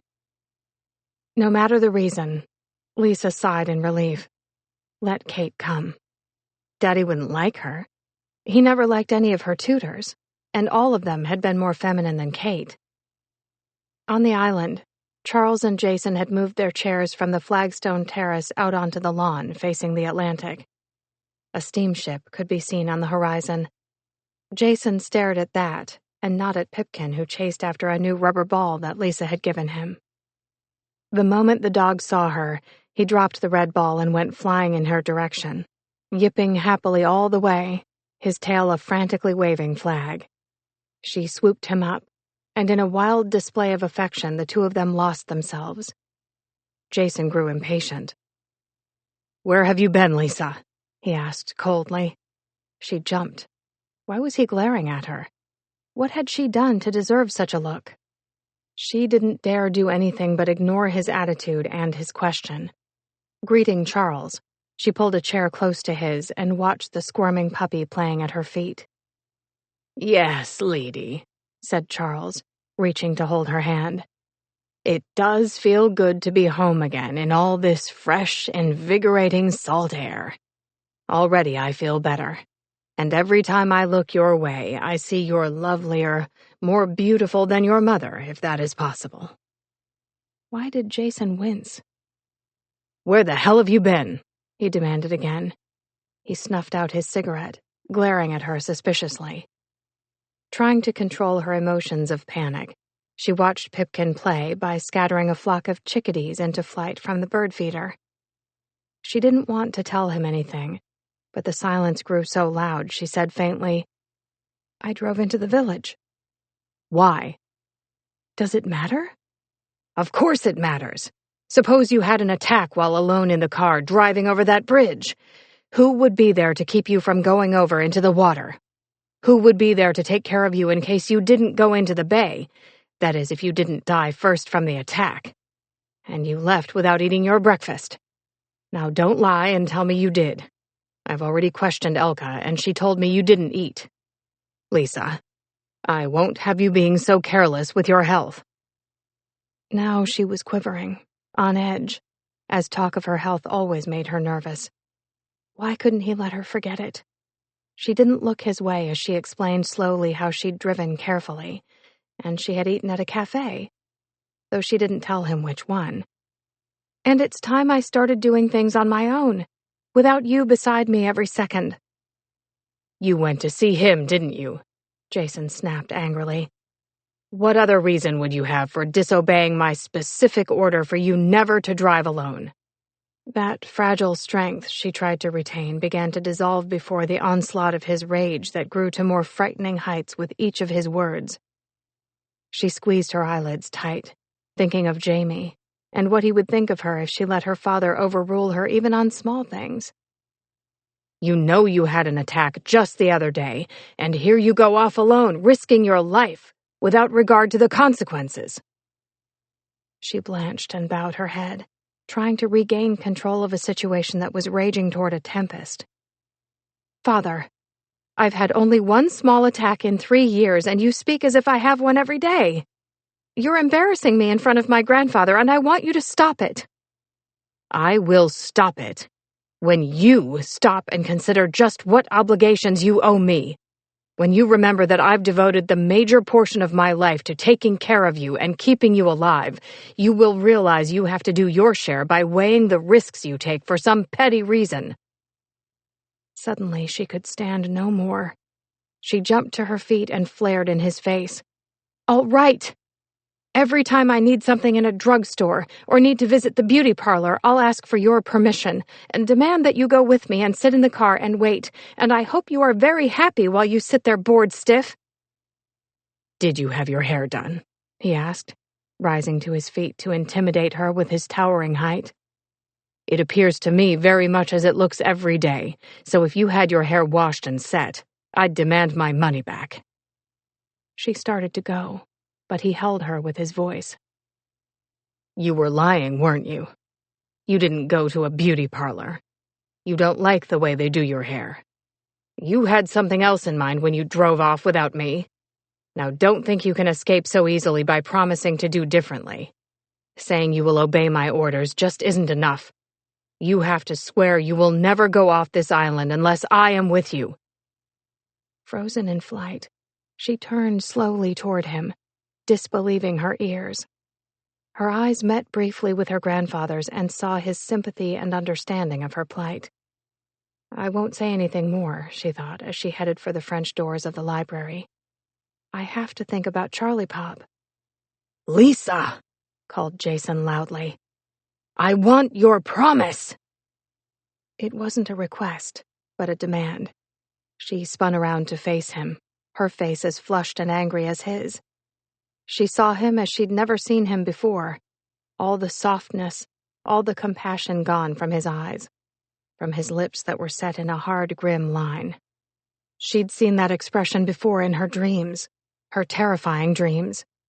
She visualized him day after day, forcing her to make promise after promise, on and on into eternity like a figure in a mirror looking into another mirror that looked into yet another mirror. She swallowed over the hard lump that rose in her throat. "I don't make promises unless I intend to keep them," she said stiffly. Dark wrath filled his dark eyes. Sanguine color made his skin flame redder. "Are you saying now that you refuse to promise? Are you openly defying me? Refusing to obey even this simple request that will keep you alive and healthy?" What was wrong with him? Who was he? A stranger she'd never seen before. She tried to control her trembling voice and lost the struggle. "Daddy, I do appreciate all you've done for me.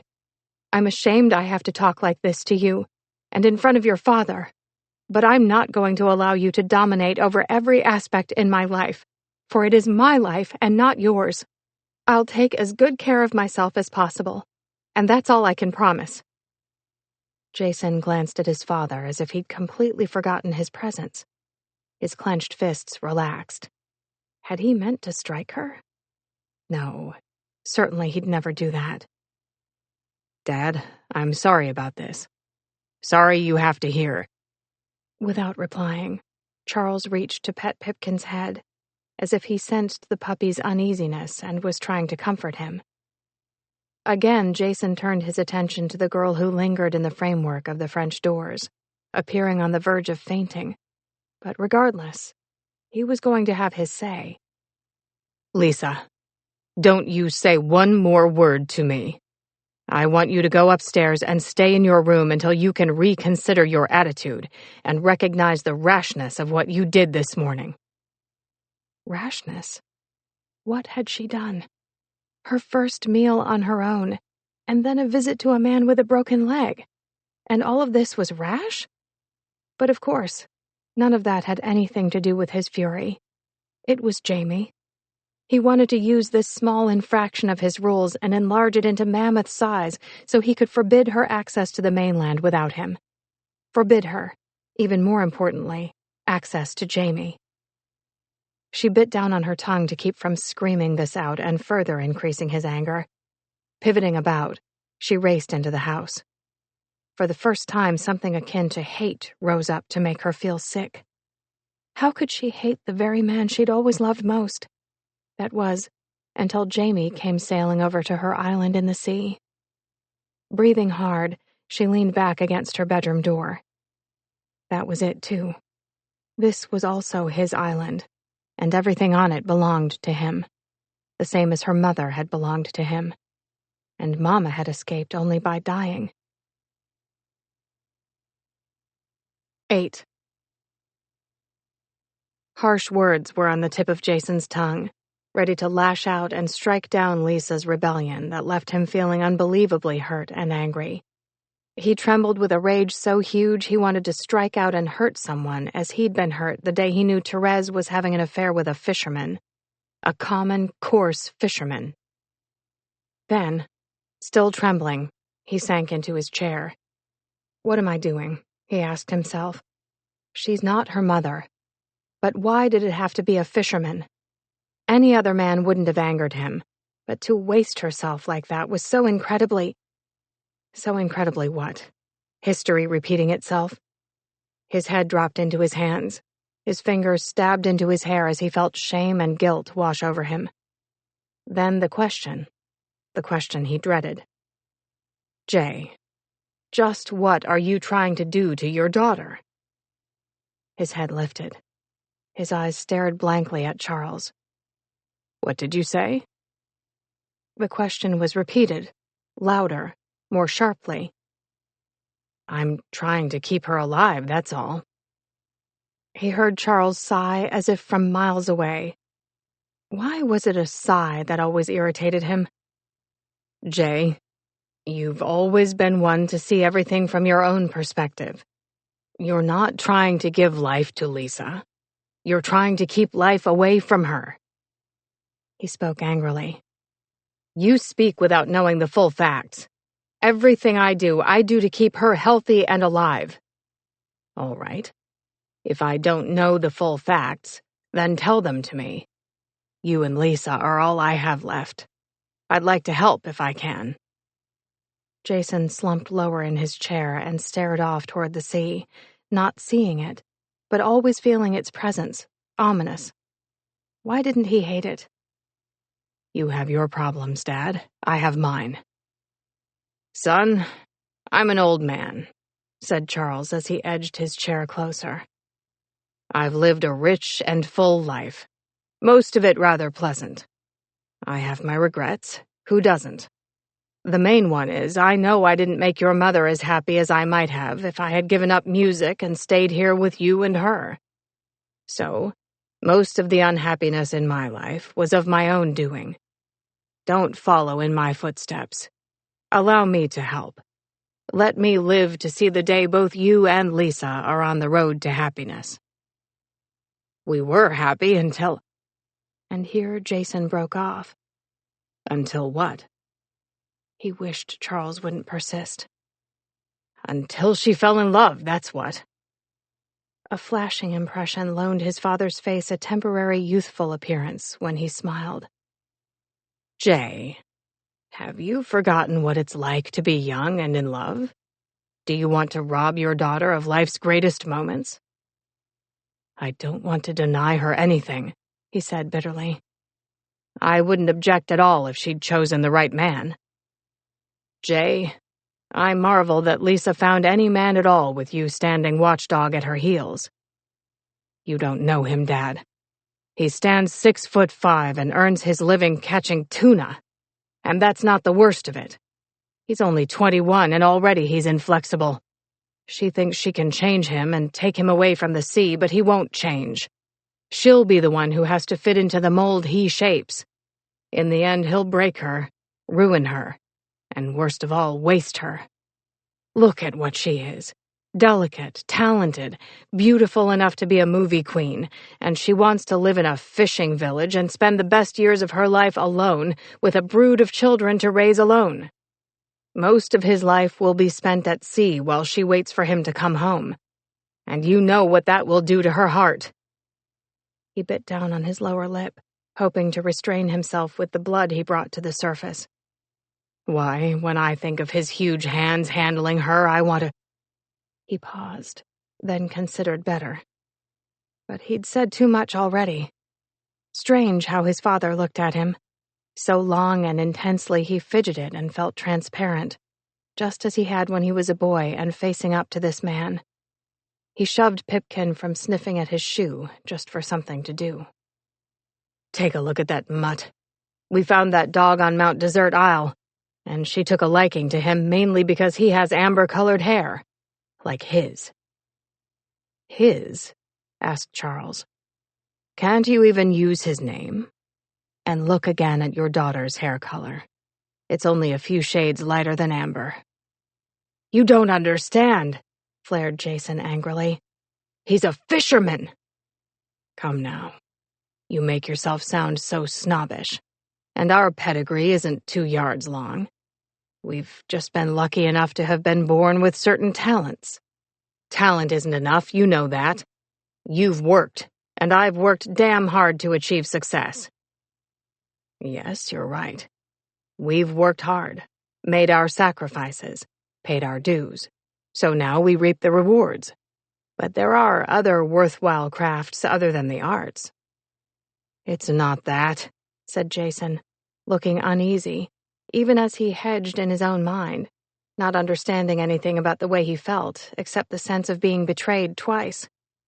Mother and daughter both betraying him, and in the same way. "Jay, don't stare off into space. If it's not that, then what is it? Lisa is of marriageable age. She's mature enough mentally, emotionally.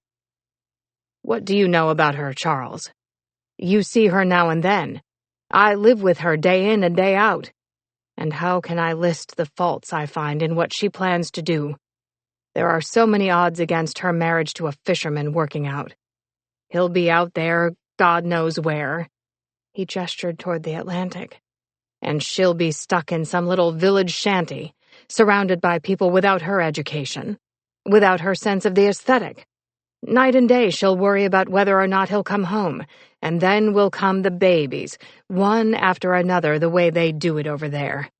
God knows, sometimes I think I'd rather see her dead than trapped in an intolerable situation like that." Charles appeared appalled and shocked. Tiny lines seemed to etch deeper around his already hollowed eyes. He searched Jason's face, making his son squirm in an uncomfortable way, and seeing this only intensified Charles's concern. Eventually, he had to speak. His voice was soft. "Jay, certainly you can't mean what you just said. You're letting passion run away with your common sense." Jason couldn't look at his father but briefly. Haunted eyes that flashed, then lowered to stare at his shoes. His voice was a hoarse whisper when he spoke. "No, I didn't mean it. I love her. God knows I love her. I want the best for her. But it seems she wants the worst." The bright sun on the grass, the play of birds in the tree shade, the surf splashing against the rocks of the shore hundreds of yards away, somehow trapped Jason in a weighted oppression that couldn't be lifted by the beauty of the scenery all around him. He had reached a plateau in his life, having all he ever desired, all but a wife. He tried to dispel his melancholia and put on a pleasant expression, if only to deceive his father. But his need for a dim, isolated place where his inner bleakness could smolder, mingle, and merge into like surroundings jumped him suddenly to his feet. He mumbled incoherently, thinking he'd said an apology for his abrupt departure, and literally ran into the house. In his study that faced north, he threw himself down and stared at the wall before him. In the half-light, with the draperies drawn, he felt lost. Totally alone in a world that had turned hostile. Therese, he moaned inwardly. The world is no good without you. Where did I go wrong? I tried. Honestly, I tried. His hand of its own volition stole to the bottom drawer where he'd carefully placed the professional photograph of the woman who had represented to him everything noble and feminine. He stared at her beautiful paper face that only vaguely resembled the perfection of the original. She was young in this photo, only a little older than Lisa. Her blue eyes stared at him with a wistful expression. So hauntingly wistful and yearning, he pressed the hard glass to his cheek and choked. "Lisa, I'm sorry. So sorry." He'd said the wrong name. His mistake hung in the air to encircle him with a choking feeling of helplessness. Why was fate waging a vendetta of infidelity against him? Why? Tears streaked his cheeks. The first tears he'd shed since that awful day when he'd viewed the scarred and ruined body of his wife, and had turned away in shock. Had a fisherman lover been worth it? Had it, Therese? Not until he'd spent his aged and intensified grief did he dry his tears, and the name he'd whispered wrongly he put away from him, like he put outgrown shoes into the far dark end of his closet, someday to bring them out again, and make a decision whether or not to wear them too tight or throw them out. Funny, he could never throw away his old shoes, old pictures, old friends, anything once beloved. But some memories he could stash and never take out again. Freshly showered and shaved, he went to her door and softly tapped, listening for the classical music she should have been playing. He'd missed lunch, and he never missed meals. Impatiently, he waited. "Lisa," he called in a tender tone. "I've come to apologize. I never want to see that look of someone betrayed on your face again. I'll try to do better. I'll try to understand, if you can help me understand what you can find appealing in a fisherman." No one came to the door. When he looked inside her room, all pale blue paneling, with a white carpet and shears, he was startled to find her gone. And he'd ordered her to stay until he came. Fresh anger washed over him. Where the hell had she gone now? Was it going to happen all over again? Would he hear the telephone ring, hear again the impersonal voice that told him his beloved had been involved in an accident? "Lisa, Lisa, Lisa, don't be dead. Stay alive. Let me do something right just once." Already Elka was busy preparing dinner as Sven mowed the lawn out back. "Of course I don't know where she's gone, but Miss Lisa did prepare a lunch for herself to eat on the shore." Elka couldn't tell him, however, which shore, east or west. "I don't ask questions, sir." It was near sunset, and knowing her as he did, he ignored the ocean side and headed for the bay. As he strolled, he packed a pipe she'd given him last Christmas. If he had to search every one of the coves that meandered in and out, he'd lose days. But he had his memories of where they used to linger and talk soon after her mother died, and it was toward that cove he headed. Here and there were little inland pools of fresh water where dark lines of alewives swam along like nervous, nebulous ribbons pulled by unseen hands. He tromped over swampy places where speckled alder grew, places where thorn apples sprouted in deep holes. "And when the island is all covered with blueberry blossoms, I love it best of all," said 7-year-old Lisa when she clung to his hand, and was eager then for his advice. "If there's one place I'd rather be, it's here, Daddy. Just you and me." "What about your mother?" he'd asked. "But she doesn't like it here, and that spoils it. She doesn't see what we do, or feel what we feel. She thinks it's lonely here, isolated and scary. I think this could be the mold from which heaven was made." "You are quoting your grandmother," he'd answered and smiled. "You're like your grandmother. When I was a boy, she walked with me like this, and we talked as you and I are talking." Fool, fool to care so much. Fool to remember all the sweetness of a girl who'd grown into a woman who'd make the same mistakes as her mother, and what could he do to stop her? In the spring, that heart operation. But the operation was another pair of too tight shoes that had to remain unworn in the dark far end of his closet. Before the ending of day, all the island birds went frantic, shrieking, shrilling their ravenous wants into the air. He heard their orchestra tuning up and felt the beat of their wings as they lifted, displaced by his prowling through the long grass, sumac and shadbush. Where was she hiding? How long since he'd been here? The cove somehow looked different, smaller, more intimate. If he called, she'd sit quiet and unmoving, and let him pass her by. There were huge boulders that would shield her from his sight. What would he say when he did see her? Dress her down for disobeying twice in one day? "Lisa!" he called, knowing she'd ignore him. But if she did, another didn't. The new puppy came bounding his way, leaping and trying to seize his hand. With just one pat on the head to reassure him, Pipkin raced toward a retreating wave, and in so doing, told him where she was. Seated on the sand, her back against a rock, she sketched on in silence, not even lifting her head to acknowledge his presence. He marveled at her sure strokes, her young hands that didn't tremble or fear his punishment. Was she really that confident? Then she made a mistake. From what he could tell, only a minor one. But she tore off the sheet of heavy watercolor paper, balled it into a wad, and tried to hurl it into the water. Pipkin snatched it up and ran to a distant place to play a game of rip and tear. And the watercolor had been almost finished. A beautiful scene of the bay on a peaceful summer day. Because he sat down beside her, she methodically began to gather up all her equipment and stow it in her blue canvas tote. He watched, again feeling helpless, wondering how to approach her and keep her here, when obviously she didn't intend to stay. The day before Therese's death, she'd been with him in this very spot. "I'm going, Jay. Not because I don't love you, more because I do. If I stay, you'll make me hate you, and I don't want to hate you." "You're not making good sense." "You don't know the first thing about compromising, Jason Nathan Lorraine. You know only what you want, never what I want.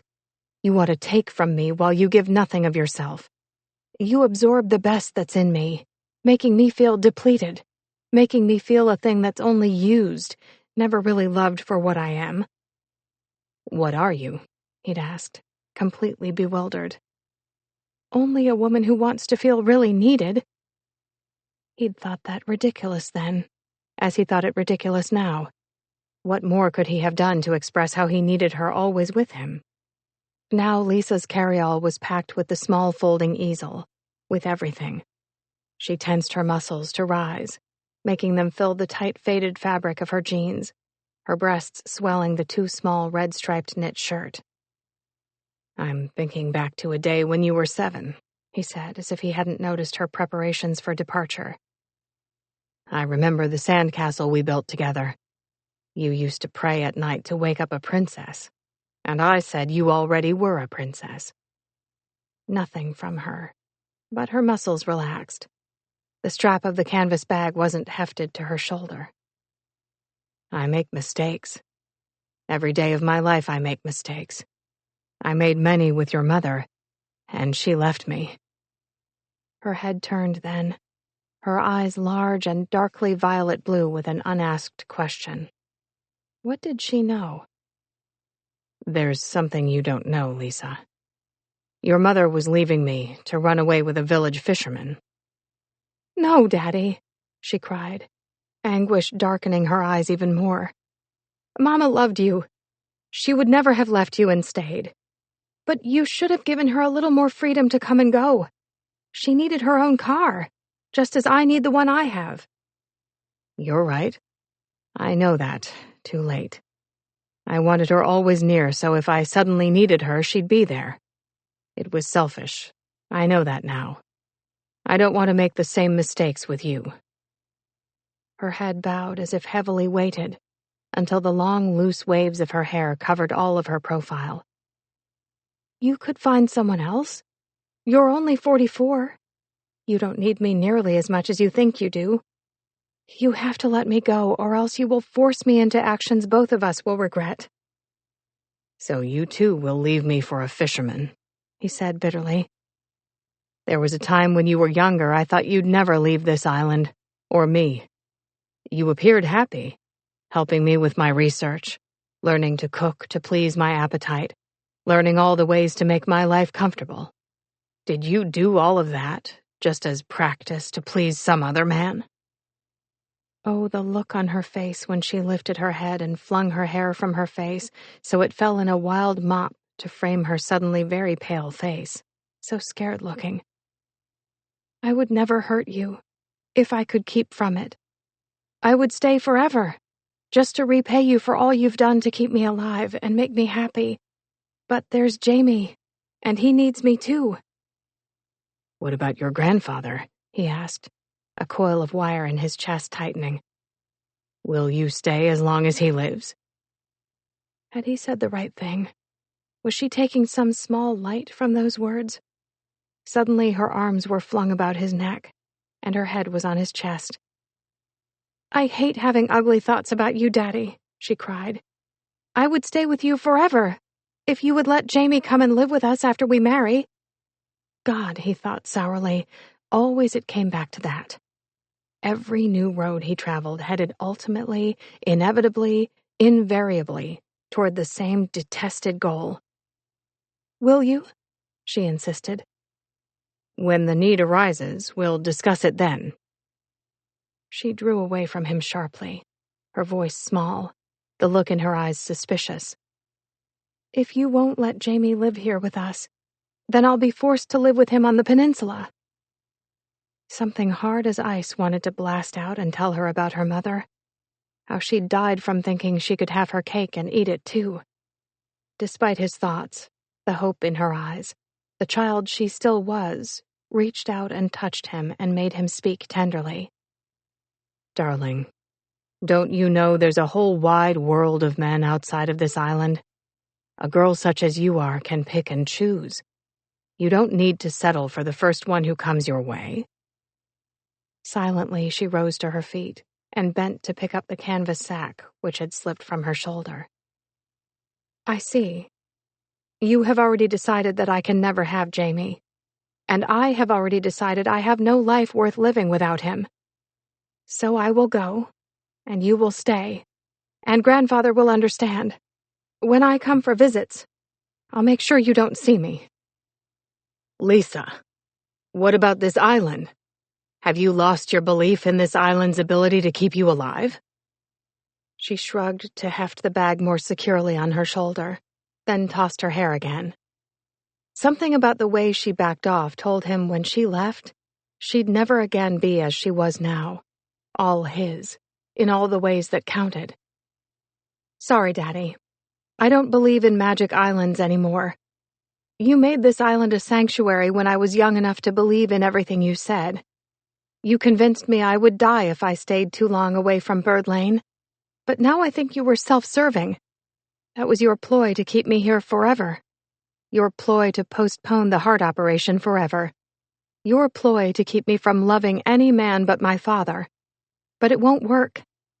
Thank God for the day Jamie had the courage to sail over to set me free." Free? Like her mother had been set free? He jumped to his feet to follow, and yanked the canvas tote from her shoulder and carried it himself. "All right, you're not a child anymore. You've made your point very well. Congratulations. I've lost and you've won. You may marry Jamie any time you choose, and he can come here and live after you marry." "You won't change your mind?" she asked, her eyes shadowed with doubts, with distrust. "If he's willing to come, I won't object." She smiled and skipped ahead, laughing over her shoulder, appearing as if 10 tons had been taken away from her, while he felt the tons crush down on him. A fool, a fool, a fool he'd been to promise so much. Nevertheless, he sensed the new peace that came into Winddown House. Lisa glowed, her radiance so bright he couldn't bear to look her way, knowing instinctively he was going to be the one to smother that radiance. The world would end before he saw her married to a fisherman.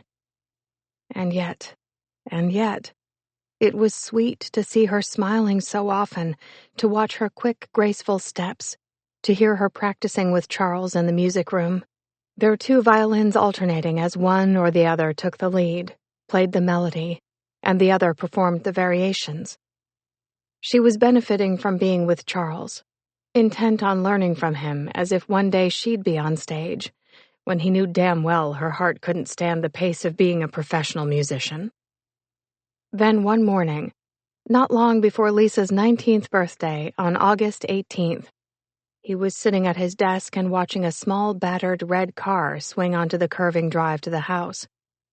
A strange car he didn't recognize as belonging to a friend. Ironically, he smiled, for he had only one good friend in the village, Lisa's doctor, a friend from his own childhood. The door chimes sounded, though from his study he couldn't see who got out of the car. Elka's raspy voice came to him. "Sir, there's a gentleman here who says his name is Kyle Peters. You want to see him or not?" Quickly he left his desk and strode toward the foyer. Stretching out his hand to the good-looking young man who had shaved off his thick clump of beard and mustache, had his hair stylishly trimmed, and was, for the first time since he'd seen him, wearing respectable clothes. "What a difference a shave and a haircut make," said Jason as he shook hands. "I would never have known you if Elka hadn't called out your name." In the library they settled down, with Kyle Peters quickly coming to the point of his visit, even as he looked around, as if searching to see something, or someone. "Remember when I approached you about using your daughter to model for my church murals? I heard so many tales in the village about what a recluse you are. I decided to draw a few sketches and win you over to my side. A girl like your daughter should not live and die without being painted for all posterity to admire." The sketches were remarkably good, forcing Jason to reconsider, for it would be wonderful to have her forever as she was now, so young, fresh, and vulnerable. "The finished murals will be like these sketches?" "More or less. Only minor alterations." Jason eyed the young man wisely. "All the painting would have to be done on this island, naturally." At this point, Kyle frowned and leaned forward to speak intensely. "I have what you would call a shack on the bayfront. It's loaded with painting equipment that will have to be transported to the cathedral. To do the murals on this island would be impossible. I'm talking about frescoes directly painted onto fresh lime plaster." He spread his hands expressively. "The painting has to be done on site." "It's here or nowhere," said Jason, faintly smiling. As if hedging, Kyle tried again. "I guess I could do the murals on canvas, and figure out a way to attach the canvases later to the walls. But you won't have a room with a northern exposure that's large enough, and it's messy work." The cathedral was a good 30 miles away from the village. Even stretching his imagination, Jason couldn't picture Lisa driving that distance back and forth every day. And he couldn't go with her and waste that much time. Plus many other objections he could think of. "There's a simple solution. You can make your sketches here, then transfer them to the walls, and do your painting as you originally intended, on the fresh plaster." "May I call you Jay?" asked Kyle, looking ruefully depreciative. "I have an honest confession. I am very new at portrait and mural painting, and therefore cheap. The church directors were unwilling to splurge on a recognized artist, so they chose me. Still, I want to give them the best job I am capable of producing. Maybe top-notch artists don't feel a need to have the live model before them at every stage.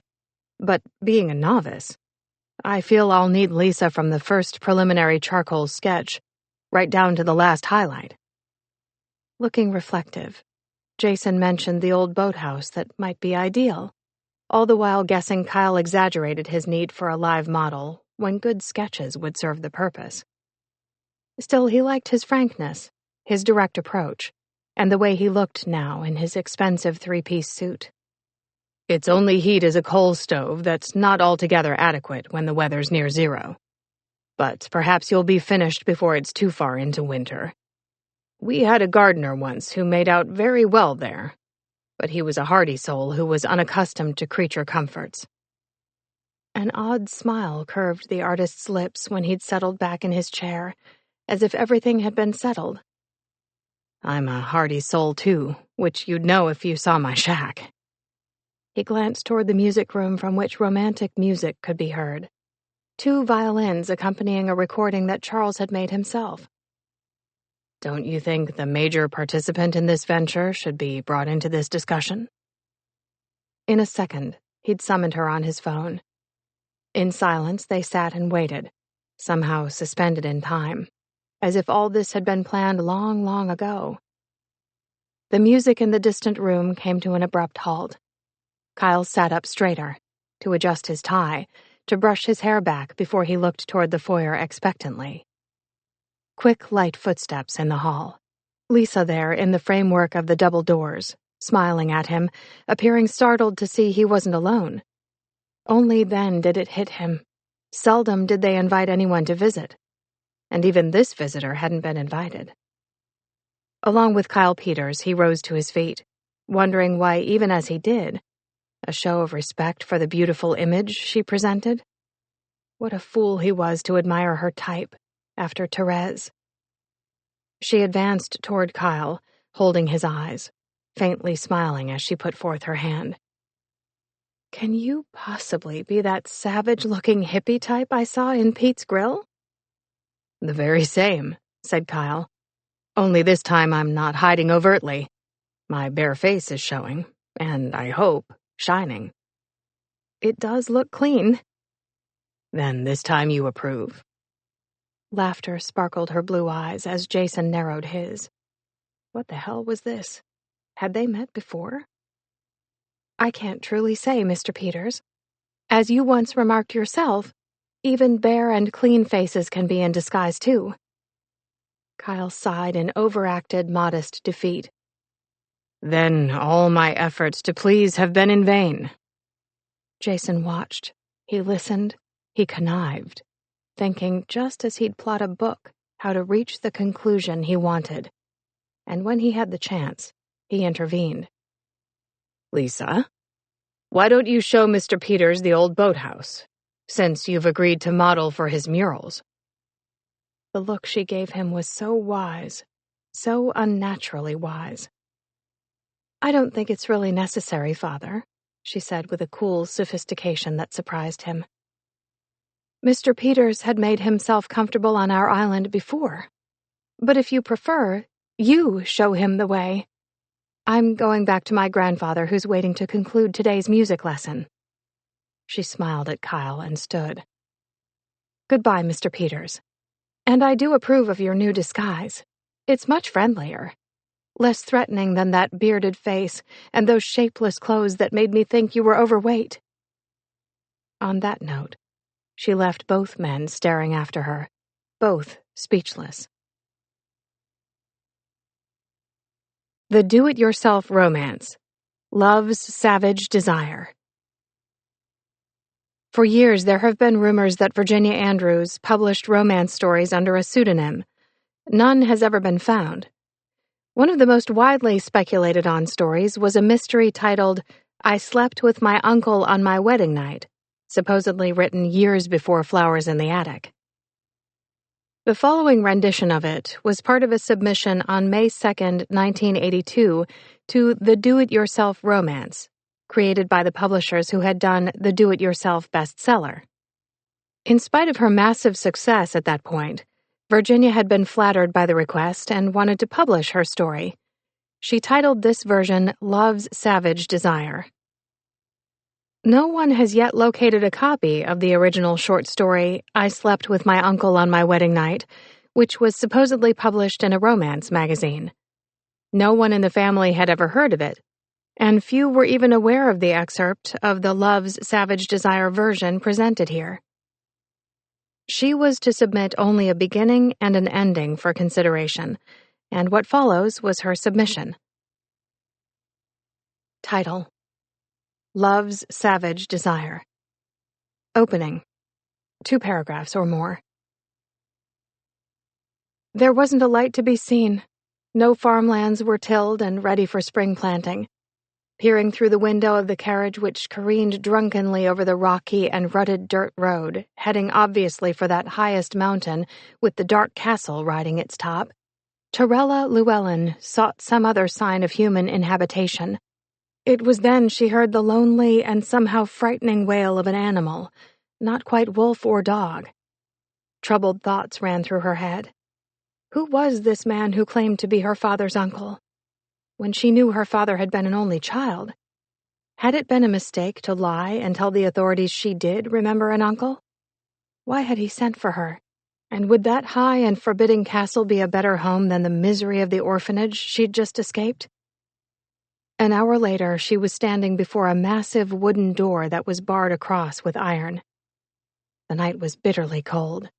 The wind whipped her raven tresses free of her bonnet.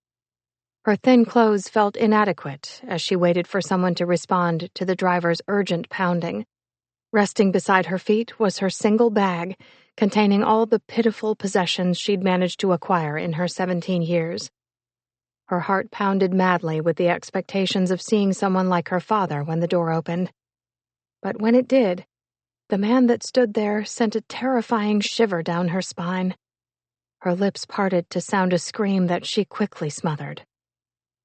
Closing. 1 paragraph. On the highest rampart of the castle, Tara stared toward the west from which he'd come. If he still lived. She'd been 17 when first she met him, and had almost screamed when she beheld him. In his castle she'd found terror beyond belief, and love beyond her expectations, which had been small. And if given the option to live again through the terror, she would 10 times over again, if only she knew he lived. Hour after hour she waited there, the wind whipping her dark locks until the failing day left only a hint of promised dawn in the coming night. I'll forgive him everything, she thought. Forgive him anything, if only he comes back to me. But when the moon was riding high, she was on her knees still praying, bowed down with grief, for he'd be back before dark if he still lived. Then, as she sagged, all hopes gone, she heard again that lonely, heart-wrenching wail of an animal, not dog or wolf, coming over the hills toward home. He was coming back. "I'm coming, Tara," she thought she heard him cry. But she was up and running to meet him halfway, ready and eager to be crushed this time in his arms. And this time, her lips would be just as savagely demanding as his. Virginia Andrews, May 2nd, 1982. 2 poems by Virginia Andrews. The following poems have been transcribed from the original document housed in the V.C. Andrews Special Collection at the Howard Gottlieb Archival Research Center at Boston University. Golden Things, poem, by Virginia Andrews. Oh, he promised me rings and golden things and a house looking over the sea. But I never said once to that boy at my side that all I wanted was him next to me. He gave me his dreams, his exalted schemes of the hopes that he planned to make true. But I never said once to that boy trying so that my love demanded no due. He gave what he could, and I took what I should, and our days were long and green. But I never said once to the boy wanting me that it was love gave life its sheen. How the years wash away, like the waves in the bay.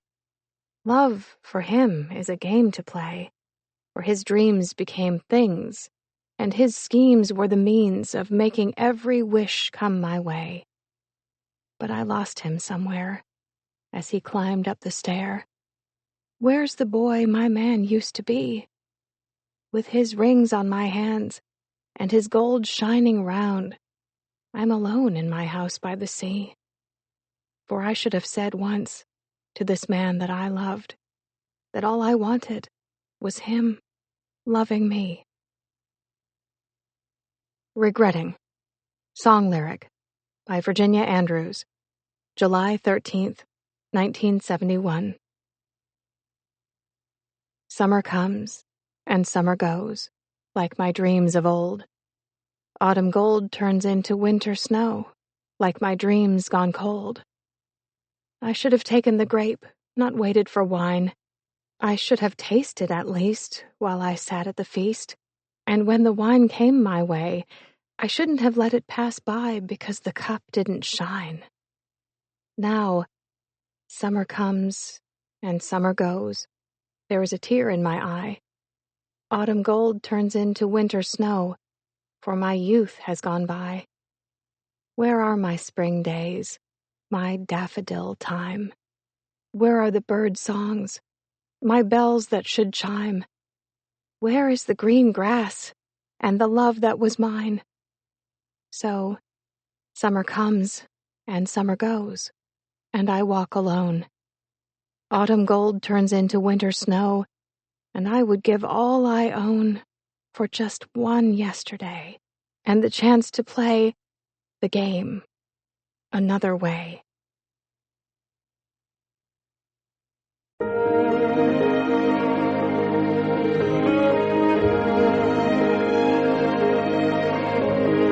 The Woman Beyond the Attic, the V.C. Andrews story, was written by Andrew Neiderman and read by Andy Arndt and Fred Sanders. Editing and post-production by Common Mode. Paul Fowley, Technical Director. This has been a presentation of Simon & Schuster Audio.